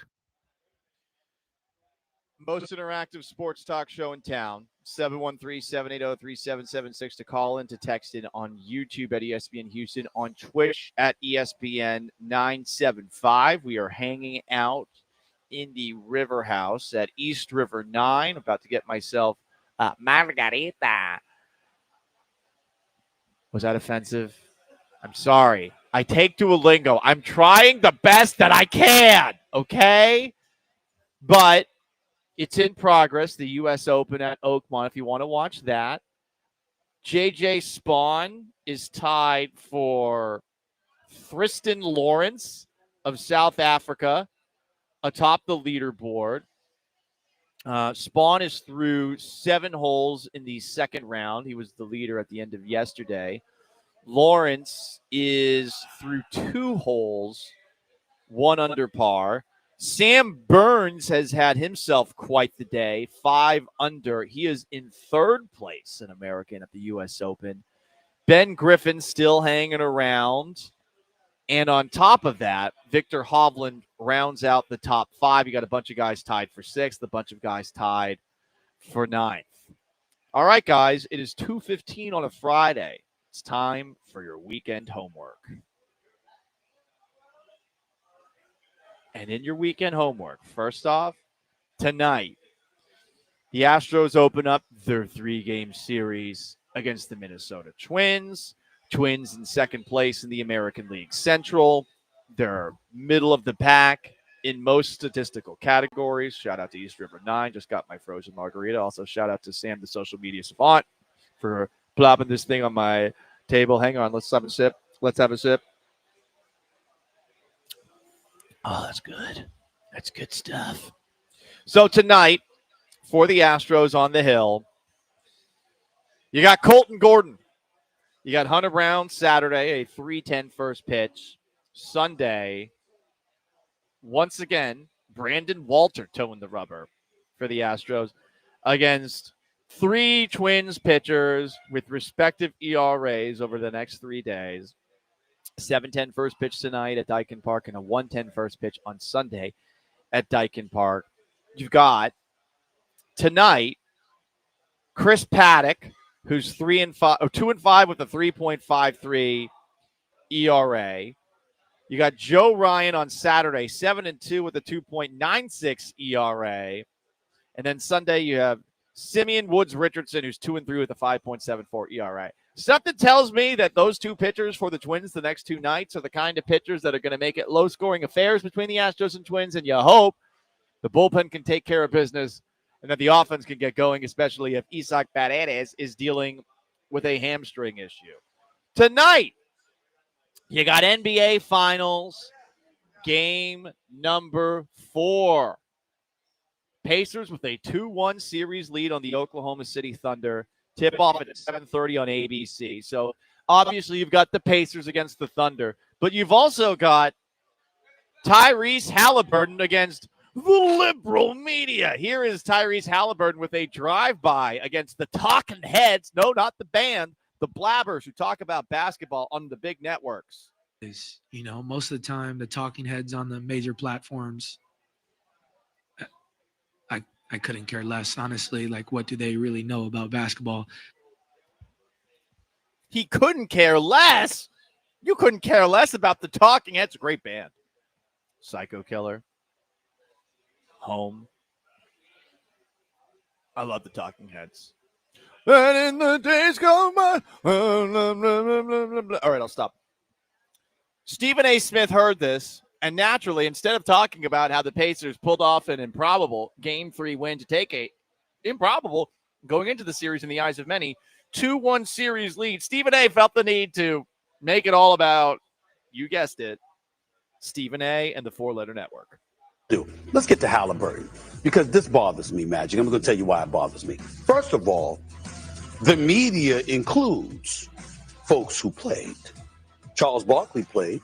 Kenny Smith played. Shaq played. Kendrick Perkins played. Right. Jay Williams played. Right. Markeith and Marcus Morris played. So, first of all, let's get that out the way. We're not going to question their knowledge about basketball. Mm-hmm. And you can try to question mine all you want. So I've been covering the NBA for 30 years. Good luck with that. Yeah. But here's my problem. It's the sensitivity, man. It's the sensitivity, man. He could have stopped when he started getting to talking about, Kendrick Perkins and the Morris twins, because even if they did play, no one really wants to hear from them. Stephen A. wasn't done going after Tyrese Halliburton. This is in front of Magic Johnson, by the way. Here he is basically threatening Tyrese Halliburton.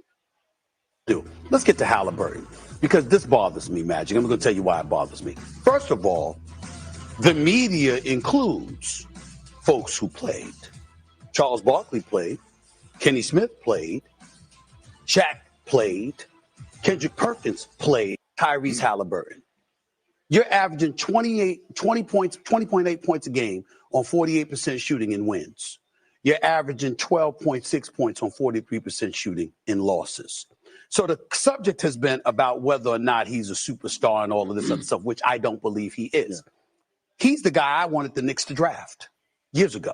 He's a damn good player. Right. It was the media that came out and said, you're not overrated. It was your peers who voted you overrated, not the media. You see how slick these dudes get? They try to point into the media. No, it's your colleagues. It's your contemporaries, right, present and former, who were questioning you.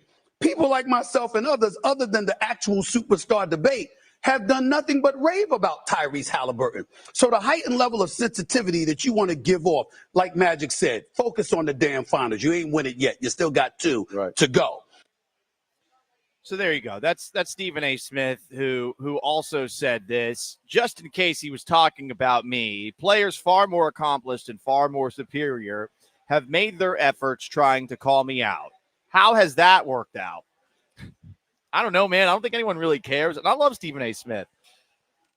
This is a bizarre move by him on this front. They won the game. I suppose if you're limited as a network and as far as the actual conversations you can have about basketball. I heard Adam Silver say, yeah, this is the hardcore basketball talk channel. Is it? Because, none of the conversations, everyone dumps on Charles Barkley and Kenny Smith and Shaquille O'Neal for the conversations that they have, and maybe they're not taking it so seriously, but at the very least, the conversations that they have are fun. They're not the piping hot take, forced argument kind of stuff that you see on a lot of these speak for your pizza kind of shows. And at the very least, Stephen A. Smith can be funny when he delivers them, unlike most of his counterparts that talk about basketball, like Bob Cryers and Kendrick Perkins. I love Perk for what he did with the Celtics, but the Perkins every now and then, I'm like, what are you talking about, man? So when you think about that, at least Stephen A. Smith has that going for it. But what is this? You're on the national network and you're not talking about what the Pacers just did. You're like, all these players, they, for whatever reason, are going to point the finger at me. If you point the finger at me, if you were talking about me, just remember how it generally works out for all the guys who go against me. Oh, a little much for my liking. So there you go. That's your weekend homework as far as sports goes. Also, and this is exciting, and we talked about it a little bit earlier in the show, the Stanley Cup finals are tied at 2 games apiece. I don't know if we are rooting for Florida because it's hilarious that a Southern team might win a Stanley Cup final. Personally, as a Tampa Bay Lightning fan, I would prefer that the Panthers, who I guess are the Lightning, are tribal. I don't know. They're both rather new teams in the NHL. Personally, I prefer that they not win. But you've also got the Edmonton Oilers in it. It is cool that there's a team name called the Oilers. They have very cool uniforms and a very cool logo, in my opinion.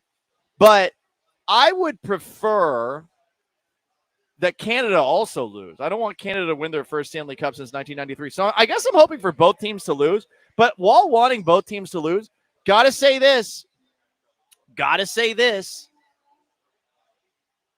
I have really enjoyed the game that I have watched in this series. And last night's Game 4 was awesome.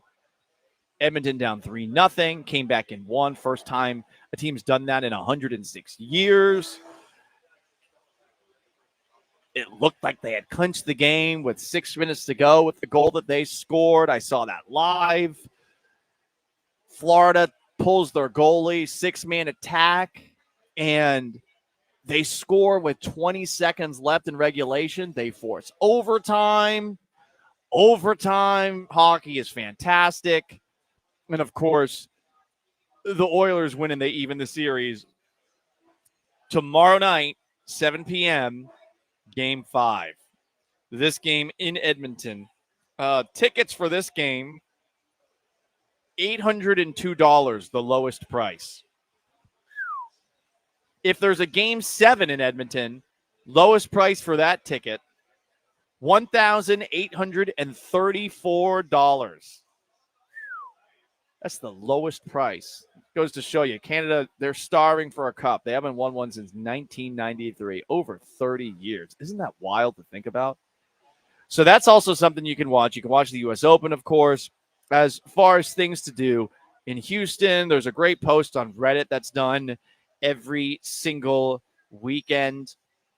I think there's a protest tomorrow. I might go to the protest just to see what happens. I am kind of curious. Tommy Davidson, who has been on the Paul Gallant Show before, is going to be at the Houston Improv all weekend. So that's pretty cool to see. You've got a Dynamo game against some dirty Canadians, Montreal CF. Tonight, you got a Houston Dash game, against the San Diego Wave. What else is going on? Luckily, this was on Thursday. The Wiggles live. The Wiggles were here. They were here last night. Didn't see that. Rather slow weekend as far as, things taking place in town. But it is pretty cool. There's a vintage Hitchcock play at the Stageworks Theater. I love Alfred Hitchcock movies. I actually took a class in 8th grade. Twice a week class where we got to watch Alfred Hitchcock movies. I love Hitchcock movies. Rear Window, the best. Grace Kelly, shout out. Strong, powerful, independent woman. Also, Jimmy Stewart. Zuzu's pedals. Zuzu's pedals. As far as everything else, Wu-Tang Clan, I know, is at Toyota Center tomorrow night, 8 p.m. That'll be fun. Cream, get the money, dollar bill, yo. I'm so cool, aren't I? So you got that. And then as far as movies that are coming out this weekend, if you want to watch a movie or two, there's no TV show that's coming out this weekend that's really catching my eye. But I believe the remake of How to Train Your Dragon is opening tonight. So if you're into that, that's fun. There's a movie called Materialists starring, I think, is that Chris Evans? Dakota Johnson and Pedro Pascal. It's like about some matchmaker or some crap. I don't know. It's not really floating my boat. So you got those two movies you could theoretically watch. So there you go, everybody. I watched Ballerina, by the way, on Tuesday. It was effing awesome. So there you go. Paul Gallant Show, that's your weekend homework. 713-780-3776 to call to text. YouTube at ESPN Houston. Twitch at ESPN 975 for the 832. Will you be out protesting? No. I am curious, though. I want to see what happens. I'm pretty curious. Very curious. More to observe and to see if anything happens crazy. Man, some of you people with the I talk about the relationship, and some of you guys, they are funny jokes. I can't read half of these on the air, though. Oh, here's one from the 832. You got to be a really strange dude to have had your longest relationship be only 5 months. Fat, ugly dudes get women. Okay, let's talk about looks. And also, I will admit that my own parents' divorce has kind of affected me as far as me thinking that I can be in a relationship. How about that? Kind of screwed it up where you get to a point where you're like, can I be in a relationship with somebody if everything isn't perfect? Because my parents seemingly had the perfect relationship and it didn't work out. That's sort of what has always been in the back of my mind. But I used to not really be looking for it. Now I'm looking for it. And what I got right now is great. So there you go. Boom. It's the Paul Gallant Show. ESPN 97.5, 92.5, 713-780-3776 to call to text. Why the hell is this city more of a choice for hockey than our beloved hometown? It's the Paul Gallant Show, ESPN 97.5 and 92.5, live at East River 9. Stick around. First, though, let me tell you about my friends at risehealth.com. You know the website already, RIIZE health.com. Promo code 975 for 20% off your first order of the Rise Reds Max strips. You don't need a pill. You don't need no water. You got to Rise Reds Max strips. It's discreet. You put it under your tongue and then, ooh, what's that down there? Is it excitement? Is it me being back in the game? Yes, it is. Tadalafil, oxytocin. Boom, boom, boom. This will help you get back in the game. It's rise.com. You enter the promo code 975 for 20% off your first order. Again, it's a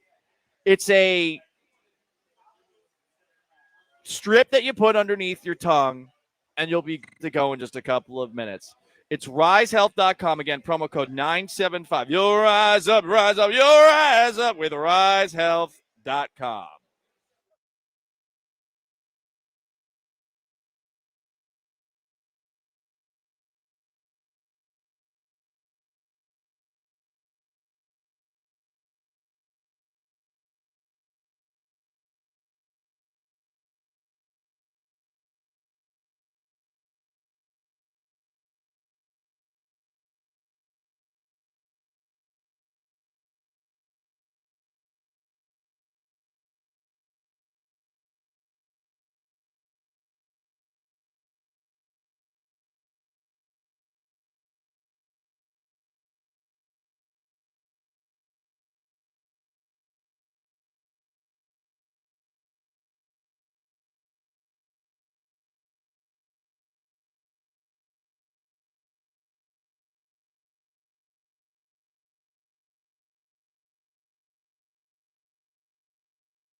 This is the Paul Gallant Show, On ESPN 97.5 and 92.5. broadcasting live from East River 9 as part of ESPN Houston's Summer Circuit. Presented in part by our grand prize sponsor, Power On E-Bikes. From the mobile Veritex Community Bank Studios, here's Paul Gallant.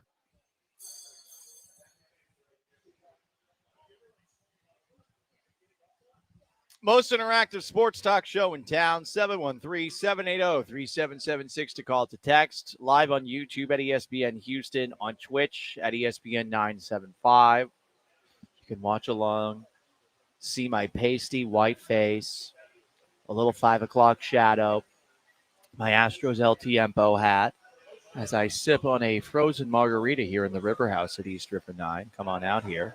We're hanging out all afternoon. Get your weekend started. A little golf. Yeah, weather's not looking great. Do the driving range. Come inside if it doesn't work out so well. There's pickleball out here too.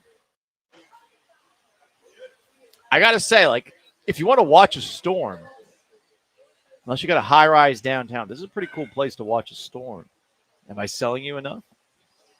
For whatever reason, the weather always is mean to us whenever we do these shows here at East River 9. Because I truly love East River 9. I think this is one of the best places in town. Anyway, you want to come here because you can register to win a pair of e-bikes from Power On Electric Bike Company. $4,000 value. Get a bike built for you, not just pulled from a box. Power On e-bikes.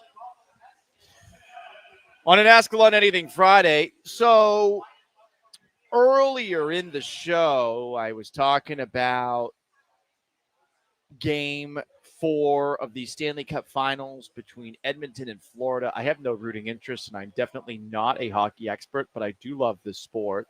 And I do wish that when I was in town, Tampa Bay specifically, the year after they won the Stanley Cup and I had watched 12 games in person, I wish that there was no lockout because I probably would still love hockey on a level that I loved hockey when I was in high school. It was awesome to go to all those games. They were such cheap tickets. Lightning have been a really good franchise for a while. There's been no franchise here. And when I was in Seattle, Seattle did not yet have an NHL franchise. So for the majority of my professional sports media career, I have been not living in a town with a major professional team. Obviously, the Houston Aeros played here, but that's not one of those teams that generally generates a whole lot of interest when you are talking on the radio. You got to talk about the hits. You got to play the hits. So I don't know what hockey would be if a hockey team came to town. I don't know how much interest there would be in the sports radio listening audience, but I'd love to see it here. And I'd love to do my best to cover it. Maybe more focus on the internet than actually on the radio. Because hockey is a great sport. It's awesome live. And this is a big city with a lot of people that are from places that love hockey. And it's a city that did appreciate the minor league hockey that it used to have here. Shout out to my guy, Joe O'Donnell. I used to do weekend shows with back at the Texans flagship station, who I believe is still the voice of the Iowa Aeros now. The Aeros moved from Houston to Iowa. Like, he did a fantastic job when he was working with me. Fantastic job there. I'd love to see hockey back here, but for whatever reason, and at least right now, and I don't know all the details behind the scenes, but over the last week, there's been a lot of stories about how Atlanta could be about to get a NHL team for the third time. They had the Atlanta Flames, who moved to Calgary. They had the Atlanta Thrashers. Terrible team name. It's just this weird, like, hawk logo. I never really understood it.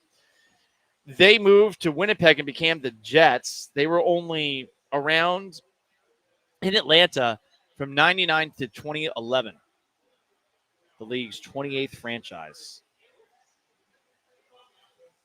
The Thrasher nickname was chosen to honor the Brown Thrasher, Georgia's state bird. So it didn't work the first time. It didn't work the second time. Third time's the charm. So if there's an expansion team in the NHL, there will probably be another expansion city hot on the trails. But remember, when the Vegas Golden Knights were added to the NHL, took a little bit of time before Seattle got the most recent expansion team. Obviously, we just saw the Phoenix Coyotes. Not obviously.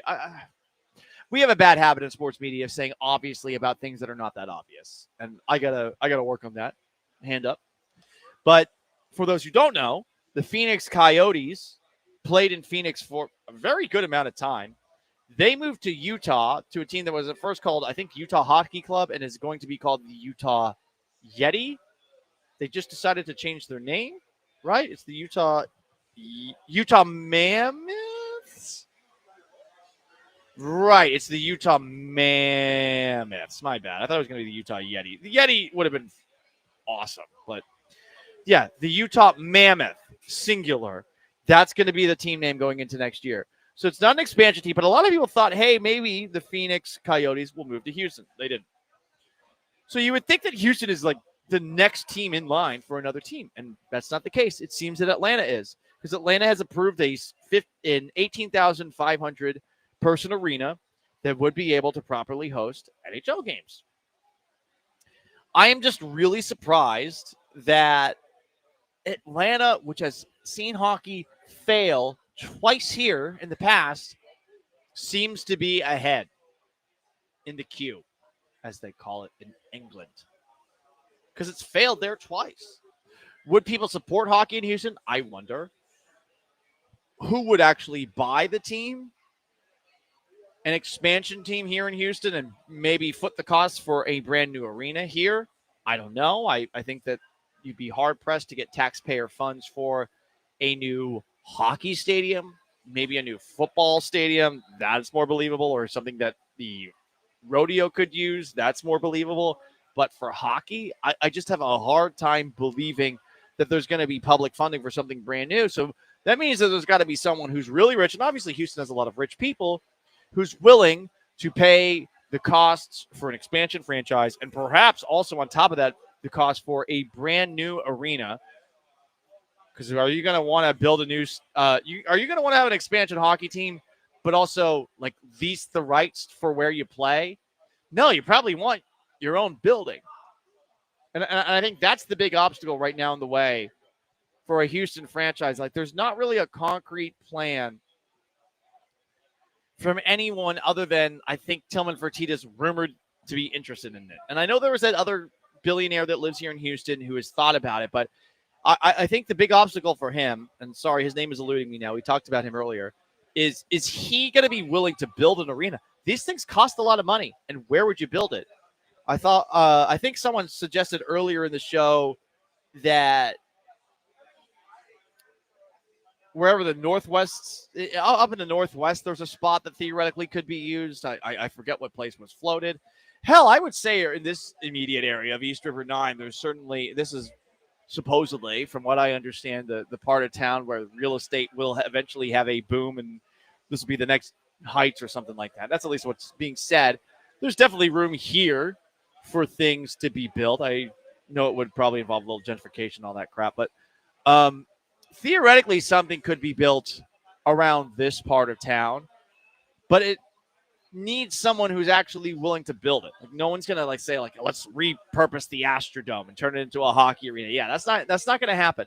Someone is gonna want to build an arena that they own the rights to, that they can have real estate with. Like, that's I think what it's gonna take for Houston to get a hockey team. And I don't know that someone's going to be willing to float all of that. So there you go, guys. It's the Paul Gallant Show, ESPN 97.5, 92.5, 713-780-3776. Call to text. Todd the Show says, can we just kick Joel Osteen out of the Summit? Well, I would assume the Summit is probably not something that's retrofitted enough to be able to host hockey, you know? Also, I mean, do you want to kick a man of God out of his home? Yeah, I don't think that'll work. And obviously the Astrodome's not going to work. It's inhabited by rats, cats, and bats. Overrun, some would say. I'm trying to think of another place that you could do it, but the big problem is you're going to need, I would imagine, to have an NHL standard kind of place, a brand new place that has the best insulation possible in 2025 and beyond.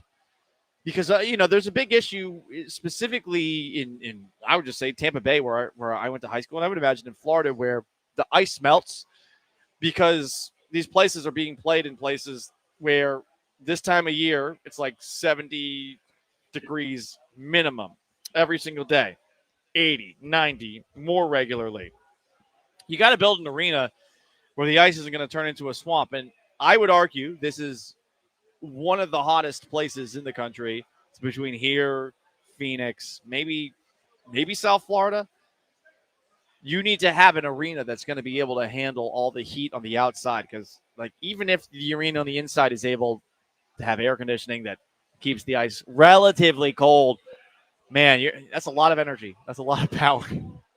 It's the Paul Gallant Show, ESPN 97.5, 92.5, 713-780-3776 on an Ask Gallant Anything Friday. Whoa, a lot of comments. We'll get to some of your comments on the other side. It's the most interactive sports talk show in town on an Ask Gallant Anything Friday. Come on by. Get yourself a chance to win a pair of e-bikes from the Power on Electric Bicycle Company here at East River 9. Stick around.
Well, I will say this. Hopefully we are all here on Monday, just given developments in certain parts of the world. I love all of you. And on that note, time for a little bit of garbage time on an Ask Gallant Anything Friday. You got any questions? You got any thoughts? You can work them into the show. We do have some people that were weighing in on our hockey conversation. I would love to see an NHL team here in town. Someone texted in the Houston Rats, Cats, and Bats. I like that name for a hockey team, as do I. That would be funny. Specifically the Houston Cats. Another texter says there's an arena out in Sugar Land they could use. The problem is, though, you're going to need to have something that's relatively centralized, I think, to attract the most possible people in attendance. And we all know what an issue it is to get people to events here in Houston on time. Everyone always blames the traffic, and sure, but this is always a late arriving crowd. It would have to be somewhere in the general city limits inside the loop, you know? I don't think Sugar Land would work. Someone texted in, Houston doesn't have enough hockey fans to be a profitable endeavor. They will lose money. Yeah, I generally agree. I want it, though. Like, I officially want it. I watched the game last night, and I'm like, damn, I wish I would love to be, instead of being, you know, someone who's trying his darndest to talk baseball. I'd love to talk hockey at least until June, you know? Or at least until early May, late April. Dan Friedkin is the guy interested in bringing the NHL to Houston. Gulf State's Toyota CEO. Someone texted, let's start a GoFundMe for a Houston NHL franchise. No, let the billionaires take care of it. And by billionaires, I mean billionaires, not us, via a vote that we don't get to take part in, you know? Someone texted in, I was talking about how the ice doesn't necessarily work so well in Tampa Bay, in South Florida. Someone texted in, if they can make the ice work in South Florida, they can make it work here. Well, again, that's a newer arena. It's I believe that the Florida Panthers got a new arena, Amaranth Bank Arena. I believe it started. Oh, wow. This is actually an old arena. 1998. Huh. Interesting. That's surprising. I know it's way outside the sticks, though. And it's probably taken until now where the Panthers have become a juggernaut for attendance to be regular, because I know for much of their early history, the Panthers stunk. The Lightning, weirdly, have always been pretty damn good as far as Southern hockey teams are concerned. Paul, you're biased. You're a Tampa Bay Lightning fan. Yes, I am. Martin St. Louis. It's a shame he's a coach of the Montreal Canadiens. I hate the Canadians. Not the Canadians. The Canadians, okay? All right, garbage time. Legendary athlete, Bonnie Blue. She flew too close to the sun. She has been banned from OnlyFans. It is kind of funny seeing a bunch of porn star actresses like Lisa Ann, who, by the way, Lisa Ann, awesome person. Love Lisa Ann, amongst other OnlyFans creators who are all doing a little touchdown dance that Bonnie Blue flew a little bit too close to the sun. But yeah, she was banned from OnlyFans because she was going to do an event where I guess she was in a cage and everyone was just, you know, like it was a petting zoo kind of deal. It was going to happen in London. Didn't even happen. But she has been banned permanently from OnlyFans. Bonnie, going to have to do it old school. Going to have to go back to the old porn industry, huh? That's a shame. That's a shame. But a lot of the people that are in the porn industry are very happy about this because they felt like Bonnie Blue was breaking the rules. Real tragedy in India. I don't know how many people are aware of a airline that crashed. It was supposed to fly from India to England, but a guy actually survived it. One of the craziest stories I've ever seen. This guy, I guess, just found himself in the wreckage, got up and ran as fast as he could. That guy is going to have quite an interesting existence going forward. What an awful tragedy. Very sad for all the people out there. And it just really goes to show you that these planes that you're flying in definitely need a little more due diligence done on them. And I'm looking at you, Boeing. Please do not off me in something that makes it look like I did it myself. A man is suing Buc-ee's because they took away his HR tool idea. Listen, I don't know if he's actually right here, but I love this HR tool that he created. The title, a man claims the work he did off the clock appertained to Buc-ee's, and he created something that led to a standalone HR tool that he calls BPT, which also means beavers are people too. You're going to give a lot of furries some ideas. A rancher in Central Texas was attacked. What was he attacked by? An unhappy cow. One person was airlifted from the scene by helicopter. A second person transported by ambulance. Condition not released of these people who were attacked by an unhappy cow. But this happened 86 miles east of Waco. The story says the attack was by an unhappy cow, and this is funny. It shouldn't be. Hopefully these people are okay. The final line of this story from Fox26.com, it is not known what caused the cow to become unhappy. The Be Someone sign is back. That's nice. The crypto bro who posted his own stupid message on top of the Be Someone sign, I hope you die. Yeah, that's right. I said it. Crypto people, the worst people. Although there were Nazis. Nazis were worse. But are there any Nazis today? Not like that. So crypto people, you're next. Did you know, fun fact, everybody, garbage time continues, Houston leads the country in dogs who bite U.S. Postal Service workers. That's bad. I don't like that kind of thing. I think that we got to do a little bit better. People who own dogs, I know you always say he never does that. Are you being truthful? Are you being honest? While we're talking about deliveries, a Houston man, he is wanted, and I guess hasn't been arrested, for allegedly greeting a delivery driver while completely naked at his front door. Jeffrey Kennedy is wanted on a misdemeanor charge of indecent exposure after the incident, which happened May 19th. That was a month ago. A female DoorDash driver attempted to deliver a 24-pack of beer, if it was a 30-rack, which apparently are illegal in Texas. Maybe this wouldn't have happened, to an apartment complex just before 2 p.m. When the driver approached the unit, she realized the front door was already halfway open. When she knocked, the man swung the door open fully naked.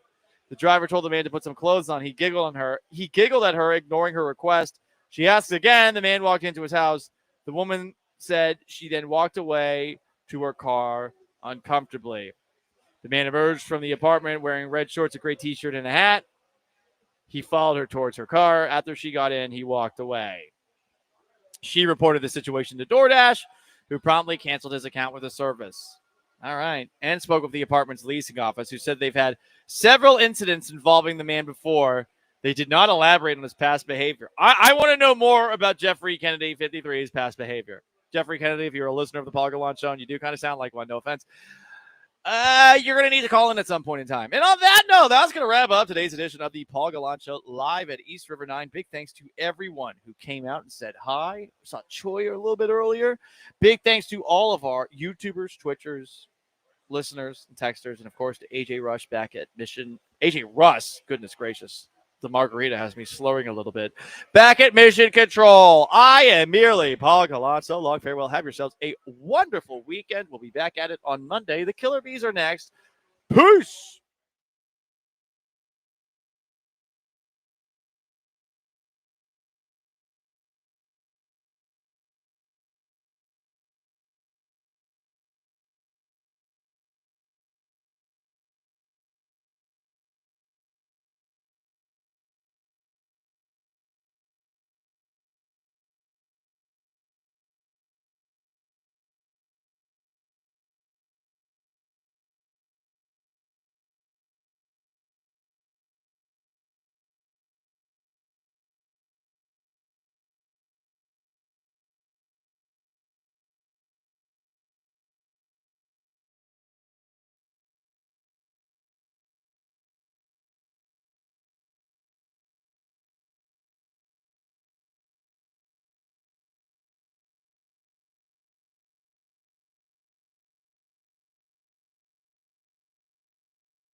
Ooh, what up, H-Town? Hey, how we doing? He's Blank. I am Branham. It is AJ behind the glass.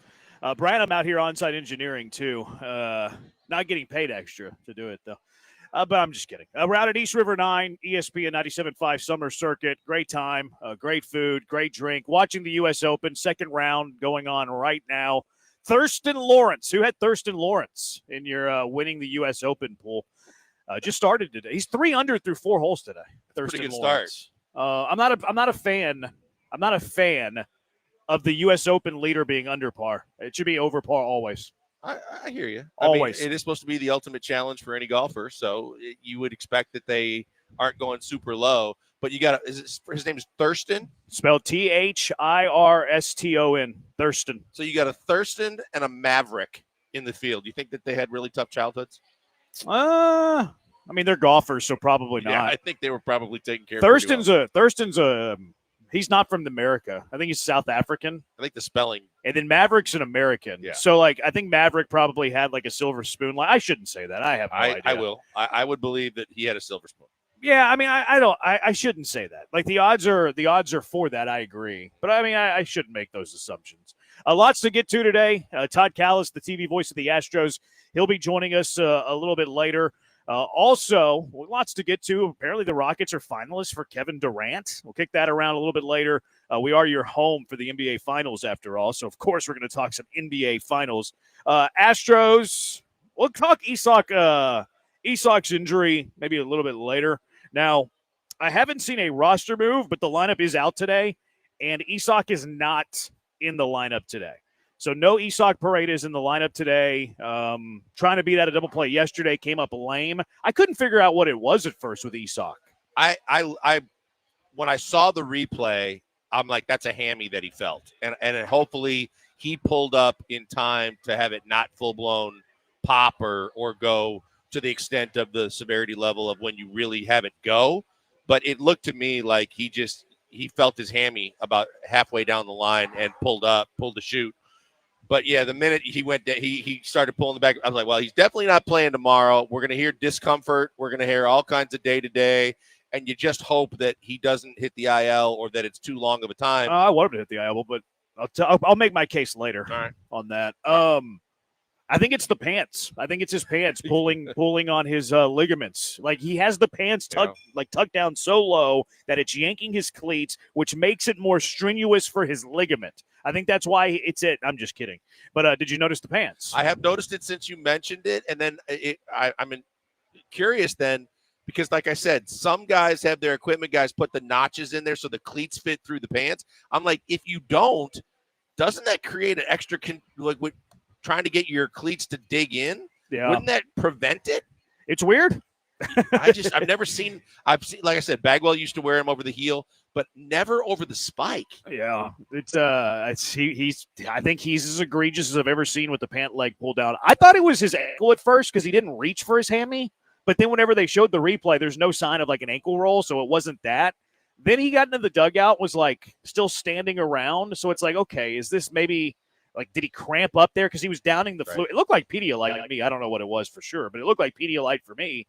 But then Joe Espada in the his post-game presser yesterday said, no, it is the left hamstring, and he's not in the lineup today. But they haven't made a roster move, nothing like that. He's just not in the lineup today. So any news that comes along, we'll discuss that.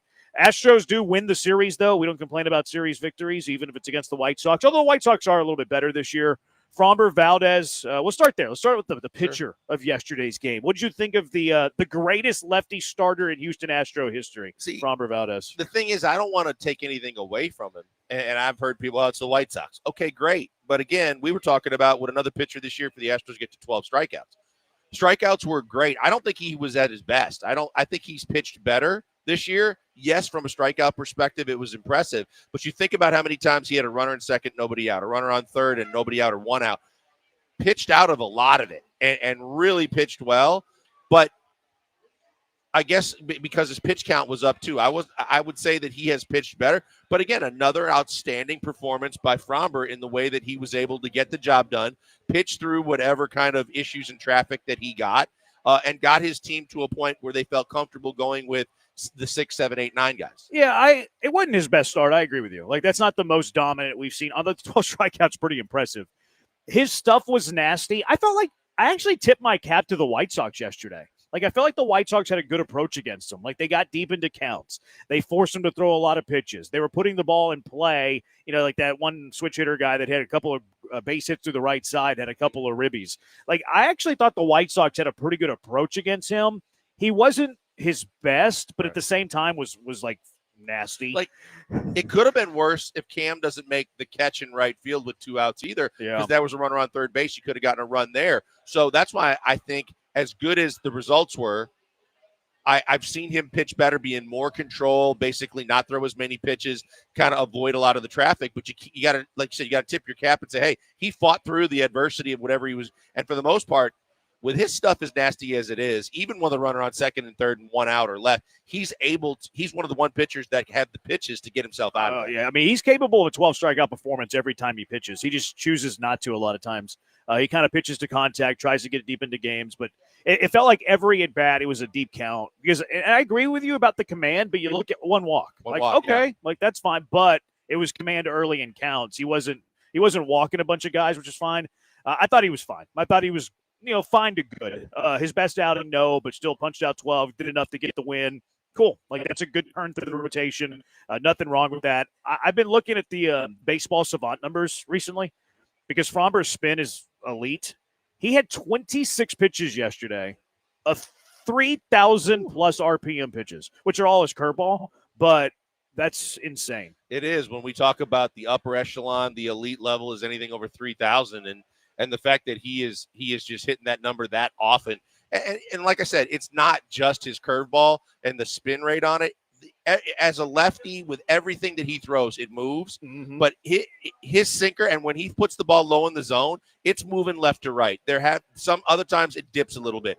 If you're a hitter, you never see a straight pitch from Framber Valdez. His curveball is also minus 20 induced vertical break, which that's how much it's moving from the mean. We talked about it a little bit yesterday with the upward IVB. Fromber has one of the best downward IVBs. Plus, the spin's ridiculous. Like I said, he threw 26 pitches. Is that what I said? 26 pitches of 3,000 RPMs or greater. There are games that have zero. The Astros in totality yesterday had the top 29 spin rate pitches of the game. 3 of them were Brian Abreu, and the rest of them were Framber Valdez. He's gross. Framber Valdez's stuff is filthy. Some of the best stuff in all of baseball. And then the bullpen did its thing. Dubin, King, Abreu, 3 shutout innings, allowed just 1 hit. Josh Hader got touched up for the first time, which is interesting to see. My thought on it, though, with Josh Hader is, hey, if you're going to get touched up, but you still get the save and preserve the win, it's a good time to get touched up. That's exactly where I was coming from. Like a year ago, if Josh Hader got touched up like that, he blew the lead, he blew the save. They were either going to extra innings or they lost a game that they could have won. Here, and it was by inches that he dodged the second home run ball. But he gave up everything that he gave up, and yet he gets the save, you get the win, and you get out of it, kind of wiping your brow, deep breath, going, hey, okay, we move on. He's been so good for the entire season. You'll live with that and not question a single thing. Yeah, if he blew the lead, even if he blew the lead, Astros win in extra innings, we're still going to gripe about it. But since they won, it's like, okay, well, this is a good time to have your quote unquote bad outing. That it's funny because that second ball that hit off the wall in front of the Crawford boxes, like, okay, I thought that ball might go. And then initially you see the fans reach over for it. I'm like, stupid fans. And then you see them and they're all White Sox fans. Yes. It was so weird that it just so happened to be White Sox fans trying to reach over to will that ball to be a homer. Yeah. When I saw it leave the bat, like, oh my God, he's going to give up both of them. And we're going to go to extra innings. And then, seeing the replays, I thought the same thing. I said, White Sox fans are right there, man. If you're a White Sox fan, you probably should try and pull that thing over the railing and see if they're going to call it. But thankfully, he got out of that. And even on strike 3 was a borderline pitch. He got the benefit of the doubt. Yeah, it was. And they get out of there. It's funny. They went full Steve Bartman. Like, what is it with Chicago fans reaching onto the field of play? Trying to touch the baseball. Be smarter, Chicago. Chicago's full of a bunch of dumb people. And you had a bunch of dumb Chicagoans. Is that what they call them? Chicagoans? Yes. But you had a trio of dumb Chicagoans trying to catch a baseball yesterday that was in the field of play. Ocho says, I wish Fromber would trust his fastball more with 2 strikes because they're sitting on his breaking balls most times. That's not a bad observation. But when they're sitting on it, it's still, like you said, with the amount of movement and drop that the ball has on it, especially he's putting them on the inside and on their hands, they're swinging and missing on that even if they're sitting on it, knowing it's coming. Yeah, it's he's fun to watch pitch, though, man. Him and Hunter Brown at the top is filthy. He also is a master of working the pitch clock. Yeah, he's got good at that. Yeah, and even now, if he knows it's too late, he'll step, even with a runner on third, he'll step off, but then like do the real slow, I don't really care kind of fake throw to third to realize, yeah, that's one of mine, but I'll save the automatic ball. That's a good usage of it. Like, if you're not going to use it to pick guys off anyways, like, okay, you get two of them. Why not use one to kind of catch your breath there? I think it's a way to kind of game the system. Like, it's not really the spirit of the rule, but who cares? Like, use the rule to your advantage. James Harden it. Yeah. Do you see Josh Miller go out there and fire him up? Yeah. I can't remember the inning, but it was the inning that he had a little bit of traffic. Who needs Carlos Correa when you got Josh Miller to fire him up? I was telling you as we were getting set up, getting ready to set up for the show, that Josh Miller's big thing to do last night was while Fromber was warming up, his big thick chain got a knot in it. I didn't see that. Yeah, and it took like 5 different guys. Josh Miller started it. It was like the Rubik's Cube. He was sitting there just like really in depth while Fromber's warming up. Then they gave it to everybody. Finally, McCullers ended up getting it out and giving it to him right before he left the bullpen. That's funny. You know what's funny? It's also like something I was thinking about today. Like, remember whenever Brent Strom left, and it was, okay, well, the Astros have the pitching coaches of Murphy and Miller, and they're going to be the pitching coaches, and they're a tandem. We don't really hear from Bill Murphy as much. Like, No. Josh Miller has become the alpha of that pitching coach duo. Yeah, I mean, look, you got 2 hitting coaches too with Snitker and Cintron, and most of the time I hear Cintron's name all over the place. Altuve was mentioning Cintron helping when he was struggling.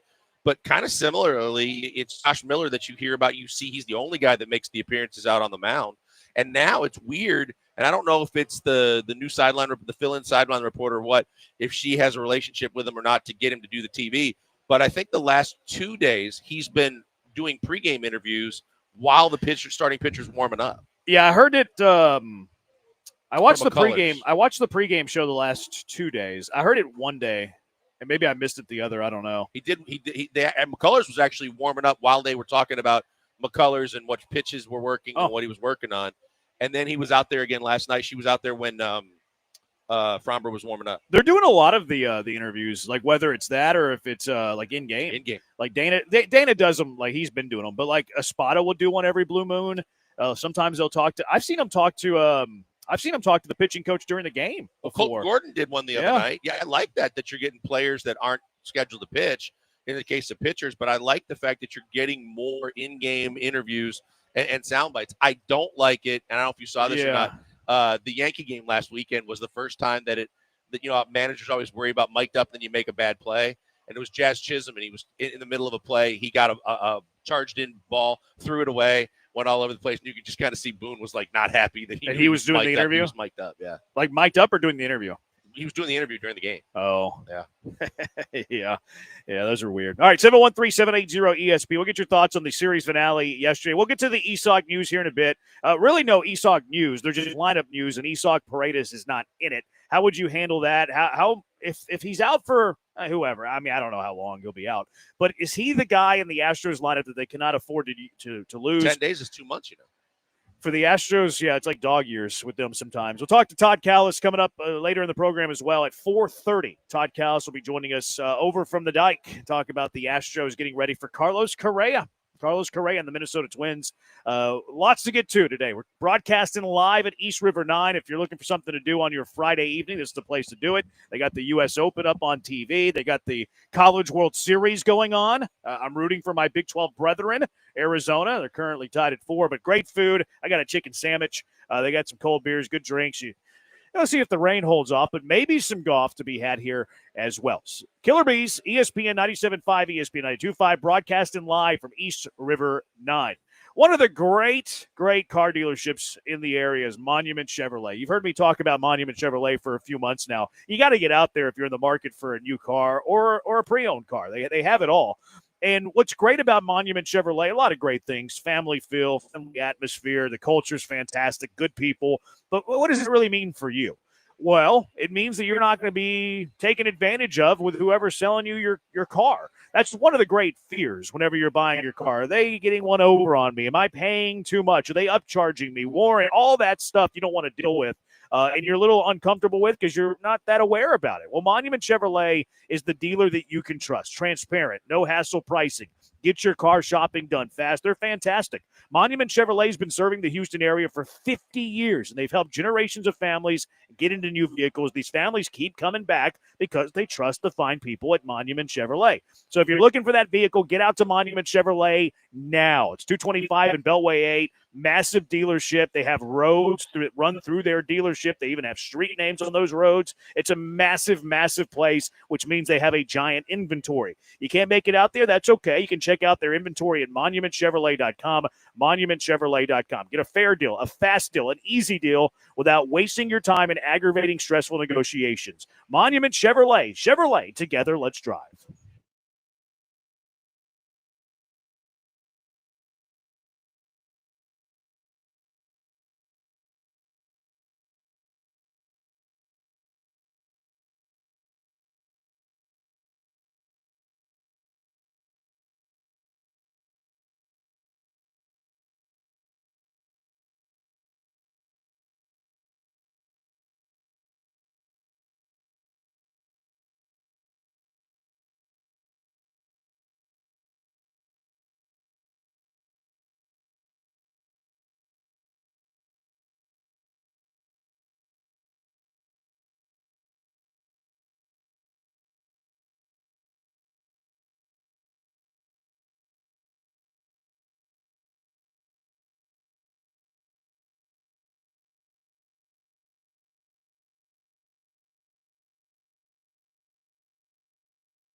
You're back with the Killer Bees, On ESPN 97.5 and 92.5. broadcasting live from East River 9 as part of ESPN Houston's Summer Circuit. Presented in part by our grand prize sponsor, Power On e-bikes. From the mobile Veritex Community Bank Studios, here's Joel Blank and Jeremy Branham. With Power On e-bikes and finding the right e-bike, quick, simple, and fun. Of course, that's the grand prize of the summer. I'm giving away a pair of the electric bikes, the e-bikes from Power On Electric Bicycle Company. It's a $4,000 value. All you have to do is say, "Hey, Victoria, I'm here to register for the chance to win the e-bikes from Power On Electric." Make sure you do. You are at East River 9. Great spot for good food, cold drink, watch your sports. The River House is fantastic. Also, their live music summer concert series every Friday and Saturday evening from 7 until 9, which is just good, wholesome fun for the entire family. So make sure you keep that in mind, something you're looking to do on a Friday or Saturday. 713-780-ESPN. Day One Donna on YouTube. How about Jose Altuve and Cam Smith with outstanding defense? I think there is a chance, Blankers, that Cam Smith could win a Gold Glove this year. Really? Yes. His defensive numbers are through the roof. He's really good out there. I think there's a chance he could win the Gold Glove in right field. That'd be interesting because of obviously all that was made of him never playing the outfield before and the adjustments and early on, like him settling in. But you see the play again last night. You know he's got a strong arm. You know he's athletic and he's got speed. that would be something else if he was able to do that in his first year. Yeah, I think he's got a chance. Which play did you like more, the play coming on or the play going back where he kind of jumped on the wall like Spider-Man? I mean, I like because of the fact that it clearly saved a run too, and he snow coned it a little bit. But I like the one coming in where he kind of played it off to the side, but made sure that no matter what impact his body had with the ground, he kept the ball elevated and was able to keep it in the glove. That was a really good play. I know that Chicago was thinking about challenging it, and then I guess they took too long. I saw somebody was in my mention saying they should have challenged it. Watching the replay of it and watching some of the the condensed game, I don't think it hit the ground. I don't either, but I think it would have missed a challenge. But they said that based on, because he spun backwards and he kind of, the camera clearly got it, but they thought that at that point in the game that Chicago was going to challenge it, and I guess they took too much time. Yeah, well, I mean, they were right not to challenge it. Yeah. I mean, I don't know if they were trying to post whistle or whatever, but he caught the ball. Jose Altuve play was more funny, I think. I don't know how great of a play that was. I didn't go back and look at the catch probability on it. I imagine it wasn't too high. It was just adorable. It was an adorable play from Jose Altuve. I first thought I had when it left the bat and looking at the way he was playing it, I thought that was clearly going over his head. And I thought it was going to look like a misplay. And then he jumped early, but then he was able to kind of reel it in. And I'm like, I almost consider it lucky more than anything else. It wasn't lucky. I think it was lucky. It took skill to go up and go get it. He high-pointed the baseball. He high-pointed the baseball and then jumped way too early for it and was able to hang up long enough to get it. I thought that ball was going over his head. A lot of people were worried about Jose Altuve playing left field because he was short and those line drives would go over his head. And he proved everybody wrong with his ups. People were underestimating his vertical leap. On one play. He proved his ups. He's an athlete. There's no doubt he's an athlete. He's a great athlete. It's a different challenge to be out there and be an outfielder. And I thought, like I said, I'm happy it didn't. It looked like it was going over his head. Now that you said you thought it was a lucky play. Now that you said you thought it was a lucky play, I'm going to go look at the catch probability. Oh. I'm going to go look at the catch probability to see if it was what would you guess that was? Because I think it's a very catchable ball for a normal big leaguer. I wouldn't go as far to say lucky, but I would say that was probably like a 80% catch probability. I was going to say 75. I was going to say in the 75% range. It's going to take me a little while. What else do you want to talk about? I mean, I want to talk about the fact that the offense seems to be coming around.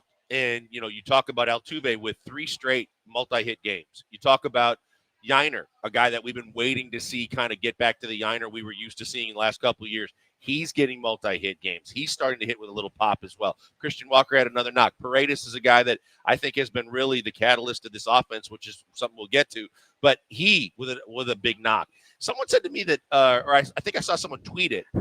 That's the furthest away from the foul pole that Paredes has ever hit a home run. Ever in his life? Ever in his or career. This season? I believe the tweet was in his career, he's never hit a ball as a pull hitter further right of the foul pole and left than he did last night. Interesting. I mean, I heard Blummer say that might as well be an Oppo Taco for him. Yeah. And we all know that he has the pull power. I didn't realize that was the one that was the furthest ever of all time.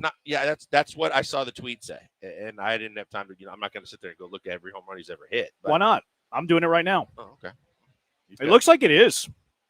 At least in the last 6 years, it looks like it is. That's crazy. Pena continues to hit 2 for 4, score a run. So, I mean, again, now you hear the feedback being, well, it's the White Sox. Okay, well, now you get the Twins. But for the White Sox series, you saw guys you needed to get going and start really picking it up. And you saw guys that have been going continue to hit like Pena and Paredes to where maybe there are more signs that this offense is going to start turning it around. Yeah, it's the furthest home run he's hit away from the left field foul pole in his career, at least according to my eyeballs. He had a triple earlier this year that was further right, that was almost a home run, but it wasn't. Home? Yeah. Okay. It was his only triple of the year. It almost left the park, but it didn't quite. That was further than the one yesterday, further from the foul pole, but no, you're right. The Jose Altuve, by the way, 99% catch probability. There you go.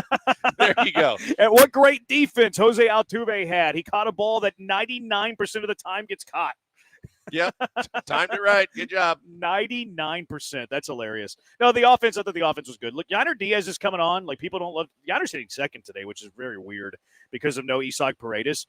I saw Astros future with this tweet, so I want to cite him. Yiner Diaz, in his last 41 games, like this plays here. And remember, they had a terrible start. Terrible start to the year. Yiner Diaz, in his last 41 games, is hitting 290.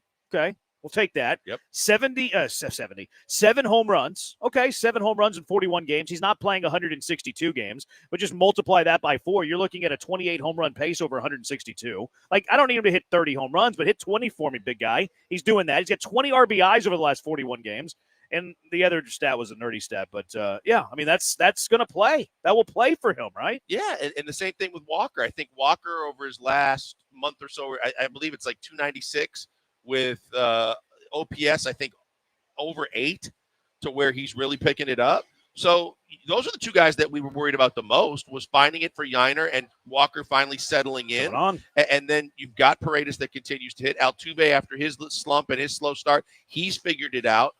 And Pena continues to hit. Jake's been better than I thought he was going to be, and he's continuing to put bat to baseball. This offense has a chance to really kind of up it a notch at a time where they're playing some less than teams in the next 2 weeks or so. They can actually get some momentum going offensively. Yeah, he's I'm bullish on the future of this offense. Like I really am. Texture is Paredes better than Bregman? No, I don't think so. I don't think that Isak's better than Bregman. Now, Isak's had a better production to this point of the year, but who's the better ball player? I think Bregman's the better player. I've one that I think would be a hell of a discussion. I think he's got a better eye at the plate than Bregman, and Bregman's strike zone was pretty good. Paredes' ability to manage a strike zone is elite. It is very good. Like he sees more pitches per at bat than Bregman does, but that doesn't make him a better player. No, not better. Again, big difference. I think that his eye at the plate in terms of judging and managing the strike zone may be a little better, and they're 2 of the best. But I think that Bregman's a better third baseman, as good as Paredes has played at third. I think that Bregman is a tick above him in terms of his hitting for average and for power. Let's define it. Let's see if your eyes are treating you well. The walk rate. Oh. Bregman's 11.8 in his career. Paredes 11.2. So pretty even. Okay. Now, Paredes this year is 12.3. Bregman hasn't been in the 12 since 2023. So if you go last 2 years, you nailed it. You go career, it's still a little bit better for Bregman, but not much different. Now, I'll go a step further with this. Okay. Because I think Bregman's a better player than Isak, quite frankly. I don't think it's like a monumental gap. I think it's pretty close. Bregman's a little rangier at third. They both don't have great arms. Bregman probably hits Paredes is going to hit more homers, but Bregman's going to be a guy who is a better overall hitter. But whenever you factor in the contracts, give me Isak Paredes on the peanuts he's making versus whatever Alex Bregman's making, $40 million with $20 million of it deferred. I mean, you put the money into it, it's easily Isak. Yeah, of course, easily the Isak. return on the investment in that one is a no-brainer towards Paredes. You wonder at a certain point. I mean, you start talking about wrapping him up a little longer for an extension? I don't know, because he's kind of older. And it always depends on the price too. Like, give me a number that I can look at on what it's going to cost. Like, it's very easy to say, yes, they should lock him up. But whenever we do that, we don't have the very important piece of information of what cost are we looking at. Like, if you're telling me Isak for $100 million over the next 5 years to buy out a few of his free agent years, okay. Oh, yeah. Like, that makes some sense. But you put it at, let's say, 150 for 5 years. So, like, that's why the number is always so important. That's why I don't like they should lock up Jeremy Pena. Okay, well, let's look at the cost. Is it $300 million for 10 years? Like, what are we looking at here? That's what I'm saying. It comes down to player and agent and how badly you just want to get the security of being taken care of, a la Yordan Alvarez. Or are you going to be a Kyle Tucker-esque player that says, hey, we know we're going to get this, whether it's from you or somebody else. There's no need to even have this discussion. Because right now, the way he's playing some of his best baseball. Next year, is that going to be the same thing? Does he trend down a little bit? Then you can have another discussion. Is it worthy just to wait for a little bit? Yeah. Maybe so. Ocho, rather. I'll take the recent results from Yiner, but I'm still adjusting to how lost he looks at the plate, even when he gets hits. He has some weird at-bats, man. He'll look absolutely lost one at-bat, and the next at-bat, it's like, okay, he had a 4-pitch walk 2 days ago. Yep. I couldn't believe my eyes. It might be the most improbable thing we see all year. A 4-pitch walk for Yiner Diaz. Sometimes, too, it looks like he gets jammed and the ball's not going anywhere, and you see the raw power, the fact that he still gets it 3/4 of the way to get a sac fly when they need it, things like that. Yeah. The one that drives me nuts is the fact that sometimes Christian Walker looks like he can put the bat on the baseball everywhere, and then it just seems like when there's runners in scoring position and less than 2 outs, anything on his hands, and he's going to swing and miss. Yeah, that is true. 713-780-ESPN. Speaking of Isak Paredes, we don't have any news on his hamstring. We'll scour, see if we can find anything. We do know that Isak Paredes is not in the lineup, though.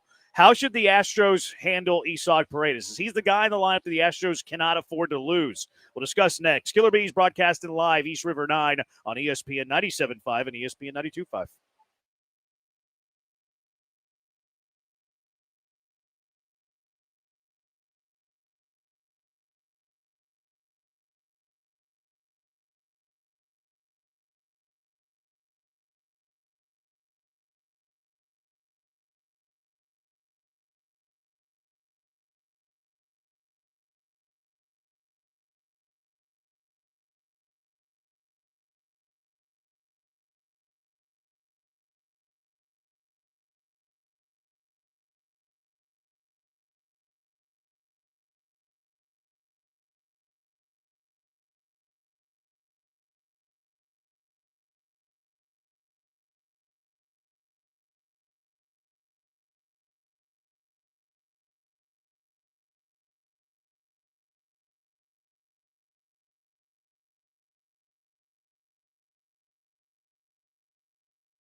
Broadcasting live from East River 9 as part of ESPN Houston's Summer Circuit. Presented in part by our grand prize sponsor, Power On e-bikes. From the mobile Veritex Community Bank Studios, here's the Killer Bees, Joel Blank and Jeremy Branham.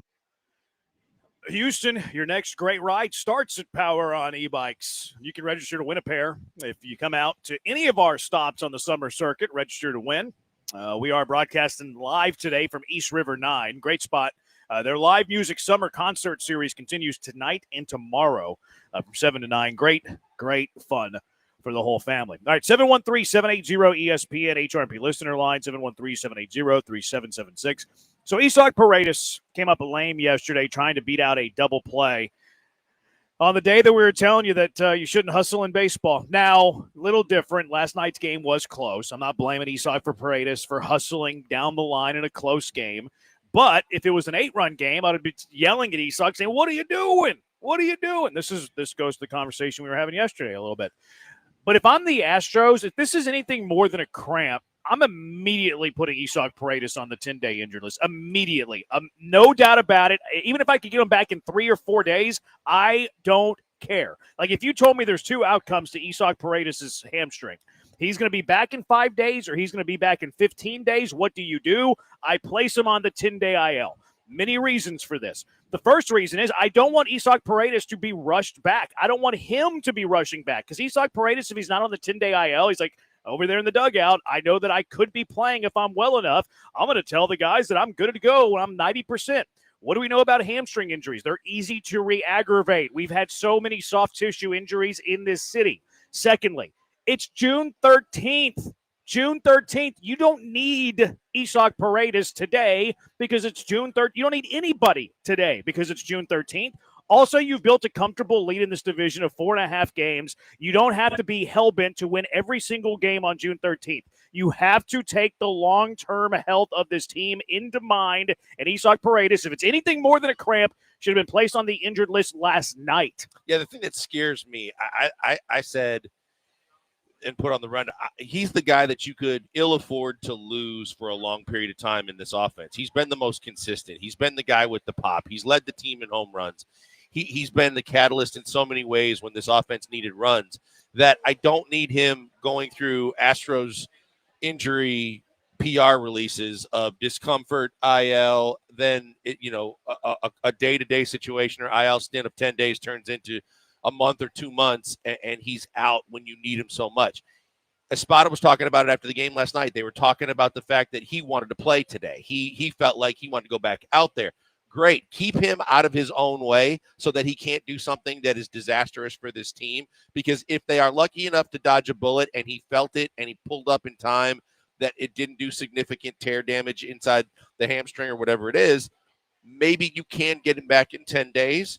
You just can't afford no matter where. And I agree with you. One of the things that I thought about, too, is you do have a lead. We talked about this in a lot of different scenarios with this team. Don't rush Jordan back. You're in a division where you're leading the division by a good 3 or 4 games now. You're in a great spot. You don't have to sit there playing catch up going, I can't afford to lose a bat in my lineup when I'm just finally starting to hit the baseball. Thankfully, other guys are hitting the baseball now too. And he's just such an important cog in this offense with a chance to be really good that you can't lose him for significant time. I completely agree, which is why I'm immediately placing him on the IL. Because, 10-day IL is not a significant – if you place him on the 10-day IL and he's good to come back after the 10-day IL, it's before July.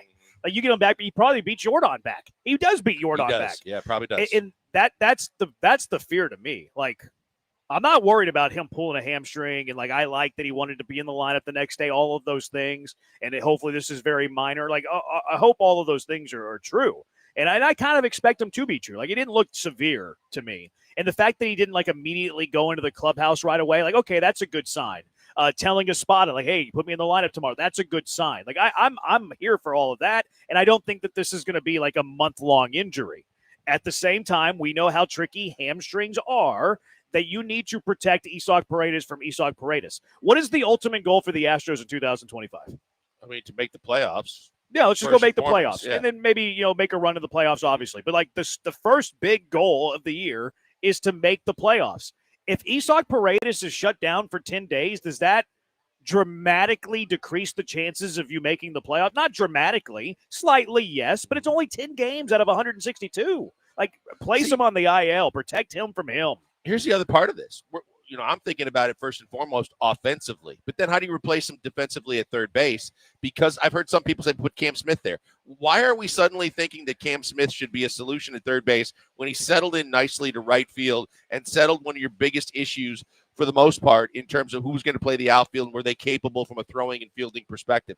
I don't suddenly want to take Cam out of the element that he's now comfortable with, throw him back at third base. From an offensive perspective, if you put Dubon there or you put other guys there, I don't worry about Dubon defensively, but offensively he ain't great, and he's definitely not Isak Paredes. So that's what you have to consider too. Do I want that for a maximum, hopefully, of 10 days? Or do I want to screw around with this where it could become 2 months and then you're really in a jam because now you're needing a third baseman as well as a left-handed batter, whatever else you're trying to add to this team? If I told you right now that and we don't have all of the information. So again, we're just educated guess based on the information that we do know. Isak coming up lame, trying to beat out a double play, the visuals of him in the dugout, and then what Joe Espada said yesterday. I mean, Joe Espada is going to talk to the media here in a little bit, so we'll get some more information in the coming minutes. Now, I have not seen a transaction report for the Astros today in regards to Isak. I did see a transaction report in regards to Forrest Whitley, who was traded to Tampa Bay for cash, which is always fun. But let's have that conversation on the other side. Cam Smith, is he a viable option at third base? And how do you replace Isak for however long Isak parade, whether it's 3 days, whether it's 13 days? And also a question about placing him on the IL. If I told you right now, there's a coin flip chance, 50-50. Isak's out for 5 days, Isak's out for 15 days. Just flip a coin. He's out for 5 or 15. Would you place him on the 10-day IL? Knowing that it's either 5 games or 15 games, would you place him on the 10-day IL today? 713-780-ESPN, the HRP listener line. Killer Bees broadcasting live from East River 9 on ESPN 97.5 and ESPN 92.5.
You're back with the Killer Bees. On ESPN 97.5 and 92.5. Broadcasting live from East River 9 as part of ESPN Houston's Summer Circuit. Presented in part by our grand prize sponsor, Power On E-Bikes. From the mobile Veritex Community Bank Studios, here's Joel Blank and Jeremy Branham.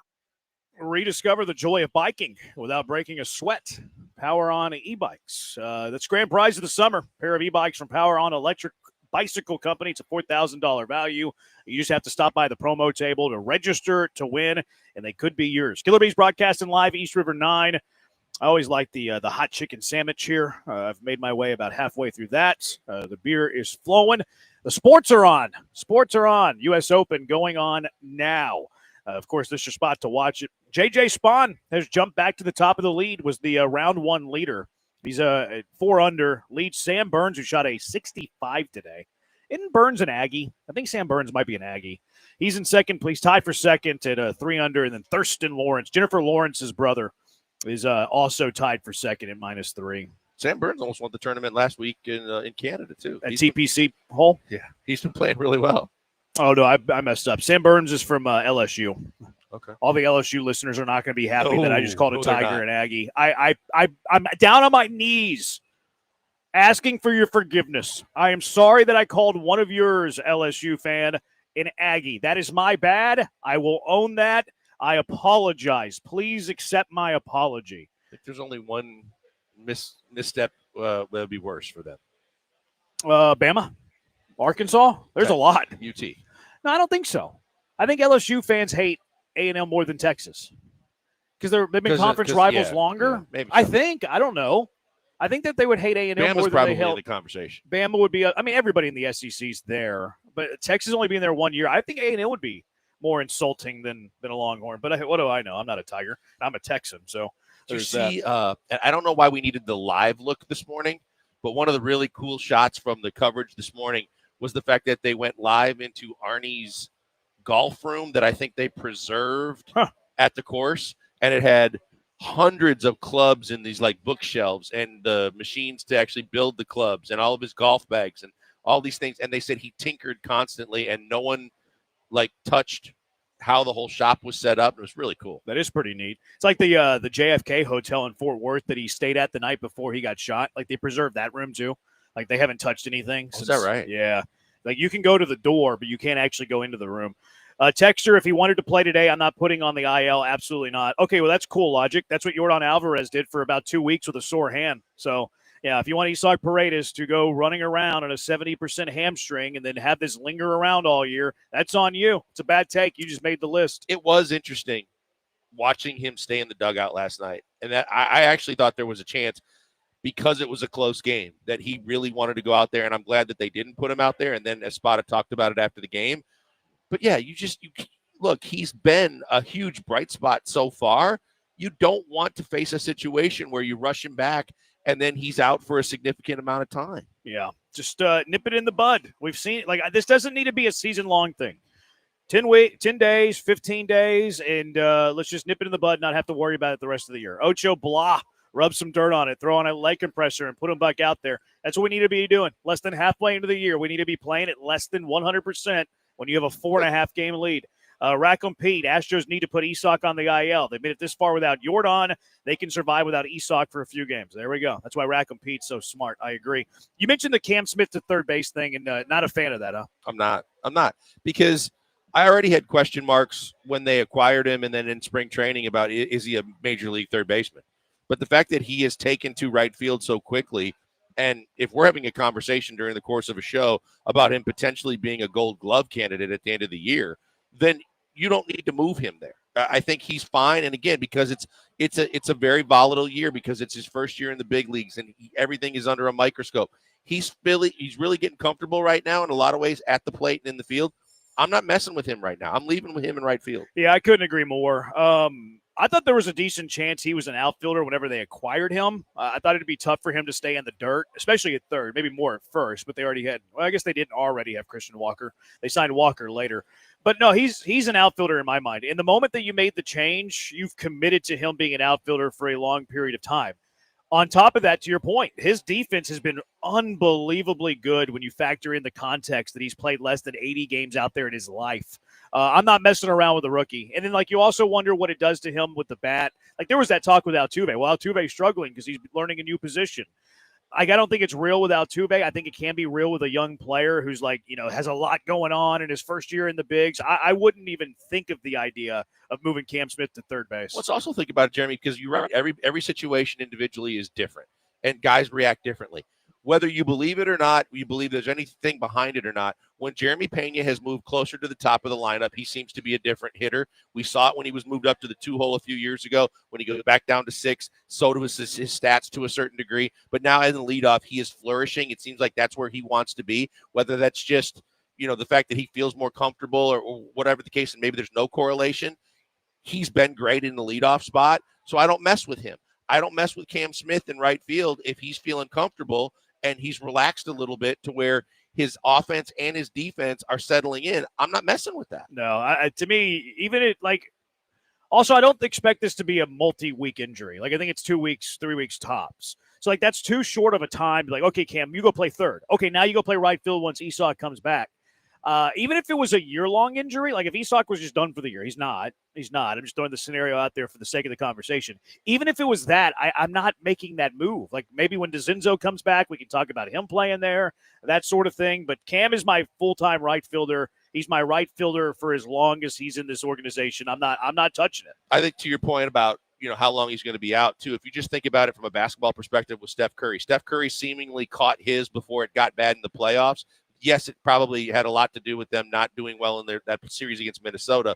But because they caught it when they did, they sat him down. They said, it was about a 2-week process at most. He was close to coming back towards the end of that series. I think it was about 10 days. If you can survive this injury and it's 10 days, even if it's the maximum and reaches the full 10 days, you've dodged a huge bullet. Sure, absolutely. The other thing with Cam moving to third, you don't exactly have a very deep bench period. And okay, well, who's going to play right field? Well, you can play Jacob Melton in right field. Okay, you could do that. We're going to play Jose Altuve in left field. Okay, you could do that. Well, then who's playing second? Right. I mean, Rogers or Dubon, but still offensively, I think you're taking a huge step back. My point there is, though, that it's still going to be the same 9. If Esoc's out of the lineup, today they're playing Dubon at third and Rogers at second. Okay, let's entertain Cam Smith playing third base. Okay, Cam's your third baseman. Melton's your right fielder. Altuve's your left. Who's playing second? It's either Shea or Brendan Rodgers anyways. Mm-hmm. So, it doesn't change your 9 because currently you don't have anybody on your bench. So, moving Cam Smith to third base does nothing to improve your overall 9 because your bench is bad and you have no depth right now because of all of the injuries. Brendan Rodgers or Shea Whitcomb are going to play no matter what. Whether Cam's playing third or Cam's playing right, you're still going to have a bad offensive second baseman because the depth isn't there. So it really makes no sense on any front for Cam Smith to play third base. Where are you playing Whitcomb? Are you going to play Whitcomb at second or are you going to play him at third? Because I'm just wondering how he's bad both places. He is. That's why I'm saying, is it the lesser of two evils to play him at second where he also doesn't have to have the really, really strong arm in a lot of cases at third? And you just hope to God that he fields the ball cleanly? Yeah, I think his arm's fine. It's more the glove in the range. I'm probably playing. I don't really care where he plays on the infield. I mean, they're playing Dubon at third today and Rogers at second, so maybe that's a sign that they would play Shea at second. Now, I wouldn't do it whenever you have a ground ball pitcher on the mound, though. So I honestly think because those two guys are established, I think Dubon and Whitcomb would split time at third if this is any period of time where Paredes is out. Yeah, I think Dubon's probably your everyday third baseman until Esoc is back. And then I think he's got the arm. And I think Rogers and Shea split time at second. And then some. I mean, Altuve is going to play second some too. But the problem again there is if Altuve's playing second, who's playing left? Because DeCenzo's out. If DeCenzo was healthy, then Chaz. Yeah, and Chaz is out too, right? Yeah, one of those two guys would be your fill-in outfielder. Both of them are out right now, so you're kind of behind a barrel. Yeah, that's what's frustrating from like a Chaz McCormick point of view is that Chaz McCormick could really be trying to prove his worth with the Astros right now. Like with the Yordan injury, with the DeZinzo injury, now with the Esoc injury, there was a lot of at-bats for Chaz McCormick. He picked and I know you can't control it, and it's unfortunate, it's more unlucky, but he picked a bad time to get hurt. He did, because we were talking about how unlucky he's been all season, that guys have gotten hot at the worst time for him, and he's not getting the at-bats you thought he was going to get from being penciled in as a potential starter at the start of the year to just not being able to find a way to get his way into the lineup. In most cases, no fault to him. Now there would have been opportunities, and now he's hurt. Texter, can't they put Esoc on the 10-day retroactively if they wait a day or two to see how this plays out? They can, and that's a good point. They could say on Sunday, you know what, Esoc is he's not recovering like we want. He hasn't played in a game. We could retroactive this back to Thursday. That's probably what they're doing, Texture. And it is a good point. The concern that I have in that scenario is that Isak is starting to get bored on a Sunday, and he's like, hey, guys, I'm good. And he's playing at 90% instead of 100%, and then re-aggravates the injury. At this point of the year, middle of June, with a 4.5-game lead, I am always, I don't care who it is, any player mid-June, 4.5-game lead, I will always err on the side of caution. So that's just where I'm at, and I know that people have different opinions. That's cool. And because you're in such a position of strength and because you're behind the 8 ball in a lot of ways because of injuries, don't screw with it any more than you have to, because you don't want that to linger with all the other injuries that you're dealing with, and you're in a position of ultimate strength, being in first place by multiple games now. Everything is right there spelled out in front of you. Don't rush him. Yep. All right, 713-780-ESPN. Todd Callis will be joining us at 4:30. We'll hear if anything else is going on with the Isak on the Isak front, the hamstring of Isak Paredes. Killer Bees broadcasting live at East River 9. When we come back, trade deadline season, I guess, is starting to get fired up. Everybody's coming out with these trade deadline articles. I feel like it's early, June 13th, to be talking about the deadline, but it's good content. It's good conversation. What is the Astros' biggest need with the Major League Baseball trade deadline looming-ish in 6 weeks? 713-780-3776. Killer Bees broadcasting live from East River 9 on ESPN 97.5 and ESPN 92.5.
You're back with the Killer Bees, on ESPN 97.5 and 92.5. broadcasting live from East River 9 as part of ESPN Houston's Summer Circuit. Presented in part by our grand prize sponsor, Power On e-bikes. From the mobile Veritex Community Bank Studios, here's Joel Blank and Jeremy Branham. Killer Bees broadcasting live, East River 9. Some live music tonight, a little live music summer concert series every Friday and Saturday from 7 until 9. Fun for the whole family. Also giving away a pair of e-bikes. Test ride today, cruise tomorrow. Power On e-bikes has you covered. E-bikes from Power On Electric Bicycle Company, the grand prize of the summer. All you have to do is register to win at our promo table at any of our live remotes. And you could potentially win those pair of e-bikes, $4,000 value. That might be one of the best prizes that we've ever given away. Big bike guy. Well, I mean, the fact that it's more like it's a moped than it is a bike, because most people just don't pedal them ever to call them a bike. They just use the motorized part of them. Yeah, they're fun. They can cook a little bit. Yeah, it's a good time. Tonight's lineup is the worst Astro lineup I've seen in over a decade, says a texter. I don't know. Ever in a decade? Hasn't there been some outfields in the past where we had Chaz and Jake? And Sure, yeah. I don't think it's the worst we've seen in a decade. I wouldn't go that far. I'm sure there's been some pretty bad ones. I mean, the way that Dusty Baker would give everybody a day off on the same day, like getaway day after like a long road trip, like those, I'm sure there's been some bad ones. we just got done talking about the fact when you're in a position of strength, when you're 10 or 15 games up in the division, and like you said, you come off a road trip or you want to rest a whole bunch of guys. He didn't care because he didn't care if he lost a game in the standings. No. Yeah, he didn't, which was fine. I didn't disagree with it.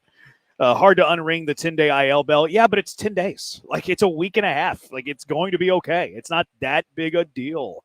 That's 10 of 162. You can retro it, right? What it say? Well, until tomorrow. Like, if you didn't make the move today, you could retroactive to the point of injury. So you could retroactive if it got hurt yesterday, and today could be day one of the 10-day IL stint. So you could give them the weekend, let's say, and then Monday, okay, it's still not where we want it. We're going to place him on the IL, and you could retroact it, and where he would have had Friday, Saturday, Sunday already on the IL. The fear that I have with that, though, is that Isak, competitor, gamer, hey, I'm good, and he can look good, right? You take BP, do a few sprints, he's 95%, and then all of a sudden he's trying to stretch a single into a double in a 9-2 game, and it flares up on him Well, again. you know, the other dangerous part of that is, right, we already know that their track record is they don't like to do too much imaging. So if you're just based on what he tells you he feels as opposed to doing more imaging to see if there's actually still little tears in the hamstring, he could tell you he feels fine. If you don't do the imaging behind it, yeah, there's a chance he could hurt it again. Yeah. Yeah. The imaging has usually been the bones that have burned the Astros. But still, when you do imaging, you see the actual extent of how big the tears are and everything, because every pulled muscle is a tear to some degree. And you can see that and go, yeah, it still doesn't look like it's there. They did that again with Curry's injury in the playoffs. They were imaging it a lot to see how much that tear had healed. Yeah. Yeah. Hopefully they do a bunch of the imaging, and that's what's going on. The texture that said that this is the worst lineup, he said since 15, they've always had a more talented lineup than we're seeing today. I disagree. I can find – I'm not going to do it because that's going to be a lot of work.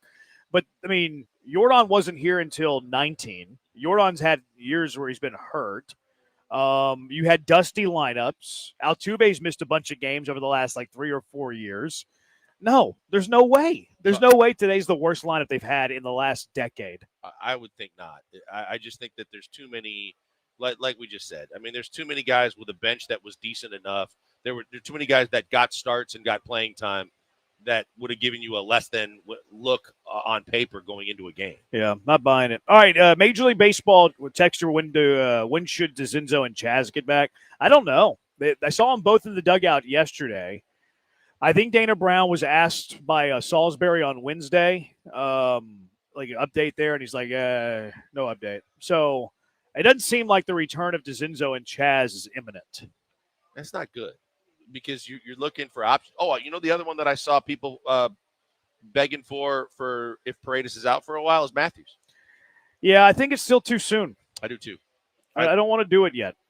Yeah, I'm with you on that. And you know, and I believe his strikeout rate is pretty high. Yep. I mean, I think that you've got guys, especially if it's not going to be for an extended period of time, if it's 10 days, I think you can get by with what you have. I think if it gets past that, now everything's on the table to discuss. I just don't think it's Bryce Matthews' time yet. Yeah. All right, Major League Baseball trade deadline.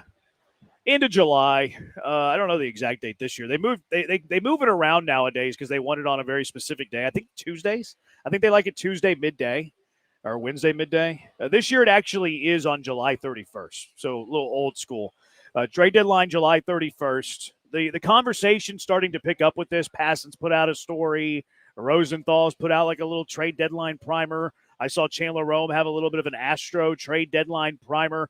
So I guess it's that time of year where we start having these conversations. In your mind, what is the Astros' biggest trade deadline need? Well, this is tough for me because I went back and forth on this in the last 2-3 weeks when you would see the offense sputter and then you would see another pitcher go down. That you could make a case either way. For me, I think that you're going to get Yordan back. So you're going to add a big bat to your lineup no matter what.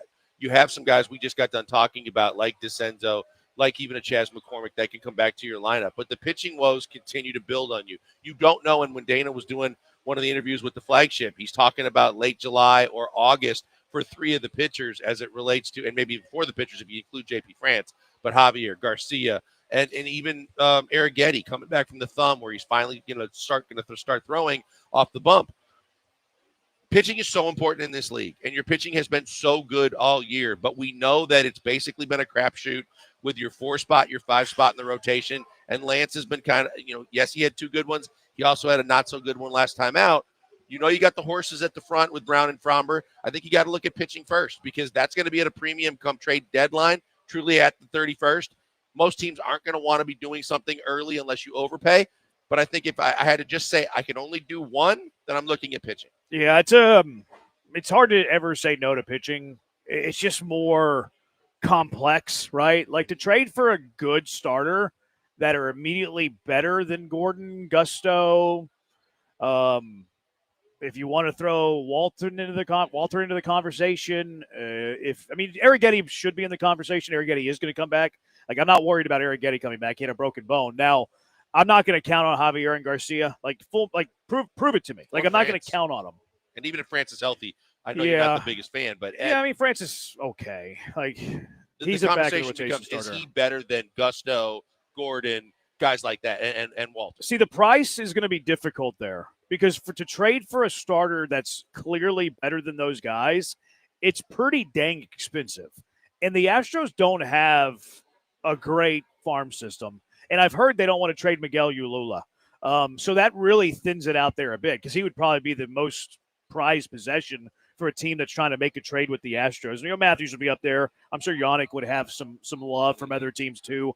I just feel like the price for a clear-cut starting pitcher who's better than what they already have is too much for what the Astros have in the system. No, I would agree with that. And we saw last year with more and more teams when they have a chance, even if it's an outside shot of making the playoffs, everybody becomes buyers. The price gets pushed way up. And then you start having to make some tough decisions because the internet, some of the articles I saw in the last couple of days is the Astros would willing to trade one of their bench players or someone off their major league roster to go get someone that they need. Okay, but what are you getting in return that's going to be good enough for what the hole you're trying to fill? To your point, are the pitchers you are getting, maybe they have more experience, but are they going to be better than Gordon or some of the guys you've been throwing out there, Gusto? Yeah. If they're not, then you have to go, well, for probably a lot cheaper price, you can get someone that's a left-handed bat or a bat for your lineup that might be able to give you what you need, knowing that you still have guys that can bridge the gap for you until you get Arrighetti back and you see if anybody else is available, as opposed to overspending. Yeah, that's kind of where I'm at with this. Now, Dana Brown, I didn't like it at the time last year. I tip my cap to what Dana Brown did last year. Dana Brown traded 3 players that are probably 4A players. Like Will Wagner's not been good. He's in AAA.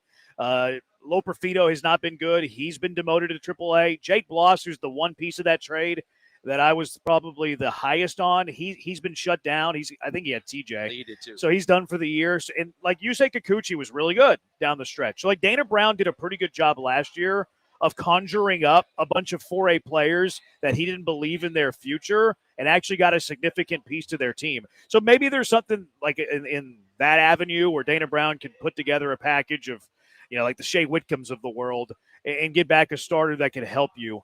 I just wonder how much improvement they would be over what you already have. And look, I'm probably a little bit more optimistic on some of the pitchers they already have than most. Like, I think I'm higher on Colton Gordon than most people. I think I'm higher on Gusto than most people. I don't know enough about Ulola. I like what I see in the minors and stuff, but I haven't seen him pitch. So for me, it would have to be a clear cut better than those guys. And I'm not sure the Astros have the system to trade for a player of that type. Now, they need a lot of help, and, like, sure, you're kicking the tires there. Like, their bench is terrible. Their bench is awful. They're carrying 3 guys right now that they almost never play, and they also have had tons of injuries. So I think you could help your bench a lot. If you're looking for one starter on the offensive end, like, it kind of comes down to the Altuve conversation. Where is he going to play?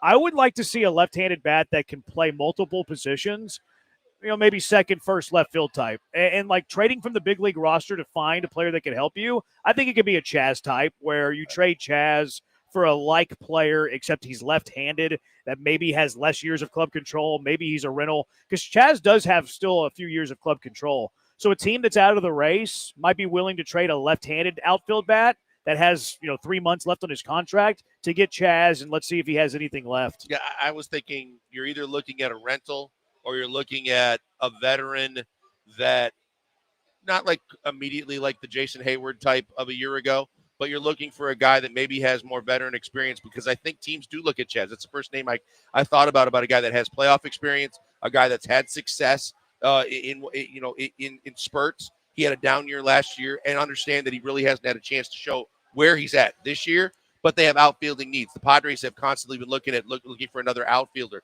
They could use a Chaz McCormick. They could use him with his versatility. Yeah. But do they have any? The other question then becomes, it's great that there are teams looking at Chaz, but do they have what you need in return that's going to fill your void? Like you said, a versatile guy with a left-handed bat. I mean, most teams that have that are probably hanging on to him. I don't – I'm not going to lose sleep if they trade Chaz McCormick. But the negative of trading Chaz is that he is a big league outfielder. He hits lefties well at minimum, and he's currently your second center fielder. I know he's on the injured list right now, but if he was healthy, he's your backup center fielder. So I don't love just giving him away for a guy who's going to be your last reliever, like that sort of thing. Like, to me, he has value on this team that I'm not sure Major League Baseball gives him value for. If you do trade him, yep, who becomes is it Melton? Probably, but I don't love that. Yeah, because I know that early in the season they were giving some warm-up reps to Cam. I don't want Cam moving there either. We just got done talking about it from third base perspective. Leave Cam right where he's at. You got a very fast, speedy outfielder in Jacob Melton. I would think that's the kind of guy that you consider if that's a move that you're willing to make. And then, like I said, the bigger challenge is going to be there are going to teams that probably be interested in Chaz, but do they have what you want in return? Yeah. Don't just give them away for the sake of trying something different unless the guy's a fit. Yeah, I really wish he was playing right now so we could see who he is. Because if he is somebody who he was 2 years ago, it's like, okay, that guy helps me. If he's who he was last year, okay, this guy doesn't help me. 713-780-ESPN. What is the Astros' biggest trade deadline need? 713-780-3776. Killer Bees broadcasting live from East River 9 on ESPN 97.5 and ESPN 92.5. If you're in the market for a new vehicle or a pre-owned vehicle, you need to get out to Monument Chevrolet right now, or at least this weekend. Monument Chevrolet is the dealer that you can trust. They're transparent. They don't hassle you with prices. It's not this back and forth negotiate. Are they taking advantage of it? You're not going to have to worry about that at Monument Chevrolet, because Monument Chevrolet is the best. They've been serving the Houston area for 50 years, 5 decades, and they've helped generations of families get into new vehicles or pre-owned vehicles. And these families keep coming back. Why do they keep coming back? Because they trust the people at Monument Chevrolet. They're friendly out there. They're good people. It's a fantastic culture. Everybody loves the people at Monument Chevrolet. So get out there, and if you've been looking for a vehicle for your business too, by the way, Monument Chevrolet has you covered. They're one of the best dealerships nationwide in commercial vehicle sales. A huge selection of work, trucks, vans, SUVs. Monument Chevrolet has the perfect vehicle for businesses of any size or inventory. Get a fair deal, a fast deal, an easy deal without wasting your time in these aggravating, stressful negotiations. No tricks, no time wasting, no hidden charges. If you've been waiting to upgrade your ride, now's the time to do it. Visit them online, monumentchevrolet.com. That's monumentchevrolet.com, or better yet, just visit them in person, 225 and Beltway 8 at Monument Chevrolet. Chevrolet, together, let's drive.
you're back with the Killer Bees. On ESPN 97.5 and 92.5. Broadcasting live from East River 9 as part of ESPN Houston's Summer Circuit. Presented in part by our grand prize sponsor, Power On E-Bikes. From the mobile Veritex Community Bank Studios, here's Joel Blank and Jeremy Branham.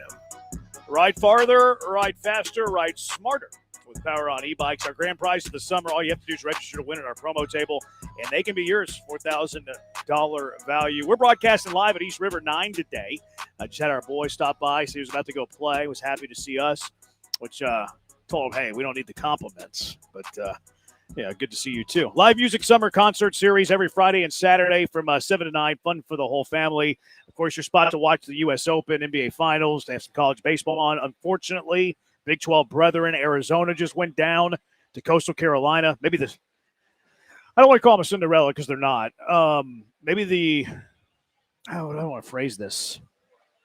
They're not an underdog. They're not a Cinderella. It's Coastal Carolina. They've been pretty solid for a few years, huh? They're very good baseball. I don't want to phrase it, though. Like, are they the Davids that's slaying Goliath, maybe? Maybe that? Okay. I don't know. But, I mean, Coastal Carolina is very good. They beat Arizona in Game 1 of the College World Series. Another game coming up later today in Omaha. U.S. Open going on right now as well. J.J. Spahn continues to leader at 4 under. Sam Burns from LSU, everybody knows that. And Thurston Lawrence, 3 under. Thomas Detry is at 2 under, and Victor Hovland at 1 under. So 5 golfers under par. We're getting closer to what I want. I do not want a U.S. Open champion to be in the red. I want them to be over par. So see how that plays out. Do have some Isaac Paredes news from Joe Espada. Brian McTaggart tweeting that Isaac Paredes came today, quote, feeling pretty good, getting an MRI today. Matt Kawahara saying that the MRI results are expected to come in at game time. It's funny how that works. You couldn't get into an early MRI and then have the answers before you met with the media. It's funny how every single time, oh, yeah, we're going to know the results later. Come on. Give me a break. I'm not buying that. That's what they call convenience. Yeah, I'm buying that. But here's my stance, though. Like, if he's – and I get due diligent. I understand. Like, we're going to take – that's what Dana Brown's been talking about since the Jordan injury, why it took the Jordan injury, not the Tucker injury, to take more imaging. If he's worthy of getting imaging done, 10-day IL him. Go take a little vacation. We'll win 5 games without you, Isak. We'll go 5-5 in the next 10. You get that thing taken care of. I don't need you to feel like you're rushing back, but they do have the option of retroactively putting them on the IL, so that does exist. And then Leah Van adding in a nugget, too, that Chas McCormick hit off the tee today. Okay. Tee work for Chas McCormick. Okay. Now, can we get any updates on Zach DeCenzo? It's not my job. I know. That'd be great if we found out some positive news on a guy that I think until he got hurt, people felt pretty comfortable, especially in a case like this where one of your key players is out. Offensively, he can pick up some slack. Yeah, he's been a pretty good pretty solid offensive player. Yeah, I haven't heard. I mean, hand injuries I'm always leery about. Especially here.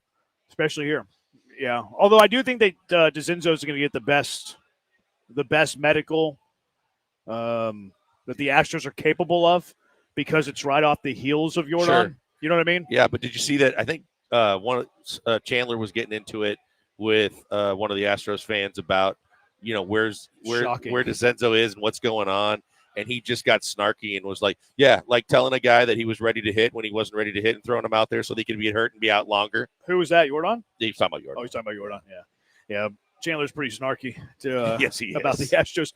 Our girl, Heather, biggest needs at the trade deadline, left-handed outfielder bat, a starter having a mess season that the M&M law firm can fix for a playoff run because money. It's a good point. Astros, maybe that's what they should do, like a reclamation project that doesn't have much value but still has good stuff. Here you go, Murphy and Miller. Do what you do. See, and again, because it's Milwaukee ties. Savali was a guy with the Brewers that had been a starter his whole career. They wanted to move him to the pen. He didn't want to go. It's not Pat Kelly. The manager for the Brewers comes out and basically says he needs to basically buck up and realize that wherever we put him, he's going to be fine, but he's going to have to do what we want to do. Then they basically trade him to the White Sox last night for the journeyman first baseman that's hitting about $188. Andrew Vaughn. Yeah, and I'm like, Andrew Vaughn, or could the Astros, whether it be Chaz or someone else, could you have gotten a guy like that? Nah, Chaz doesn't have the value of Andrew Vaughn. Andrew Vaughn's like a who would be our equivalent to Andrew Vaughn? Maybe DeCenzo. Ooh, I'm not doing that. Yeah, I mean, Andrew Vaughn was a highly touted prospect for coming a up, while. and they got to the bigs pretty early, and then he hasn't. I mean, obviously, he hasn't lived up to the expectations. And you mentioned the numbers. Some of the advanced numbers like him more than the real numbers, though. Like he's still somebody who has a chance to help a big league roster. He wouldn't be Chaz. He might be DeZenzo. Yeah, see, I wouldn't do it for DeZenzo. If it was a guy, whether it be off your major league roster or, I mean, I would consider guys that you've looked at in the past as a guy that could help you. Maybe it's not Blue Bob, maybe it's not Pedro Leon, but it's guys that you gave them an opportunity. They didn't seize it the first time. And then it becomes, does Dana believe that they do have a role within this organization? Yeah. And if they don't, it's not to the extent of getting a guy like Kikuchi a year ago. But if Dana doesn't believe in you, then what's the harm in going and getting a guy he's been a 4 or 5 starter in the major leagues for a couple of years where he can at least plug and play him. Yeah, I actually asked myself this question earlier because I saw the news, and I don't think he's better than what you got. Really? No, he's been a 4 or 5 his whole career. He's got a 4.91 ERA this year. Like, is that better than Gusto? Is that better than Gordon? Last year he had a 4.36 ERA. The year prior to that was his best year, recent memory, 3.46, but he's 3 years removed from that. And then if you look at some of the advanced stuff on him, like. But the big thing is the reason why it crossed my mind is because what you were saying about if Miller and Murphy get a hold of him, can they do something with him? Not to the levels of how they resurrected Kikuchi and worked with him to do what they did a year ago. But if they are capable of doing anything to kind of whittle that ERA down a little bit, and he becomes a guy that can give you what you need for the next month or two. Yeah, that would depend on the stuff. I'd have to take a deep dive on the stuff of Aaron Savalier. But has he ever been like a stuff guy? He throws a low 90s fastball. He's going to be a 4 or 5 in just about any decent team's rotation. Yeah, I don't know if that's an upgrade. Okay. I don't think it's an upgrade. See, from a Gusto perspective, I think long term, you're right. Short term, if I got a guy that's been there, done that, and he's been a starting pitcher and he's stretched out already and all those things that go with it, for the short term, I might think he'd be better than Gusto. And better than Walter or whoever if you're going to go 6-man.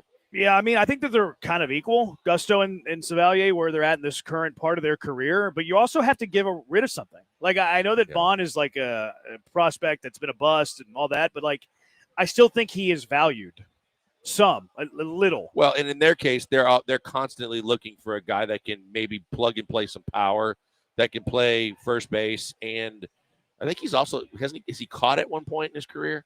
Who's a little that? Bit, Vaughn. I don't think he's caught professionally. I think he did in college. He played first. I don't know if he can play outfield. He's not a good defender. Like he's a bat first guy that they try to like find a spot for his bat, and his bat hadn't been good.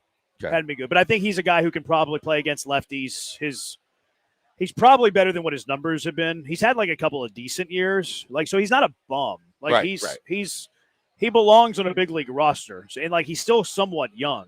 So it's like a guy that's a failed player, that's a reclamation project that still has a chance. So I don't think it'd be Chaz. Okay. I'm not sure the Astros really have a great comp for that, really. Yeah, because I wouldn't give up a DeCenzo. I wouldn't give up any young talent that you're looking at with a chance to be someone for several years. I was just wondering who the comp would be to where you might have a chance to get a guy that would be at least what you're looking for the short term. Yeah. Heather Rome pounced on me on Twitter for agreeing with him during the Presley trade. He's a menace. He's a little sensitive too. He gets very quick. He does very quick with some, and sometimes people aren't even like checking him. You know, they're not even going at him. It's just like, hey, conversation, and he's quick to bite you. Did you see the Presley story? Yeah, where he gave up 8 earned, 9 runs in an outing, and he asked, was it Happ? Ian Happ? Yes. He asked. Yeah, it was Happ. Yeah, it was Happ, and he said, "Hey, I need you to do a deep dive. Just look at if you were scouting me as a visiting team pitcher." Tell me everything you see and everything that I'm doing wrong. And since then, I don't believe he's given up an earned run. Yeah. I mean, that's what Hunter Brown did last year. With Breggs? Yeah. They've expanded that story where Presley was involved too. Okay. So I think that Presley's had that card. I guess he recently played it in Chicago. Yeah, he had that one awful outing, but other than that, he's been pretty solid. Now, he's also been demoted from the closer role. He's not the closer with the Cubs either. I feel the team is getting what they need from the pitching. If there's anything needed, it's offense for those days. The bats just don't want to show up, preferably left-handed. They could have gotten Savalier, to your point, says a texter. What the heck happened to Pedro Leon? I thought he was supposed to be the next big thing. Yeah, he just hasn't been good. And then he got hurt this year. I want to say he re-aggravated it, too, because I think he started to play again in the Florida Coast League. He did. And I want to say they shut him down. Oh, is that right? I think. I see that Taylor Trammell, and a guy, because he was a Yankee prospect. So everybody's like, and he was one of those hot names people talked about as potentially making the roster out of spring training. He was down in Florida rehabbing. Now they've transferred him to Sugar Land starting tonight, I believe. He would be, if he was healthy, he would have been on the team before Melton. Mm-hmm. Probably right. So I'm kind of curious what he does, Trammell, to see, or Trammell. It's pronounced Trammell. See what he can do. Another text on the HRP listener line. I feel the team is getting what they need from the pitching. Just read that one. Who is this year's Trey Mancini? Asked someone. Yeah, I mean, there's a few players out there that I've like on expiring deals. I looked at the Jeff Passan trade primer the other day, and I started to look at some of the players that he had, and I took a look to see like which of those players that he had on the primer or whatever. He had a long list of names. He had a long list of names, like some guys that I would be like at least interested in. Not saying that you need to bang the table. Like if you want to shop at the high end, like Ryan O'Hearn is a guy that's like really good, but like that's probably unrealistic with the return he would take. The Rengifo guy from the Angels, but the Angels are actually back into the race, so I don't think he would be available. The Red Sox have talked about trading away some of the surplus of outfielders they have, like maybe a reunion with Wilyer Abreu. I like that. Like he's a left-handed bat that would play for you. I like the Ray second baseman Lau. Now he's not a great defender, but a left-handed bat with some pop. Like there's a few names out there. Like if you want to go starters, Zach Eflin, Andrew Heaney. If you want to go nuts, Sandy Alcantara is probably the biggest star. He hasn't had a great year, though. Well, his year hasn't been good. But they're going to be teams so desperate for pitching that they're going to push that price up, I believe. Probably. So, like, there's a bunch of names out there. Now, the problem with doing it now is, like, there's still 6 weeks, at least 4 weeks before these teams are like, okay, we're going to sell. So it's tough to really get an idea of what the player pool is going to be on the trade market. All right, 713-780-ESPN. Let's get to the TV voice of the Houston Astros. Todd Callis joins us next. Killer Bees broadcasting live from East River 9 on ESPN 97.5 and ESPN 92.5. First, I got to tell you about the greatness that is HR&P, Human Resources and Payroll. It's in the name. It's Cougar, owned by my colleague, Go Cougs. He used to protect the Heisman Trophy winner. Now he wants to protect your business. Business owners, let HR&P help you. They can help you with HR compliance, benefits administration, payroll, onboarding. They can help you with all of those things. They can help you with one of those things. They can help you with things that maybe you never even imagined. There's no boxes with HR&P. Doesn't matter how small the job, how big the job. HR&P completely customizes a plan for what you and your business needs. You have a problem? You have an issue? You want to take a little off your plate? HR&P will find a way to help you. And they do it in a way that you need. Technology meets service, the best technology in the game. You'll love that, but you're going to fall in love with that service. Guaranteed fulfillment. You'll never talk to a stranger. You'll be talking to someone who knows you and knows your business needs. Give them a call at 281-880-6525. Let HR&P customize a plan for you. 281-880-6525. Or check them out online at hrp.net. That's hrp.net.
Let's go straight out to the HRP guest line, being joined by Todd Callis, TV voice of the Houston Astros. TK, Isak Paredes, MRI, I guess they're waiting the news on that, huh? What's your feel? What's your gut feel tell you?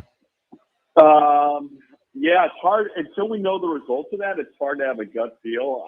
The fact that he told Joe he wanted to play today after the game last night, that was wishful thinking. I did not expect to see him today or likely tomorrow. They'll probably give him a couple days. Hopefully he's ready to go by the end of the weekend. If he's not, they'll have to put him on the IL. But you never know with a hamstring, right? It could be anywhere from a grade 1 to a grade 3. And until we see the imaging, we won't know. So that's going to be a big imaging, a big MRI result when we find out later today. TK, we were discussing the what ifs if he does sit down. Maybe if it's just through the weekend, as you mentioned. Maybe if it's a little longer than that. Like, what do they do? Is it Dubon? Is it Shea Whitcomb? How do they? Some people suggesting Cam Smith. We both were on the side of, hey, he's comfortable now in right field. Don't move him from there, especially when we didn't know coming in if he was going to have major league range. But how do you see that playing out at third if indeed he does miss some time? Yeah, Joe was asked that today. Chandler Romas if Cam was a part of the equation possibly for third if this was extended IL, and he said no. So Joe wants to keep Cam in the outfield. So you're basically looking at the two other guys he talked about because Zenzo's still not healthy, hasn't swung a bat yet.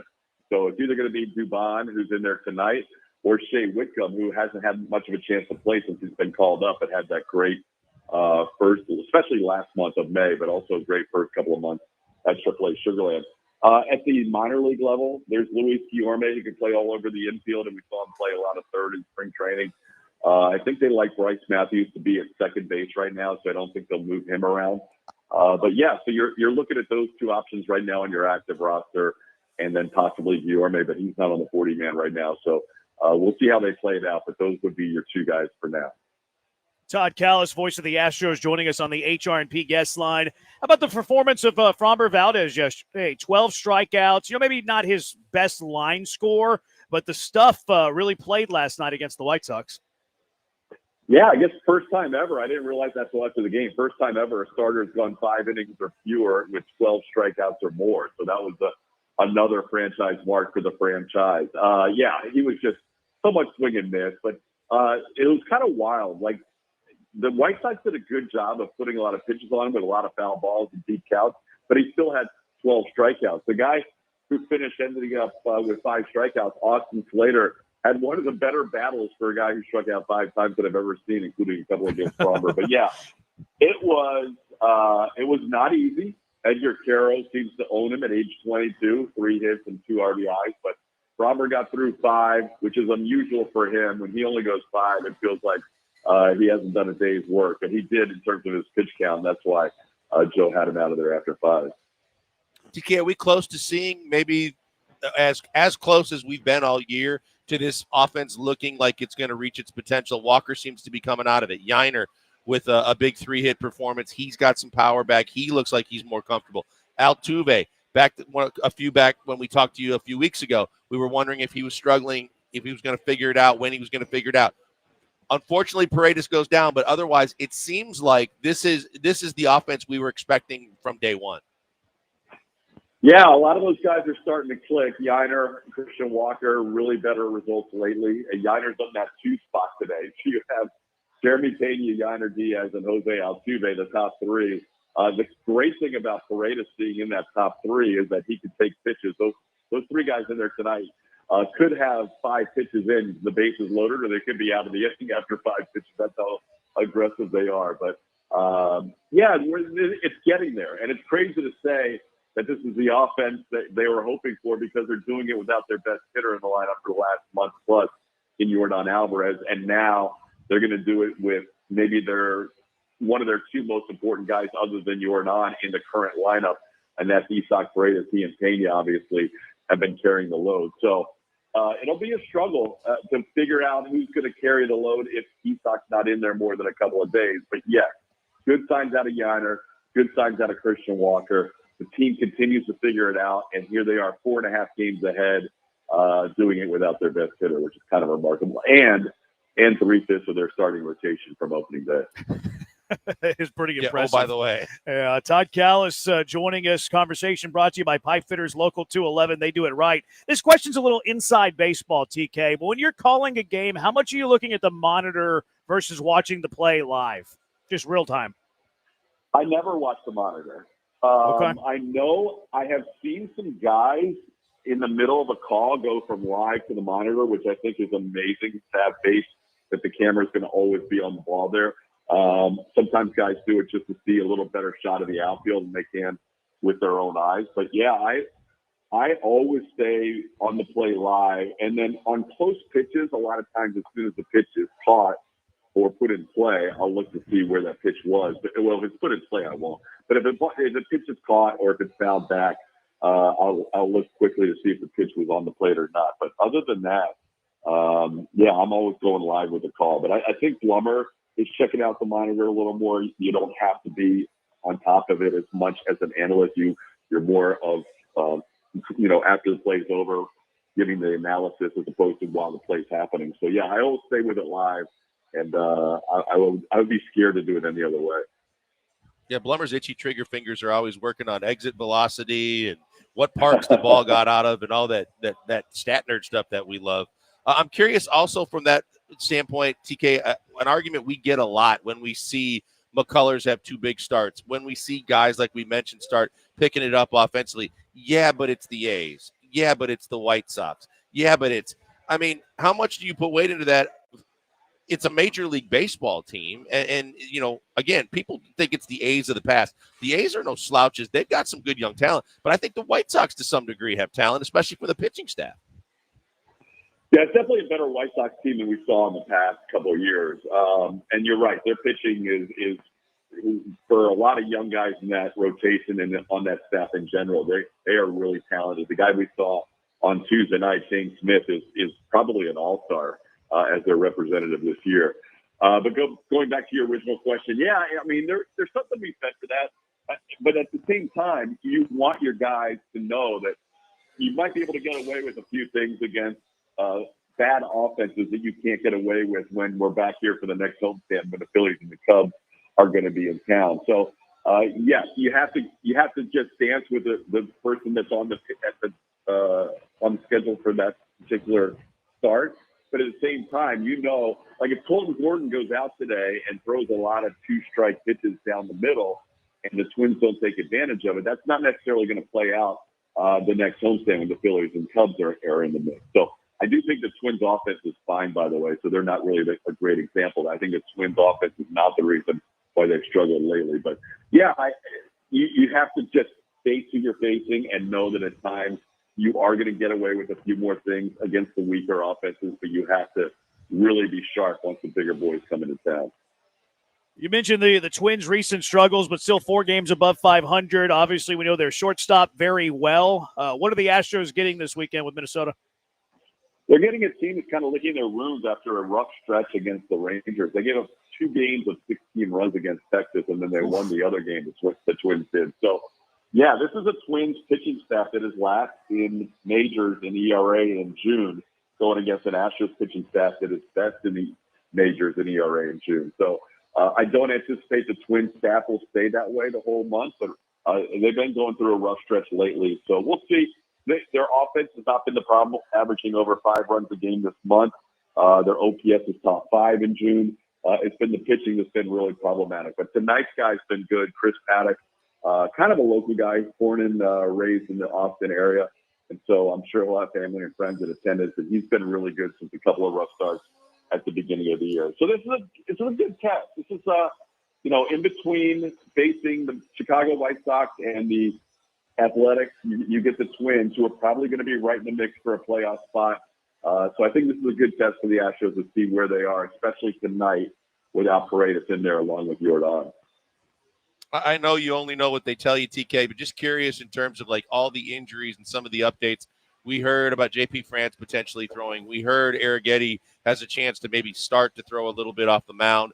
And then all the guys that are rehabbing. Any significant updates on any kind of injuries?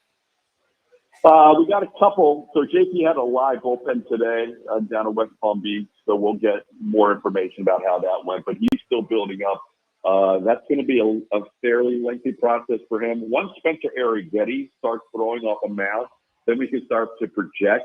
I know if it was up to Spencer, and I think you heard Dana Brown mention it on our broadcast, if it was up to Spencer, he would be ramping this up a lot quicker, but he has to go at the pace that the athletic training staff is putting in front of him. So at times it can be frustrating because you want to do more, you want to try and contribute to your team. But if he's back by late July, early August, that would obviously be a boost. It's probably not going to be before the All-Star break for any of those pitchers. So we're looking at the current six-man rotation, which will eventually go back to five, as your guys pretty much carrying you to the All-Star break and maybe for the week or two after. Beyond that, on the hitting side, no swings for Jordan, no swings for Zach DeZenzo. We did get news of swings today from Chaz McCormick coming back from that oblique. So that's the first good sign for Chaz that he's making progress. Shifted off a tee today. So he is, I guess, ahead of DeZenzo or Jordan in that regard. Todd, always enjoy the conversation. Appreciate it. And call a good one tonight.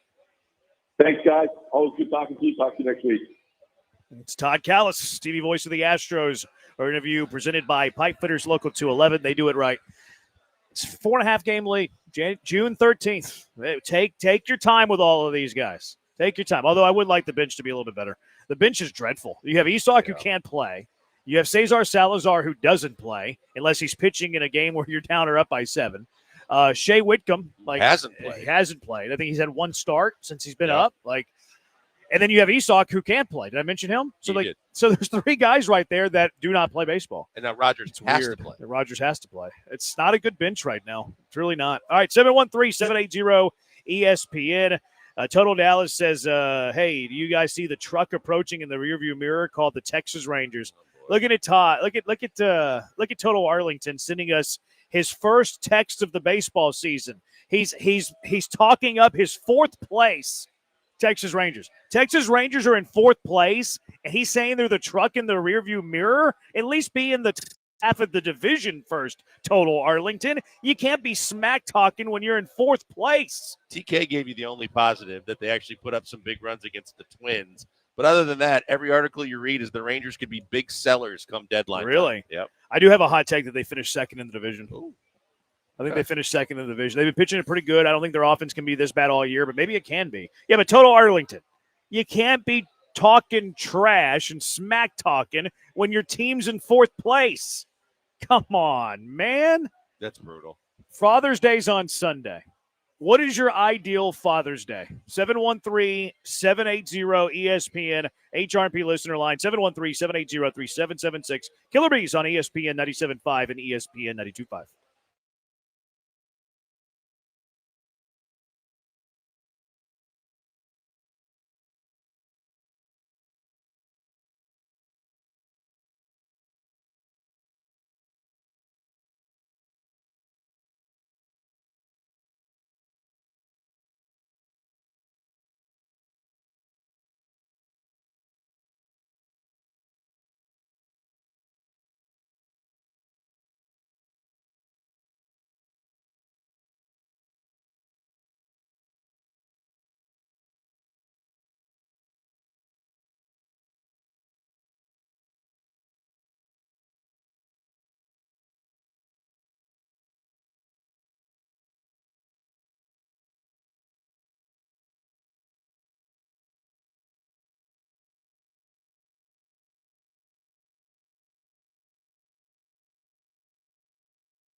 Broadcasting live from East River 9 as part of ESPN Houston's Summer Circuit. Presented in part by our grand prize sponsor, Power On e-bikes. From the mobile Veritex Community Bank Studios, here's the Killer Bees, Joel Blank and Jeremy Branham.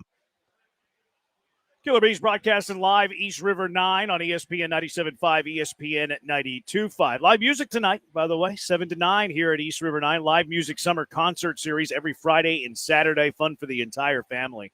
A great spot for that. Great spot to watch your sports. Great spot for a drink. River House with some excellent food as well. So get on out here. Enjoy your time at East River 9. So Father's Day is on Sunday. Happy Father's Day, Blankers. You as well. Thank you. What's your ideal Thursday? Ooh, like realistically, my ideal Father's Day can't happen. But I would say a round of golf with some of the buddies in the morning, and then some good quality time with the family for the rest of the day. Maybe grab dinner somewhere, but just, hanging with the kids, maybe at the pool or doing something like that, and making sure that even the wife can relax, and then we all just grab some food and just take it easy. I think at this point, those are always good days. I feel like it's the one day of the calendar year where you don't have to worry about the wife at all. Maybe 2 days. Maybe your birthday and Father's Day. Okay.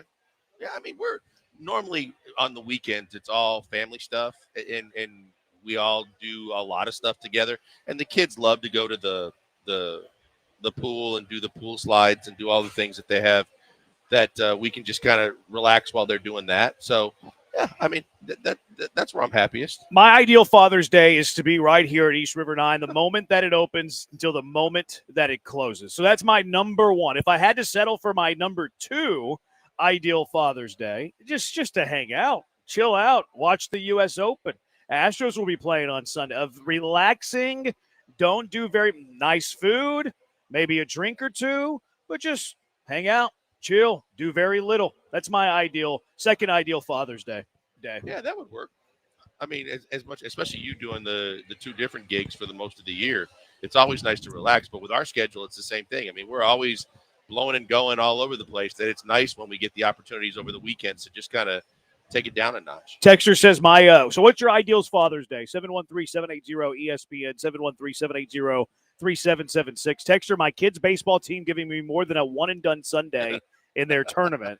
Or if they do go one and done, get knocked out early enough to make it to the Astros game at 1.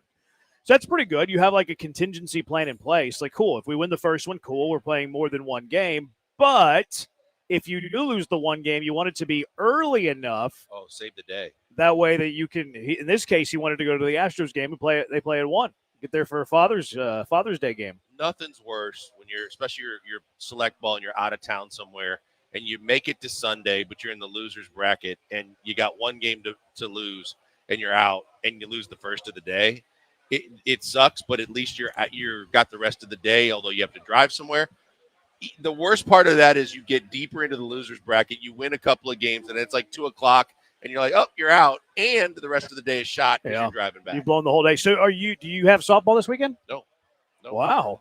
That's rare, isn't it? And yeah, it is. Well, we normally go every other weekend anyway, but because of Father's Day, they kind of strategically made sure we were supposed to have practice on Sunday. What? And then because of this rain, our fields aren't available. So then they basically made the decision to let all the dads have their day. You were going to have practice on Father's Day? Yes, our female coach, our female head coach. Yes, unlike Mother's Day, but our female head coach was like, yeah, we were planning on practicing on Sunday, but due to the weather, you guys can have Father's Day. Gee, thanks. Are you her assistant? Yeah. Okay. How's the pyro dynamic there? Oh, no problem. She played college softball at Texas A&M. She knows her stuff, and so yeah, I'm happy just to be helping out the kids. Does she boss you around? No, I mean we make most tell you what to do. To be honest, she's great about letting us make decisions as a coaching staff instead of her just putting her foot down. But there's certain rules that don't translate to baseball that I don't know. Has she ever had to calm you down? Yeah. Really? Yeah, it's a running joke. What does she do? With her and the parents about like when I could lose my mind on something. Can I have her number? No. So we can kind of, workshop some stuff? No. I mean, if it's it could be helpful. So this last weekend, again, I just want the kids to love the game, keep playing the game. We had a Saturday night game where a coach was instructing their players to run into our hitters to create the obstruction so that they could get our runners off of good the coaching. bases. It's annoying as hell, and they're screaming it during the game so much that the umpires were like, "You're teaching your kid to seek out the batter in the batter's box, to run into them to try and get outs on the field." So they were on the field trying to get the outs? Oh, yeah. So they're trying to create interference? Correct. Oh, I'm a fan of this. Yeah, and we as a coaching staff were not. Oh, I But- like this. But we Did you throw at their best hitter? no. Well, I mean, if you wanted to stop, you should throw their best hitter. Because we're not like that, but also because of the fact that this team has done this. They have a reputation for doing this, and we beat them every time. And then we ended up losing a 1-run game in the last inning, and it was like, okay, how do we handle the handshake line? And she's like, "You're going to be the last one." And she was actually, "No, you're going to be the second to last one. I'm going to be behind you." She goes, "Because I don't want you to say what you're feeling right now." And again, it was a female coach on the other side. She has 2 male assistants. They wear cleats. I said, if I ever wore cleats to coach a 9-year-old softball team, you should basically tell me to go kick rocks and find something else. That is ridiculous. I mean, I think it helps whenever you're a base coach. If you get it, into a good squatting position, the cleats can prevent you from slipping. And it's a horrible look. You know what I mean? And they wear them on like sometimes concrete. they slip down. Are they metal? No, they're Okay. not. Thankfully, at this age, You found said on out- concrete. I thought they might be metal. No, but still, no coach should be wearing regular spikes. I mean, they care about winning. They don't want to slip whenever they're rounding the runner around third. I don't think anything they're doing coaching needs the kind of dig-in grip that cleats give you. It does sound like they're stealing some outs, though, which I can appreciate. Yeah, so then the next day, our best pitcher's supposed to pitch, and our coach tells us the best pitcher's not allowed to pitch because the husband and wife combination scoured the rosters and found out that our player that's been with us for almost 2 years wasn't eligible because our coach forgot to transfer over the roster from day 1 to day 2. And then during the game, the coach sat in front of me in the first base coach box when I was sitting in the dugout coaching, and he's got a clicker. He's keeping track of pitches, runs. He's questioning every single play. His wife is behind the plate with a computer going, I need to question her availability. And then we found out the mom didn't sign the waiver for one of our kids. So they made the mom sign it before the kid could come to the plate and bat. What's the objective out there? Is it to win games? I mean, yeah, it's competitive, but There at the you go. same time, still outs any way you can. It's brutal. And so that's what our coach said to me again. Hey, Joel, the girls don't want to see any one of us lose our mind on these coaching staff. We have to shake hands and walk away. I'm like, that's going to be a tough one for me. If you're a coach for kids softball, baseball, and wear cleats, you need to get a life. Yes, thank you. Exactly. I can't believe that actually happens. I'm trolling, obviously. That's And hilarious. then we see them from the parking lot to the fields wearing the cleats on the sidewalk paths and on the concrete. And we're all just laughing, go, what are we doing? I wonder what they do for a living. If to wear cleats at the softball fields as a coach. Whew. Like, you think they're like tax assessors? I feel like they're behind spreadsheets all day. You're probably right. I think, anyways. They probably didn't wear a whole lot of cleats back in their day. First year as a dad and laid down the request for every year on couch watching the final round of the U.S. Open. That's a great father. We're not asking for much. As fathers, we don't ask for much. We just want a little rest and relaxation every now and then. For Total Arlington, honey-do list, nowhere inside, an ice cream cake from Baskin-Robbins. Ooh, that sounds good. Really? Ice cream cakes are good. I can't remember the last time I've touched an ice cream cake or even saw an ice cream cake. Lisa's family, when the kids like when Lisa's brother's kids have a birthday and we're all together, that's the go-to. It's so good. Texter says, I want my wife out pulling weeds, cutting the yard on Father's Day. Wow. Ideal 8 p.m. bedtime, noon wake up. Catch up on a little bit of sleep. There's nothing wrong with that. I like to catch up on a little sleep myself. All right, 713-780-ESPN, 713-780-3776. What is best, worst-case scenario for the Rockets this offseason? And is a Kevin Durant trade somewhere imminent?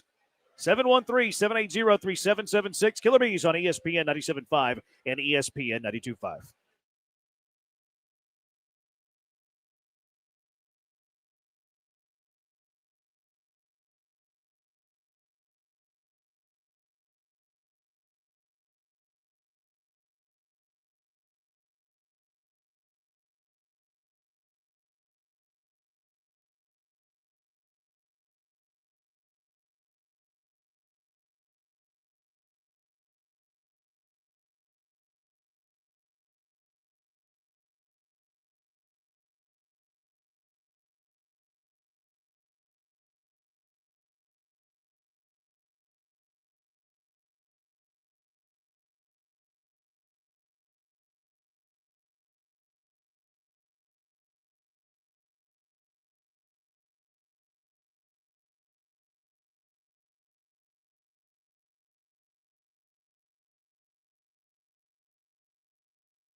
You're back with the Killer Bees, on ESPN 97.5 and 92.5. broadcasting live from East River 9 as part of ESPN Houston's Summer Circuit. Presented in part by our grand prize sponsor, Power On e-bikes. From the mobile Veritex Community Bank Studios, here's Joel Blank and Jeremy Branham.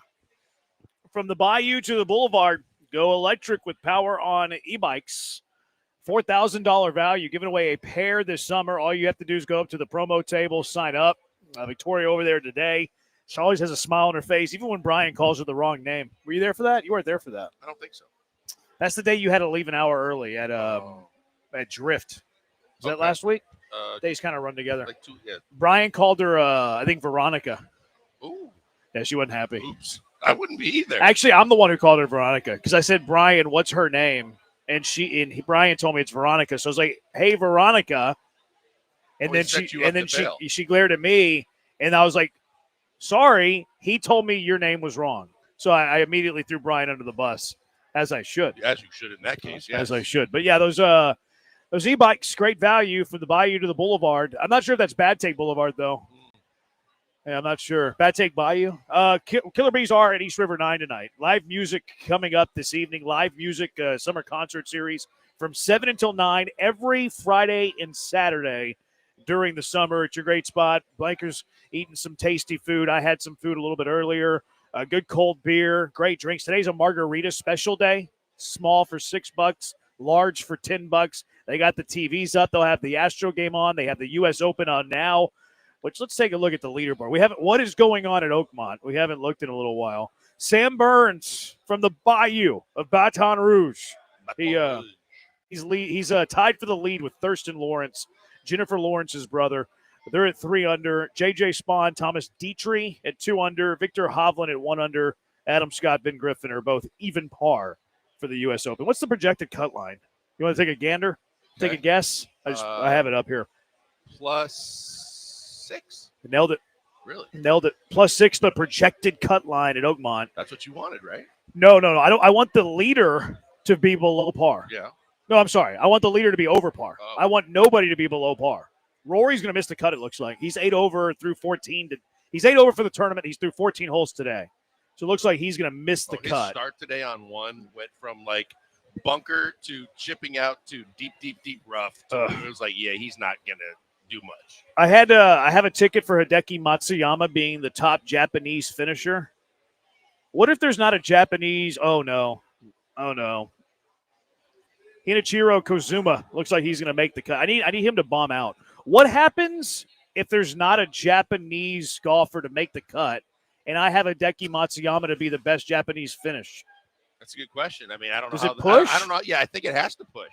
Does it cancel out the bet? When Will was saying that, when Will Doctor, what did he say? Did he give us that tip? No, he gave us the Nordic. Yeah. That was for Oberg. Is what he called them. Yeah. I'm like, I never knew you could do that. Yeah.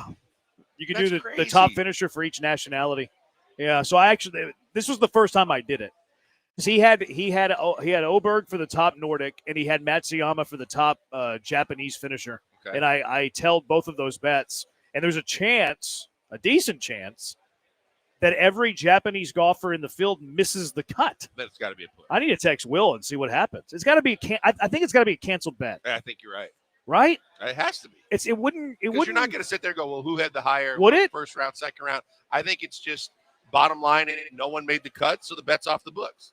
Like, what if Kazuma is 7 over, but that misses the cut, and Matsuyama was 8 over and misses the cut? Oh, well, maybe then it is top. Just outright scores. Yeah, I don't know. If technically you could do that. I probably should have found that out before. Yeah, might have helped. Although I felt comfortable about this bet. Like name me another Japanese golfer. I can't without possibly offending. I can't. Yeah, so I felt good about it, but it doesn't look good today. 713-780-ESPN, 713-780-3776. Total Arlington, happy Father's Day, guys. Hope to catch a remote or two this summer. I hope that you don't, but I hope you do. Always good to see you. Get the summer circuit scheduled. Yeah, I'd rather not see Total Arlington. It's from Arlington. Fridays, we're always out somewhere, it seems like, in the next month or so. Yeah, which is good.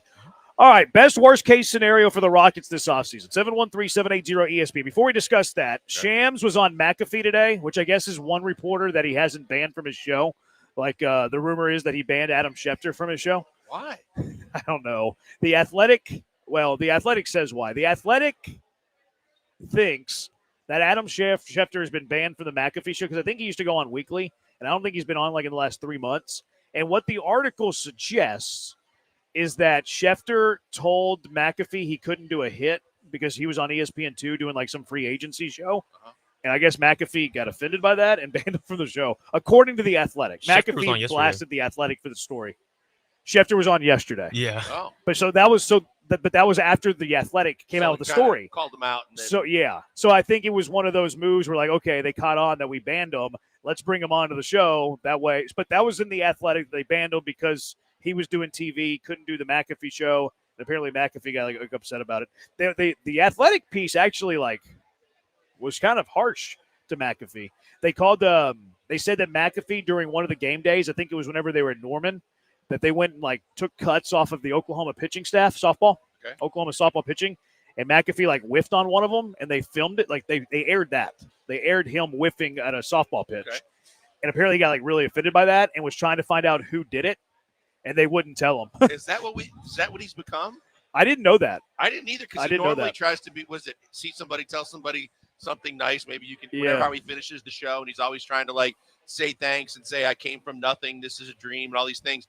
He's already becoming prima donna? Well, again, there's two sides to every story. This was, it read very much like a hit piece, and McAfee roasted The Athletic. So, I mean, is it a hit piece? Is it accurate? I mean, you have to kind of judge for yourself. It didn't change my feeling of McAfee. I like McAfee. I thought it was more of a gotcha. I'm going to go out and get him. And I kind of ignored most of what was said. I like the whole concept. I like the laid back feel. It does feel like the guys are just shooting it, shooting the BS around the table.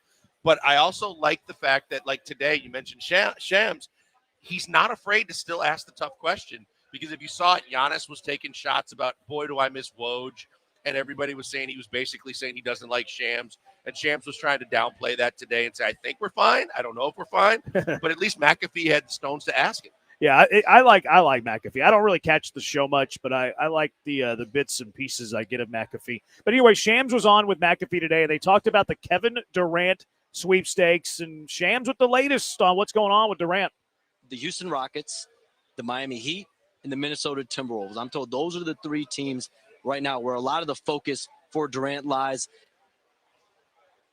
He also said that this could happen as soon as the next few days. Yeah. So it looks like something could be imminent with Kevin Durant. We might be doing a show Monday, Blankers, where Kevin Durant's a Houston Rocket. That'd be pretty amazing, except for the price. I still am very leery because you see some of the potential deals that are being thrown out there because Anthony Edwards, ever since the Olympics, has said that he idolized Kevin Durant. They're looking at a trade to try and get Kevin Durant. That includes Rudy Gobert, who I believe they'd love to get off their books. But it also involves young talent from their roster, draft picks, and things to where you're like, yeah, I don't want the Rockets to give up too much. I think that Kevin Durant basically giving you 2 or 3 more years is a great scenario depending on who you keep. I think Kevin Durant, if you have to give up Jabari and Jalen Green and draft picks and potentially more than that, whether it be Londale or Holiday or guys like that who I'm not going to miss, I just feel like that's too much. I feel like Phoenix is basically desperate to move him. What you're going to get back from Phoenix's case and other deals like the Minnesota deal I mentioned is you're going to have to take a massive deal and take on a offensive liability in Rudy Gobert. And I don't want that if I'm Phoenix. But if I want Phoenix. What I want, if I'm Phoenix, of course I'd love that Rockets deal. But if I look at the other deals on the table, or at least hear some of the deals on the table and go, they're not giving up the young talent that we're giving up, I'd be hesitant. I don't mind Gobert.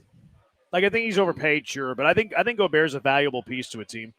He can, rim protect, plays really good defense, helps the overall defense. Offensively, and, sure. And the free throw line, again, if at the right price, there's no doubt defensively, he's won multiple Defensive Player of the Year awards.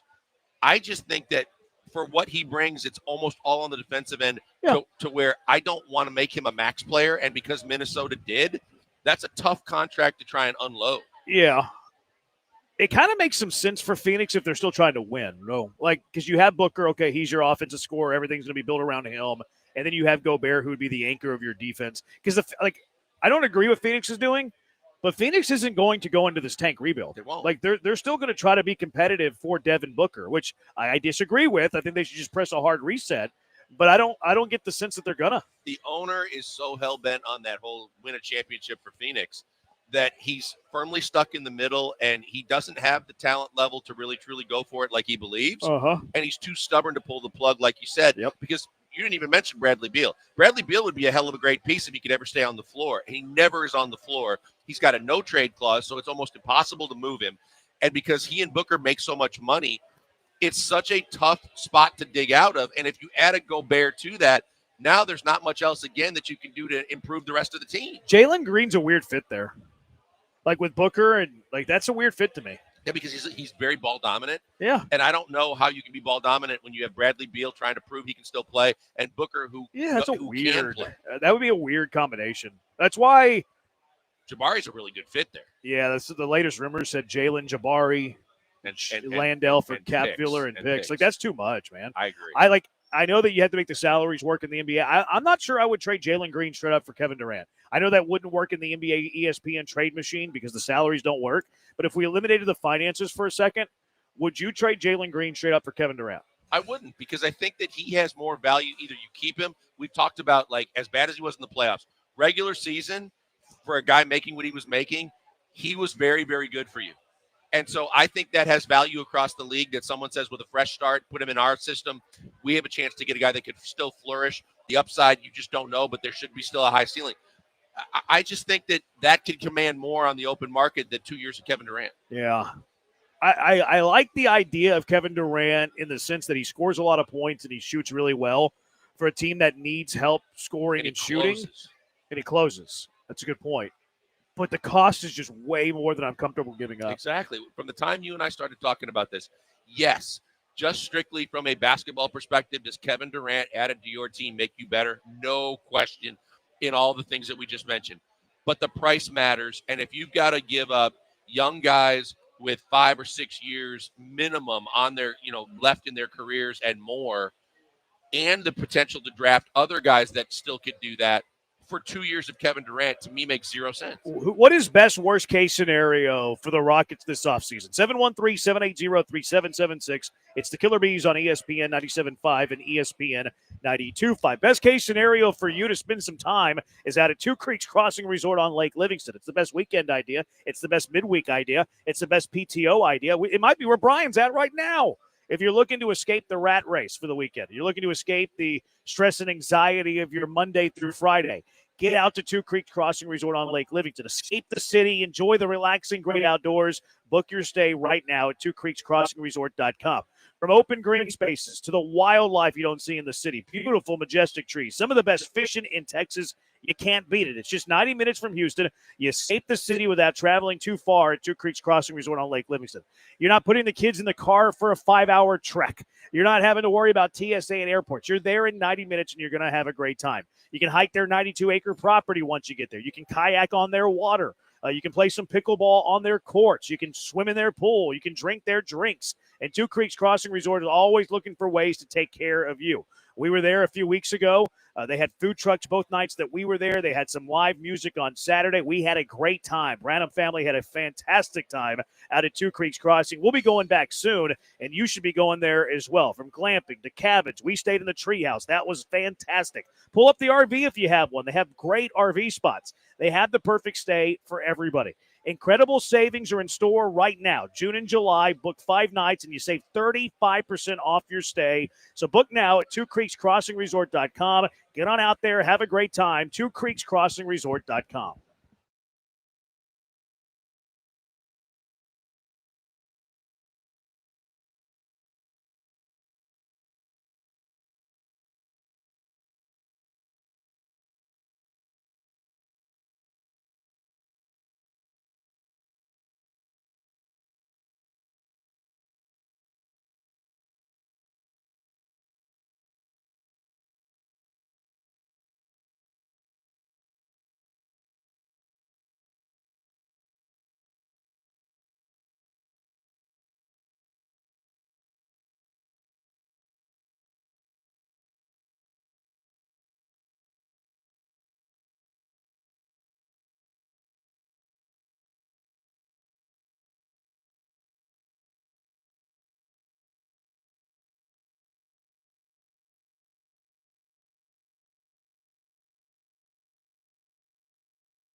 back with the Killer Bees. On ESPN 97.5 and 92.5. Broadcasting live from East River 9 as part of ESPN Houston Summer Circuit. Presented in part by our grand prize sponsor, Power On e-bikes. From the Mobile Veritex Community Bank Studios, here's Joel Blank and Jeremy Branham.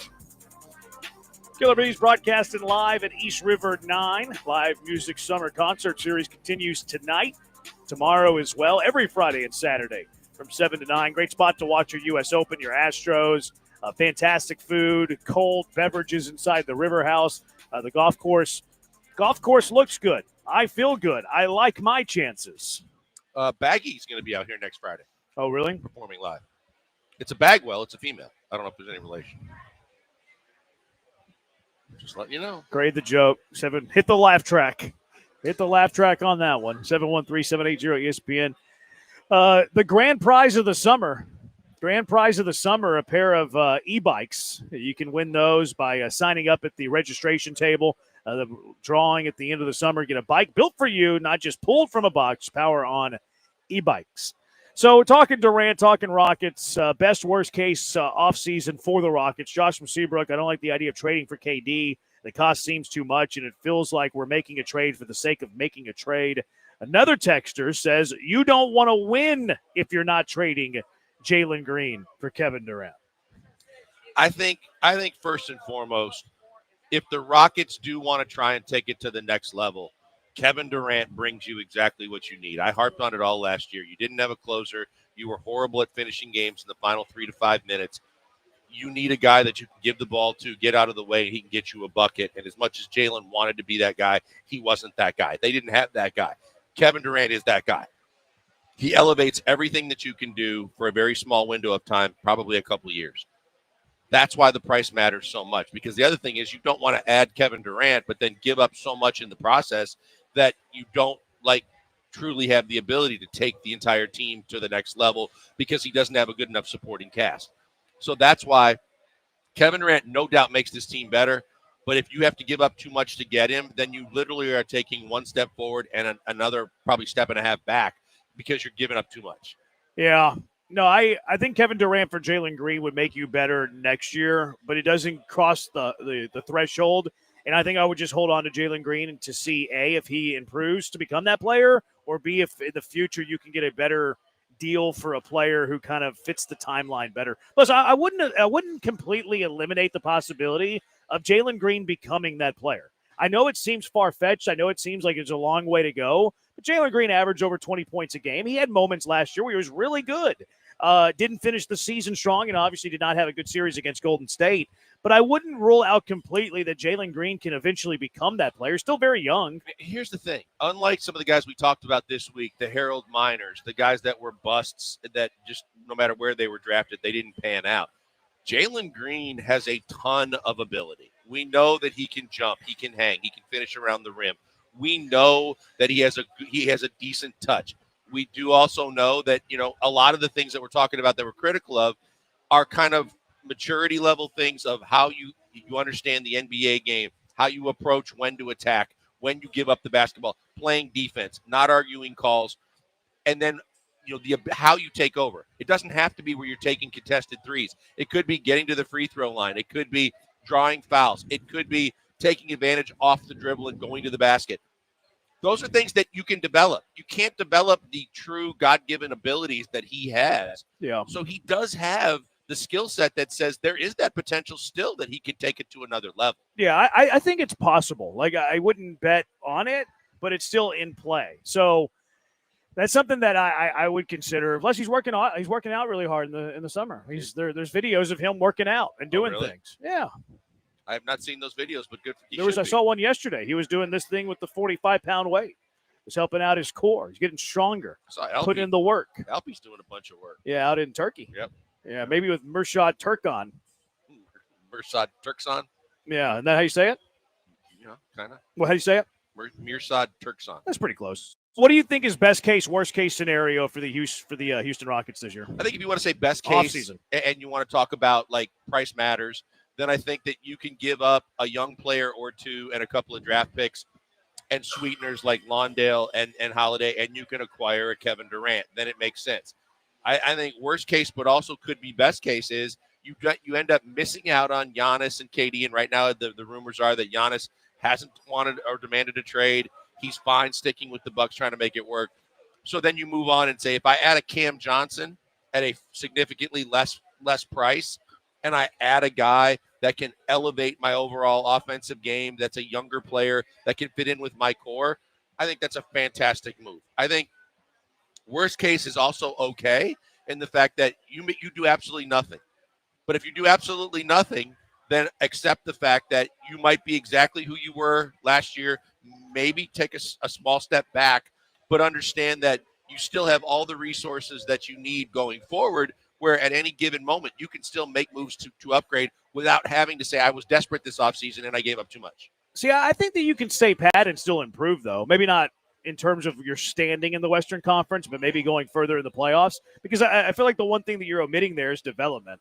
And, like, you have young players that should develop. Like, Alpi Şengün should be better next year. Jalen Green should be better next year. Amin Thompson should be better next year. Jabari should be better. Tari should be better. So I don't like ignoring development with the standing pat route. But I think when you mention development, all those things can be true, and you still potentially could take a step back in the standings because other teams are getting That's why better. I said playoff, like the depth that you go to the playoffs as the barometer. Because I don't think that they could finish higher than second. I don't think they could take the jump to first. That's why I threw in the qualifier of not in the Western Conference standings, but in terms of going deeper in the postseason. And you would hope that, but again, because of the fact that you still are searching for who your closer might be and how you do finish games with guys that are going to step up and elevate and get you buckets, that's where even advancing in the playoffs is something that's up for discussion, even if you get better in all the ways that you mentioned. And I'd still be okay with that because you weren't desperate. You didn't give up too much to where you dug yourself a different hole for the fact that you added what you truly needed at the top of your list, if that makes sense. You add a guy that can close, that can score, that can do all these things. But if you lose, significant pieces out of your rotation and or one of your two best players and also gave up draft picks in the process, how much better are you really in the long haul or even in the short term? 713-780-ESPN, Killer Bees, East River 9. Great spot. Backdrop of Houston's fantastic when you're working out on the range, working on your game. Chris Sims is always, how do we want to describe a whooping boy? A whooping boy to Sports Talk Radio because he always comes out with these top 10 quarterback lists that are laughable. He's got another top 10 quarterback list. It is laughable. Why is it laughable? We'll discuss next. Killer Bees, ESPN 97.5, ESPN 92.5.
Broadcasting live from East River 9 as part of ESPN Houston's Summer Circuit. Presented in part by our grand prize sponsor, Power On e-bikes. From the mobile Veritex Community Bank Studios, here's the Killer Bees, Joel Blank and Jeremy Branham.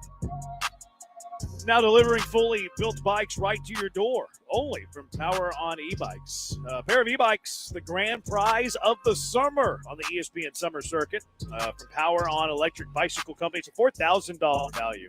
So make sure that whenever you're out, you see us on remote, you go over to the promo table and you register to win. We're giving away that pair at the end of summer, the ESPN Summer Circuit. You can see the full schedule of the ESPN Summer Circuit on our website, ESPN975.com.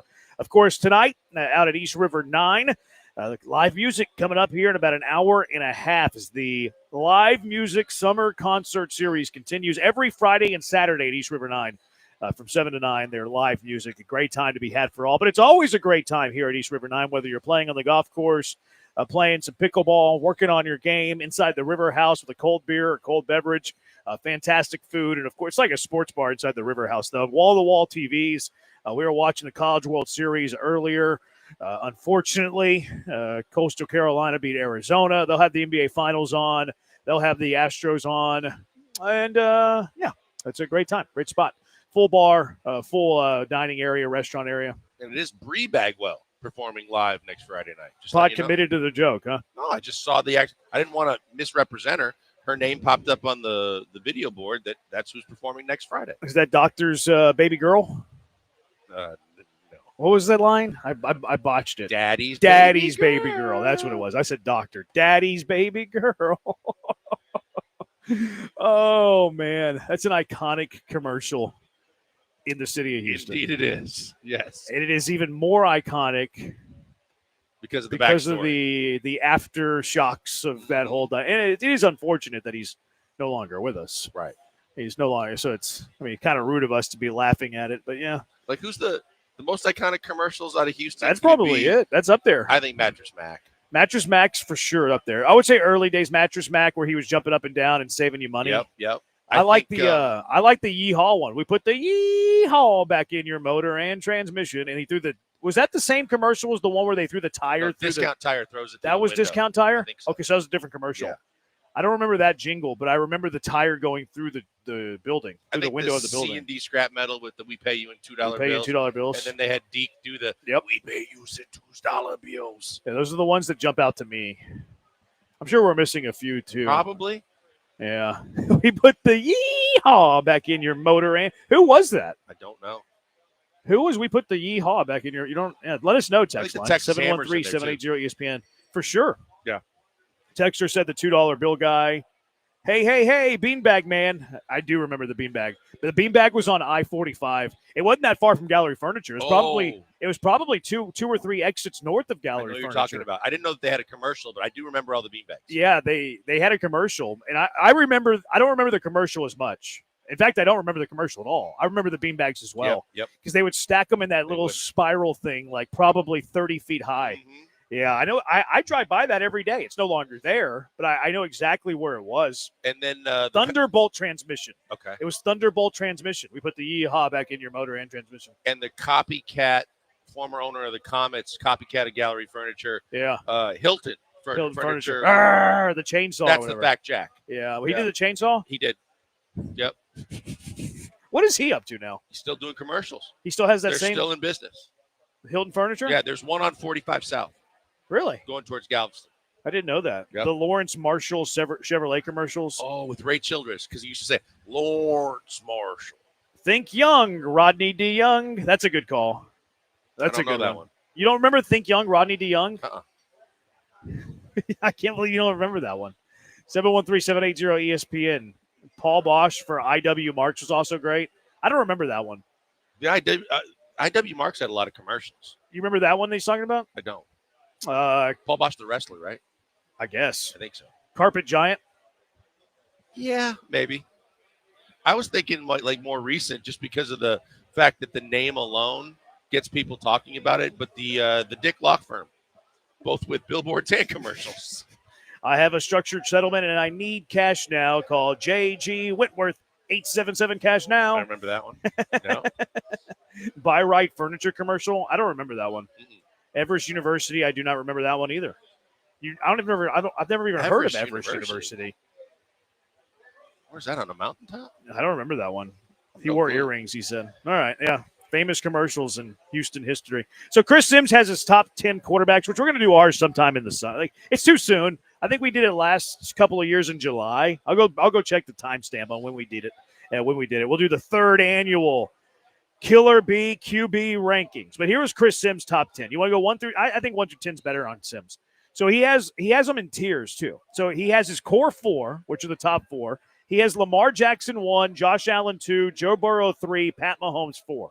Any issue with the core 4 there? I mean, if they go in order and you put Mahomes 4th, I think it's ridiculous. That's absurd. Yeah, I don't think Lamar and Allen should be in the top 1. I might have Lamar second, but Lamar and Josh Allen can't be number 1 and number 2, and neither guy has been to a Super Bowl. I think that we've talked about this in the past, no matter when the discussion comes up. Patrick Mahomes is on a tier all by himself. And until further notice, I don't know when that's going to change. I don't see how you can have guys on his tier because of his accomplishments, and he's still young.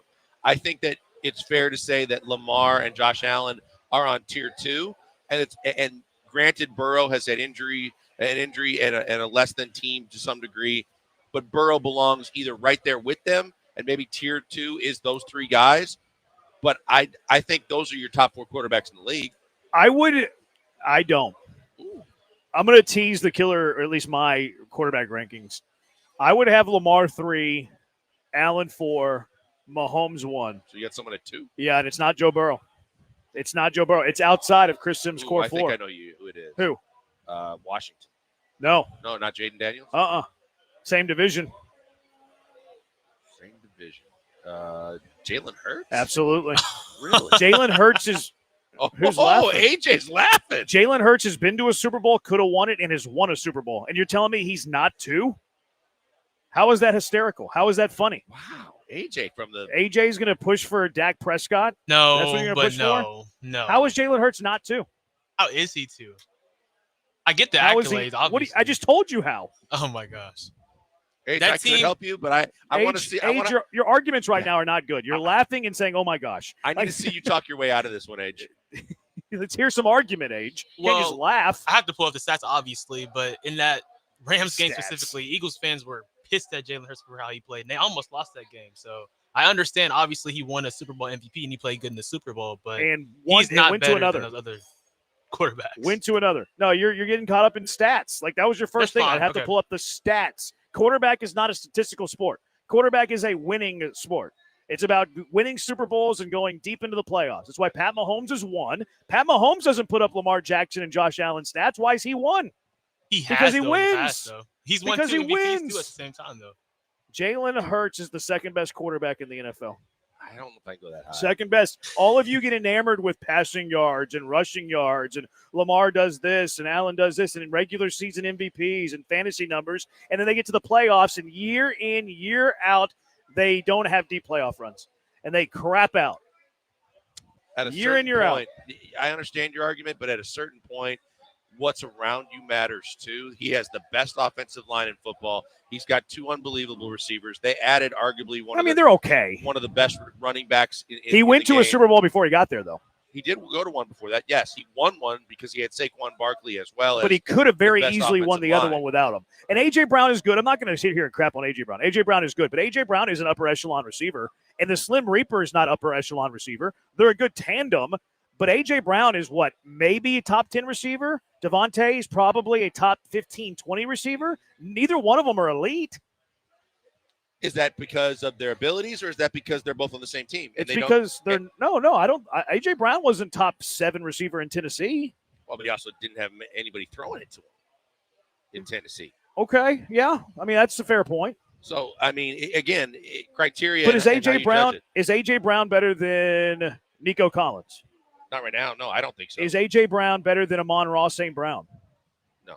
Is he better than Justin Jefferson? No. Well, no, I wasn't going to say Jefferson because that's not even worth the question. Right. Is he better than the receiver from Jacksonville? I'm blanking on his name. Brian Thomas. Oh, Brian Thomas Jr. Yes. Disagree on that one. Is he better than Malik Neighbors? Right now, yes. Disagree on that one. So, like, you would have him higher than I would have him. I don't think he's a top 7 receiver, A.J. Brown. I think he's top 10, not top 7. So, like, we say that Jalen Hurts has all these receiving weapons where, yeah, he does. I mean, they're not bad. But, like, also look at their depth. Like, they have – who's their third receiver? The third receiver is Washington's trash. The guy they traded from Washington. And, like, Dallas Goedert's a fine player. Like, he's fine. Like, he's above average tight end. He's not a good to great tight end. He's above average tight end. And you're right about Barkley. Barkley had the best running back year maybe of the last decade last season. But Jalen Hurts also went to a Super Bowl and almost won it without Saquon Barkley. Yeah, but again, and you have to factor in that they have the best offensive line in football, too. Sure, they do. And a really good defense. So yeah, I mean Lamar had Derrick Henry last year, though. Like, he had some weapons. Like, Buffalo's had some weapons over the years. Stephon Diggs was pretty dang good in his heyday there. So, like, these quarterbacks all have weapons. Sure. I just feel like, when for the sake of the argument, when you're looking at it, Lamar hasn't always had great receivers. Yes, he did have he had a running game last year, but was that running game? And they've always been known to be a running team. But was that running game in the peak of their careers? No. I think, yes, he still had Derrick Henry still had a really good year. He probably had the best running back year in the last decade in Baltimore. But Saquon's in his prime. But I'm not – that the argument isn't is Saquon better than Derrick Henry. I know. But the argument is, did Derrick Henry provide the Ravens with their best rushing season in the last X amount of years, or was he a talent that lifted Lamar? And I also think the Ravens receivers are underrated because they don't put up numbers because Lamar's not a elite thrower of the ball. Like, Zay Flowers is pretty good. Bateman was a first-rounder who was pretty good. Mark Andrews at times has been considered one of the top tight ends in the NFL. Like, the Ravens have had skill. He's more of an up-and-comer. He hasn't had that elite season yet. So, no, I mean, they all have help. I just think that Ravens have a good offensive line too. Yeah, they do. But I think that the most complete team in the NFL continues to be and has been the Philadelphia Eagles. When you look at all the things that I mentioned, when you can sit there and say, did Buffalo have great receivers last year? No. Was their defense was lacking in a lot of ways. They lost players. The defense shouldn't matter in terms of elevating the quarterback. No, but I mean, the defense gets stops to get you the ball more. It gives you more chance and opportunity to win and score points and do the things and get yards. Well, I mean, if you're going stats, there's nobody better than Allen and Lamar. Right. You don't like either guy, but I wouldn't say that. I say they're not top. They're not top 2. I just look at it and say, is Jalen Hurts a winner? Yes. He's impressed me with my questions about his throwing ability, specifically in the first Super Bowl, but in the run to that Super Bowl, and then whenever he needs to throw the football now. So he's definitely even improved in that regard. Do I think he's the second best quarterback in the NFL? I just don't. I got him number 2. You have him outside of top 2. And Age has Dak Prescott at number 2. Chris, so those are Chris Sims' core 4. Lamar, Allen, Burrow, Mahomes, which is pretty extreme not having Mahomes at number 1. His surgicality category, he has Jaden Daniels 5. He has Matthew Stafford 6. He has C.J. Stroud 7, which, okay. Okay. Daniels had the rookie season. Obviously, was very good. Stroud had a good rookie season, not a great sophomore season. He has his pocket Rockets at 8 and 9. Justin Herbert 8. Baker Mayfield 9, which is fine. And then the worst take here from Chris Sims, his 10th-ranked quarterback is Jalen Hurts, who is my second-ranked quarterback. I mean, look, I know Baker has had very sneaky, quietly, really good stats. But you put Baker that high, and I don't see Baker in the top 10. I don't see Baker as a top 10 quarterback. Now, I'd have to look at all the league to say, who do I replace him with? But, yeah, I think Hurts is low at 10. I think that Baker might be too high no matter what, just being where he is. Yeah, I think Baker's pretty underrated. I have to go look at every quarterback in the NFL to see if he's top 8. Texture Derrick Henry rushing skills helps open up the passing game for sure. And you can make the case that it does for Hurts too, obviously. Look at the stats from last year. Burrow has the best stats as a quarterback and missed the playoffs. Quarterback stats matter, but it's not the end-all, be-all. Like Blake Bortles had a top 5 passing yard in the NFL career. He had a season where he was top 5 in passing yards in a single season. And we all consider Blake Bortles to be a bust and a bum. Yep. Quarterback stats are highly overrated. when it comes to winning games and going deep into the playoffs. 713-780-3776. Let's go out to the HRP listener line. Key, you're in the Hive with the Bees. What's up, Key? Hey, guys. How's it going? Good. What's up? Hey, y'all just gave me a blast from the past with those commercial references, man. I remember all those commercials when my father and I would watch Houston wrestling on a Saturday night.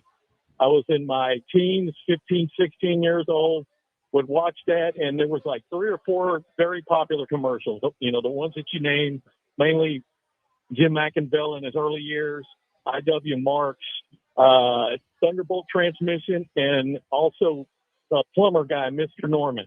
You know, you got a leak, call Mr. Norman. Anyway, that's like a blast from the past for me, pal. I mean, that was so cool to hear. And that I.W. Marks commercial with Paul Bosch, you need to go YouTube it. It's so funny even today. He turns to the camera and says, if I.W. Marks can make my ears look pretty, think what it can do for yours. Oh, Anyway. he was wearing earrings. I do remember seeing that now. Someone had sent that. Yeah, that is Yes, so cool. But now anyway, I remember. Yeah, anyway, it reminds me of good times with my dad. Rest in peace, Dad. Happy Heavenly Father's Day. And also a happy Father's Day to the rest of the fathers out there. Y'all have a great weekend. I'm out. Thanks, man. Appreciate the call. Appreciate that. It's not like Pete. I think it might have been Pete, not Key. But whoever, I think it was Pete. Yeah, I found the IW Marks commercial. I'll have to watch it. We'll get off the air here soon, so I'll watch it a little bit later. All right, 713-780-ESPN. Yes, happy Father's Day. Great point about that. Let's get to our car wreck of the day. What is the car wreck of the day for you? 713-780-3776. Killer Bees, ESPN 97.5, ESPN 92.5.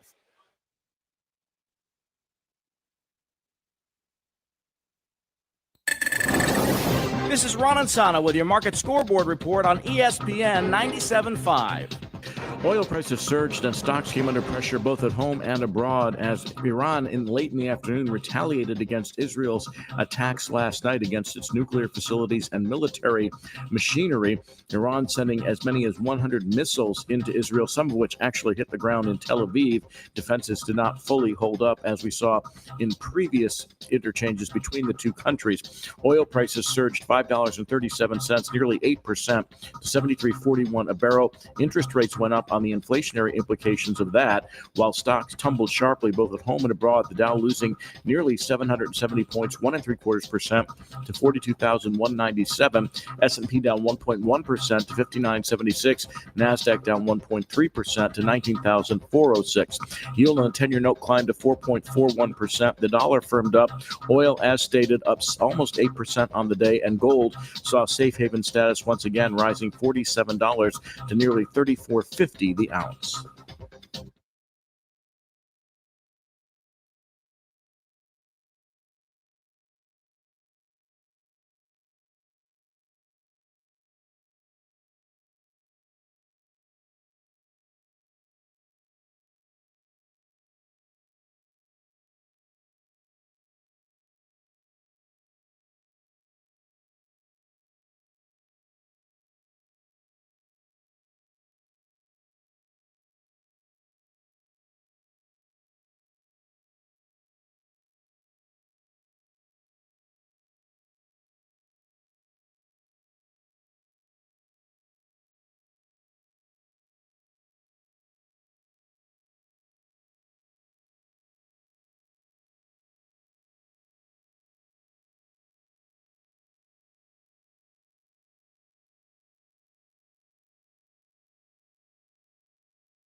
Car wrecks of the day, 713-780-ESPN. What is your car wreck of the day?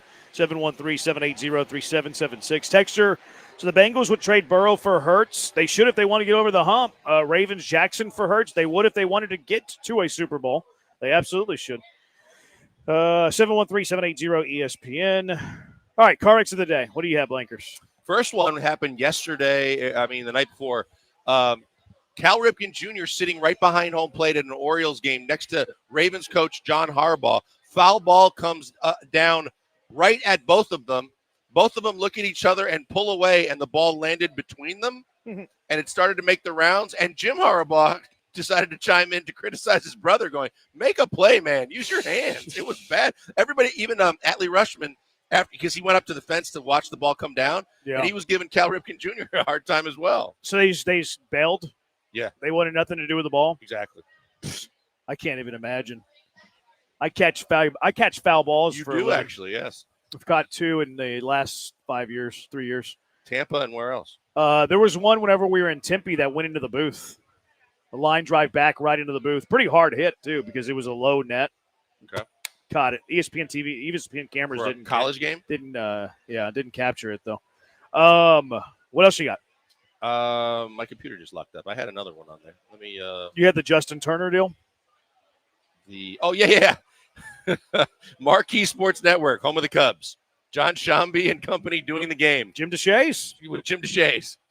Justin Turner, evidently, they have a nickname or a celebration for one of their players who happened to hit a home run.